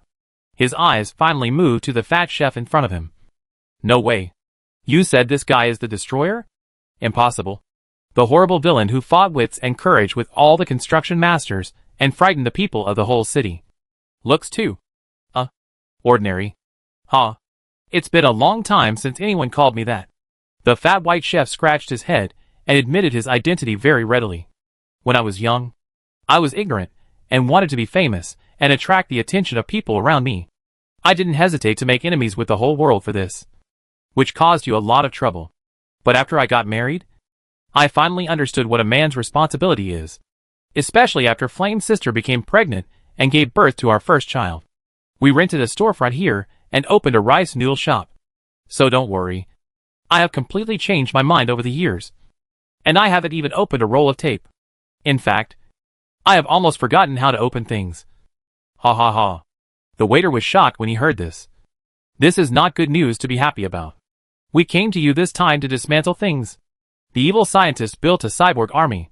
He will destroy the world in 28 hours. We can't stop him with just our limited manpower. We need your help. Destroyer. Well, I was really good at dismantling things once. No one could dismantle things better than me. But now I am really just an ordinary chef at a rice noodle shop. I can no longer do what I used to be able to do. Destroyer. To prove this, he even picked up a small stool beside him. As a result, after 3 minutes, he couldn't even remove one leg of the stool. Everyone present could see that he was not pretending to act, but was really trying hard. But because of this, the result was even more shocking, and his degeneration speed was unprecedented. Look, it's not that I don't want to help you. It's that I really have lost my ability. Destroyer. If possible, I also want to make up for the mistakes that have happened in the past and contribute to saving the world. But I'm sorry. I'm no longer the person you are looking for. However, everything has its gains and losses. Although I have lost my amazing destructive power, I have now mastered excellent cooking skills. You must try my rice noodles. I'm not bragging. This may be the most delicious rice noodles within a 10-mile radius. Since you are old friends of Flame Girl, how about I give you a 50% discount? Let me calculate. The total for 5 people is 50 yuan. In addition, I will give you 2 beef balls each. Guaranteed to be chewy. Chapter 359. Be yourself. Well, although we didn't get the help of the Destroyer or the Flame Girl, think on the bright side. At least the rice noodles here are really delicious. After eating 1 bowl, I even want another bowl, the waiter said as he handed the empty bowl to the kitchen. But the next moment, the Lin Hyung house, not far from them, suddenly exploded without any warning. The shockwave shattered all the glass windows into small one-by-one particles, and the pedestrians nearby were also knocked to the ground. The ceiling of the rice noodle shop also trembled, and a piece of wall skin fell directly into the bald man's bowl. Ah! It's the evil scientist again. Can't we even have a good meal? The bald man complained. I saved my favorite beef balls for last. Is this the result? The culprit of all this, a giant mechanical spider with a height of 5 meters, appeared at the other end of the pedestrian street.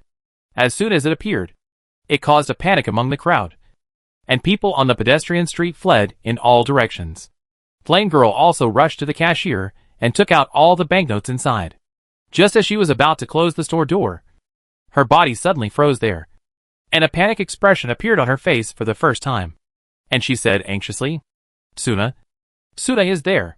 Suna is the first child of the King of Destruction and the Flame Girl. He just started elementary school and lives nearby. It is time for school to end, and he is also carrying his school bag home. Unexpectedly, he was suddenly hit by an explosion when passing by Liangxianglu. He was also knocked to the ground as one of the victims. His life or death is unknown. Not far away, the mechanical spider was running towards this side with 8 sickle-like legs.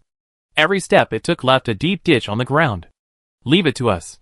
The bald man stood up from his seat, took out sunglasses from his pocket, and put them on his face. Just consider it as a thank you for such delicious rice noodles. Don't worry. We will solve this problem for our old friend. After that, he used the chopsticks in his hand and the table next to him to make an RPG rocket launcher. Put it on his shoulder, aimed at the mechanical spider that was getting closer and closer, and then whistled. Game over, big guy. The high explosive armor-piercing warhead rushed out of the rocket launcher at a speed of 117 meters per second, flew towards the mechanical spider, and accurately hit the latter's body. But the result surprised everyone. The shell that could destroy a light tank did not even leave a mark on the body of the mechanical spider. I take back what I said before, and suggest that you have another child. The bald man put away the rocket launcher and sat back down dejectedly, asking the waiter next to him, Are you going to try it? I don't know. There are too many people here. My butcher will hurt innocent people. And this thing is obviously a new weapon built by evil scientists. I doubt that even if I release the butcher, I will not be his opponent. Just as the waiter was speaking, no one expected that the destroyer, who was originally in the kitchen, suddenly rushed out of the rice noodle shop without saying a word and rushed towards the mechanical spider. Can anyone tell me why he chose to commit suicide? Is your marriage over? Or did married life give him too much pressure? The bald man looked at the flame girl beside him.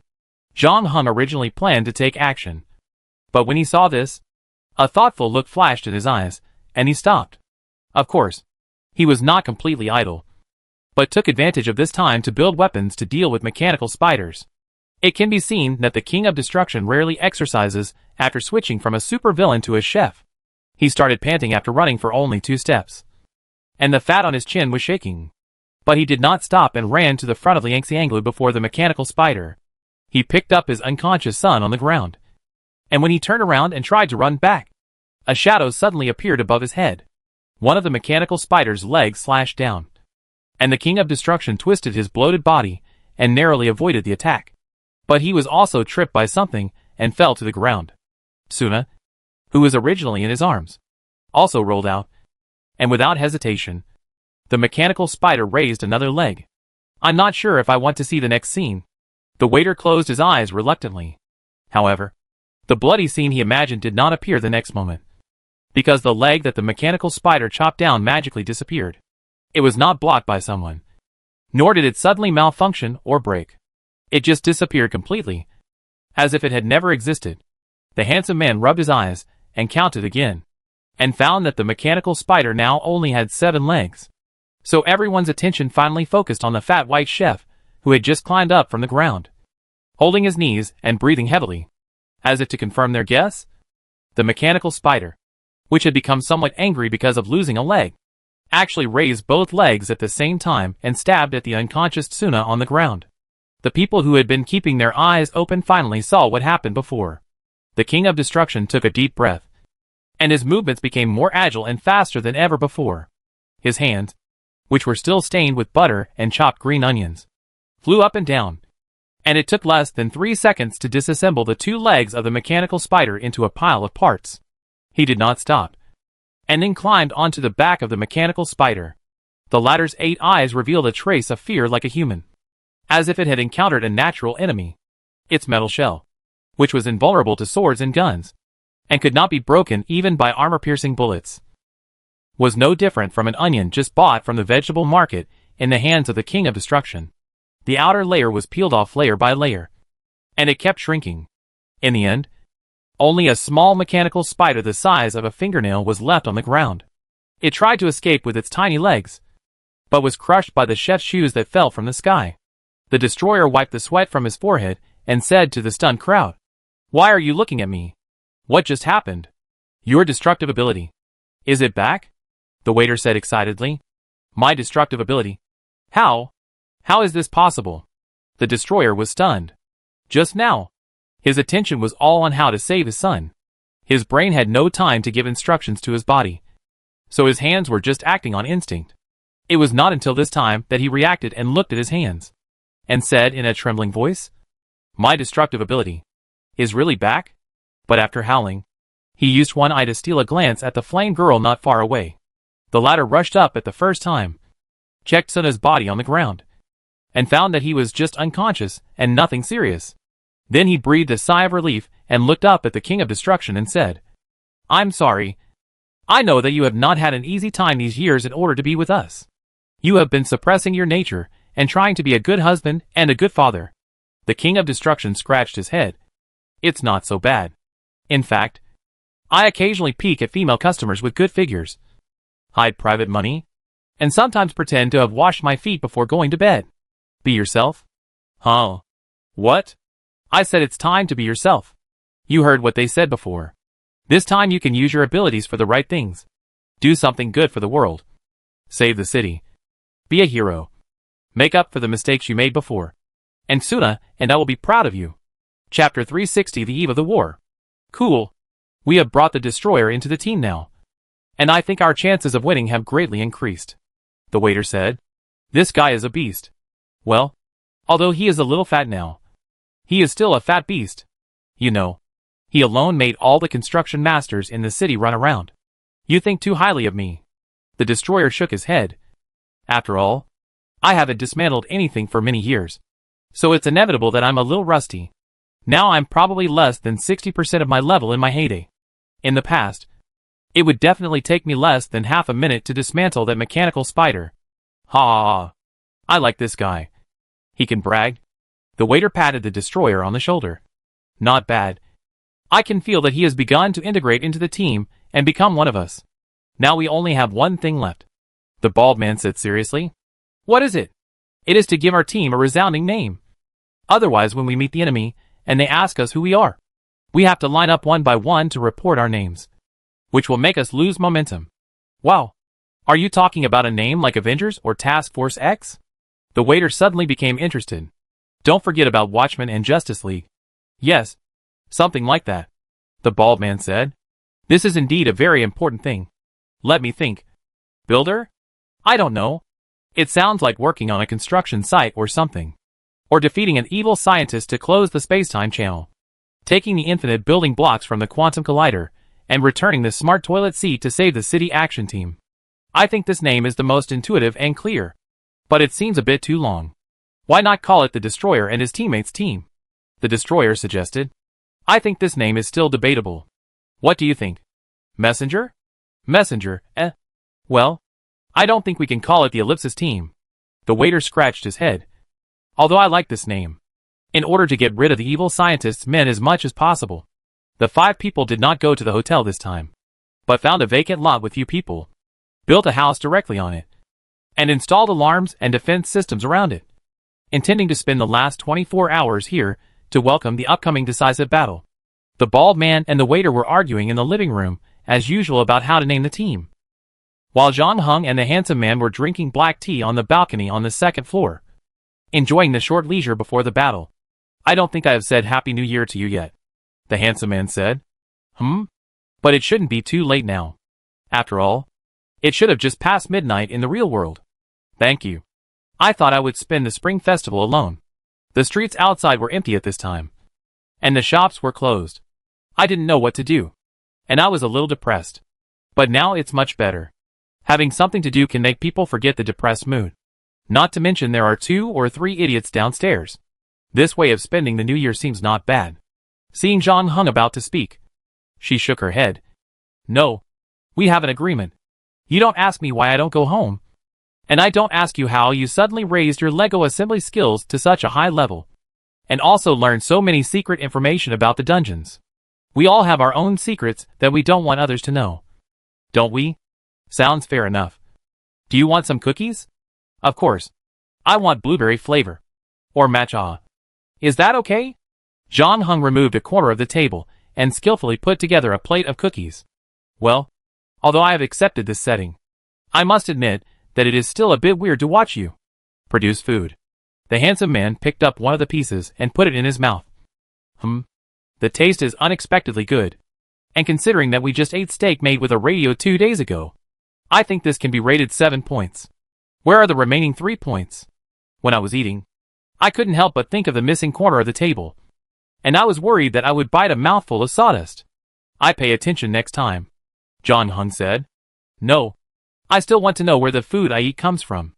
If you don't let me see, I won't be able to help thinking about the worst possibilities.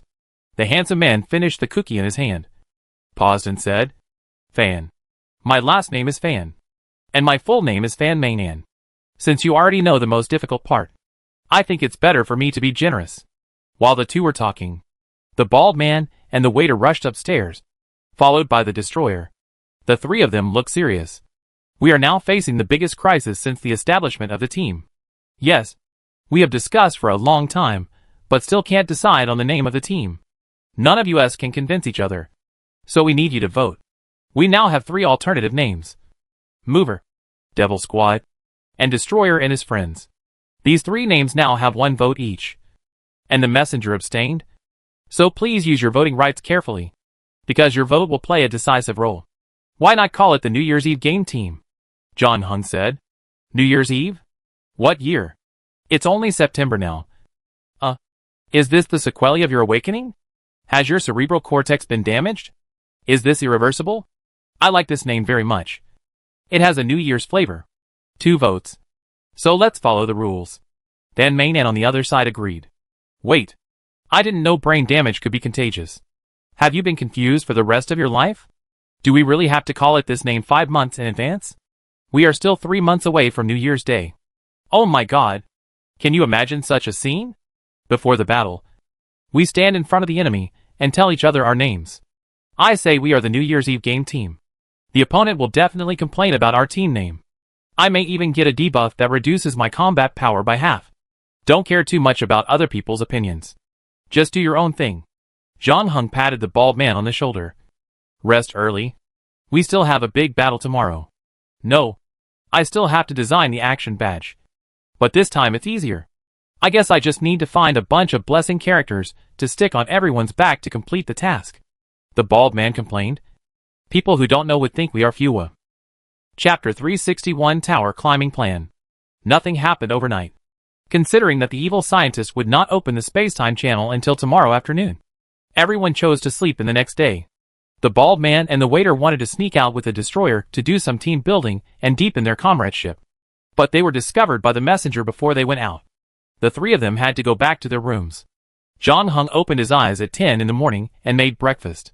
At 12 o'clock, the messenger and Fan Mainan who went out to investigate the situation came back. And the other 3 finally walked out of the room. After dinner, John Hung held a pre-war combat meeting. He spread out a newly printed diagram of the Xiaoanyao structure on the table. Xiaoanyao is the tallest building in the entire city, located on the south bank of the Pearl River. The main body of the tower is 450 meters, and the antenna mast on the top of the tower is 150 meters, with a total height of an astonishing 600 meters. The quantum collider of the evil scientist is placed here. Van Mainan pointed to a place on the structure diagram and said, The 488 photography viewing platform is 488 meters above the ground. It is used by tourists to take pictures and view the city scenery. It is also the highest point that tourists can reach. However, a week ago, it suddenly announced that it would no longer be open to the public. The evil scientist secretly placed his quantum collider there. Does that mean we have to get there first to take out the infinite blocks from the quantum collider? the waiter asked. This is not an easy task. As far as I know, the evil scientist has replaced all the staff in the tower with his people. When he officially starts the quantum collider, the security level there will definitely be raised several levels. An army will be waiting for us under the tower. The bald man's face was more serious than ever. Well, how about dropping directly from the sky? Don't we have the sky carrier? The waiter suggested. No. The evil scientist knows that we have the sky carrier, and he will definitely be on guard against it. In fact, when I went to investigate this time, I found a lot of large anti-aircraft weapons nearby. They were disguised as ice cream trucks or mobile blood donation stations. But once they found the enemy, they could immediately become deadly weapons, the handsome man said. In that case, let's just rush over and do it. The wrecker rubbed his pair of pliers and shook them lightly, and the sofa next to him disappeared. Since his destructive ability was restored, it was like turning on a switch, and his long-suppressed desire for destruction also came back. Now, he would feel uneasy if he didn't dismantle something. So the bald man and the waiter had to keep making things for him to solve the problem of his itchy hands. Fortunately, the war was just around the corner, and he didn't need to worry about not having anything to dismantle.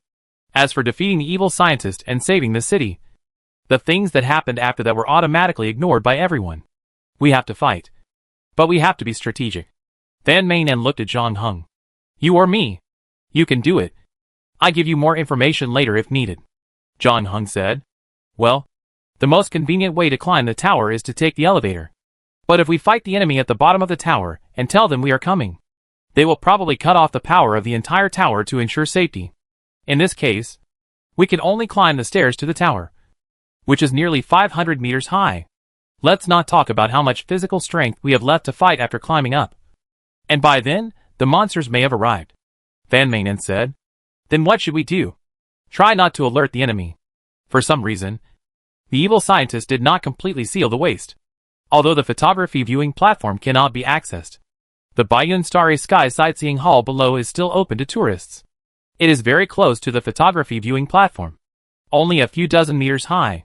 We need to get there first. Understood. We just need to pretend to be tourists. The waiter snapped his fingers. Wait. So we can't use the team logo? Right. I've been busy designing that thing for a long time. So this plan doesn't take my feelings into consideration. The bald man frowned. Yes. Do you have any other questions? Van Manen blinked. I guess I need to make the team logo inside the clothes, so that when the battle starts, we can just pull open the clothes to reveal the team logo, the bald man said. If you insist. Van Manen sighed and continued. If everything goes well, we can take the sightseeing elevator directly to the Bayun Starry Sky sightseeing hall. Of course, we also have to consider the issue of exposure, which is plan B. We will get rid of the security personnel around us as quickly as possible. And then some people will take the elevator, and the other part will go to the underground second floor to control the distribution room. At least until we reach the Bayun Starry Sky sightseeing hall before evacuating. How long will it take? The sightseeing elevator has a speed of 5 meters per second. The passenger elevator has a speed of 6 meters per second. And the fire elevator has a speed of 10 meters per second. So it will take about 40 to 80 seconds. We will have to kill directly if we go up. Of course, this is just a theoretical plan. If there is any emergency at that time, we will need to respond flexibly. Do you have any other questions? Van Manen glanced around, and then stopped at Zhang Heng. What about you? Do you have anything to add? You've said everything I wanted to say. We can start after we change our clothes, Zhang Heng said. What kind of clothes and hairstyle do you want? Just ordinary sportswear. And a ponytail for hair. Got it. An hour and a half later, a tourist bus stopped at her waist, and 6 people got off the bus. They had changed a lot from before, and even people who were familiar with them could hardly recognize who they were. In fact, they were no different from a group of tourists. Except, are you serious? Do I have to bring that thing with me? Van Manen asked the bald man, who held the toilet seat under his armpit. The latter scratched his chin. Yeah. I said that when I see the evil scientist again this time, I will return the smart toilet seat he gave me to him.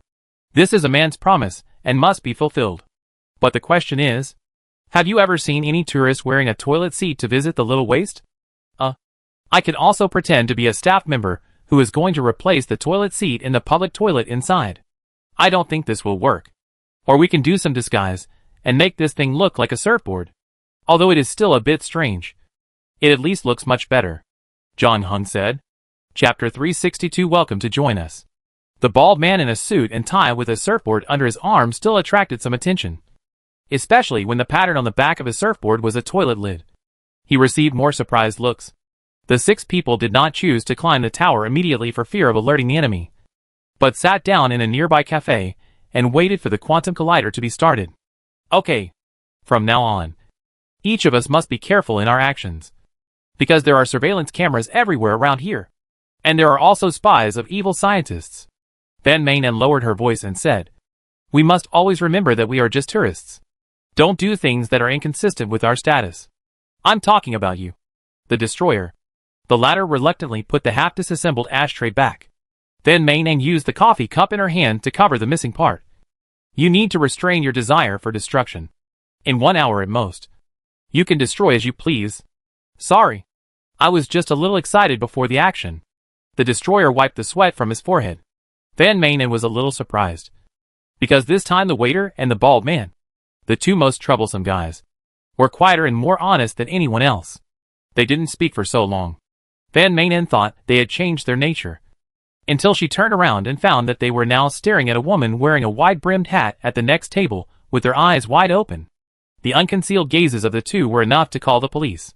In fact, the woman with the wide-brimmed hat was also embarrassed by the look at her. No. It should be said that she was a little fidgety. The hand holding the coffee cup was shaking slightly. And she was obviously afraid. You too. I understand how you feel about being single for so long. But don't forget what we are here for today.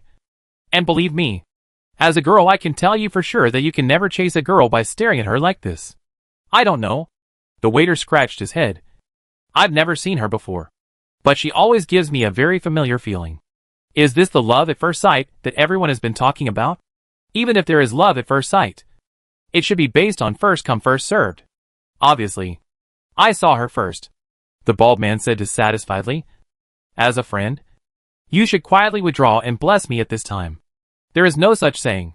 The waiter did not give in on the key issue and said with his neck stiff. We should compete fairly. This has nothing to do with the order. Someone once said that there are only 20,000 people in the world who can make you fall in love at first sight. And you may not meet one of these 20,000 people in your life. Now, here, I have met someone who can make me fall in love at first sight. So I must not miss it. Van Manen held her forehead with her hand.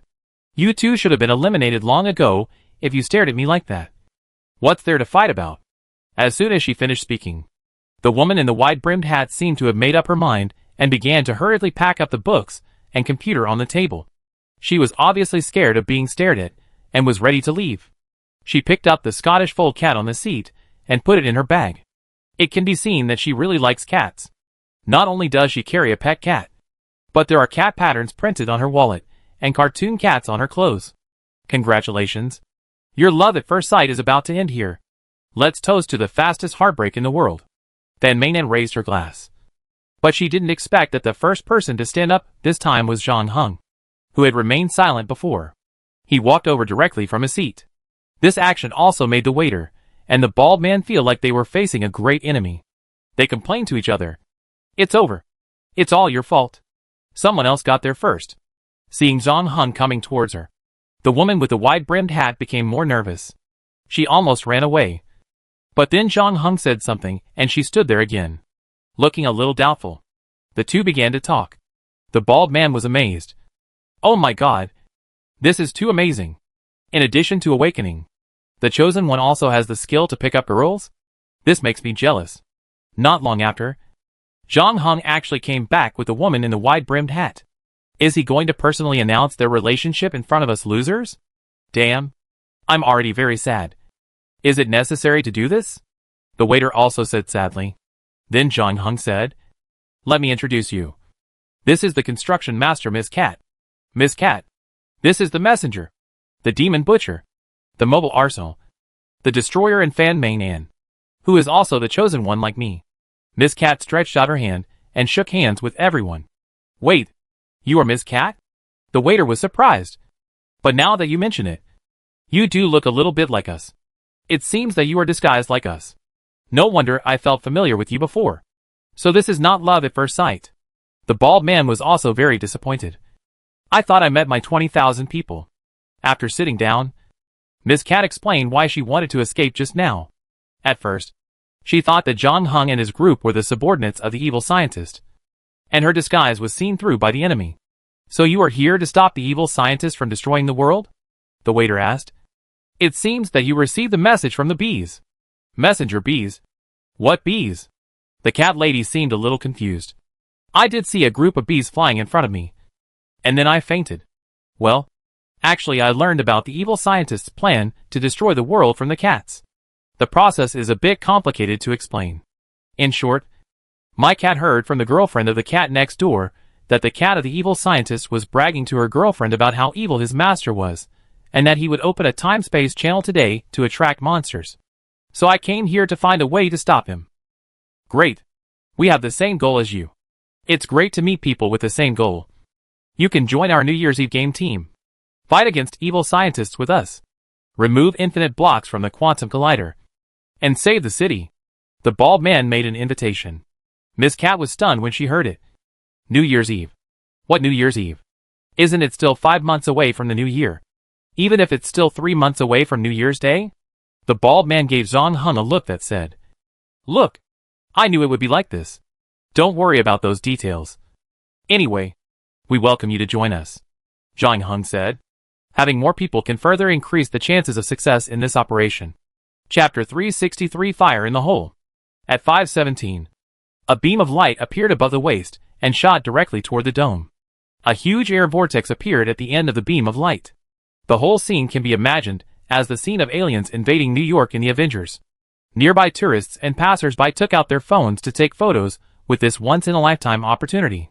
Okay, the quantum collider has been turned on, and it's time for us to act, Van Manen said. Remember our plan? Keep a low profile. First take the elevator to the Bayun Starry Sky Sightseeing Hall as a tourist, and then go to the 488 photography viewing platform from there.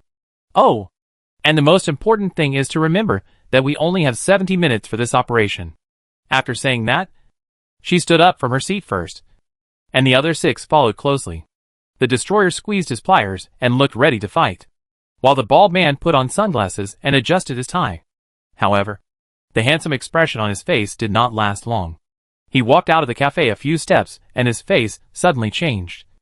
Oh no! I left the toilet seat in place. 2 minutes later, the bald man walked out of the cafe again with a surfboard under his arm, and said confidently, Come on! Let's do a big job together and stop evil. As soon as he finished speaking, there was an explosion at the gate of the small waist. The team of black-clad men guarding the gate was blown away directly. At the same time, a masked man rode a motorcycle with a dessert box in a square and threw the dessert in his hand to the black-clad bionic men around him. After receiving the dessert, those black-clad men wanted to throw it away immediately, but the aroma that came to their noses made them hesitate. Some people took a bite in hesitation, and the next moment their faces suddenly showed an expression of enjoyment and intoxication. They threw away their weapons like a teenager addicted to the internet and began to dance awkwardly on the spot. I was only gone for 2 minutes. And you decided to change the action plan? The bald man's eyes widened. It has nothing to do with us. That's not our man. Van Manen frowned. Then everyone saw a 5-meter high, 15-meter long. Who knows how many times it was magnified, falling from the sky and pressing towards the patrol car. The black-clad people inside fled in panic. But at the same time, the alarm sounded, and the defense system built by the evil scientists began to operate. More black-clad bionic people were pouring in from all directions. Soon the masked man threw away all the desserts in his hand, although he was still working hard to build new desserts. His speed was obviously not as fast as the number of enemies. Just then, he heard a horse neighing in his ears.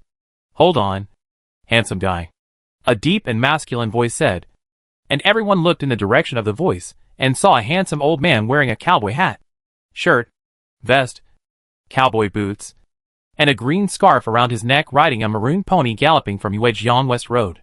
He pulled out the revolver from his waist with one hand, made a cool gun flower, and then pulled the trigger at the black-clad bionic people. Bullets sprayed out from the muzzle, and the black-clad bionic people immediately felt like they were facing a formidable enemy, thinking that they were about to complete their mission of being a supporting role and end up with a box lunch. But after the handsome old man's furious shooting, no one was hit. The black-clad bionic people looked around, with a look of relief on their faces. But then a rope dropped from the sky and tied them all together. Too naive. Kids. Bullets are just bait. The cowboy's real attack method is of course the lasso. The handsome old man shook the wrist of his other hand while speaking, and shouted, "Uh-huh." The men in black were tied together with ropes, and could not move. "Oh! It's the Dessert King, Candy Baby and Cowboy Daddy. Great! I thought they wouldn't come." The waiter shouted happily. "Ahem. I don't know if you noticed that I was covering my face. And people who choose to cover their faces usually don't want others to know their true identity. Forget it. Who cares?" The Dessert King coughed twice and took off his hood. "Yes. We are here." While everyone was talking, 2 fully automatic missile launchers were quietly aiming at them. However, when the black-clad man in charge of the combat command gave the launch order, the missile launcher suddenly did not receive any electronic instructions. At the same time, a hearty voice came from everyone's communication tools. "Sorry to bother you. I am Rocket Man. When you hear this, I am in space. My rocket ship and I have hijacked all satellites. I am sorry to inform all users that all your satellite-guided weapons can no longer be used." Cool. Rocket Man is here too. I knew that everyone would not abandon the city. Seeing familiar faces appear one after another, the waiter's expression became more and more excited. Except for the Ocean King, who was detained by the boss to write code. Everyone is here. It feels so great to reunite with old friends. When you say old friends, do you include me in it? A deep and hoarse voice said. However, when everyone turned their heads to the direction where the sound came from, they only saw a series of afterimages there. Ninjago? Wait. How come things are getting scary? The bald man said. I remember you were brutally killed by an evil scientist. And your butt is still hanging on the wall of Wanda's cinema. Every time I see it, I feel very sad. Yes. So I came back this time to get my butt back. Ninjago's voice echoed. It's time for justice to come again, and for evil to pay the price. Well, it's a very exciting declaration. But you don't seem to have answered my previous question about why you are still alive. The bald man scratched his head, then turned to look at Fan Mei-nan. What should we do now? Continue to implement the previous plan? Fan Mei-nan raised the box gun in his hand and rolled his eyes. What kind of plan is this? Let's get started. I like this new plan.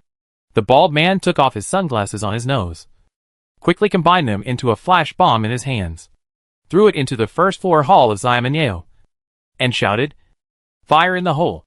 Then he rushed there with a toilet seat in his hand. At this time, Zhang Heng also completed his work, and a red Iron Man suit appeared beside him. Chapter 364 Cheer Up. I have to admit that I'm starting to feel a little unbalanced. Fan Mei-nan looked at Zhang Heng's cool Iron Man suit, and then looked at the simple box gun in her hand. Zhang Heng threw the bracelet that controlled the suit to Fan Mei-nan. This thing is for you. Huh. I'd still feel a little embarrassed if I took it directly. Fan Mei-nan took the bracelet, but she put it on her wrist immediately, and said happily, What about you? What are you going to do? I don't need this kind of thing. My hands are the most powerful weapons in this world. Zhang Heng said. The battle suit will limit my performance and prevent me from assembling what I need in time. Zhang Heng disassembled the street lamp beside him into parts. 5 seconds later, he had a lightsaber in his hand.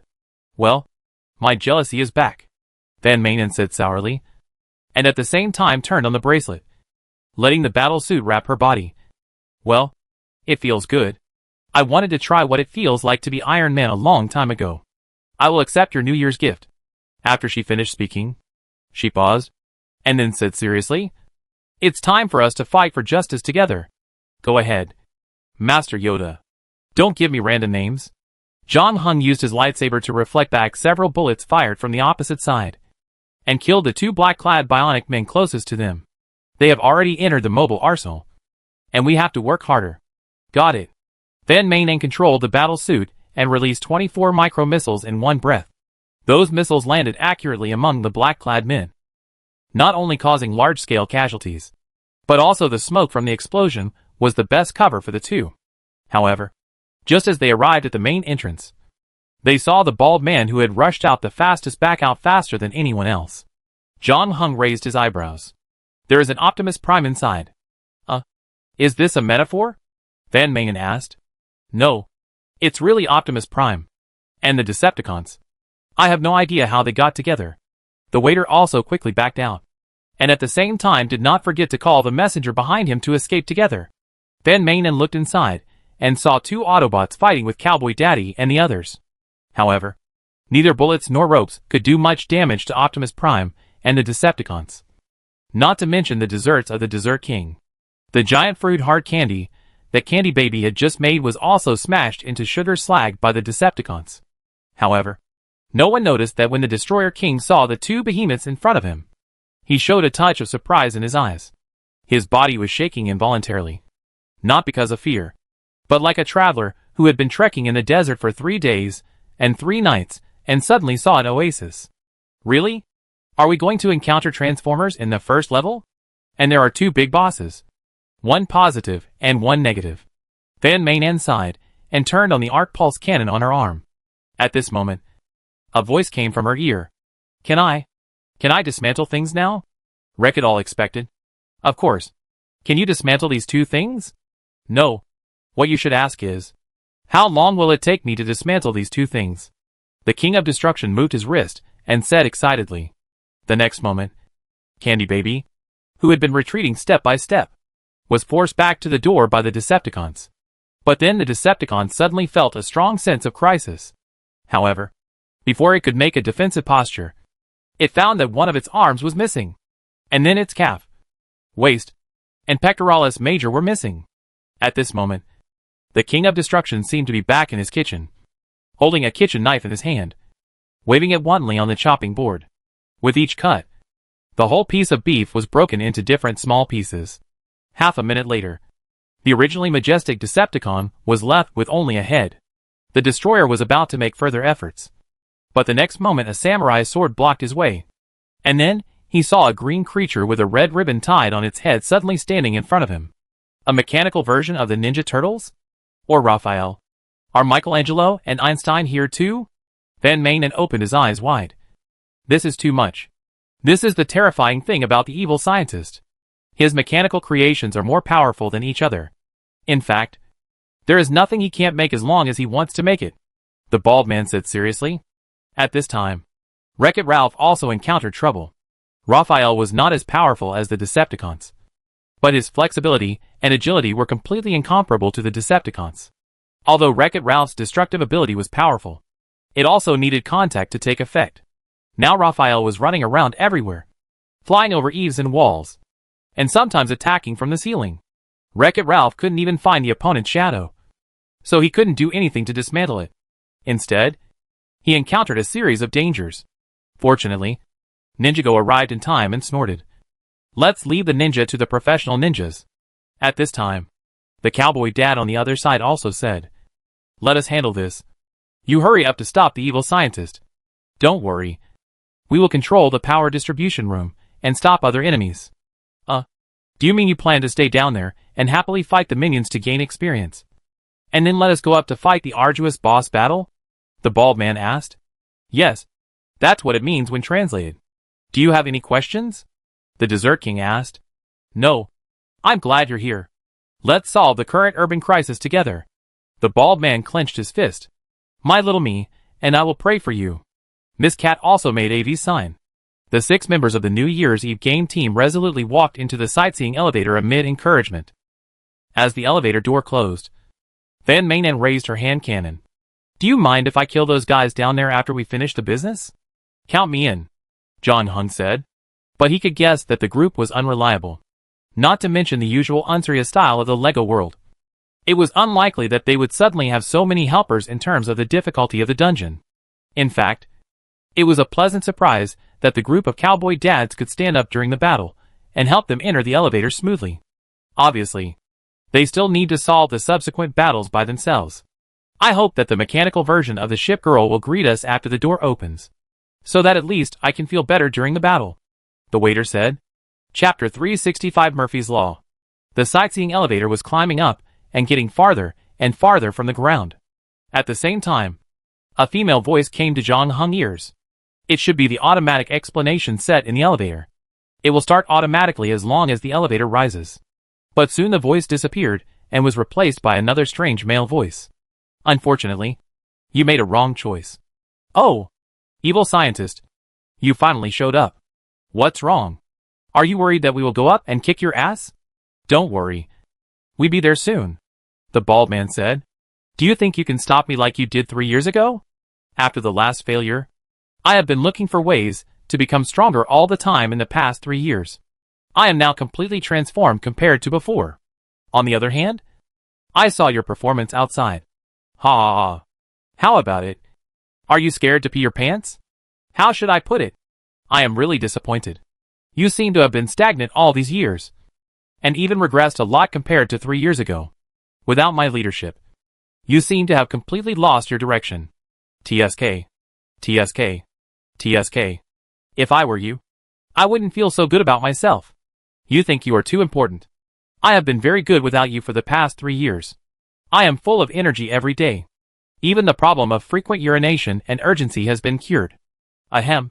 That? The waiter next to him reminded. If you want to talk to him, you need to press the call button on the elevator first. For the sake of our old friendship, I will advise you one last time. Turn back now. If you insist on doing it your way, I will not be polite next time. I know you too well. You can't be my opponent. The evil scientist's last sentence revealed a hint of grimness. Oh, that's easy to say. This elevator goes directly to the outside of the Bayun Starry Sky Sightseeing Hall.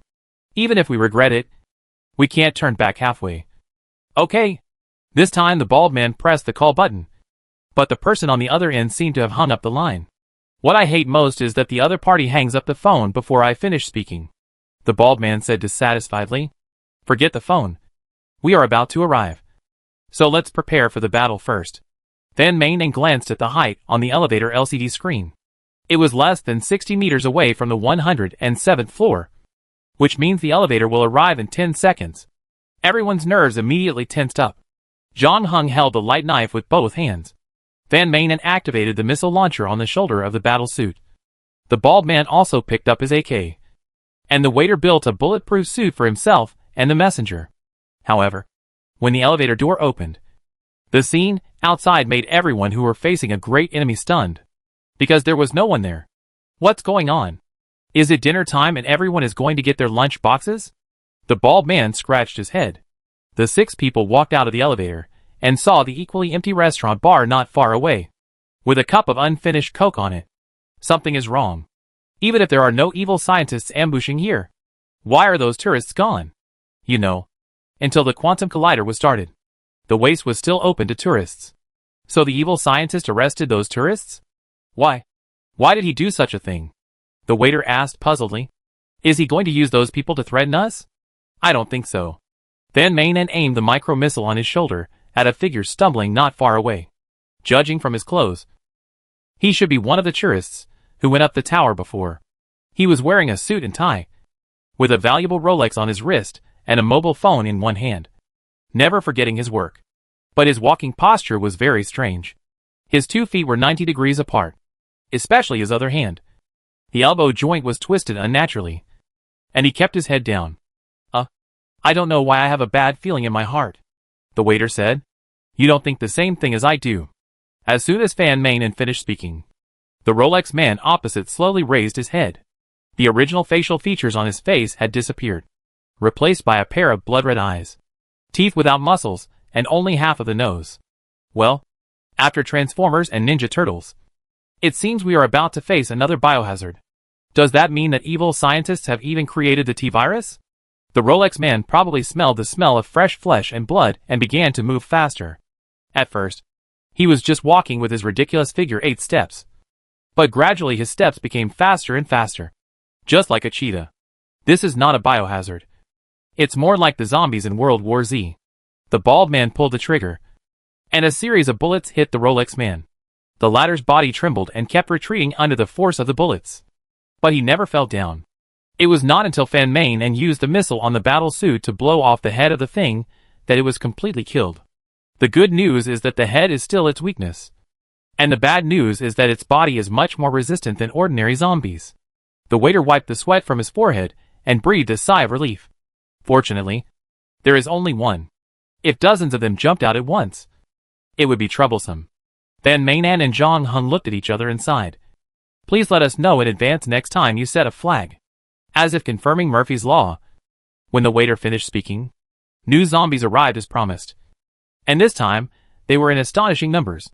Running, crawling, and rushing towards the 6 people from the ground, from the glass, and from the ceiling. No time to breathe. The battle was about to break out.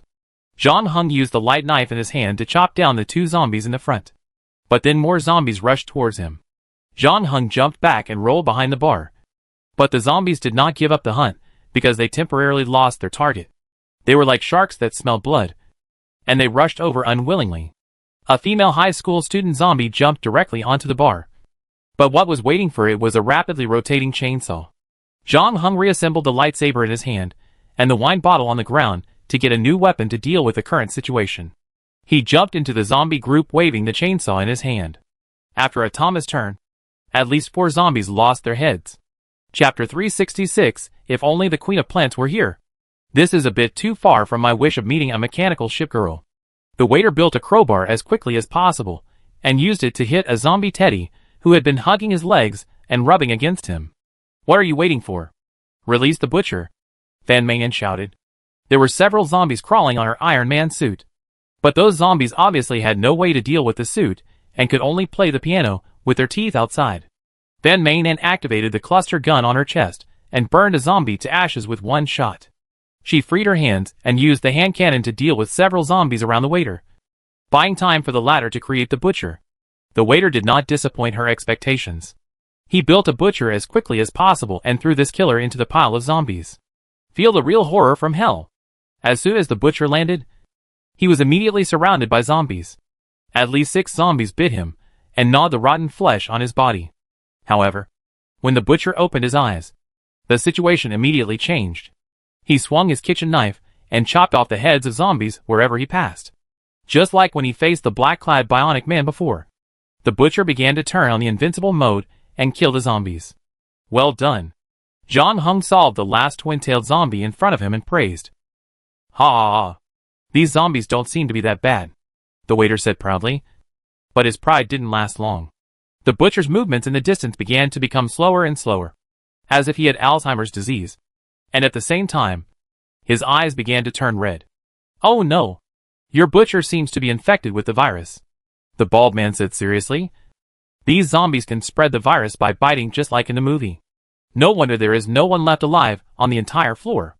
We must also be careful not to be bitten by zombies. Well, compared to this, shouldn't we worry about how to solve the problem over there first? The waiter pointed to a place not far away. In just 10 seconds, the butcher had completed the transformation and joined the zombie army, becoming one of them.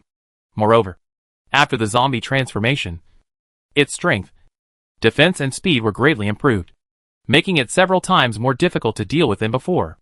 We were calculated by the evil scientist. He really knows us best. These zombies are prepared for you. He knows that you will release the butcher in this situation. And then those zombies will infect the butcher and turn him into his most powerful weapon, the bald man said. Van Mainan asked the destroyer next to him. Can you take that thing down? Of course. I can. But it must be a one-on-one duel between me and it. The zombies next to it are too troublesome. If they rush at me, I can't do anything. Destroyer. This battle is also very troublesome for him. Although those zombies are not as agile as the Ninja Turtles, their speed is not bad either. They are exactly the type he hates the most. Okay. Then we will create a one-on-one duel opportunity for you as the combat purpose.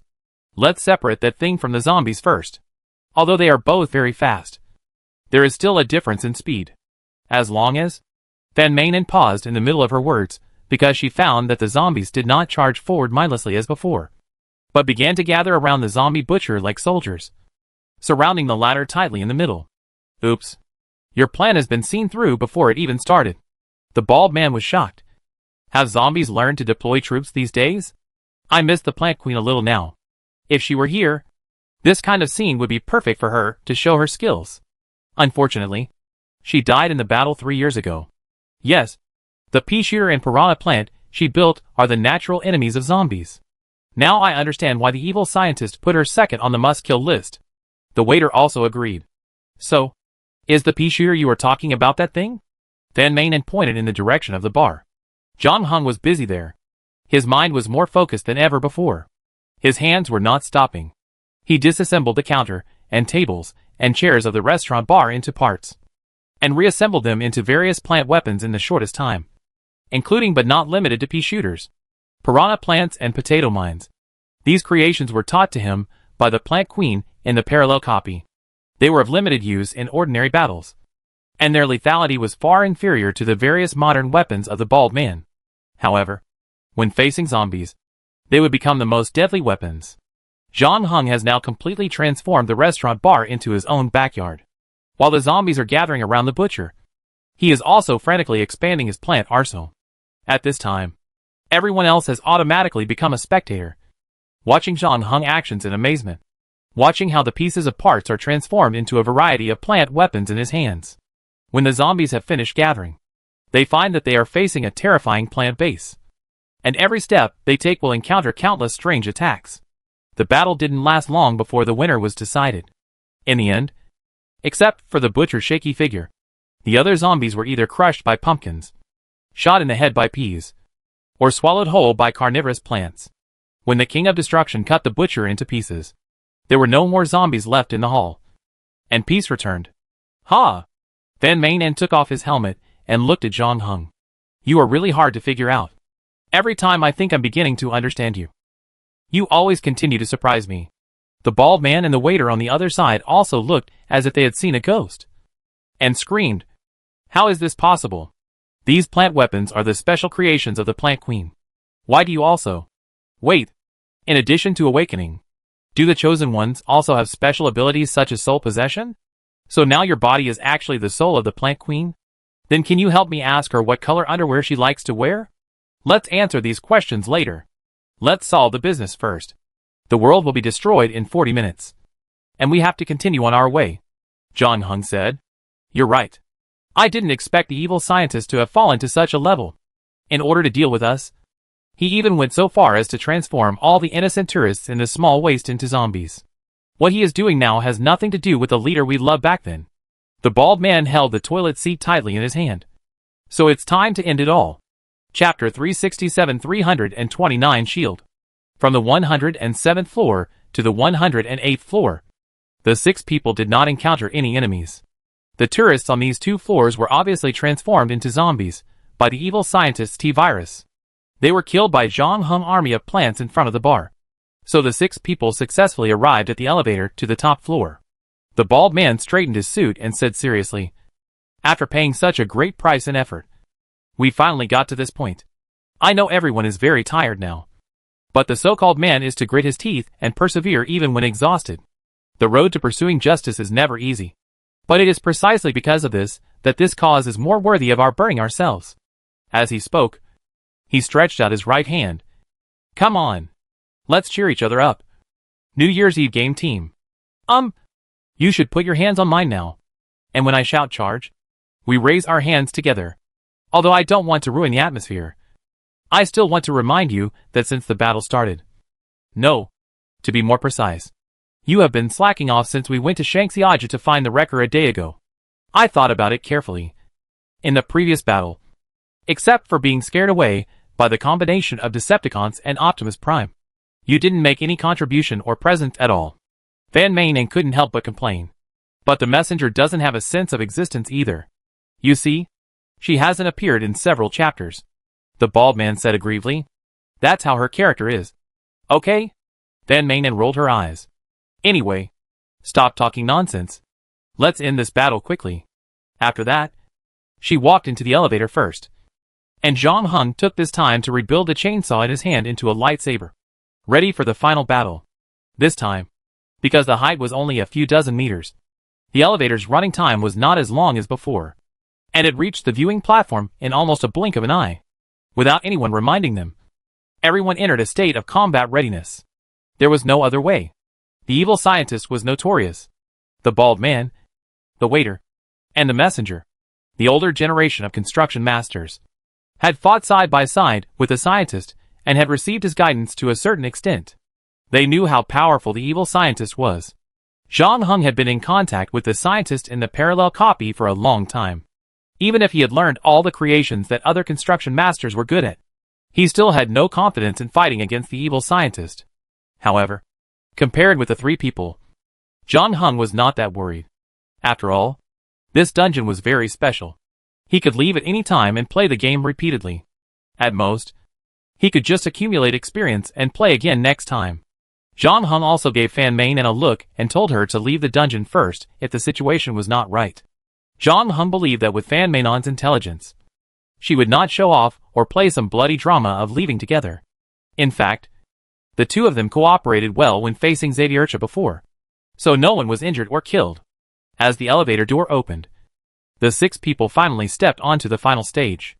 However, the scene in front of them surprised them.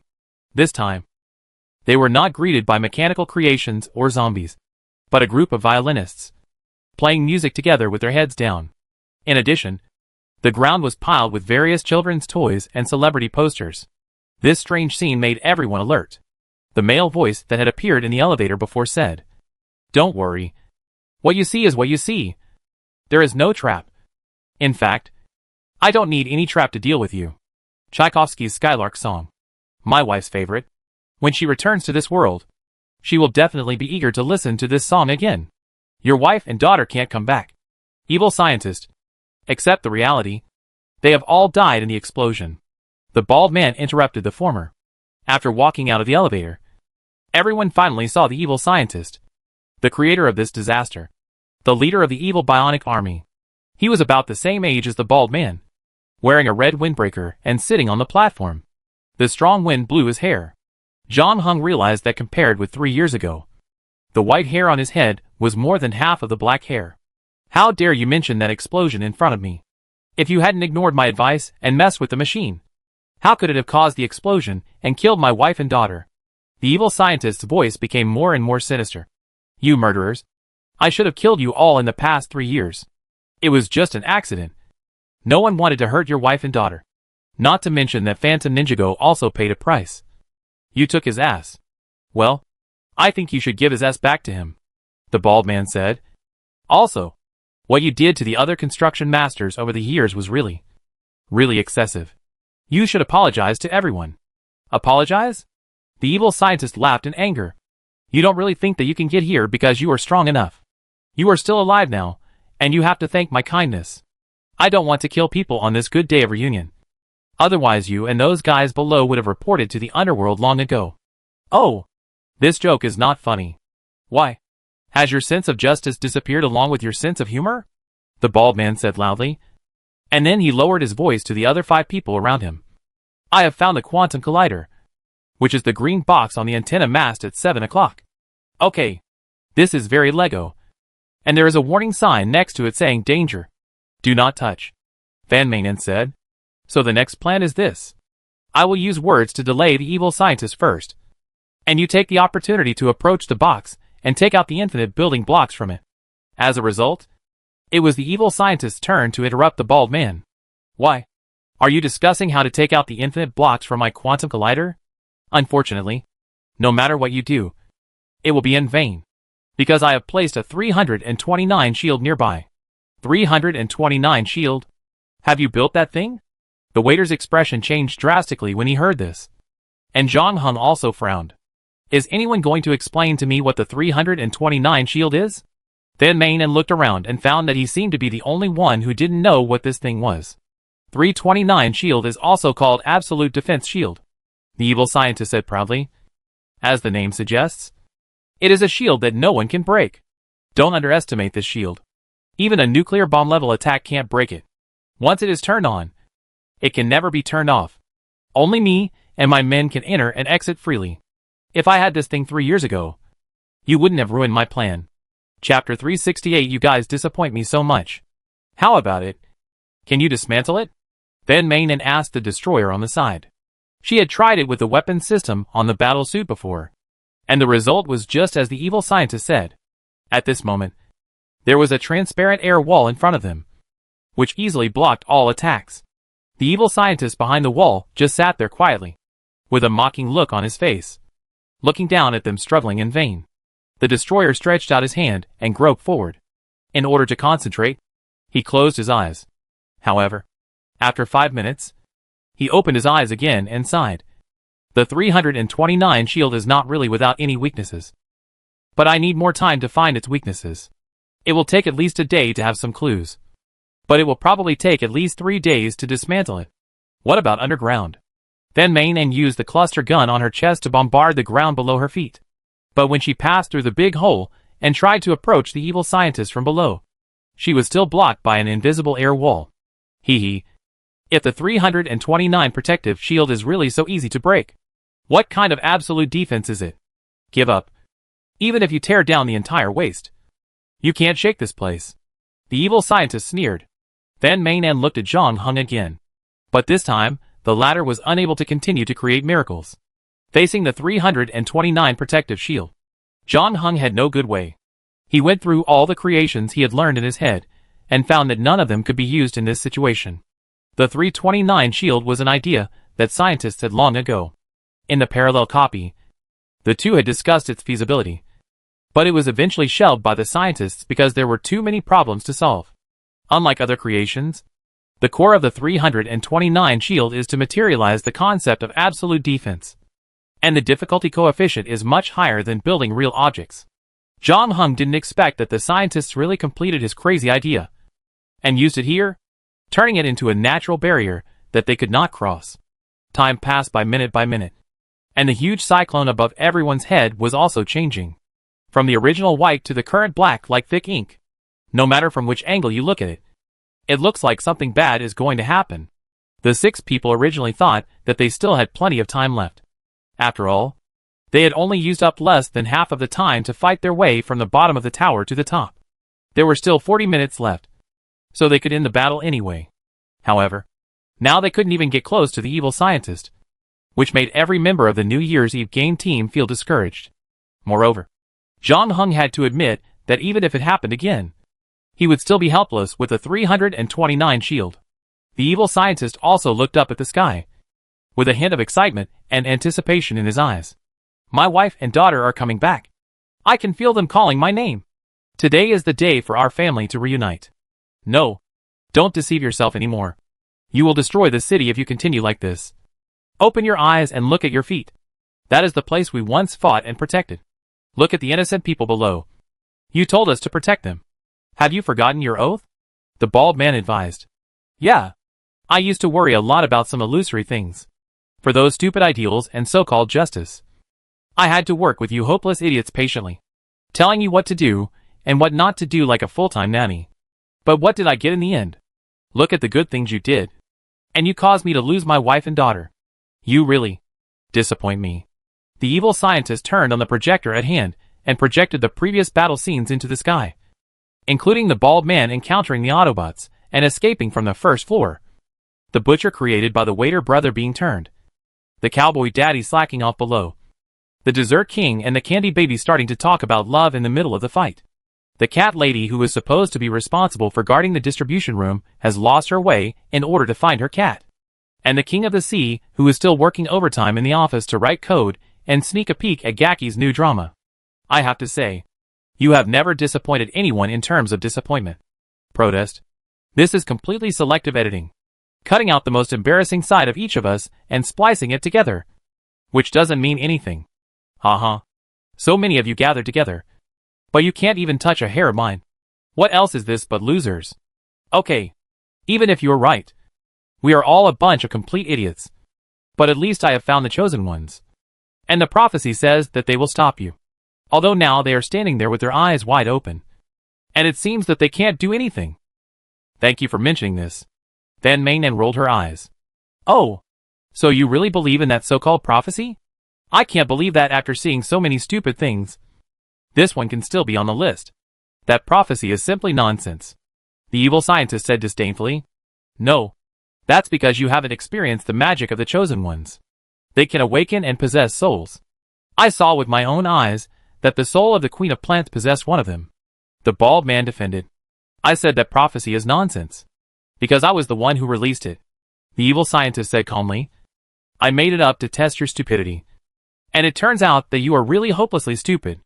After saying this, the evil scientist didn't even bother to look at the 6 people again, and directly turned his eyes to the huge vortex above his head, ready to welcome the return of his wife and daughter, until someone patted his shoulder.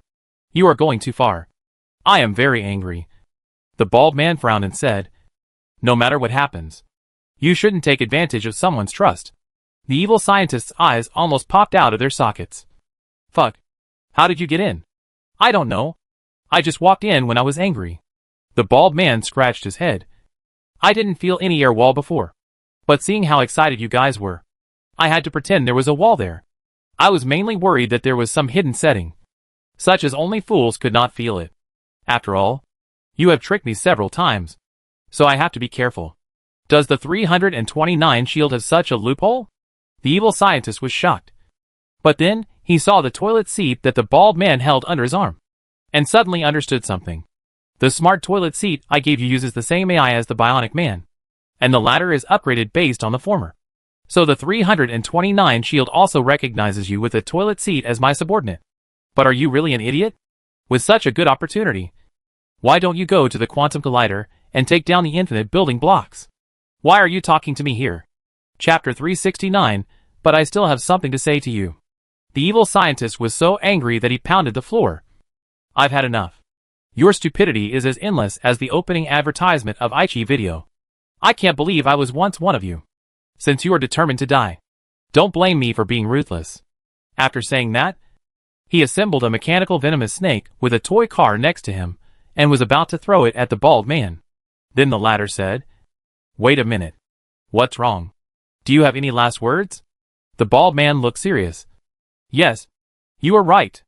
It is indeed our plan to remove the building blocks from the quantum collider and stop you from destroying the city. But I have another important thing to do. What is it? The evil scientist frowned. The bald man took out the smart toilet seat that had been stuck all the way from his armpit and handed it to the evil scientist. The latter looked puzzled. Why? I didn't tell you that I would provide warranty service when I gave it to you. I have been thinking about how to end our relationship. I lost my father when I was young, dropped out of high school, and worked illegally in a small brick factory.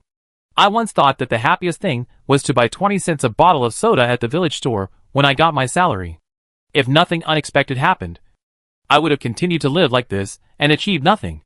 It was you who found me and said that you saw something in me that others didn't. I am sometimes blind. Don't take it to heart. You said I could be a different person, and taught me how to discover my potential.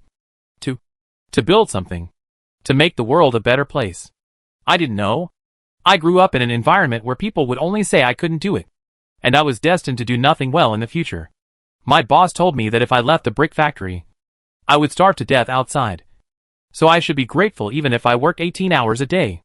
That was the first time I received a compliment from someone.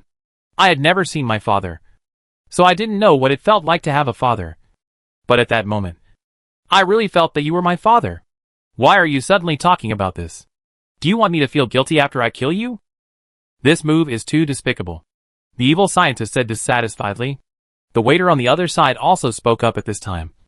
Yes, I still remember the first time I met you. At that time, I failed the college entrance examination.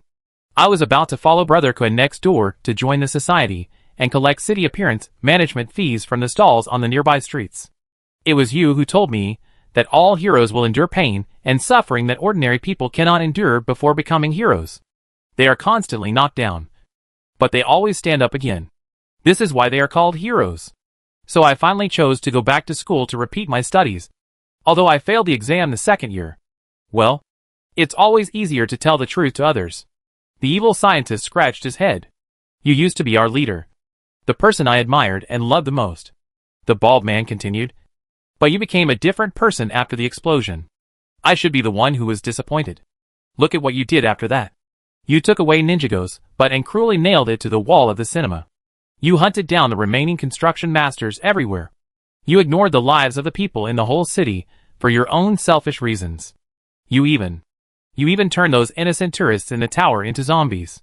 By the way, you could have called me in advance and asked me to call my elementary school teacher. I always hated her. The point is that you have failed my respect and love for you.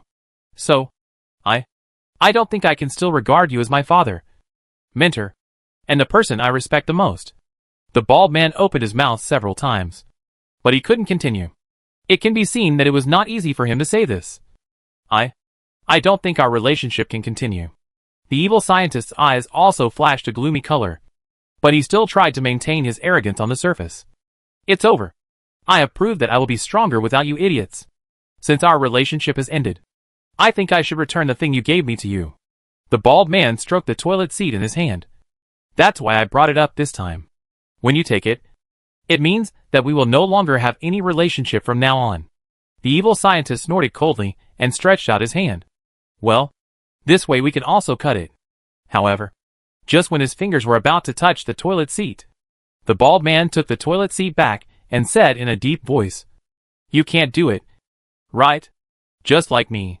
To be honest, before I met you, I had imagined this scene countless times in my mind. I thought I was ready to end it with you completely. But when this moment really came, I found that I still couldn't make up my mind. I couldn't pretend that the feelings I had for you before didn't exist. The most important thing is that I couldn't deceive myself." The bald man looked into the eyes of the man opposite him and whispered, "Come back, scientist, while everything is still in time." The evil scientist was silent for a while, then raised his head again. "No, I may tolerate your stupidity, but I can never forgive you for what you did to my wife and daughter. What is happening now is to atone for what you did before." After saying that, he grabbed the toilet seat from the bald man's arms, and with his hands flying, he disassembled it into a pile of parts, and then said coldly, "As you wish. We have no relationship now. Really, we are no longer friends. Yes, and you'd better leave here before I change my mind. Otherwise." However, the bald man did not move his feet after hearing this. "But I still have something to say to you." "Oh my God. Are you going to continue to play the emotional card? Can't you just say it all at once? I'm really fed up with all this." The evil scientist's eyes flashed with murderous intent. "No. You have to wait until I'm no longer your friend before you can say these words," the bald man said. "It wasn't us who killed your wife and daughter back then." "What?" The evil scientist frowned. "What nonsense are you talking about? We strictly operated the machine according to the instructions you gave us. The reason why it exploded was because there was a problem with your design from the beginning." Chapter 370. Get a little closer. "No. It's impossible. There is nothing wrong with my design. I have verified it repeatedly," the evil scientist said flatly. "Your design is indeed problematic. Otherwise, why would the machine explode in the end? Also, I have wanted to complain about you for a long time. Do you have to make an automatic popcorn machine as tall as 2 buildings and use nuclear energy to drive it? Are you serious? Your quantum collider is the size of a cookie box. This is a kind of contrasting beauty. This is not the point. The point is that you accidentally operated the automatic popcorn machine and killed my wife and daughter. Now you want to put the blame on me. That's too much. No. On the contrary. Your design was wrong from the beginning. We just did what you asked us to do. And then the machine exploded. No. It was your fault. You admitted it at the beginning. And the main operator, Phantom Ninjago, also admitted it." The bald man shrugged. "It's just to make you feel better. We all know how important your wife and daughter are to you. So we decided to take on this matter after discussion. After all, you did a lot for us before. But we didn't have the opportunity to do anything for you. We don't want you to blame yourself too much because of this matter. I know you. If you knew that you killed them, you would definitely feel guilty forever." "Oh, you don't know me at all." "No, I know you very well. I've said that I admire you very much. You are like my idol. I know everything about you. And I even went through the garbage you threw away. That's a bit too much. I know that I won't do the stupid things I did before. Do you remember the time in Tanxia? A dangerous building was about to collapse. There were a group of children playing downstairs. You showed up at the critical moment and demolished the building to save the children. The news reported this for a week. And people were praising you everywhere on the internet. But you were unhappy for a whole month afterwards because the parts you were demolishing hit a stray cat in the distance. You blamed yourself for this because the stray cat was not under the building. So the building collapsed and it couldn't crush it. Instead, it was the building blocks you threw that eventually crushed it to death. I've never seen you look so self-blaming. The bald man shook his head. You think you killed it yourself. And you even blame yourself for it and can't eat. Sometimes you are really too hard on yourself. I can't imagine what you will think when you know that you killed your wife and daughter. And how you will punish yourself. I don't even know if you have a strong enough heart to face this matter. Well, even if you know what happened in Tanxia, it still can't prove that the explosion of the automatic popcorn machine was not your mistake. You actually believe what I said, don't you? The bald man sighed. If you must have evidence. Okay. Messenger. Help me contact the King of the Ocean and tell him to send the video to my email. The messenger nodded, built a carrier pigeon, and released it. What video? The evil scientist frowned. The King of the Ocean works in Zhujiang New Town. Very close to here. You will know soon. The bald man said. 10 minutes later, the pigeon came back, and the bald man also built a laptop. He turned around and asked the evil scientist, "What is the password of your Wi-Fi here?" "I love Changziyame." "Wow. You haven't changed your password for almost 10 years. So what? As long as Masami Nagasawa is still acting, I will keep using this password," the evil scientist said proudly. Okay.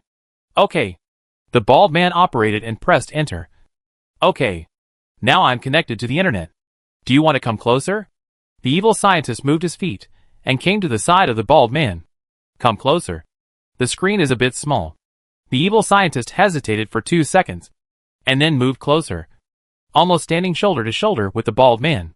Huh. Then I'm going to open my mailbox next. Oh. You have a lot of spam. The evil scientist frowned. Yeah. I can't do anything about it. They keep sending me these spam emails, and I can't delete them all. Really? You also registered an adult forum? The evil scientist asked curiously. No. You are dazzled. The bald man opened the new email sent by the King of the Ocean above as quickly as possible. The attachment was a video file. After clicking to play, a huge factory building appeared on the screen. The evil scientist's expression changed immediately. This is, yes, your laboratory. Or to be exact, the previous laboratory. The camera was a little shaky, probably from a handheld DV. It was obvious that the cameraman was very excited, pointing at the huge microwave-like machine in front of him and saying, "See, that's a nuclear-powered fully automatic popcorn machine. It's so cool to use this thing to make popcorn.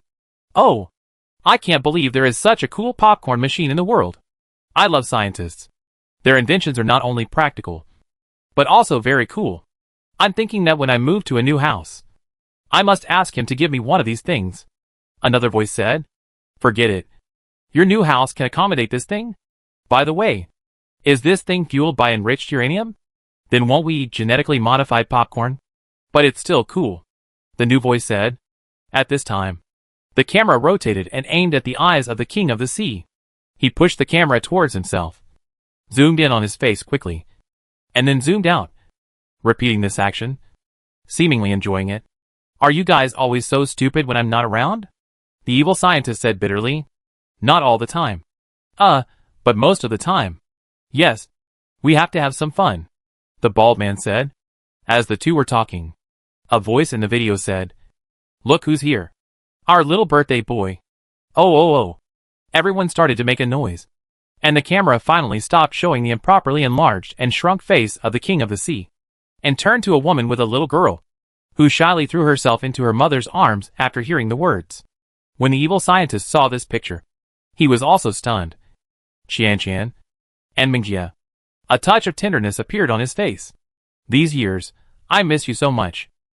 Chapter 371. Just cry. "Okay. Let's make some popcorn for the birthday boy," a voice suggested. "You're right. We use this cool popcorn machine to make some cool popcorn. By the way, Qian, what flavor of popcorn do you like? Avocado and sugar apple? Got it. Let's go to the control room." "Wait. There's a control room for this thing?" Yes. Such a cool thing must use the most advanced technology. In fact, it is remotely controlled by Bluetooth. Wow. I don't know why a popcorn machine uses Bluetooth technology, but it feels so cool." Qian, aren't you going? Do you want to stay here and wait for the popcorn to come out? Is it okay? Is it safe here? Let me take a look at the instructions given to me by the scientist," a voice said. The camera showed a pair of hands, and the instructions in their hands. That's me.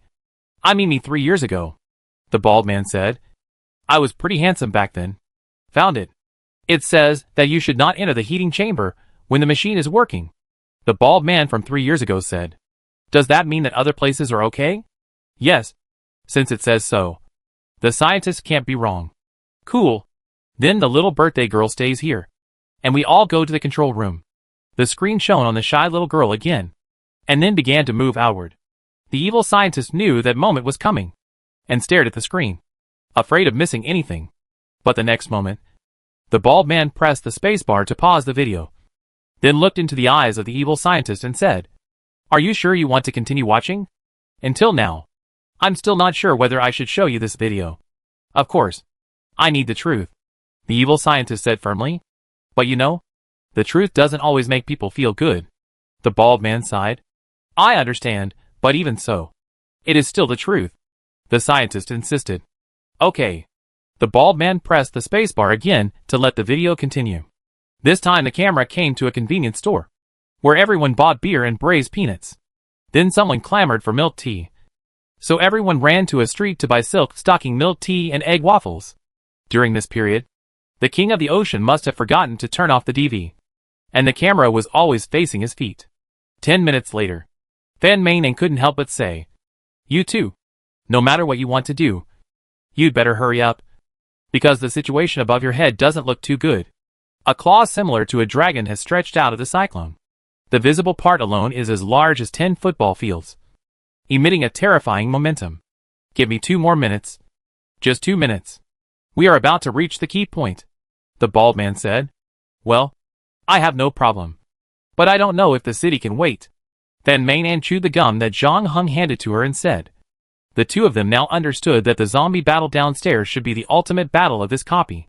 As for the evil scientist, no one can deal with him at this stage, so the game has nothing to do with the players at this point. Van Manen and Zhang Heng have already entered the melon-eating mode. Okay, let's speed up a little. The scene came to the control room. The bald man rubbed his hands and opened the instruction manual in his hand. Next, just follow the instructions above, and you can make the most delicious popcorn in the universe. What flavor did Qianqian say she wanted to eat before? I don't remember it very well. It seems to be grapes and apples. Why do I remember it was bananas and durian? No. It was clearly lychees and milk. Everyone, the bald man said in a deep voice. The scientist has been helping and guiding us before. He has done a lot for us. Now it's a rare opportunity for us to do something for him. To celebrate his daughter's birthday while he is away. We need to do this thing perfectly. So, please think about it carefully. What flavor of popcorn does Qianqian want to eat? Half a minute later, Candy Baby said. Chocolate. Pure chocolate. No sugar. The taste of cocoa explodes on the taste buds. Bitter and mellow. Just like the taste of first love. Yes. It's chocolate. I remember it too. Absolutely correct. Now that you mention it, I seem to have an impression of it. Okay. I got it. Ninjago. You do it. The bald man shrugged and turned to the page about chocolate. Let me see. Turn on the power button. Preheat for 10 seconds. Enter the code. Cocoa. The evil scientist opened his eyes wide, trying to find out from the screen where Ninjago made a mistake. But no matter which angle he looked at, there was nothing wrong with the latter's operation. Finally, press the enter key. Why is there an enter key here? The bald man picked up the instruction manual and looked at it left and right. I don't know. Just press it as directed. Scientists will not make mistakes. Yes, you are right. Ninjago's finger fell and hit the enter key. After half a second of silence, cheers rang out in the control room. Someone opened a beer and sprayed the beer foam everywhere. And someone poured milk tea directly on the DV camera. We did it. We did it. I can't believe it. We actually did it. Yes. Just like scientists said. As long as we unite together, no difficulties can stop us. Really. This feeling is like a family. Just as everyone was celebrating, an explosion suddenly came from not far away. What is that? The sound of popcorn. Coming out of the pot? I don't know. And I can't find it in the instructions. Want to go check it out? I suddenly want to eat popcorn now. But the instructions say that we should not move at this time. What should I do? Should I go out? No. No. No. We should listen to the scientist. He always makes sense. I second that. Scientists are the best. You can't go wrong by listening to him. Outside the screen, the evil scientist's face was already covered with tears. The bald man made a roll of toilet paper, tore off a piece and handed it over silently, while leaning his shoulder towards the other side. The evil scientist finally couldn't control his tears anymore, and cried loudly on the bald man's shoulder. At this moment, he was so sad, like a child who did something wrong and was at a loss. It's okay. It's okay. The bald man patted his back. Just cry it out. Don't hold it in your heart. It's me. It's all my fault. Because it's my fault, I have no family now. Not even one. The evil scientist buried his face deep in the bald man's shoulder and choked. His voice was blown away by the wind at an altitude of 488 meters. And it sounded so heartbreaking. I don't think so. The bald man hugged the evil scientist and said softly, "You haven't lost all your family. Look, I'm still here. We're all here. Every day. Every day. Everyone is waiting for you to come back. Just like you said. We are complete idiots. Originally garbage on the edge of society. Even if we are put on the shelf, no one will look at us. Without your leadership and encouragement, we can't do anything well. And we can't be who we are today. So, please don't give up on us. Okay?" Chapter 372 Master Builder. This is why I like Lego. No matter how ridiculous the story is, there will always be a happy ending for the whole family. Van Manen looked at the two men hugging each other on the other side of the shield and shrugged, taking off his Iron Man suit. Some people say that such stories are cheesy and childish. But at least I am happy to see them. There are already too many unhappy things in life. All we can do is to try to find happiness and smile in an unhappy life. Is this your life motto? Is your WeChat name, and those pranks also because of this? John Hung asked. Yes. I hate seeing sad expressions on people's faces, Van Manen said. But you are a strange person. I can't see happiness or unhappiness on your face. You didn't get angry when I teased you. And you didn't seem very happy after your wallet was lost and found. Why is it like this? John Hung was silent. He seemed to be calmer than other children, since he was a child. He was hardly frightened. His sanity value dropped very slowly. Therefore, relatives often commented that this child seemed a little too quiet. His mother would say that being quiet is good. Quiet people are more powerful. And quiet boys are more elegant. In this way, he won't have to worry about girlfriends in the future. After getting the watch on his wrist, and being involved in this strange game, he has more than 10 years more time than his peers. At the same time, the things he has experienced are things that most people will never experience in their lifetime. In terms of psychological age, he is almost in his 30s. However, even so, his emotions are a bit too restrained. In fact, John Hung can feel that his emotional fluctuations are becoming smaller and smaller. In some ways, this does not seem to be a bad thing. For example, in the previous copy, he was driving a fighter jet and forced to land in a waterspout. The situation was extremely critical at the time, but he was still able to accurately execute every step of the plan without any influence, just like a machine, and finally successfully survived the disaster that was almost impossible to escape. But on the other hand, fear is a kind of human emotion, and it is an innate instinct of human beings. Moreover, his current situation is not just that he can't feel fear, but even other emotions are gradually fading. John Hung even doubts whether he has a mental illness. While the two were talking, the evil scientist and the bald man had already taken the quantum collider off the antenna mast, and they walked over here with the small box.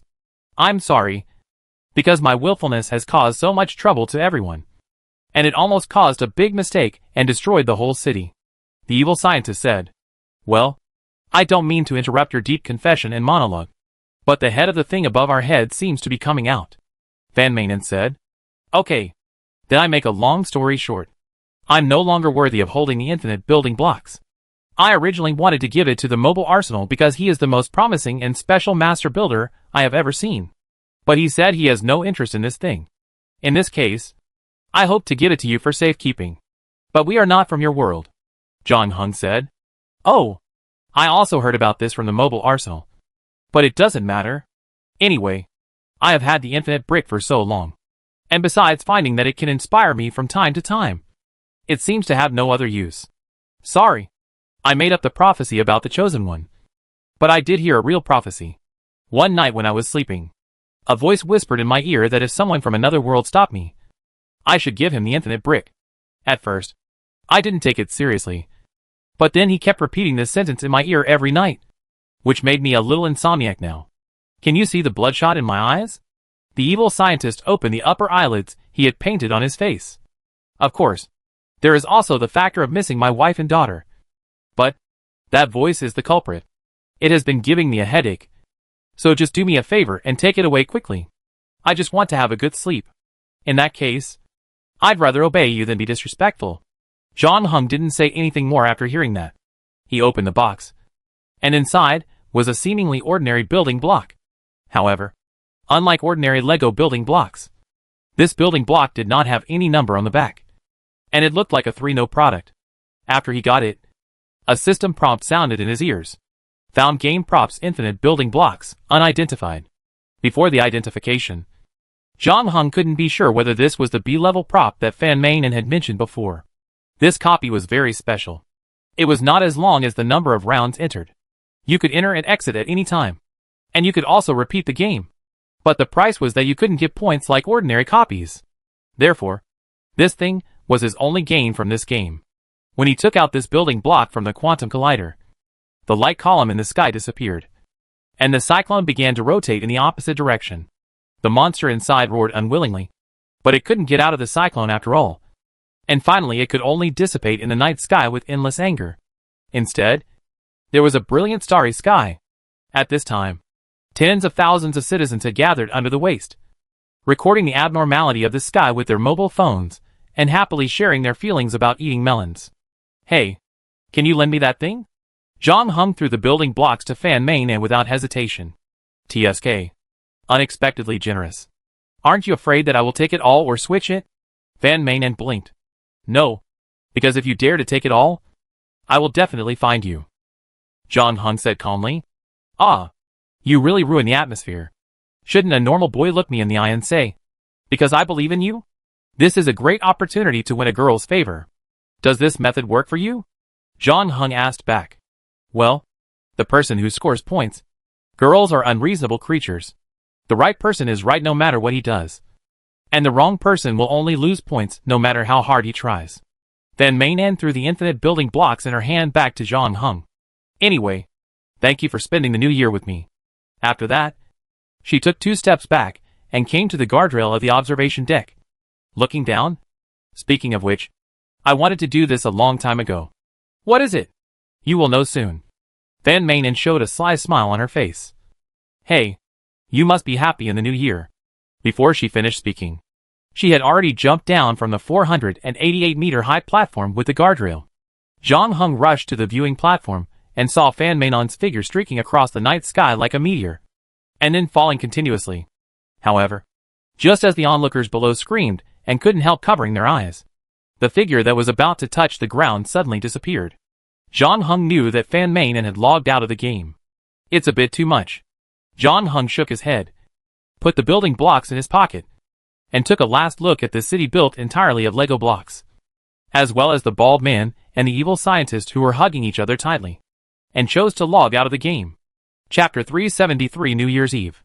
John Hung opened his eyes and found himself back in the bedroom. He was still in the same position as before entering the dungeon, sitting cross-legged on the bed, with his laptop on his knees and his arms suspended in the air, still holding down the mouse. However, the page on the screen showed 404. John Hung glanced at the starfish on his wrist. In the previous dungeon, it had also changed to a Lego state to follow the local customs. Fortunately, it had returned to normal after coming out. The time on it showed 0:05. Not considering the extra 24 hours. Only 9 minutes had passed since he started the game. Unlike previous dungeons, this dungeon has a lot of battles, but there is basically no tension. In addition to the Lego style, it can be quit at any time, so it is more like a vacation than an adventure. However, after staying in a world full of building blocks for a year and a half, I always have an inexplicable urge to dismantle something after coming out, which is one of the few side effects of this dungeon. After all, It is New Year's Eve. Although it is past midnight, it is more lively outside. In recent years, the city has always had regulations prohibiting the use of fireworks and firecrackers. But during the Chinese New Year, some people still can't help but secretly set them off. After all, many people think that if they don't get caught, they will win. It's hard to sleep at this time. So Zhang Heng opened the door again. Grandpa has returned to the house. But his parents are still energetic. Although the TV is on, no one is watching. The two of them are playing Monopoly on the sofa instead. The game box was bought by Zhang Heng when he was in elementary school. But he didn't play it again after graduating from elementary school. He put it together with old clothes and other things. He found it when he cleaned the house this time. He originally planned to donate it to poor children in the mountains. But he didn't expect that the two of them would play it first. Mother Zhang put her hands together and shook them up and down. In order to catch the fleeting good luck, she climbed up the back of the sofa and let the dice fall from the highest place. As a result, the two of them had to lie on the floor and look for the dice. Hey, you came out. Finally. Is it over? Mother Zhang looked up and saw Zhang Heng. And a mysterious smile appeared on her face. What do you mean it's over? It doesn't matter. I've been through this age too. Father Zhang also said. As if we are all men and I understand you. Huh. Zhang Heng finally understood what the two gods were talking about. They obviously misunderstood his series of actions of returning to the bedroom alone and then locking the door. But Zhang Heng was too lazy to explain to them. Then he saw Zhang's mother open her arms to him. Come on. The first hug of the new year. For the most important person. Our family tradition cannot be broken. When did our family have this tradition? How come I didn't know about it? Besides, you haven't come back for the new year in the past 2 years. Even if there is a tradition, it must have been broken long ago. Zhang Heng asked back. Well, I just thought of it. Starting from this year, it will continue forever. When we are not around, you can hug Grandpa. And when you have a girlfriend, you can hug your girlfriend. Although strictly speaking, you may not be able to go on forever and gradually become strangers. But at least at that moment, she is indeed the most important person to you. Isn't she? Zhang's mother said. Don't deliberately say some big truths that you don't even understand just to show off. Zhang Heng said. Ha ha ha. You are my son after all. You can see through me at once. Look, I have gone to such lengths to hug you. Can't you take the initiative? Hearing this, Zhang Heng had no choice but to walk in front of his mother. Don't you need to wash your hands first? Just when the two were about to hug each other, Zhang's mother suddenly spoke. Just kidding. Just kidding. It's okay not to wash your hands. I don't mind at all. After all, he is my son. Zhang Heng hugged his mother, and then his father. Great.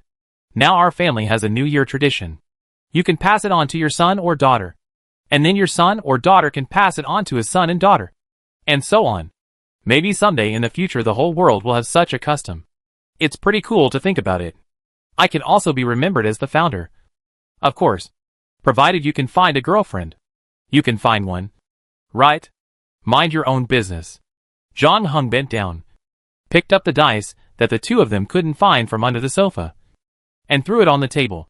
The dice bounced twice and finally stopped on the table. Ah! It's 6. It's 6. The number I want most. So all the shops on the street will be mine. Zhang's mother said excitedly. This can't be counted. It was Heng Heng who threw it. You should throw it again. Zhang's father objected. No. This is the choice of fate. Zhang's mother insisted. If playing dirty is also a skill. Zhang Heng thinks that someone's ability in this aspect has probably reached level 5. Then Zhang's mother turned her head and said. You can also come and play. It's more fun when there are more people. Anyway, it's so noisy outside and I can't sleep. So just stay up all night. There is a big bucket of Coke in the refrigerator. The three of us can drink it together while playing Monopoly. I have no problem. Can you two hold on? Zhang Heng sat down directly on the carpet. TSK. You're underestimated. When I stayed up late to finish my paper, you were just a cell in my body that hadn't split yet. This time, I show you how I can kill everyone in the game. Mother Zhang said proudly. As a result, the boaster fell down in the second round, fell headfirst on the sofa, and fell asleep without caring about his image. Father Zhang took the dice and a handful of toy banknotes from her hand, and Zhang Heng went to the house to get a quilt to cover her.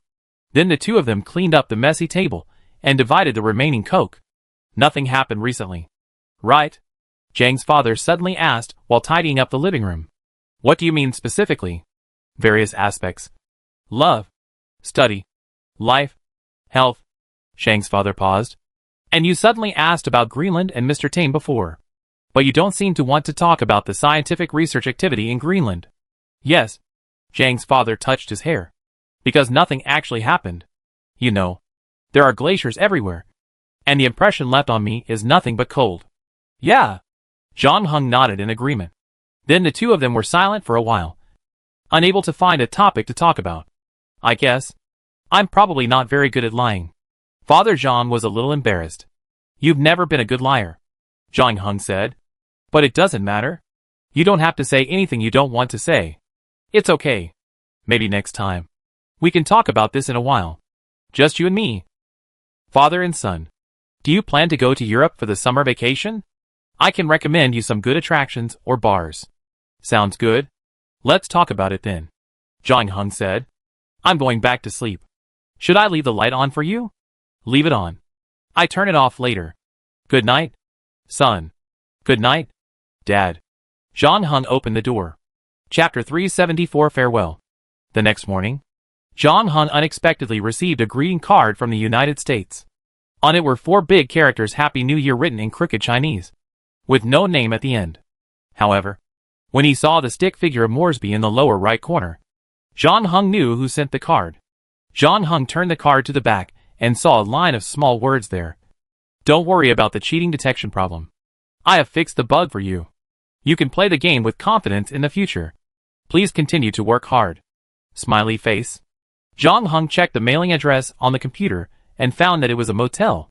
The old man in tang suit gave Zhang Heng an extra 24 hours a day, which changed his life.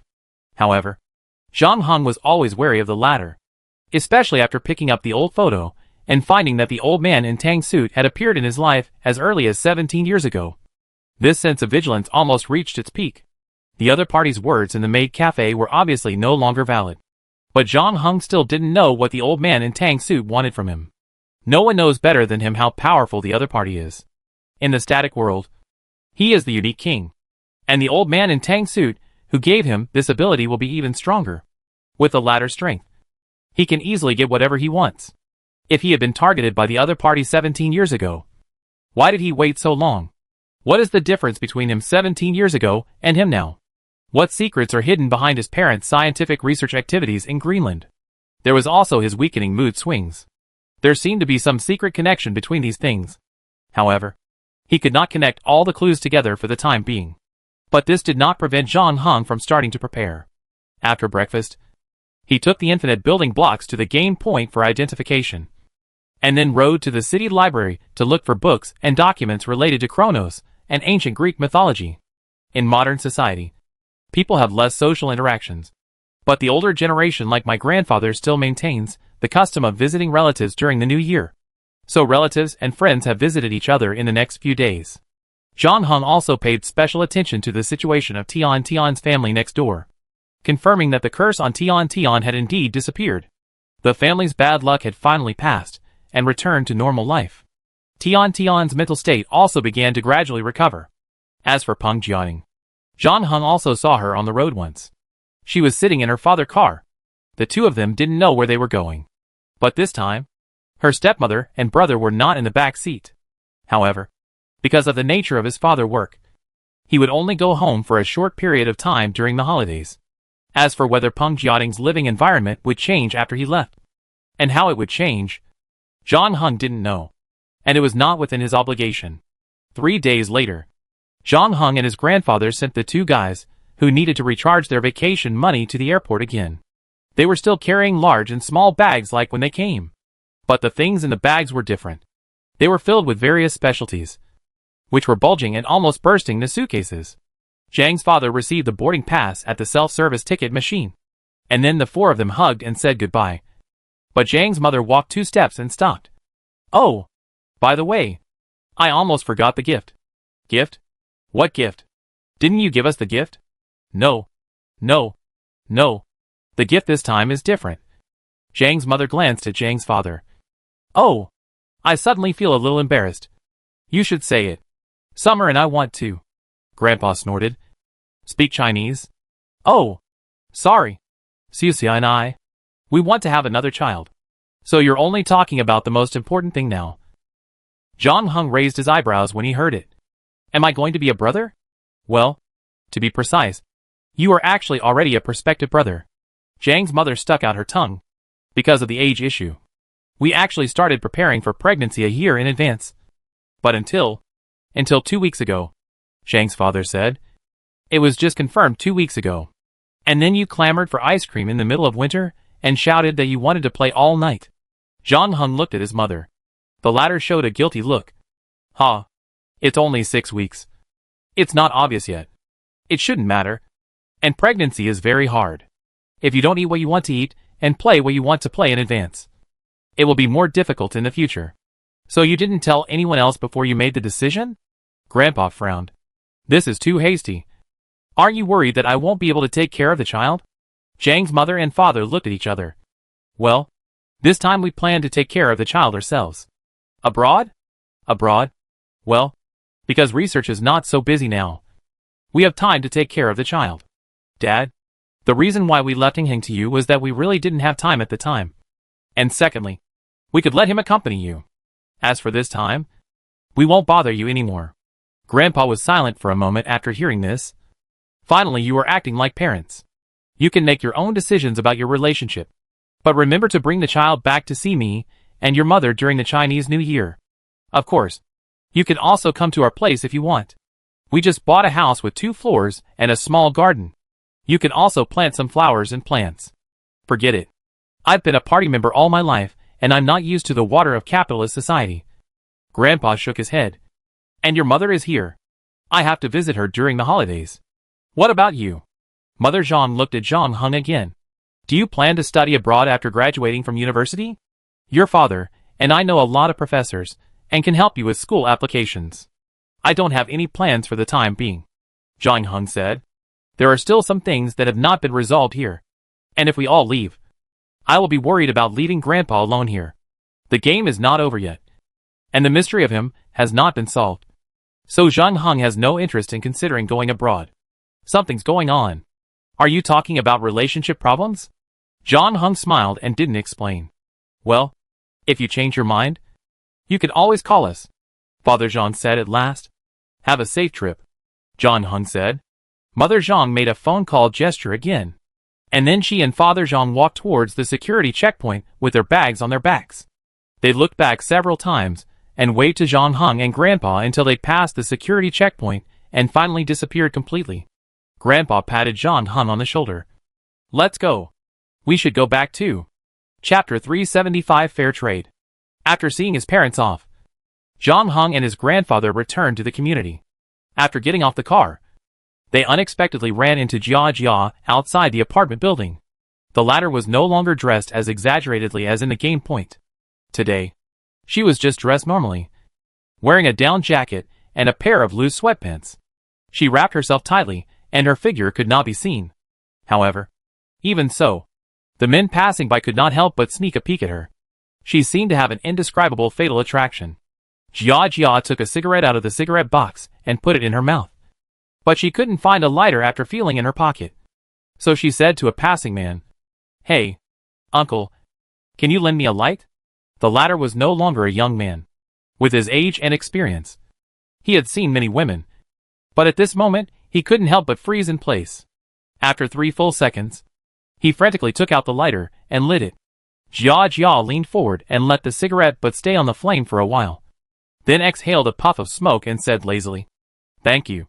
The man couldn't help but lose consciousness again.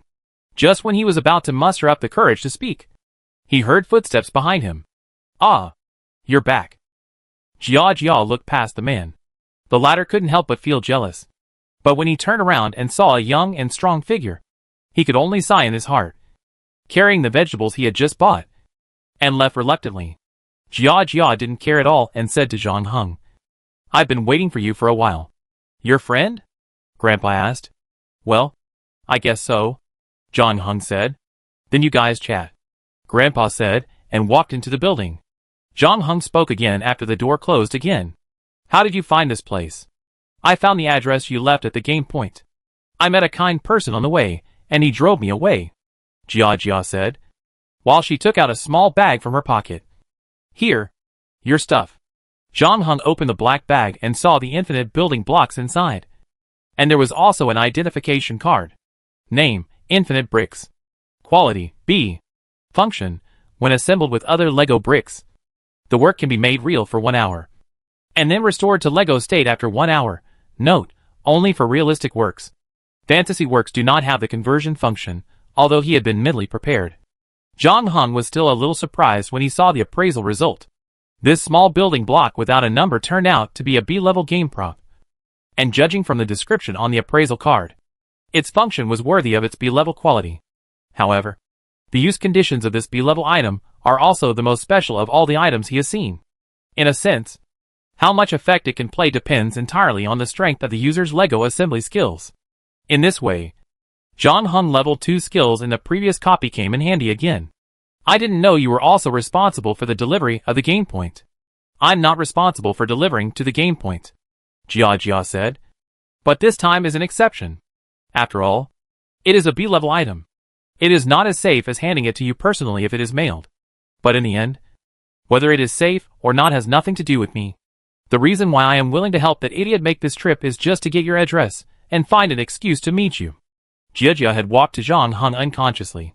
There were only a few centimeters between them. Zhang Heng could already feel Jia's breath on his cheek. So, how is the proposal going? Jia whispered in Zhang Heng's ear. What proposal? That idiot told you. I want to sleep with you, Jia said. Don't rush to refuse. There are many benefits to agreeing to me. I can be the most perfect woman in your heart. Without a single flaw. You can experience happiness you have never experienced before, and make up for the regrets in your heart that can never be made up. If you think this pace is too fast, we can also start with dating like ordinary lovers. It's okay. I can wait. Why? Zhang Heng frowned. Why choose me? Jia smiled. Her eyes looked extremely pure. Like the ice on Lake Baikal. In human terms, it's for reproduction. I need an offspring. As for why I chose you, it's because I like the smell on you. Not the nasty smell left on you by an old guy, but your own smell. My smell? Jia leaned close to Zhang Heng's shoulder and took a deep breath. Just like a greedy girl smelling the aroma of chocolate. Her cheeks flushed. You smell like a lost child. Don't worry. Sleeping with me won't be dangerous for you. You won't lose anything. On the contrary, you can get something else from it. You always have doubts about this game. Don't you? It's okay. I may be able to give you some answers. Unlike those guys, my sisters and I are not bound by those ancient oaths, Jia said as she took another step forward, her chest almost touching Zhang Heng's body, looking at Zhang Heng with burning eyes. How about it? You can get what you want from me, and I can get what I want from you. This is a fair deal. If you are really worried, we can even sign a contract. I don't think this is a good idea. The person who said this was not Zhang Heng, but the uncle in beach pants in the game center. He didn't know where he appeared. He was outside the fence of the community, wearing a green cotton coat, a pair of SpongeBob earmuffs, and riding a pink Emma electric bike. He looked very funny, but at this moment, his expression was unusually serious. Succubus, you crossed the line. Jia flicked the ash on her hand and regained her cold expression. Every time we talk about business, there are always some annoying guys. When will it be your turn to take care of my affairs? Yes, it's your business who you want to sleep with. I even helped you pass the message to him earlier. But you know where the line is. You can't use the information you have as a bargaining chip to interfere in the affairs of players. Your behavior is likely to cause unfair competition. You don't want to make those guys in the game organizing committee unhappy. Jia sneered. Oh, what a loyal dog. Running so fast even without meat bones. It's really a bummer. It's up to you. After saying that, she looked at Zhang Heng reluctantly and tightened her collar. I take you home. The man in beach pants squeezed the handlebars. No, I won't ride that thing. Jia walked to a BMW not far away. The owner had just parked the car and couldn't take his eyes off Jia after seeing her. Is it convenient to take a ride? Jia asked. Of course. Hurry up. Get in the car. It's cold outside, the owner said attentively, feeling that his heart was hit hard by something. His pupils contracted and his breathing accelerated, and he trotted over to help Jia open the door. Uncle, you are so nice. Can I smoke in the car? No problem. No problem. Absolutely no problem. The owner smiled foolishly. Jia sat in the passenger seat and gave the man in beach pants a middle finger at the same time. Chapter 376 Risk-Free Murder, Wish Online Store.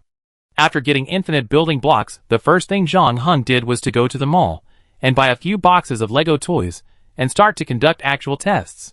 I don't know if it's the bonus of the Lego world itself, or his unique pair of pincer hands. He can reach an amazing speed when building things in the copy. This speed is impossible to replicate in the real world. But after mastering the assembly skills, he can assemble things much faster. It only took him 4 minutes to build a Lego version of the pistol. Zhang Heng looked at the M1911 in his hand. There was almost no difference between this gun and the real M1911. Zhang Heng held it in his hand and tried to load it, open the safety, and change the magazine. Until an hour later, it turned back into a building block as shown on the identification card. Zhang Heng took back the infinite building block without any number from it and tried to build the SF recurve bow he often used. However, this time it took him longer because of its larger size. Fortunately, the final result did not disappoint him. After several tests, Zhang Heng was satisfied with the test results. In this way, he only needs to carry a few boxes of Lego bricks with him in the future, and he can use infinite bricks to assemble what he needs. And he can get weapons anytime and anywhere, especially in many special occasions, such as airports and some high-security places, where even weapons such as bows and arrows are not allowed to be carried. And at this time infinite bricks is more useful. After all, no one would consider a pile of Lego bricks as dangerous goods. This is also the most widely applicable item on Zhang Heng's body. Of course, the dungeon is another matter. After all, if he goes to a dungeon like Black Sail again, he can't find a single Lego brick in the world. Even if he has infinite bricks, it will be useless. However, Lego bricks are already quite user-friendly in terms of availability. Then Zhang Heng went to the internet cafe again and browsed the recent posts on the forum. Recently, the focus of players' discussions is of course still on another B-level item, Death Dream. Zhang Heng noticed that on New Year's Eve, there was already a post saying that the perpetrator had been found. But strangely, there were more and more similar posts afterwards. Moreover, the murderers are not the same person. And what is even more surprising is that they are not even players. These murderers do not know each other, are of different ages, live in different cities, have different occupations, and are even housewives. They have almost nothing in common. The only thing they have in common is that they all have someone they hate so much that they want to kill in their dreams. According to them, they searched for an online store called Risk-Free Killing Wish on the internet one day. The online store customer service promised that you can buy a risk-free killing quota for only 10 yuan. Some people thought it was just a cursed doll, and they paid the money with the attitude that it was better to defeat their enemies mentally. A week later, they received a package from the website, which also included detailed instructions for use, which was almost step by step. So some people used the things in the package according to the steps, with the attitude of not using it is a waste. Of course, more people didn't dare to do it when the time came, and threw the package aside, continuing to curse the object of their resentment in their hearts, praying that their curse would take effect one day, or that they had done it blindly. The result is that nothing happened to the latter two types of people. The justice they expected did not come. However, the first type of people were surprised and horrified to find that their target really died in his sleep, as the store promised. After the incident, many people still felt happy, but some people felt regretful, especially afraid that people would find out that the target's death was related to them, or that the owner of the online store would use this handle to threaten them. However, when they searched for the website again on the internet, they found that the latter had disappeared without a trace, as if it had never appeared. Afterwards, some people even turned themselves into the police station because they could not bear the huge psychological pressure. However, the police in charge of the case counseled the surrenderers and recommended them to see a psychologist. Things seem to be getting more and more interesting. Are there new and powerful game props? No. This killing method is indeed Death Dream, that's right. The current situation looks more like, it's like someone cloned Death Dream and sold the clones to ordinary people who know nothing about it. Is this possible? Someone should have found those clone versions of Death Dream. So what? Are they game props? What quality? How many times can they be used? Unfortunately, the clone versions of Death Dream that have been found so far have lost their effectiveness. The poster who said this claimed to be a member of the 3 major guilds and participated in this investigation. He is also a police officer in real life. We set all the clone versions of Death Dream that we could find for identification, and the results showed that they were not game props without exception. We even found an unopened package. But the contents inside were also not game props. Plasticine? Yeah. It sounds a bit like the plasticine that appeared at the auction at that time. It will lose its effect after a certain period of time. Someone immediately replied below to express his agreement. That's a bit too much. What kind of props does that guy have in his hand? He can even clone B-level Death Dream in batches. A-level props? So far, there are only 2 A-level props. And one has exceeded the number of uses. And one is missing. Wait. What we should be more concerned about now is the other party's purpose. Just mailing a powerful weapon like Death Dream to ordinary people as if it were a cheap item bought from Taobao. Even though it's just a clone. Will it do her any good? I don't know. The 3 major guilds have been trying to track her down recently. I believe it won't be long before they catch her. The replies behind were basically all kinds of speculations. John Hung didn't read anymore. But there was another post that caught his attention. The title is "The Guy Who Cleared the Master Builder Dungeon." Don't let me find you. John Hung clicked on it and took a look at the content. He was basically sure that the poster was the small team that Fan Mainen mentioned, which had invited a Lego master and was about to clear the dungeon. There were a total of 24 teams that had completed the Master Builder Dungeon. That team had always been the strongest and had the best chance of getting the B-level item. After 3 months of hard work, they were about to win the final victory. But Zhang Heng got ahead of them. In the end, they got nothing, and wasted so much energy and time in vain. You can imagine how angry and disappointed they were. However, the few big water monsters who replied to the post below obviously could not empathize with this anger and disappointment. They were rushing to build buildings, selling melon seeds, and having a great time. Chapter 377 Return to School. In the following days, Zhang Heng did not encounter any problems, and Jia did not come to see him again. But a strange WeChat account added him as a friend, and then sent him an address, leaving a message. If you change your mind, contact me. In fact, Zhang Heng had long suspected the identity of Jiajia's group in the game, from their previous conversation with the uncle in beach pants. It can be seen that the two sides are not really in a superior-subordinate relationship, or even a cooperative relationship. Instead, Jiajia's side seems to be more powerful. In addition, the uncle in beach pants' words also vaguely reveal that Jiajia's group was not human, including what he said before that Jiajia only found a partner every 20 years. Of course, it was not until that day when he said succubus that Jiajia's true identity was completely confirmed. Succubus comes from Latin, meaning succubus, which originated from Greek mythology. But there are also legends about them in Sumerian mythology and South American legends. Succubus is a kind of demon, often appearing in dreams, and will absorb men's energy. Wings, tails, and demon horns on the top of their heads are their most obvious features. However, in modern stories, succubi no longer only appear in dreams. Their scope of activities has become wider. Their images have become more varied, and they often also serve as welfare in a work. In addition to her amazing charm, Jia seems to have other abilities, not counting the mysterious Einstein in the Apollo project.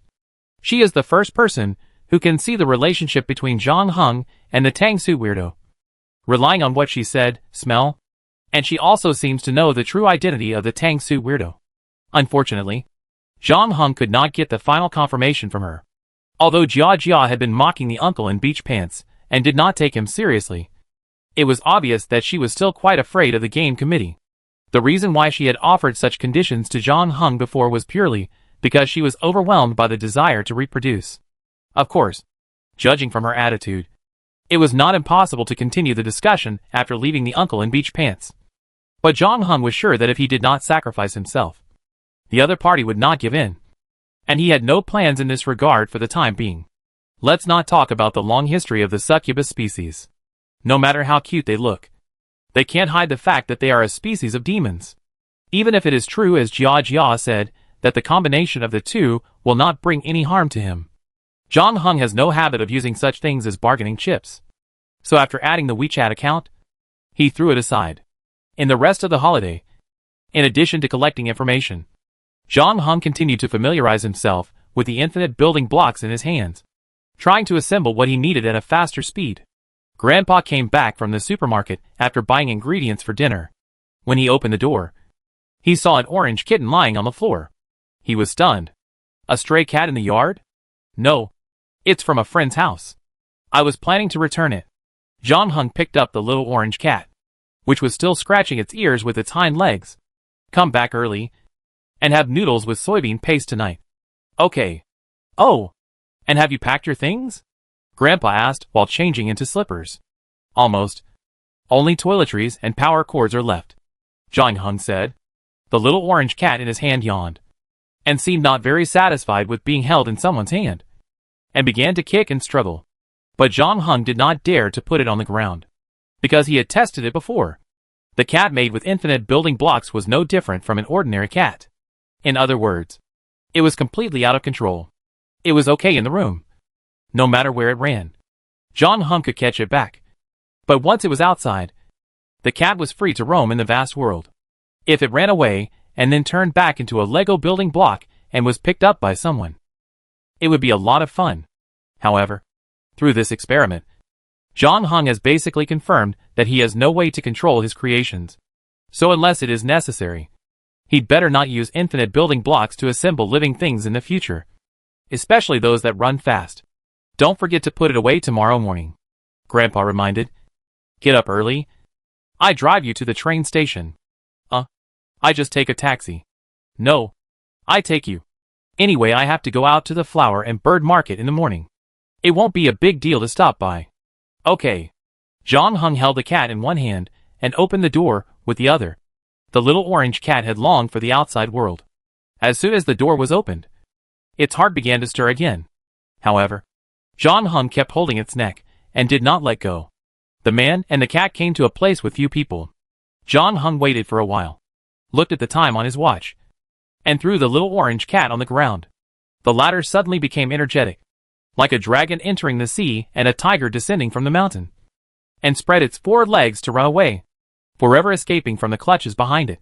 Unfortunately, as soon as it took its front legs, the whole cat suddenly stopped in place and turned into a lifelike Lego kitten again. Zhang Heng first removed the infinite brick from its abdomen, and then restored the other Lego bricks to their parts and put them into the bag in his hand. There was no conversation that night. Zhang Heng used the last moment before leaving to take some photos, mainly the scenery photos of his junior high school and elementary school. On the way, he also met 2 internet-addicted teenagers who wanted to rob passersby because they had no money to play games online. Zhang Heng directly confiscated their clothes and threw them into the river under the bridge 2 kilometers away, along with a knife. After that, he went to some other places, including an amusement park that he loved to go to when he was a child. It had been demolished as early as last year. Now it is a 5-star hotel under construction, and there is an empty skating rink. Zhang Heng also took the time to check his grandfather's old Volkswagen, replaced a few aging parts, and ensured that it had no safety hazards. Finally, he returned home an hour early and opened the door of his grandfather's room. Zhang Heng sat by the bed for a while, looking at his grandfather sleeping soundly on the bed, until the hour and minute hands of the starfish were about to point to 0 again. He got up and returned to his room.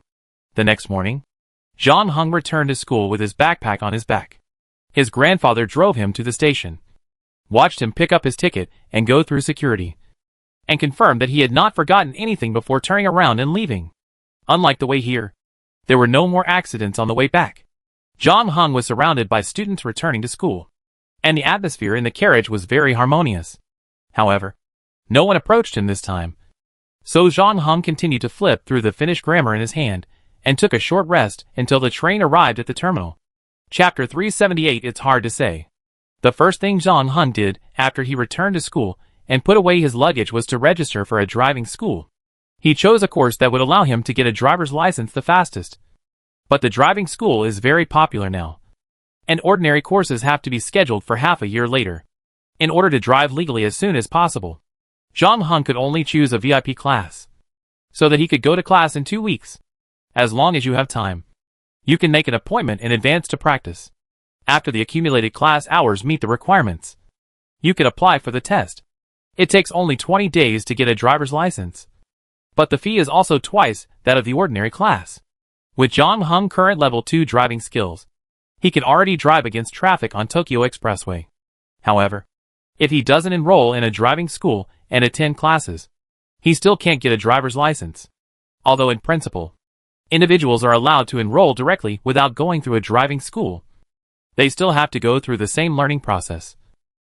And the process is more troublesome, and it takes longer to get a driver's license. It's better to spend money to buy a convenience at the driving school. After paying the tuition, Zhang Heng started to deal with the parking space problem, because the school's vehicle management is very strict. In principle, students are not allowed to apply for parking spaces, so Zhang Heng can only find an underground parking lot nearby. But this way the parking fee is another huge expense, in addition to the possible subsequent modification costs. Zhang Heng's current pocket money is definitely not enough to support it. Zhang Heng has no intention of working. Although he has 48 hours in a day, it does not mean that he can squander time at will. He would rather use this time to exercise, practice skills, or even rest. Therefore, he directly contacted Ding Si and asked to exchange 50 points. Now, let me see. The exchange rate is 37,450 points. That is 1.87 million. Minus 1% of the handling fee. 1.85 million 1,300 yuan. How do you plan to receive this money?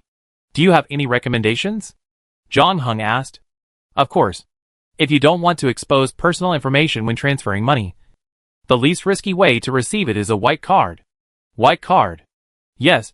Every Chamber of Commerce provides white cards, which are bank cards applied for with the identity information of other ordinary people. We will ensure the safety of the funds in the card, and the original owner will not be disturbed.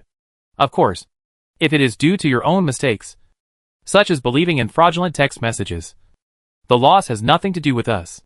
Otherwise, if there is a problem with the funds, we will pay the full amount. Of course, you can also choose other delivery methods, such as cash. How much is a white card? Zhang Heng thought about it, and felt that he still needed one. 40,000 yuan. We will also give you a mobile phone card that is bound to the bank card. You can also change your mobile phone number after you get the bank card. Ding Si said. We will deposit the money directly into the card.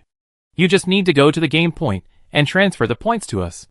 After that, we will arrange a location, and our people will give you the white card. Okay. Have fun playing. After solving the problem of funds, Zhang Heng contacted his mother's friend here and asked for her address. After she got off work, Zhang Heng came to the address. This is a high-end residential community on the edge of the 4th Ring Road. The plot ratio is only 0.5. The community is basically low-rise villas with strict security measures and luxurious green areas. Zhang Heng registered at the guard post, then came to the door and rang the doorbell. The owner of the house had obviously been waiting for him for a long time, and soon opened the door. Welcome. The person who opened the door was a middle-aged woman. Zhang Heng learned from his mother that her name was Han Lu. She and Zhang Heng's mother were college classmates at the same school. However, she majored in finance. After graduation, she returned to China and became a senior executive in a bank. Later, she resigned and started a private equity business. But she retired at the height of her career. Now she uses her connections and accumulated funds to start venture capital. She is about the same age as Zhang's mother, but she also looks very young, as if she is just 30 years old. However, there is still a difference between the two people's youth. Zhang's mother is the kind of heartless person, as if she will never have any worries. So time seems to have no power over her. But Han Lu is different. The profession and circle she is in are very stressful, and the pace is very fast, which indirectly leads to the fact that she is still single. In the past, she had no time and energy to fall in love. And later, there was no one she liked, or the one she liked had already started a family early. Adhering to the principle of better to be alone than to be with the wrong person, she got used to living alone. Now there are only her and the nanny in the huge house. Her youth is the result of countless expensive nutrient solutions and lotions. but it can be seen that she was also a beauty when she was young. John Hung? John Hung nodded. Please sit down. This is not the first time we have met. I went to see you when your parents just brought you back to China. You were only 2 years old at that time. Han Lu said. I was surprised when I got the news. Xuxia and I have always been best friends. But I didn't expect that she didn't even inform me when she was pregnant. I didn't know until she returned to China. Han Lu waved and asked the nanny to bring some fruit. I didn't expect you to be this old now. Time flies. John Hung thanked her. Since you are here, why don't you have dinner before leaving? I heard that you came here to study. I have wanted to find you for a long time. But your mother said that you don't like to be disturbed. How about it? Is there anything I can help you with? Although Han Lu is a woman, her years of fighting in the capital market have made her decisive and capable. Especially for those entrepreneurs who are in urgent need of funds to maintain their business. She is God. One sentence may determine the life and death of a company. Over time, she also carried a sense of arrogance. She didn't release any aura on purpose. But simply sitting there would naturally give people a sense of oppression, making people nervous. However, Han Lu was surprised to find that John Hung, a student who had not yet stepped out of the ivory tower and stepped into society, was not restrained when facing her. You know, she has seen countless people, and it is difficult to hide a person's guilt and nervousness from her eyes. She can see who is pretending to be calm and who is really calm. John Hung obviously belongs to the latter, since he entered the room. No. It should be said that Zhang Hung has never been shy since the two of them contacted each other. His whole body state is just right for relaxation, maintaining politeness without any restraint. The same is true when they chat later. At the same time, John Hung's range of interests also makes her secretly amazed. Han Lu even subconsciously ignores John Hung's age, and secretly says in her heart that it's a pity. She doesn't care about their ages. There are not many men who can interest her. It's a pity that the man in front of her is her best friend's son. So it's a bit difficult to approach. Chapter 379 is this. A system bug? Han Lu told John Hung not to worry, and to leave the polo with her first.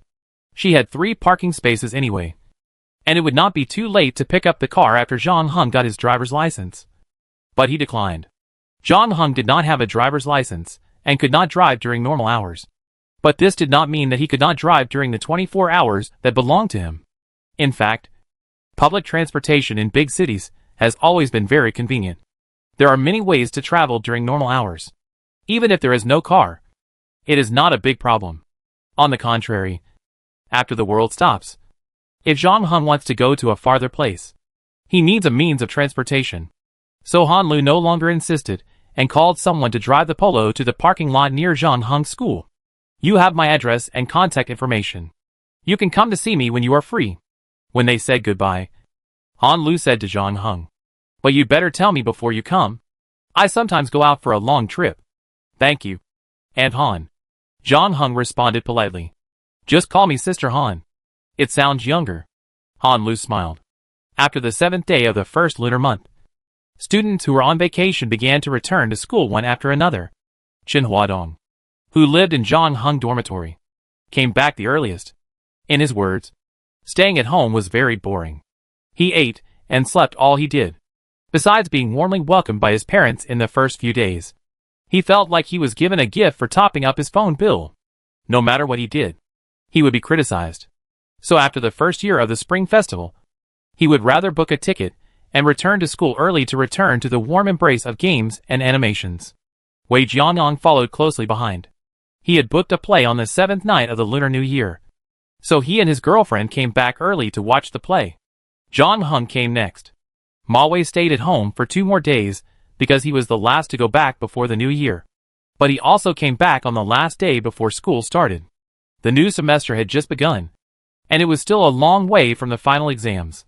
It should have been the most relaxed and lively time. But Chen Huadong looked like he was facing a great enemy. On the 26th, he sat in front of the computer early with a serious look, and typed a string of URLs with trembling hands, but quickly covered his eyes with his other hand when he pressed the mouse. Afterwards, like a young lady about to get married, Chen Huadong moved his fingers with trepidation. When he saw the number, he couldn't help but let out an excited wolf howl. And at the same time, he raised his arms and punched. Yeah! Successfully passed. Your score. is too economical. Ma Wei was standing behind Chen Huadong, and when he saw the eye-catching 426 points on the screen, he couldn't help but sigh. It's only 1 point higher than the passing line. By the way, it seems that your other courses before were all over 60 points. Don't underestimate me. I am the test god of our school. Please call me the little prince of the unprepared test from now on. Chen Huadong patted his chest and said. Compared with him, who was full of energy, Wei Jianlan on the other side had a solemn face.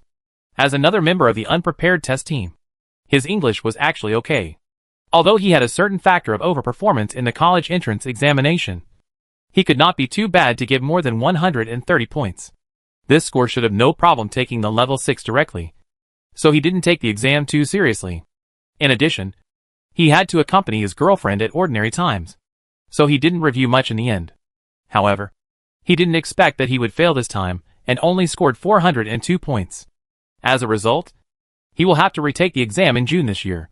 The moment Wei Jianlang checked the results, he felt very upset and wailed and fell on the table. At the same time, similar cheers and wailings were heard in every corner of every school across the country. It's okay. Look at it positively. At least you got the credits with your usual grades.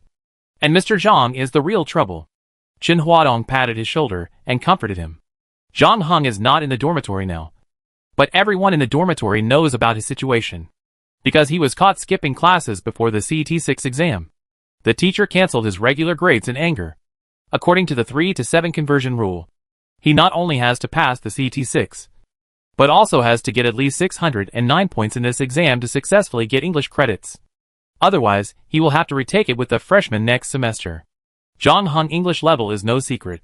He scored 492 points in the CT4 before. This score is not bad. But it is just not bad.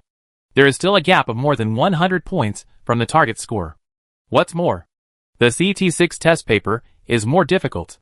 It is not difficult for Zhang Heng to pass the CT6 with his level. But at the same time, it is not realistic to suddenly get 609 points in a short period of time. In fact, this is a completely impossible goal. It can only be said that Zhang Heng is unlucky. He happened to meet the teacher in a bad mood and wanted to catch an example. This posture is clearly saying, "Come on. I wait for you next semester." And retaking the course is a small matter. The key is that it is a bit embarrassing to retake the course with the next class of students. Zhang Heng came back at night. As soon as he entered the door, he saw a small table in the middle of the room. On it were cold beef, chicken wings, smoked sausage, and several other cold dishes and pancakes. In addition, Chen Huadong also took out a large bucket of Coke. "Are any of you happy?" Zhang Heng asked. "No. This is a healing dinner specially organized by everyone to comfort you and Wei Jiangyang's wounded hearts," Chen Huadong said. And he deliberately pulled Zhang Heng to the main seat. Do I need to be healed?" Zhang Heng asked.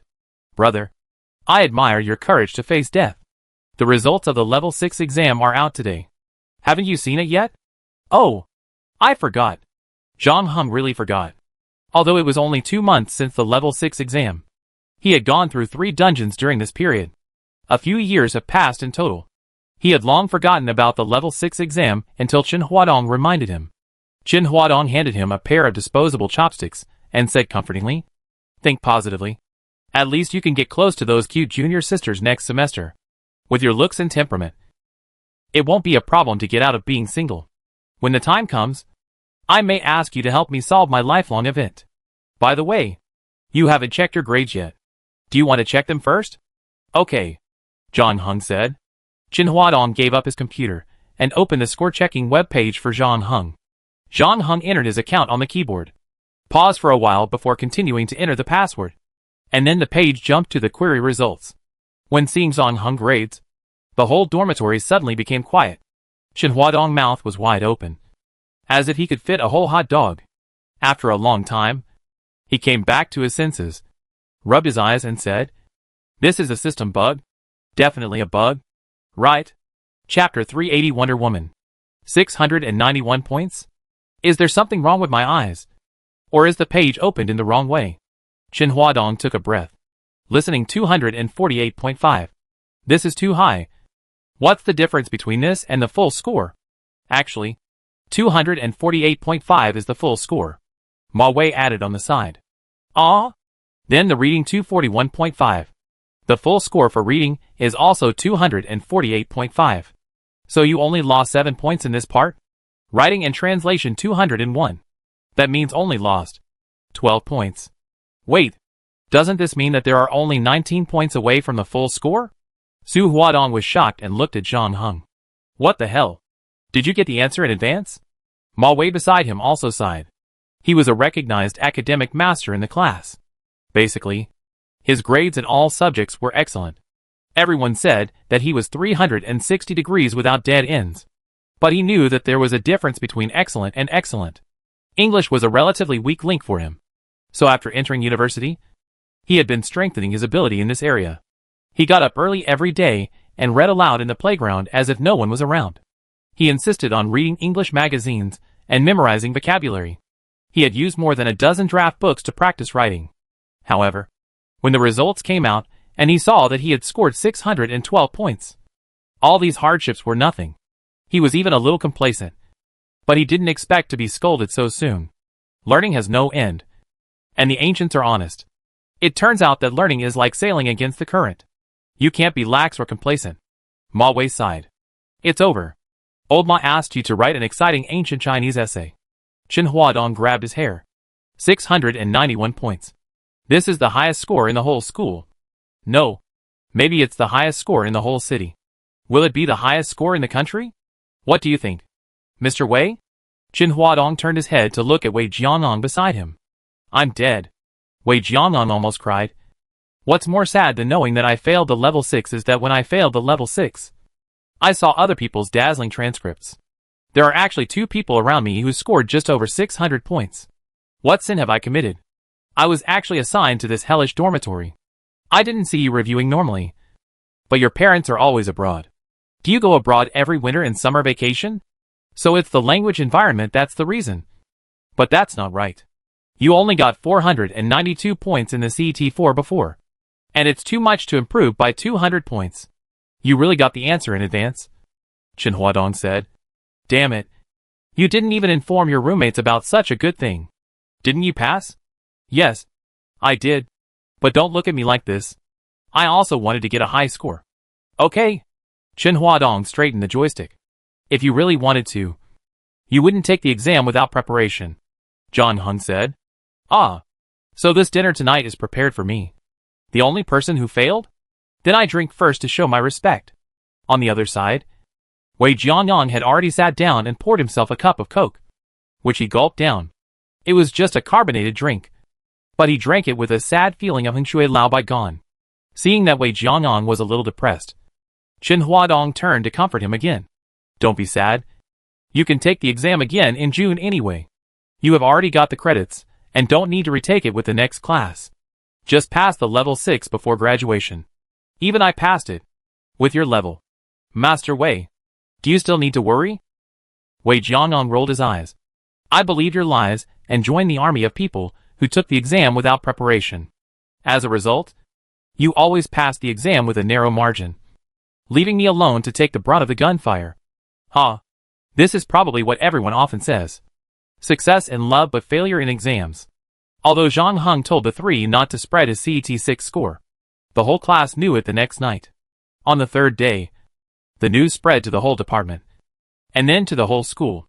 Shen Sisi also sent a special congratulatory text message to Zhang Heng. She has been busy contacting several other powerful teams recently, hoping to share information and even discuss the possibility of cooperation, mainly to solve the crisis in the shortest time when supernatural events similar to Xavierza occur again, and prevent more innocent ordinary people from being harmed. Just in time for the establishment of a new forum, she posted a lot of posts in it using the Wonder Woman ID, and took the initiative to share their previous battle experience with Xavierza and another monster earlier. Zhang Heng also deduced from these posts that the person behind this ID was Shen Sisi.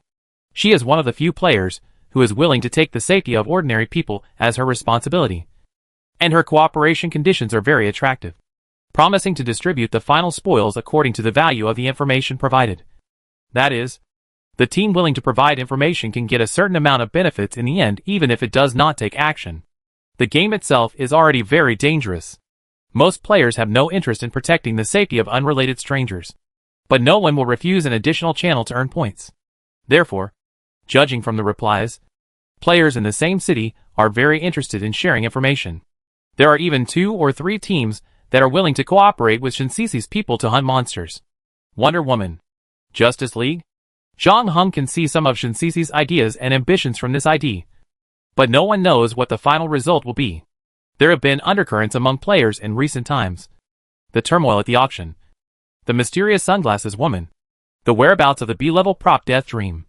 The establishment of a new forum. The long-lost large-scale communication between players. And the sudden outbreak of large-scale murders among ordinary people. Zhang Heng has a vague premonition that something big is brewing. So all forces are ready to move. The question now is whether the organizing committee knows about this matter. What attitude they have towards it. Or is all this arranged by the organizing committee? Zhang Heng couldn't see how the situation would develop. But it was always right to prepare early. He had completed the points transfer at the game point last night. And later, he received the white card delivered by Fulu as promised. As well as 1.8113 million yuan on the card. Zhang Heng deliberately chose to complete the handover at nearly midnight to prevent any accidents, and to find out more about Fulu. However, Fulu is indeed an old-fashioned chamber of commerce. The deliverman they chose is just an ordinary person. And it is impossible to trace his contacts on the phone. However, in this way, Zhang Heng can at least be sure that Fulu does not have any private tricks for customers. Which means that the 2 parties can continue to cooperate in the future. After getting the money, the modification of Polo can finally be put on the agenda. Chapter 381 The Leaker. For weeks have passed since the start of the school year, and Zhang Heng has gradually resumed his previous routine. In addition to attending classes and practicing driving, he continued to allocate the rest of his time to fitness and various skills. At the same time, in view of the increasing frequency of supernatural events around him, he also began to systematically understand and learn the myths and legends of various places. In addition to these things, Zhang Heng also conducted a preliminary investigation into what happened in Greenland 17 years ago. Judging from his father's reaction before, that incident was obviously related to him. And there was also the figure of the old man in tang suit, which made Zhang Heng very concerned. Although his father said that he would tell him one day, Zhang Heng did not intend to just wait passively. Since it was a civilian scientific expedition, there should be no trace left. Zhang Heng did not know what the scientific expedition project was called or the name of the scientific expedition team. But he had a photo taken 17 years ago, which still had a lot of information that could be used, such as the name of the sponsoring company on the backpack. Unfortunately, the search results showed that the travel agency had applied for bankruptcy half a year after the end of the scientific expedition. Zhang Heng then checked its founding time and found that it was registered a year before the scientific expedition. So it was very likely that this travel agency was a shell company established specifically for this scientific research. This also made Zhang Heng even more curious about what the old man in tang suit had spent so much time on this scientific research. In addition to Zhang Heng's parents and the old man in tang suit, there were 19 other people in the scientific expedition team. Later, Zhang Heng used face search to compare their appearances. As a result, some similar pictures were captured through Google's facial search engine. Zhang Heng identified 4 people from them. One of them was the guide of the expedition team. One was a doctor. And 2 were actually retired Navy SEALs. Afterwards, Zhang Heng found the Facebook of 2 of them and the Twitter of one of them. Unfortunately, after browsing around, Zhang Heng did not find any useful information on Twitter. And the 2 people who used Facebook were all private, because he did not know their true identities. Zhang Heng did not act rashly, and the first phase of the investigation could only be temporarily shelved. However, Zhang Heng was sure of one thing. That is, this scientific research was not as simple as his grandfather said. Just an archaeological investigation and ruins exploration. The participation of the 2 former Navy SEALs was the best evidence. But what Zhang Heng cared about most was the doctor. It is not uncommon to have doctors accompanying a team, especially when the scientific research team is going to a remote and harsh place. Having medical personnel accompanying them can ensure safety. However, the doctor assigned to the scientific research team 17 years ago was a psychologist. Why does a team going to Greenland to investigate ancient ruins need a psychologist? Zhang Heng's mouse stopped on the Facebook of the psychologist named Marshall. He felt that he might need to take some time to go to Greenland for a personal tour. But before that, he first needs to complete a new round of games before the end of the month. John Hung arrived at the bar lounge at 11:42. This time he still chose the single-player mode. After setting the alarm, he drank a sip of the mojito in his hand, put down the glass, and closed his eyes on the sofa. The aroma of mint leaves and lemon wedges spread in his throat. And at the same time, the familiar dizziness also surged into his head.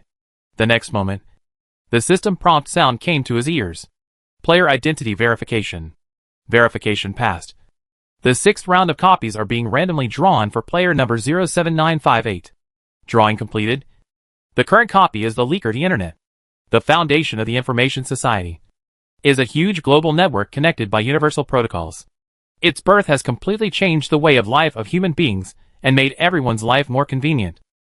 Today, humans can no longer live without the Internet. But the controversy over Internet security has never stopped since its birth. Which side will you choose? Mission objective: help Edward escape or help Zero capture Edward. Mode: single-player competition. Time flow rate: 360. 1 hour in the real world is equal to 15 days in this game. After 90 days, the player is forced to return to the real world. Friendly reminder: the game will officially start in 5 seconds. Please be prepared. Before the countdown was over, John Hung heard the sound of slot machines, mixed with footsteps, conversations, and the rustling of chips falling. Casino? John Hung opened his eyes and found himself standing in a huge casino. There was a soft carpet under his feet, and 2 rows of slot machines on his left-hand side. There was a white tiger head in the upper left corner, and 4 Chinese characters, dragon soaring and tiger roaring below. Tourists put in coins and pulled down the lever, and the 5 rows of patterns on the glass screen will start to rotate. When the rotation stops and a special pattern appears, the slot machine will spit out money. Of course, most of the time your money is simply wasted. John Hung took a step forward. Right in front of him was a huge wooden roulette wheel. Many people believe that roulette is the fairest game because no one controls the odds. In theory, no matter how you bet, the chance of winning the bet is certain. There is no difference between experts and rookies in this game. On the card table behind the roulette wheel, 6 people were playing 21 points. A poker game that originated in France. The simple way to play is to make the sum of the points of the cards in your hand as close to 21 as possible without exceeding 21 points.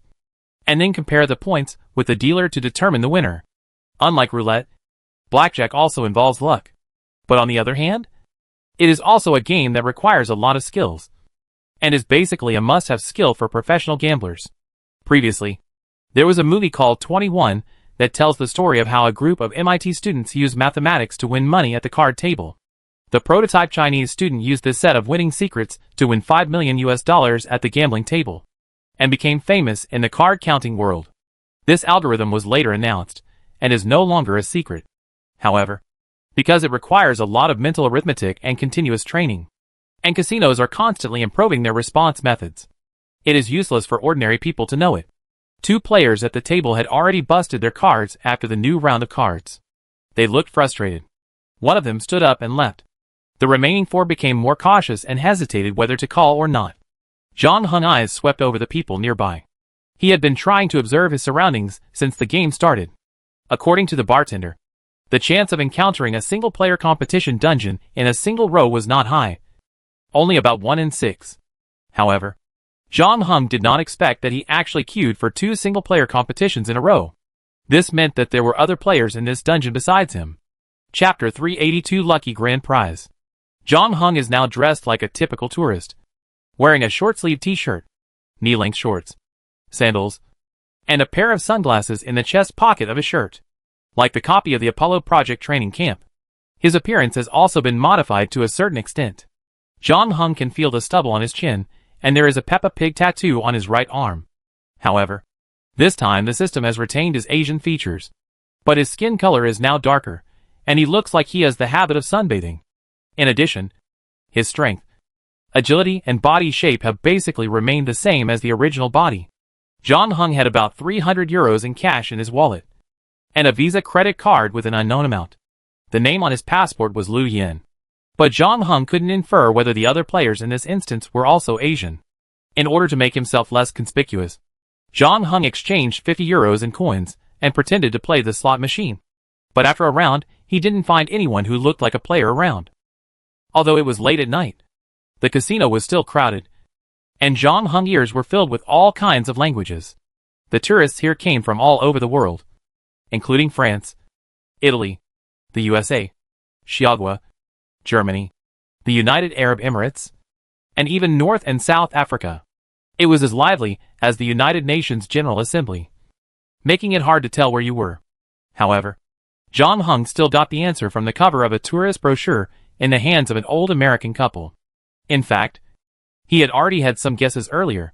The world's 4 major gambling cities: Las Vegas, Atlantic City, Macau, Monaco. Macau can be ruled out first. Although there are many Asians in this casino, there are not as many as Macau, Las Vegas and Atlantic City. There will not be so many European tourists. Coupled with the unique subtropical Mediterranean climate, there is only one answer left. This is Monaco, located in Western Europe. On the French Riviera, the Principality of Monaco became independent in 1861. It is the second smallest principality in the world, with a total area of 2.02 square kilometers, smaller than New York Central Park, but is world famous for gambling, tourism and banking, and its per capita income ranks among the highest in the world.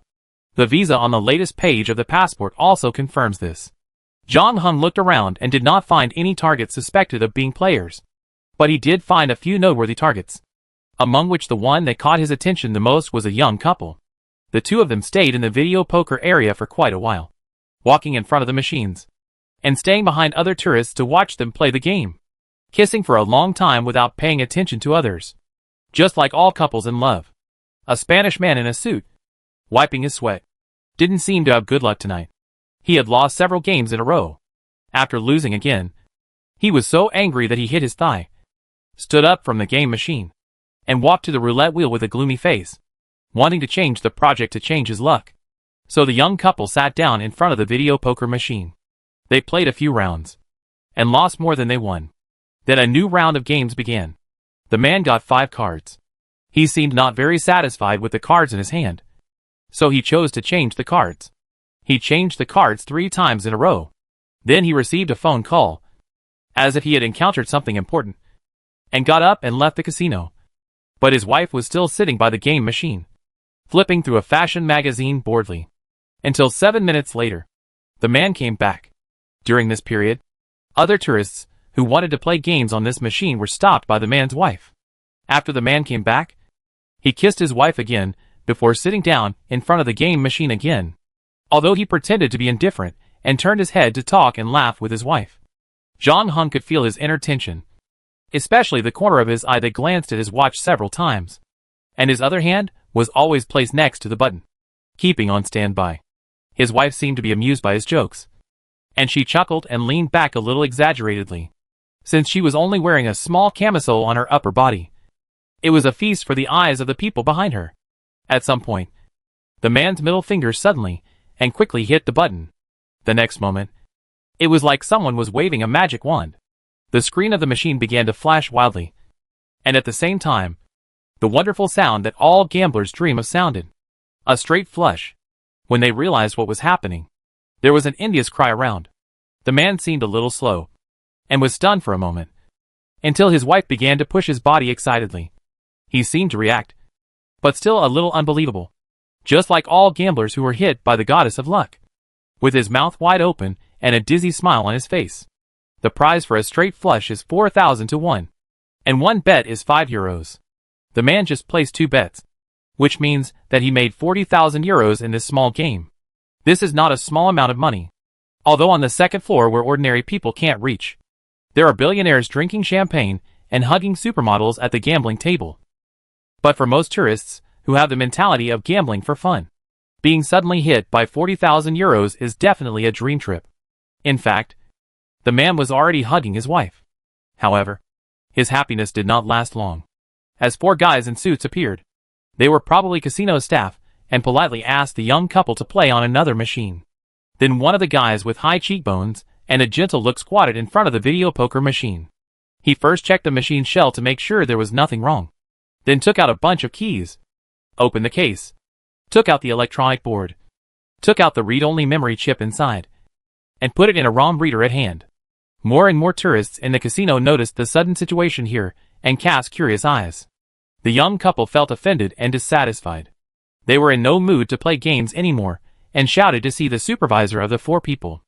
In particular, the remaining 3 suits kept their eyes on them, as if they had done something. Fortunately, this process did not last too long. After a while, the guy with high cheekbones frowned. The test results on his hand showed that the memory chip had not been tampered with. Of course, the casino could not rush over to dismantle the machine as soon as someone won money. That would not be a casino but a black shop. But the guy with high cheekbones did have his eyes on the young couple very early. And he had enough reason to suspect that the money they made was not so legitimate. Chapter 383 Two Choices. 40,000 euros is nothing compared to the daily turnover of a large casino. But the problem is that no casino likes to be treated as an ATM. In fact, the casino worker with high cheekbones has recently heard some rumors from his peers that a couple called Lucky Fingers in the industry hit a royal flush in 4 casinos in just 3 days. But these casinos only reacted after the fact. The main reason is that the Lucky Fingers couple has always been very restrained. They don't win much at each casino. Only 1 or 2 bets. And at most 50,000 or 60,000 euros. Such an amount generally does not attract the attention of the casino. There are many tourists coming in and out of the casino every day. Although most people lose money, there are also many people who win money when the sample is large enough. The casino will usually be wary of some powerful professional gamblers and cheaters. But it is impossible to pay attention to every winner. Although the probability of a royal flush is not high. There are so many machines in the entire casino. And there will still be lucky winners from time to time. The reason why Lucky Fingers was noticed was that one of the casinos was the first to be alerted. They reviewed the surveillance video and found that the male of the Lucky Fingers couple received a phone call and left for a while before hitting the royal flush, which made him look a little suspicious. In addition, although he has been trying hard to control his facial expressions, he is obviously not a professional actor and his acting is still a little stiff. But the Lucky Fingers had already left, and the casino made corresponding arrangements afterwards. However, the next day, Lucky Fingers did not show up again. This action not only failed to dispel the casino's suspicion, but made them more suspicious of the previous winning. So they contacted other casinos, and only then did they uncover the casino miracle of the Lucky Fingers winning 4 straight flushes in 3 days. Even if the fingers were really kissed by the goddess of luck, it would not be possible to have such a bizarre winning rate. Therefore, there is only one answer. That is, the Lucky Fingers couple was cheating. And according to their previous actions, the probability of changing casinos and committing crimes again was very high. So the cheated casino immediately notified other casinos, which led to the previous scene. In fact, from the moment the Lucky Fingers couple walked into the casino, their every move was under surveillance. And when they hit the royal flush again, the casino staff also arrived at the first time. This time, it was obviously not so easy for them to get away. The staff with high cheekbones has been in this business for more than 20 years and is very experienced. He has been to Macau and Las Vegas and has seen too many people of all kinds, compared with those professional gamblers and cheaters. This young couple is even more tender than the new buds on the tree. This shows that they have not been doing this for a long time. And such rookies are the easiest to deal with. However, he seemed to have made a mistake this time. In terms of acting skills, the woman in this young couple is obviously better. She has been shouting loudly, trying to attract the attention of other tourists to put pressure on the casino. This seems to be vulgar and rude. But the staff with high cheekbones has to admit that this rough and simple method is indeed very effective. Many people think that casinos are overbearing and tyrannical. It is undeniable that many underground casinos are indeed like this. But the more famous the casinos are for tourists, the more they value their reputation. 40,000 euros may be a lot for ordinary people, but it is just a drop in the bucket for big casinos.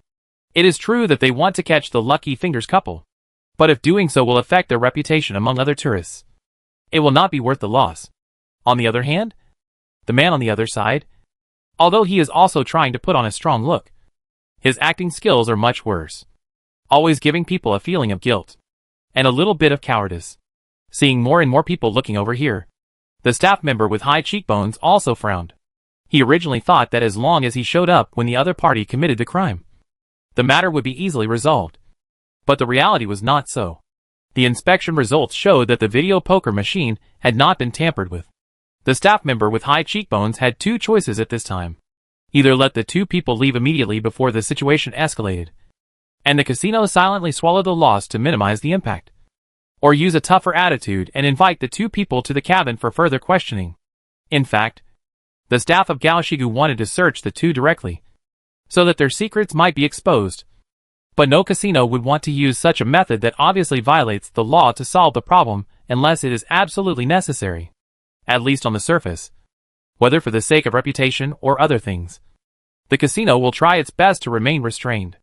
In this way, the best way is to invite the two people into the cabin, continue to exert mental pressure, and try to break through their psychological defenses, especially the male one. The staff of Gaoshigu is sure that he can be captured within 10 sentences. But in the end, he chose the third method. The staff with high cheekbones asked someone to bring a bottle of Bordeaux red wine and gave it to the young couple in front of him. At the same time, he bowed and apologized. Sorry. Because of our work mistakes, we have brought you unnecessary trouble. This is the casino's apology. I hope you have a good time here tonight. The male party in the lucky finger showed a look of surprise on his face, and the female snorted coldly. You have done this kind of thing. How can we continue to play? The staff with high cheekbones smiled slightly. I'm so sorry. If you don't want to stay any longer, you can leave at any time. Are you sure? The female party asked. Of course. We have no reason or right to ask you to stay. The staff with high cheekbones stepped back and made a gesture of invitation. Welcome to come again next time. Humph. I will never come to such a stingy and broken place again in my life. The woman in the tank top said this, then pulled her husband to settle the bill. The two chose to pay in cash, and then hurriedly left the casino with the money they won. As soon as he went out, the man in a plaid shirt and a watch breathed a sigh of relief and couldn't help complaining. I told you to stop early, but you insisted on going to another place. Now we can't come here anymore. After walking to a place where there were not many people, the woman in cool clothes immediately let go of her husband's hand and said disdainfully, What are you afraid of? Do you think I don't know you? With your courage, you won't come here again even if you are not discovered. You should thank me, so that you can make more money before leaving. Finally, we should not split the bill 100% and 90% this time. You should pay me half of the reward. Half? You are kidding. You didn't do anything. You just pretended to be my wife to cover for me. All the technical work was done by me and my companions. The man in the plaid shirt argued. You are just a bunch of nerds. If it weren't for your poor acting skills, how could we be discovered? Not to mention that I have helped you earn nearly 200,000 euros. And I have less than 20,000 euros in my pocket. This is unfair. I have also paid a lot. You just need to wear cooler clothes, expose a little, laugh deliberately, and attract the attention of those cameras and workers. Considering your previous job, this will not cause you any loss. Okay? The man in the plaid shirt widened his eyes. Chapter 384 Masked Man. We had an agreement before. You can earn more in these 3 days than you did in half a year. Okay? The man in the plaid shirt argued. Yes, but unfortunately it's not enough. Not enough? What do you mean? Okay. I've changed my mind. How about we split all the money we earned in these few days? Otherwise, I tell the casinos what you did. I believe they will be interested. The woman in cool clothes said. The Mediterranean breeze was not cold, but for some reason the man in the plaid shirt shuddered. Why are you doing this? Why? Because I need more money. But we had an agreement before. Yes. Yes. You guys always like to talk about agreements. But the funny thing is that there are no agreements in this world. Right? What you are doing is also breaking the rules of the game. Isn't it? But the man in the plaid shirt paused before he finished speaking, and then a look of fear appeared on his face. The woman in light clothing frowned. Not really. I just want half of the money. Do you get scared like this? At this time, a strange voice came from behind her. Sorry to bother you. Are you interested in visiting Monaco's night view? The woman in light clothing turned around and saw a black Buick business car parked behind her at some point. The passenger window was lowered, and a head poked out from inside. It was a bald head, and he didn't look like a good guy. There was a mermaid tattoo on his neck. Are you from the casino? Compared to the plaid shirt man whose calves were already trembling, his fake wife was obviously much better, although she was also afraid in her heart. she still asked. Miss, please don't talk nonsense. We have nothing to do with the casino. We are just hospitable local residents of Monaco. The bald tattooed man grinned, revealing a somewhat ferocious smile, although the other party did not admit it. Even a fool knew that this black Buick and the people in the car were definitely related to the casino. The local casino was concerned about its reputation, and some things were not suitable for them to do. But this did not mean that they really planned to do nothing and swallow this loss. Just because they couldn't do anything to the two of them openly didn't mean they wouldn't do anything behind the scenes. The black Buick that appeared behind them was obviously to solve this situation. The man in the plaid shirt was getting more and more panicked. It was the first time he encountered such a thing. He was completely at a loss. He looked around and clearly wanted to escape. The woman in the cool clothes also regretted it a little at this time. The main reason was that the two of them made money too easily from the casino in the past 3 days. They fooled several casinos in succession, which made her appetite bigger and bigger. And at the same time, she had an illusion. These casinos are nothing special, especially since she knew that there was a technical team behind Plaid Shirt. They were the real gang. And just as Plaid Shirt said, she was just a temporary cover for this plan. Before they found her, she was just a nobody who danced pole dance in a small town bar. And when she had no money to pay the rent, she would also provide some human care to the male drinkers in the bar. She had to take advantage of this rare opportunity to make as much money as possible, which was why she urged Plaid Shirt to do another job when he wanted to stop. But she didn't expect that the two of them would really fall for this last job. But compared to a nerd like Plaid Shirt, she had seen all kinds of people dancing in the bar. And she also knew that since she was found, it was useless to run away in someone else's territory. Besides, the whole of Monaco is only 2.02 square kilometers. She was considering selling out the Plaid Shirt gang to the casino. But then she might lose the 20,000 euros she earned. Although she threatened Plaid Shirt that she would go back to the casino to expose them if she didn't give more money. She didn't want to do it unless it was absolutely necessary, because she knew what the casino people were interested in. She tried to get the Plaid Shirt gang to tell her how they could always hit the royal flush on the game machine, which happened to be what she was best at. 2 bottles of beer, a little suggestive music, and her own shadowy figure in the steam in the bathroom could guarantee that most men would take the bait. Unfortunately, even if the Plaid Shirt gang explained the principle to her, she found that she couldn't understand it at all. Pseudo-random, linear feedback shift register, all sounded like foreign languages to her, not to mention the dazzling codes. This is why I hate nerds. They don't look like real men, whether in bed or out of bed. Those shirtless men on the construction site, showing their muscles and sweating, are real men, while those guys who can only type on the keyboard and play with numbers are just a bunch of sissies at best. After releasing a circle of charm, but only feasting people's eyes in vain and gaining nothing, she thought angrily. If she couldn't get the most valuable thing, she wouldn't get any benefit even if she wanted to sell Plaid Shirt and his gang to the casino. It would be hard for them to let her go in the end. The bald man in the black Buick was already a little impatient. The door of the car was opened and 4 strong men came down from it. In Monaco, it is not polite to refuse the host's invitation. Seeing this, Plaid Shirt's expression changed drastically, and he was about to run away. However, no one expected that at this time. A black shadow suddenly fell from the sky. It was a masked man with a hood, who jumped down from the 2nd floor of a residential building next to him and landed on the roof of a black Buick, causing the Buick to shake. For a moment, the bald man thought it was an earthquake. The masked man did not stay on the roof for long, and then jumped down from the roof again, kneeling a strong man directly. At this time, the other 3 people also reacted and surrounded the masked man who suddenly appeared. But then Plaid Shirt had the honor of seeing a scene that could only be seen in American blockbusters in the past. 3 fierce-looking and confident strong men were knocked to the ground one by the masked man in just 1 minute. And this was because the other party obviously held back. Although the 4 people could not get up for a while, they did not have any fatal injuries. Chapter 385. You may be able to defeat us. The background of this game is obviously related to the internet, and the main task that follows is also the first time Zhang Heng has encountered 2 choices. But the 2 directions given by the system are obviously contradictory. So this single-player competition mode is more like a camp confrontation in a sense. Players who choose different directions will automatically become opponents. Of course, no matter which direction you choose, the first thing to do is to find the guy named Edward mentioned in the main task. And considering that there are at least 100,000 people named Edward in this world, this kind of thing is like looking for a needle in a haystack. So if nothing unexpected happens, there should be someone who can guide him to find Edward or give him some hints.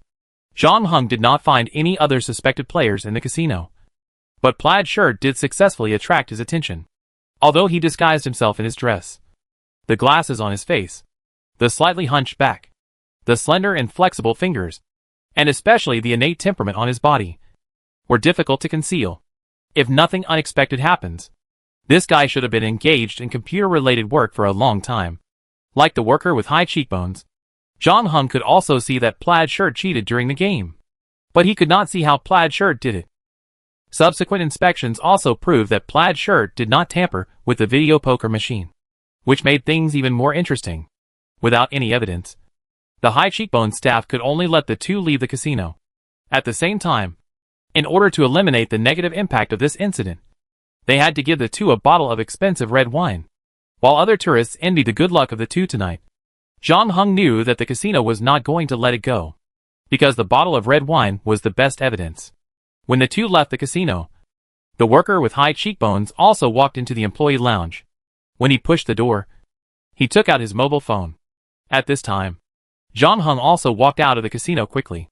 However, Plaid Shirt and his wife walked very fast. They were obviously worried that they were being followed by the casino. Zhang Heng came out a little later, and the two had disappeared. However, Zhang Heng was not in a hurry. He noticed a hotel next to him, so he turned and walked into the lobby, followed a couple of guests to the 6th floor, and then went to the top floor through the fire escape. From here, you can have a panoramic view of half of Monaco. Although it was late at night, many places in this bustling tourist destination were still brightly lit. With the help of the filter lens, Zhang Heng quickly found the two people again. After determining the direction, Zhang Heng began to move towards that direction. Because the surrounding buildings were relatively close, Zhang Heng simply chose the route on the roof, which could also help him keep the position of the two people. Less than 5 minutes later, the black business Buick that was gradually approaching the two people caught Zhang Heng's attention. At this time, Plaid Shirt and his wife also stopped, and the two seemed to have had an argument. Zhang Heng saw the pullover and short-sleeved shirt hanging on the balcony at his feet, so he used them to cover his face, and picked up a table knife from the coffee seat on another balcony. Then the black Buick stopped behind Plaid Shirt like a ghost. Zhang Heng did not rush to take action, but hid on the balcony of a family on the 2nd floor in advance. He first learned about the situation below and confirmed that the black Buick was indeed related to the casino, and that these strong men should not have any hot weapons on them. Then he jumped down from the upstairs to help the two people out. Although he had to face 4 enemies at the same time, Zhang Heng killed one of them with a knee attack before everyone could react. With the remaining 3, the pressure was much less with his level 3 swordsmanship. Zhang Heng did not want to have a grudge with the casino. After all, the grudge between Plaid Shirt and the casino was not too big, so there was no reason to escalate the conflict. Plaid Shirt was obviously shocked by Zhang Heng's skills and froze in place. But his wife reacted quickly and took advantage of this opportunity to pull him away. The bald man didn't chase them immediately, and neither did Zhang Heng. The former raised his eyebrows and asked, "Are you in the same group with them?" Monaco is closest to France and has always been dependent on France before independence, so the language used by the residents here is also French. Zhang Heng could understand it because he had spent 10 years in the Black Sail dungeon to learn French, Spanish, Italian, Dutch and Latin. Of course, after 200 years, the French at that time was still different from the French now in terms of pronunciation, grammar and word usage. But there was no problem in daily communication. Zhang Heng did not answer, but pointed at the phone in the bald man's hand. There was an electronic map on the screen, and a red dot was moving on it. This was why the black Buick could find the couple in plaid shirts. "There's nothing we can do about it." The bald man sighed and got out of the car. At the same time, the driver, who was over 1.9 meters tall and looked like an iron tower, also got out of the car and threw a golf club to the bald man. He himself wore pure steel brass knuckles on his hands. Zhang Heng had no doubt that this thing could even break bones directly when it hit a person's body.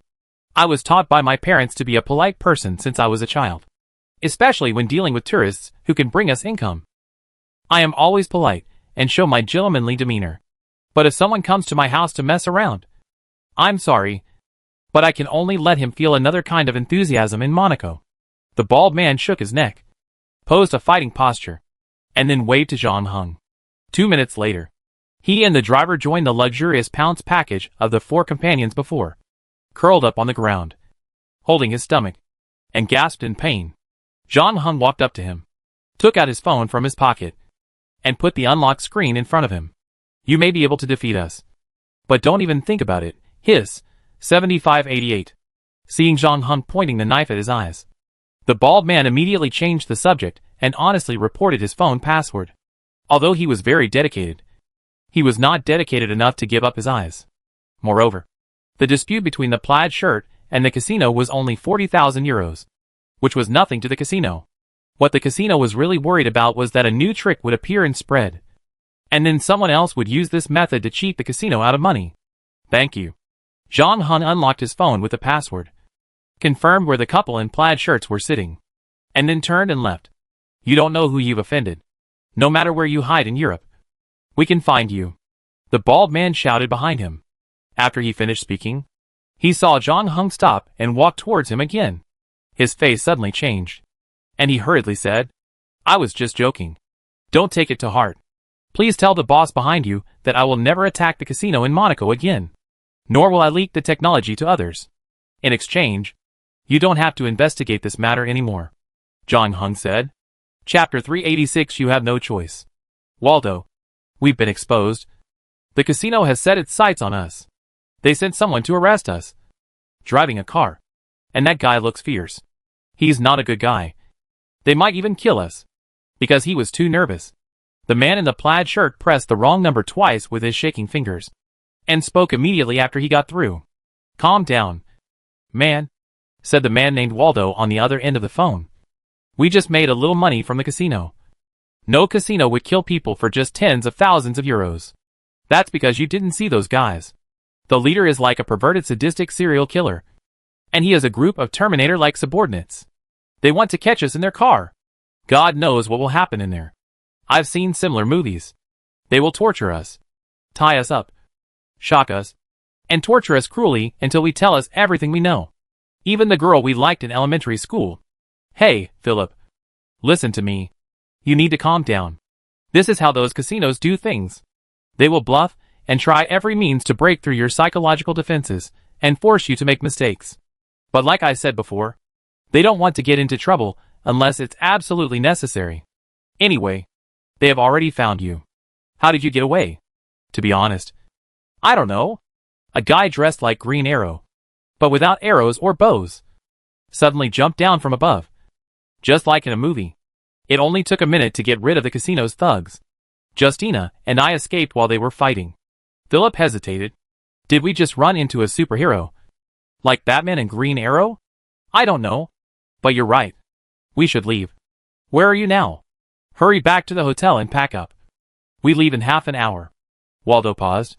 But this time no one answered the other end of the phone. Philip? Philip? Are you still listening? Philip hid his phone behind him and looked at the masked man walking towards him. He didn't feel much easier than when he faced the bald man. You know, the other party was a tough guy who knocked down 4 people in one breath before. And now he appeared in front of him instead of the black Buick, which means that everyone in the casino, including the bald man, has been dealt with by him. Justina asked boldly. You? What do you want? The money we earned from the casino? John Hung stopped in front of Justina, who did not show any fear but straightened her chest. She had good capital, although she only worked in a bar in a small town. Justina did not think that she was worse than her counterparts in big cities. All she lacked was an opportunity, which was why she always wanted to make money, because only by making enough money could she leave the gloomy town and go to a bigger stage. So if possible, she also wanted to keep the money in her hand, and she didn't care even if she sacrificed something else for it. However, what surprised her was that the masked man did not look at her small handbag containing cash, nor did he look at her proud cleavage, but chose to take away the bottle of red wine in her hand. John Hung threw the bottle directly to the ground, and the red wine splashed all over the ground, while emitting a strong aroma of wine, which made Justina feel a little distressed. Even if she didn't drink such a bottle of red wine, she could sell it for 200 or 300 euros. It was a pity to be smashed so roughly. But the masked man in front of her didn't seem to have such an idea. Zhang Heng squatted down and found what he was looking for from the scattered glass shards. It was a microlocator, waterproofed and attached to the inside of the bottle. It was covered by the paper label outside. Unless the bottle was broken, it would be difficult for ordinary people to find it. Zhang Heng then threw the locator and the mobile phone used by the bald man to track the locator into the trash can beside him. Philip also noticed that everything Zhang Heng had done so far was to help him. He was about to say something, but was stopped by Zhang Heng and asked at the same time, "Where are you staying?" We're staying at the Port Palace Hotel. But we're planning to leave. We go back and pack up and leave," Philip said. Zhang Heng's accent sounded a little strange. But considering that he was Asian, he didn't care too much. "Very good. Lead the way," Zhang Heng said. "Huh? Are you going to go with us? But how do I know if you have any other intentions? Don't get me wrong. I mean, I'm grateful that you saved us. But that doesn't mean we can trust you right away. Right? I've seen a lot of movies. I'm not targeting you. But some bad guys do pretend to be friendly and approach the protagonist first. But it turns out that there are bigger secrets behind them. You have no choice," Zhang Heng said. "Okay. I understand." Zhang Heng's words made Philip quickly realize the reality. So he led the way and took Zhang Heng to their residence. The hotel they stayed in was not far from the casino. Of course, considering the land area of Monaco. Even if it was far away, it was actually not that far away. The three of them walked and soon returned to the hotel entrance. You have to take off the stuff on your face. Otherwise the people in the lobby might get suspicious," Philip kindly reminded. Zhang Heng didn't say anything. He asked Philip for his room number and asked them to take the elevator first. Although Justina kept winking at Philip, the latter still reported his room number honestly.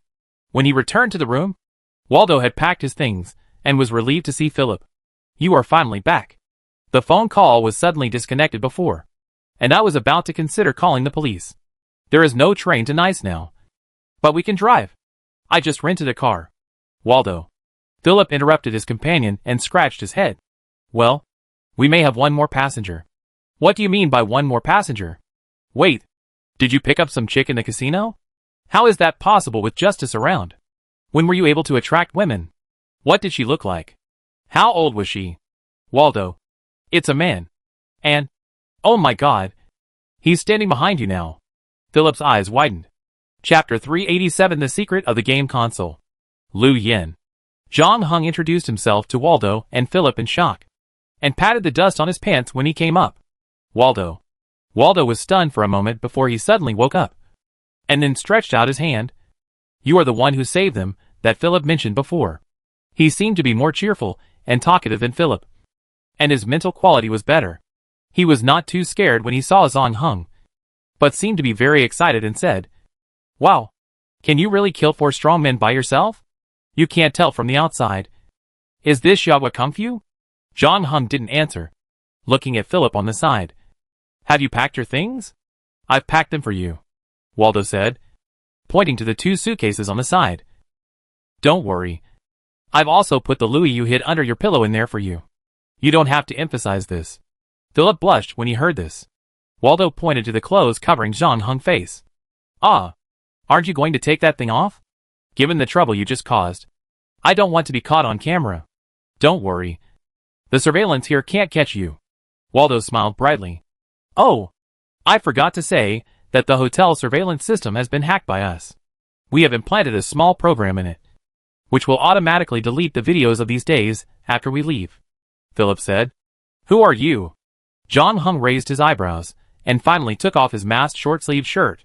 "Philip is a security consultant for 2 listed internet companies, and I am a social networking expert." "Social networking expert?" Waldo has no job and lives in the attic of his mother's house. He browses pictures of beautiful women on Instagram and Facebook every day, and even tries to hack into their computers to look through their photo albums and so on. Heh. Zhang Heng looked at Waldo. "In short, you can also call us geeks," Waldo concluded. "Okay. 2 geeks. I think we should leave the hotel now." Okay. I go see how Justina is packing," Philip said as he was about to open the door. The 3 of them came to Monaco this time and checked into the hotel in 2 groups. Waldo first checked into a single room, and then Philip and his wife checked into a double room. But in the end, Philip and Waldo stayed in the double room, while Justina stayed in a single room. "She's not leaving with us," John Hung said. "Is that so?" "Oh." Philip retracted his hand after hearing that. But after a while, he couldn't help but ask, "Can I ask why? I heard your quarrel before." "Quarrel? What quarrel?" Waldo asked curiously. "Justina and we have some disagreements." "Well, she wants us to increase her salary." Philip scratched the back of his head. "I think the word threat is more accurate," John Hung said. "Damn it. I really shouldn't have told her our cheating method." Waldo's face was full of regret. "In fact, I don't think she really knows your cheating method. Otherwise she would have found the casino and revealed all your details in exchange for rewards. And she wouldn't have waited until now," John Hung said. "Then are we just going to leave like this, without saying goodbye to her or anything?" Philip said. "I'm afraid you don't have this opportunity. I went to her room before coming to find you," John Hung said. "Did you kill her?" Philip's eyes widened, his face full of horror. "Of course not. I just knocked her out." John Hung threw 4,500 euro notes to Waldo. "According to your previous agreement, I left the remaining money to her. Do you have any other questions now?" Philip and Waldo looked at each other. "If not, let's go," John Hung said. 5 minutes later, the three of them were already sitting in the Mercedes-Benz C rented by Waldo. Philip fastened his seatbelt, and then looked at Waldo and John Hung beside him to confirm that they were also fastened, and then started the engine.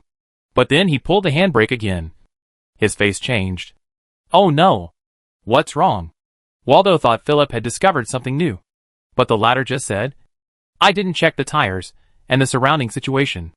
After that, he pushed open the car door and walked around the Mercedes-Benz C to confirm that the tires were fine and the texture on them was not worn out. In addition, there were no naughty children playing in the blind spots near the car. And then he got back in the car. Philip is such a person. Maybe because of his work. He is usually more cautious. You just need to get used to him," Waldo explained. Philip refastened his seatbelt, adjusted the position of the rearview mirror, and finally stepped on the accelerator. The Mercedes-Benz C slowly drove out of the hotel parking lot at a speed of 30 miles per hour. Waldo set the navigation to Nice, which is the French city closest to Monaco, and is also a very famous tourist city. It only takes 40 minutes to get to Nice, and the whole way is a beautiful coastal highway. Unfortunately, it is night now, and you can't see anything. Philip stole a glance at John Hung sitting in the back through the rearview mirror. You don't seem to have told us where you want to go? Where should we drop you off? Why don't we start with you? Tell me why you cheated so much money from the casino, and how you did it," John Hung said. "Let's not talk about Waldo. This social network activity expert is obviously a homebody who does nothing. However, judging from his appearance, his family conditions should be good, and he doesn't seem to have too many financial problems." When John Hung threw the 20,000 euros to him, John Hung noticed that his expression didn't change much. As a security consultant for 2 listed internet companies, Philip should not be short of money. And he is obviously a risk-averse person. It is hard to imagine that he would go to the casino in Monaco just to make money and risk being targeted. After John Hung asked, Waldo and Philip did not speak. But both knew that they were no match for John Hung together. And John Hung did not look like a good person to talk to. They were really worried that they would be silenced if they gave a bad answer. After a while, Waldo said, "Well, let me answer your last question first. You know that all casinos will claim that they don't control the game machines, and all the results are based on luck. Then what?" John Hung frowned. He had never been to a casino before, and his knowledge of slot machines and the like only stayed in movies and novels. But this is impossible. You see, the casino puts a game machine there, and tourists put money in it. If the game machine spits out more money than the money invested, the casino will lose money. If the game machine spits out too little money, tourists will not have fun and will not go again. The casino will still lose money. Therefore, the casino must set a betting rate. Large casinos generally control profits at around 5%. That is to say, when the sample is large enough, they can make 5 yuan out of 100 yuan, so that tourists can have fun and they can have a long-term income. So our problem comes. If the results of each game are really purely random, then there is no way to artificially set the betting rate. Chapter 388 Not interested. Pseudorandom? Yes. The core of the internal algorithm of all slot machines relies on something called a pseudorandom number generator. A pseudorandom number generator is an algorithm used by designers to produce a sequence of approximately random numbers, thereby creating an unpredictable infinite sequence of numbers and obtaining a seemingly random result. Unfortunately, this random result is not truly random. When talking about this kind of thing, Waldo immediately became excited and became eloquent. What we have to do is very simple. First, we need to know how the random numbers in the operation program of the slot machine correspond to the poker cards on the screen one by one, and how the pseudorandom number generator produces results. If we master these things, we will also master the secret of a slot machine. It is like a girl who has just come out of the bath without any cover. Well, this metaphor is a bit vulgar, but it's almost the same. Philip nodded in agreement. Next, we need to write a decoding program to take into account all the variables that affect the results. In this way, when we come to the casino and determine the operating cycle of a slot machine, we can use the decoding program to predict its operating status in the next few hours or even days. In addition, there must be no other human interference factors during this period, such as the casino staff turning the machine on and off. Otherwise, we have to recalculate. Yes, that's right. We chose video poker machines because they are the oldest models. We hope that the random number generation in the program is simpler. The video poker machines in these casinos were produced at the end of the last century. The programs in them are based on a theory proposed by Donald Knuth in the 1960s, using the Monte Carlo method, which is the so-called linear feedback shift register. They use this method to deal cards, which is very stupid. Well, the actual situation is not that simple. We found their code at the patent office and bought a machine of the same model for research. In order to figure out how those codes work, Philip also wrote a disassembler. When all the preliminary research was completed, we wrote a small program that can calculate where the casino slot machine is running and how much time it will take for a royal flush to appear. Then, it's time to act. I'm sorry for holding everyone back, Philip said with guilt, in addition to the fact that he was too nervous in the casino, which made the casino staff suspicious. He was planning to stop after raiding 4 casinos, but he couldn't resist Justina's constant urging, so he finally agreed, which caused a series of troubles later. Although the casino staff have been left behind, John Hung, who is sitting in the back seat and has unknown enemies and friends, is obviously more dangerous. It's not your fault. We all know that you are not the most suitable candidate, but the time accuracy required for pressing the button at the end is very high. You are the only one among us who has been forced by your mother to practice piano since childhood. You can press a key within 0.005 seconds and maintain a hit rate of about 50%. The rest of us can't do it. Waldo consoled him. You've done a good job. So you have other companions? John Hung asked. Although Waldo had been avoiding mentioning other people, he was too excited and not very precise in his choice of words before, which still vaguely revealed something. In addition, John Hung had heard the quarrel between Justina and Philip before, so he was basically sure that there was a team behind them. But this time, both of them seemed very loyal, and no one admitted it. Even Philip, who had always been a little timid, took the initiative to say, "We can give you all the more than 200,000 euros we earned this time." However, when he finished speaking, he stole a glance at John Hung in the back row, only to find that the latter had no reaction on his face. John Hung was not interested in making money, because no matter how much money he made, he could not bring out the dungeon. So as long as the expenses were enough, he would not blink even if 20 million euros were placed in front of him, let alone 200,000 euros. Philip gritted his teeth. And our cheating technology, the small program we wrote to predict poker cards, can all be given to you. With this thing, you can also make money from other casinos. I'm not interested in any of these, John Hung said. Huh?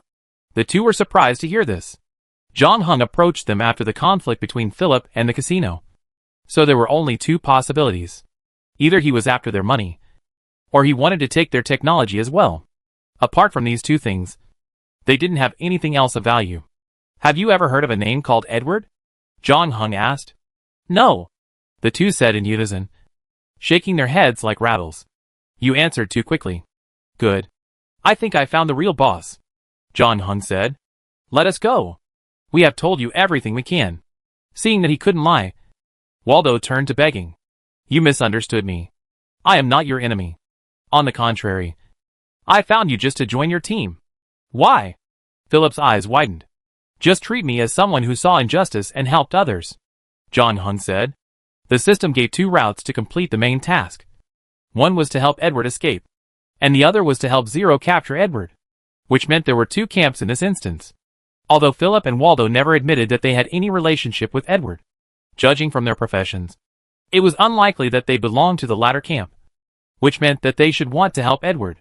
John Hung was not in a hurry to take sides, but now the 2 were the only clues he had found about Edward.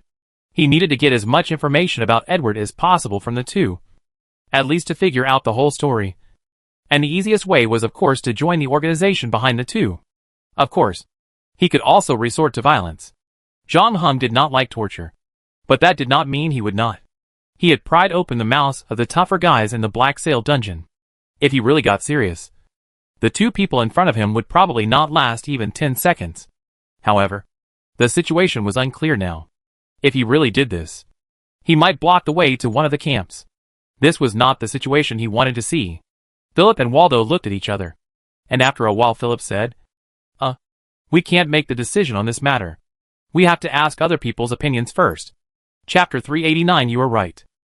It didn't take long for the 3 of them to leave Monaco and enter Nice, a beautiful coastal city in southeastern France. John Hung also took this opportunity to check his personal character panel. Name, John Hung. Gender, male. Age, 19. Player ID, 07958. Number of game rounds experienced, 5. Current game points, 659. Possessions, infinite building blocks B. Weather marbles C. Filter lens D. Paris arrow D. Evil wall D. Shadow key E. Lucky rabbit foot E. Betty shell E. Hunter's blessing F. Water melting metal F. Mastered skills, sailing LV3. Swordsmanship LV3. Language proficiency LV2. 8 languages reach the level of daily communication. Lego assembly LV2. Archery LV2. Wilderness survival LV2. Car driving skills LV2. Modification and repair LV2. Shooting LV2. Astronautics LV2. Piano LV1. Skiing LV1. Rock climbing LV1. Evaluation. This player is a Lego master, with a slightly higher luck value and chance of encountering enemies than ordinary people. Protected by shadows, storms and evil thoughts. Can predict and change the weather in a certain area, and has excellent sailing experience. He is good at using knives, arrows, and firearms. He can drive cars, airplanes, spacecraft and other vehicles, and can adapt to the wild environment. He has a rich skill reserve and excellent combat effectiveness, which attracts attention among players. In terms of age, although the new year has passed, there is still more than a month before John Hung's birthday, so the character panel still shows 19 years old. At the beginning of the 5th round of the game, John Hung had 695 points, and he got 154 points in the Apollo training camp. However, he spent some points on several items he identified, and took out the Leviathan egg from Pungjotting, which cost him 100 points. After that, he also identified infinite building blocks and entrusted Fulu to exchange for 50 points of bank deposits. So now he has 659 points left. In terms of props, he added infinite building blocks, weather marbles, filter lenses and water-soluble metal. John Hung's current problem is not that there are not enough props, but that there are too many props. Now he has a lot of messy things hanging on his body. Fortunately, most of them are not big, except for the arrow of Paris, which takes up a lot of space. The others can be put in the pocket, but it is inevitable that they will make a lot of noise. If John Hung gets new props, he will probably have to make some choices. In terms of skills, similar to the previous sailing skills, the aerospace skills replace the engineering, aerodynamics, physics and materials science on the previous panel. At the same time, after he successfully landed the lunar module, his aerospace skills also broke through to level 2. But he was too focused at the time and didn't notice it until this inspection. However, he usually doesn't use this skill very well. In addition, in the evaluation, he also changed from worthy of continued attention to attracting attention. John Hung frowned. In fact, as the game progressed, he encountered more and more supernatural beings. Zhang Heng didn't know whether this was related to his evaluation. More beings began to turn their attention to him. It was hard to say whether this was a good thing or a bad thing. On the other side, Philip and Waldo finally got in touch with the team behind them and briefly explained the situation they were facing. A quarter of an hour later, a reply came from the other side. Philip hung up the phone and said to Zhang Heng, "The rest of the team can agree to your joining." But? Zhang Heng raised his eyebrows. "But you have to prove that you are here to help. Not our enemy," Waldo said. "How to do it? I just got the news that one of our friends was arrested. If you can rescue him, we will welcome you to join." "Edward?" No, not Edward. Edward has enough experience and can protect himself. He is another friend of ours." "Where is he?" "Rodez." Zhang Heng looked at Philip and didn't react. Although he had some knowledge of France, it was limited to several famous cities such as Paris, Marseille, and Lyon. "Oh, Rodez is the capital of a barren province in the southern Pyrenees region, and it is some distance away from here," Philip explained. "We'd better take a train or a plane. Do you need to rest before that?" "It's almost 11 p.m. now. We can leave tomorrow morning," Waldo said. "Oh, I can book a hotel online.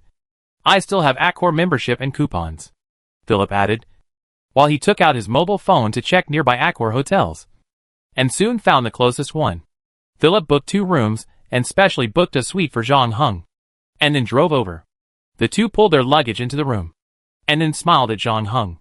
"Good night, Lou. There are still many things to do tomorrow. Go to bed early tonight." However, just as Waldo was about to close the door, Zhang Heng stretched out his hand to block his action. "You went to the wrong room." Lou, you are too polite. That suite is yours. We can sleep in an ordinary double room." "No, we sleep together," Zhang Heng said. "Sleep together?" Waldo was surprised. "The bed in the suite is big enough for 2 people. You sleep there, and I sleep on the sofa in the living room," Zhang Heng said calmly. "Ah, how embarrassing." Waldo scratched his head. "You are a guest after all. Sleeping on the sofa is too much." Zhang Heng nodded. "You are right." As a result, the two of them just showed a little bit of joy on their faces. But they drooped again after hearing the second half of Zhang Heng's words. "Then you sleep on the sofa, and Philip and I will sleep inside," Zhang Heng said. "Ah?" Waldo made a bitter face. "No way. I don't want to sleep on the sofa either." Zhang Heng certainly couldn't let Waldo and Philip stay in the same room. He would stay in a suite. It would be comfortable. But Zhang Heng was sure that the two would have already fled in the dark when he woke up the next morning, especially since there was a living room outside the suite. It would be even harder for him to hear the noise in the corridor. But leaving Waldo alone in the living room was no problem, as long as one of the two had a clue about him. Zhang Heng found that this group of people was at least very loyal. With Philip in hand, it was almost impossible for Waldo to run away by himself. So the final result was that Waldo slept on the sofa for a night in vain.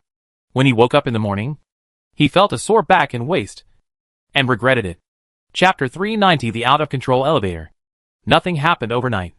The next day, while having breakfast, Zhang Heng asked Philip where there was a commercial street nearby. "You want to buy Lego blocks?" Philip was surprised. No wonder he was surprised. In his impression, Zhang Heng was the typical tough guy in action movies. He could knock down a group of people by himself. There was no extra expression on his face. He would order the strongest alcohol when he went to the bar. Even if he was shot, he could pick all the bullets out of his body in the bathroom by himself with his teeth. And he would not frown during the process. Therefore, after seeing Zhang Heng drink a cup of warm water first after getting up in the morning, and also eat a nutritious breakfast with meat, vegetables and a fried egg, Philip felt a sense of loss for some reason. Especially now that he heard that Zhang Heng was going to buy Lego blocks. His expression became a little subtle. No matter how hard he tried, he couldn't figure out why Zhang Heng bought a bunch of educational toys. However, Zhang Heng didn't care about other people's opinions. He has always been this kind of person and doesn't care about the environment. In the initial novice copy, he tried to eat coconuts for 3 meals a day. Now that conditions have improved, he doesn't have the habit of self-abuse. Maintaining a good diet can keep his body in the best condition in the future. For shopping, We are not far from the Avenue de Champs-Élysées. The Nice Star department store is there. Although it is not as famous as the Galeries Lafayette, it is also one of the best shopping malls in Nice. Waldo had just served himself 2 crepes and leaned over to say, "Very good. Let's go there." Jean-Hung finished the last croissant on the plate and wiped his mouth with a tissue. But I haven't finished yet." Waldo glanced at the crepes on the plate. "You have already eaten the 5th plate, right?" Philip's eyes widened. "Because it's free. It's a waste not to eat it," Waldo said confidently. After finishing the crepes, Waldo ate a plate of fruit platter, drank 2 glasses of orange juice and milk, went to the bathroom, and then reluctantly left the hotel restaurant. Jean-Hung knew that this guy was so good at eating. Philip said before that he had been living in his mother's attic and rarely went out. However, according to his eating habits, his figure was actually a little thinner than normal people. Jean-Hung could only sigh that the roll of jeans was too powerful. The 3 of them arrived at the Nice Star at 9:42. Because it was not yet business hours, they had to wait outside for a while. Fortunately, the mall officially opened soon. After that, Jean-Hung successfully found a Lego store inside and bought 5 boxes of Lego bricks in one go, making sure that all the parts and models he needed were included. Jean-Hung also experienced again what it means that a SLR camera ruins one's life and Lego makes one poor for 3 generations. He checked his credit card before. Unfortunately, there was not much money in it, but there was an overdraft limit of about 2,000 euros. However, just one Lego shopping cost him 500 euros, which was almost a quarter. Moreover, Jean-Hung ran into trouble after he walked out of the store. Although the mall security guards tried their best to pretend to be on routine patrol, Jean-Hung was still keenly aware from their route that he was their real target. At the same time, Philip and Waldo were also deliberately keeping a distance from him. "Are you sure you want to do this?" Jean-Hung looked at Philip calmly. The latter's face was shocked and scared, and he had no idea how Jean-Hung saw it, while Waldo on the other side was still trying to save his acting skills. "Ah, what did you say?" Jean-Hung opened one of the boxes of Lego bricks, quickly picked out a handful of parts and put them in his pocket, and then threw the remaining 4 boxes of Lego bricks that had not been opened to Philip. "Please keep these things for me for the time being." "Huh?" Philip looked dazed. "Although I won't kill you if you lose them, you'd better not do anything irrational when I'm not in a good mood." Jean-Hung left a last piece of advice. At this time, 5 security guards had already walked in front of him, and at the same time, Jean-Hung also saw 2 people who seemed to be plainclothes policemen also walked into the mall gate. One of the security guards reached out and tried to grab Jean-Hung's arm when he was not prepared, but he dodged easily. At this time, his companion also rushed over. Jean-Hung did not want to fight with this group of people, because there was no benefit in winning. So he just knocked one person down and quickly escaped from the encirclement. He rushed to the elevator not far away at the fastest speed. However, Jean-Hung stepped on the elevator going down, and the elevator suddenly stopped. After about a second, it started to run in the opposite direction, causing the passengers on it to stagger and scream. Seeing Jean-Hung escape from the encirclement, the 2 plainclothes officers below finally stopped bothering to hide their identities and rushed over. Jean-Hung looked at the messy elevator, where clothes and shopping bags were scattered everywhere, and people fell. He finally gave up this route. At the same time, after this incident, he realized that he seemed to have underestimated the team behind Philip and Waldo. Now it seems that they can not only make the casino's video poker machine their ATM, but also hack into and control some electrical equipment. Of course, things like elevators are not connected to the internet, so they cannot launch attacks directly from the internet. Jean-Hung remembered the 2 elevator maintenance workers when the mall just opened. So, the other party should have started preparing long ago. When did it start? Breakfast? Speaking of which, Waldo went to the bathroom once because he ate too much breakfast. Did he use that opportunity to contact his team? No. It should have been earlier. He must have contacted him when he was sleeping on the sofa in the living room alone at night. So the other party had one night to prepare. But he only proposed to come to Nice Star in the morning. Waldo should have told the team the location while going to the toilet. These mall security guards and plainclothes officers who suddenly targeted him were obviously their tricks. Jean-Hung didn't know how they did it. But now was not the time to care about such things. The top priority now was to leave the mall first. While Jean-Hung's brain was thinking, his hands did not stop.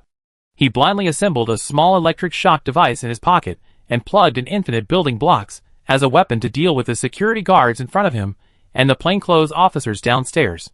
At this time, Philip and Waldo on the other side did not waste this once-in-a-lifetime opportunity. They ran towards the safe passage in the chaos. This was also the first time they had the opportunity to escape Zhang Hun control. The two technical geeks also burst out with all their physical strength.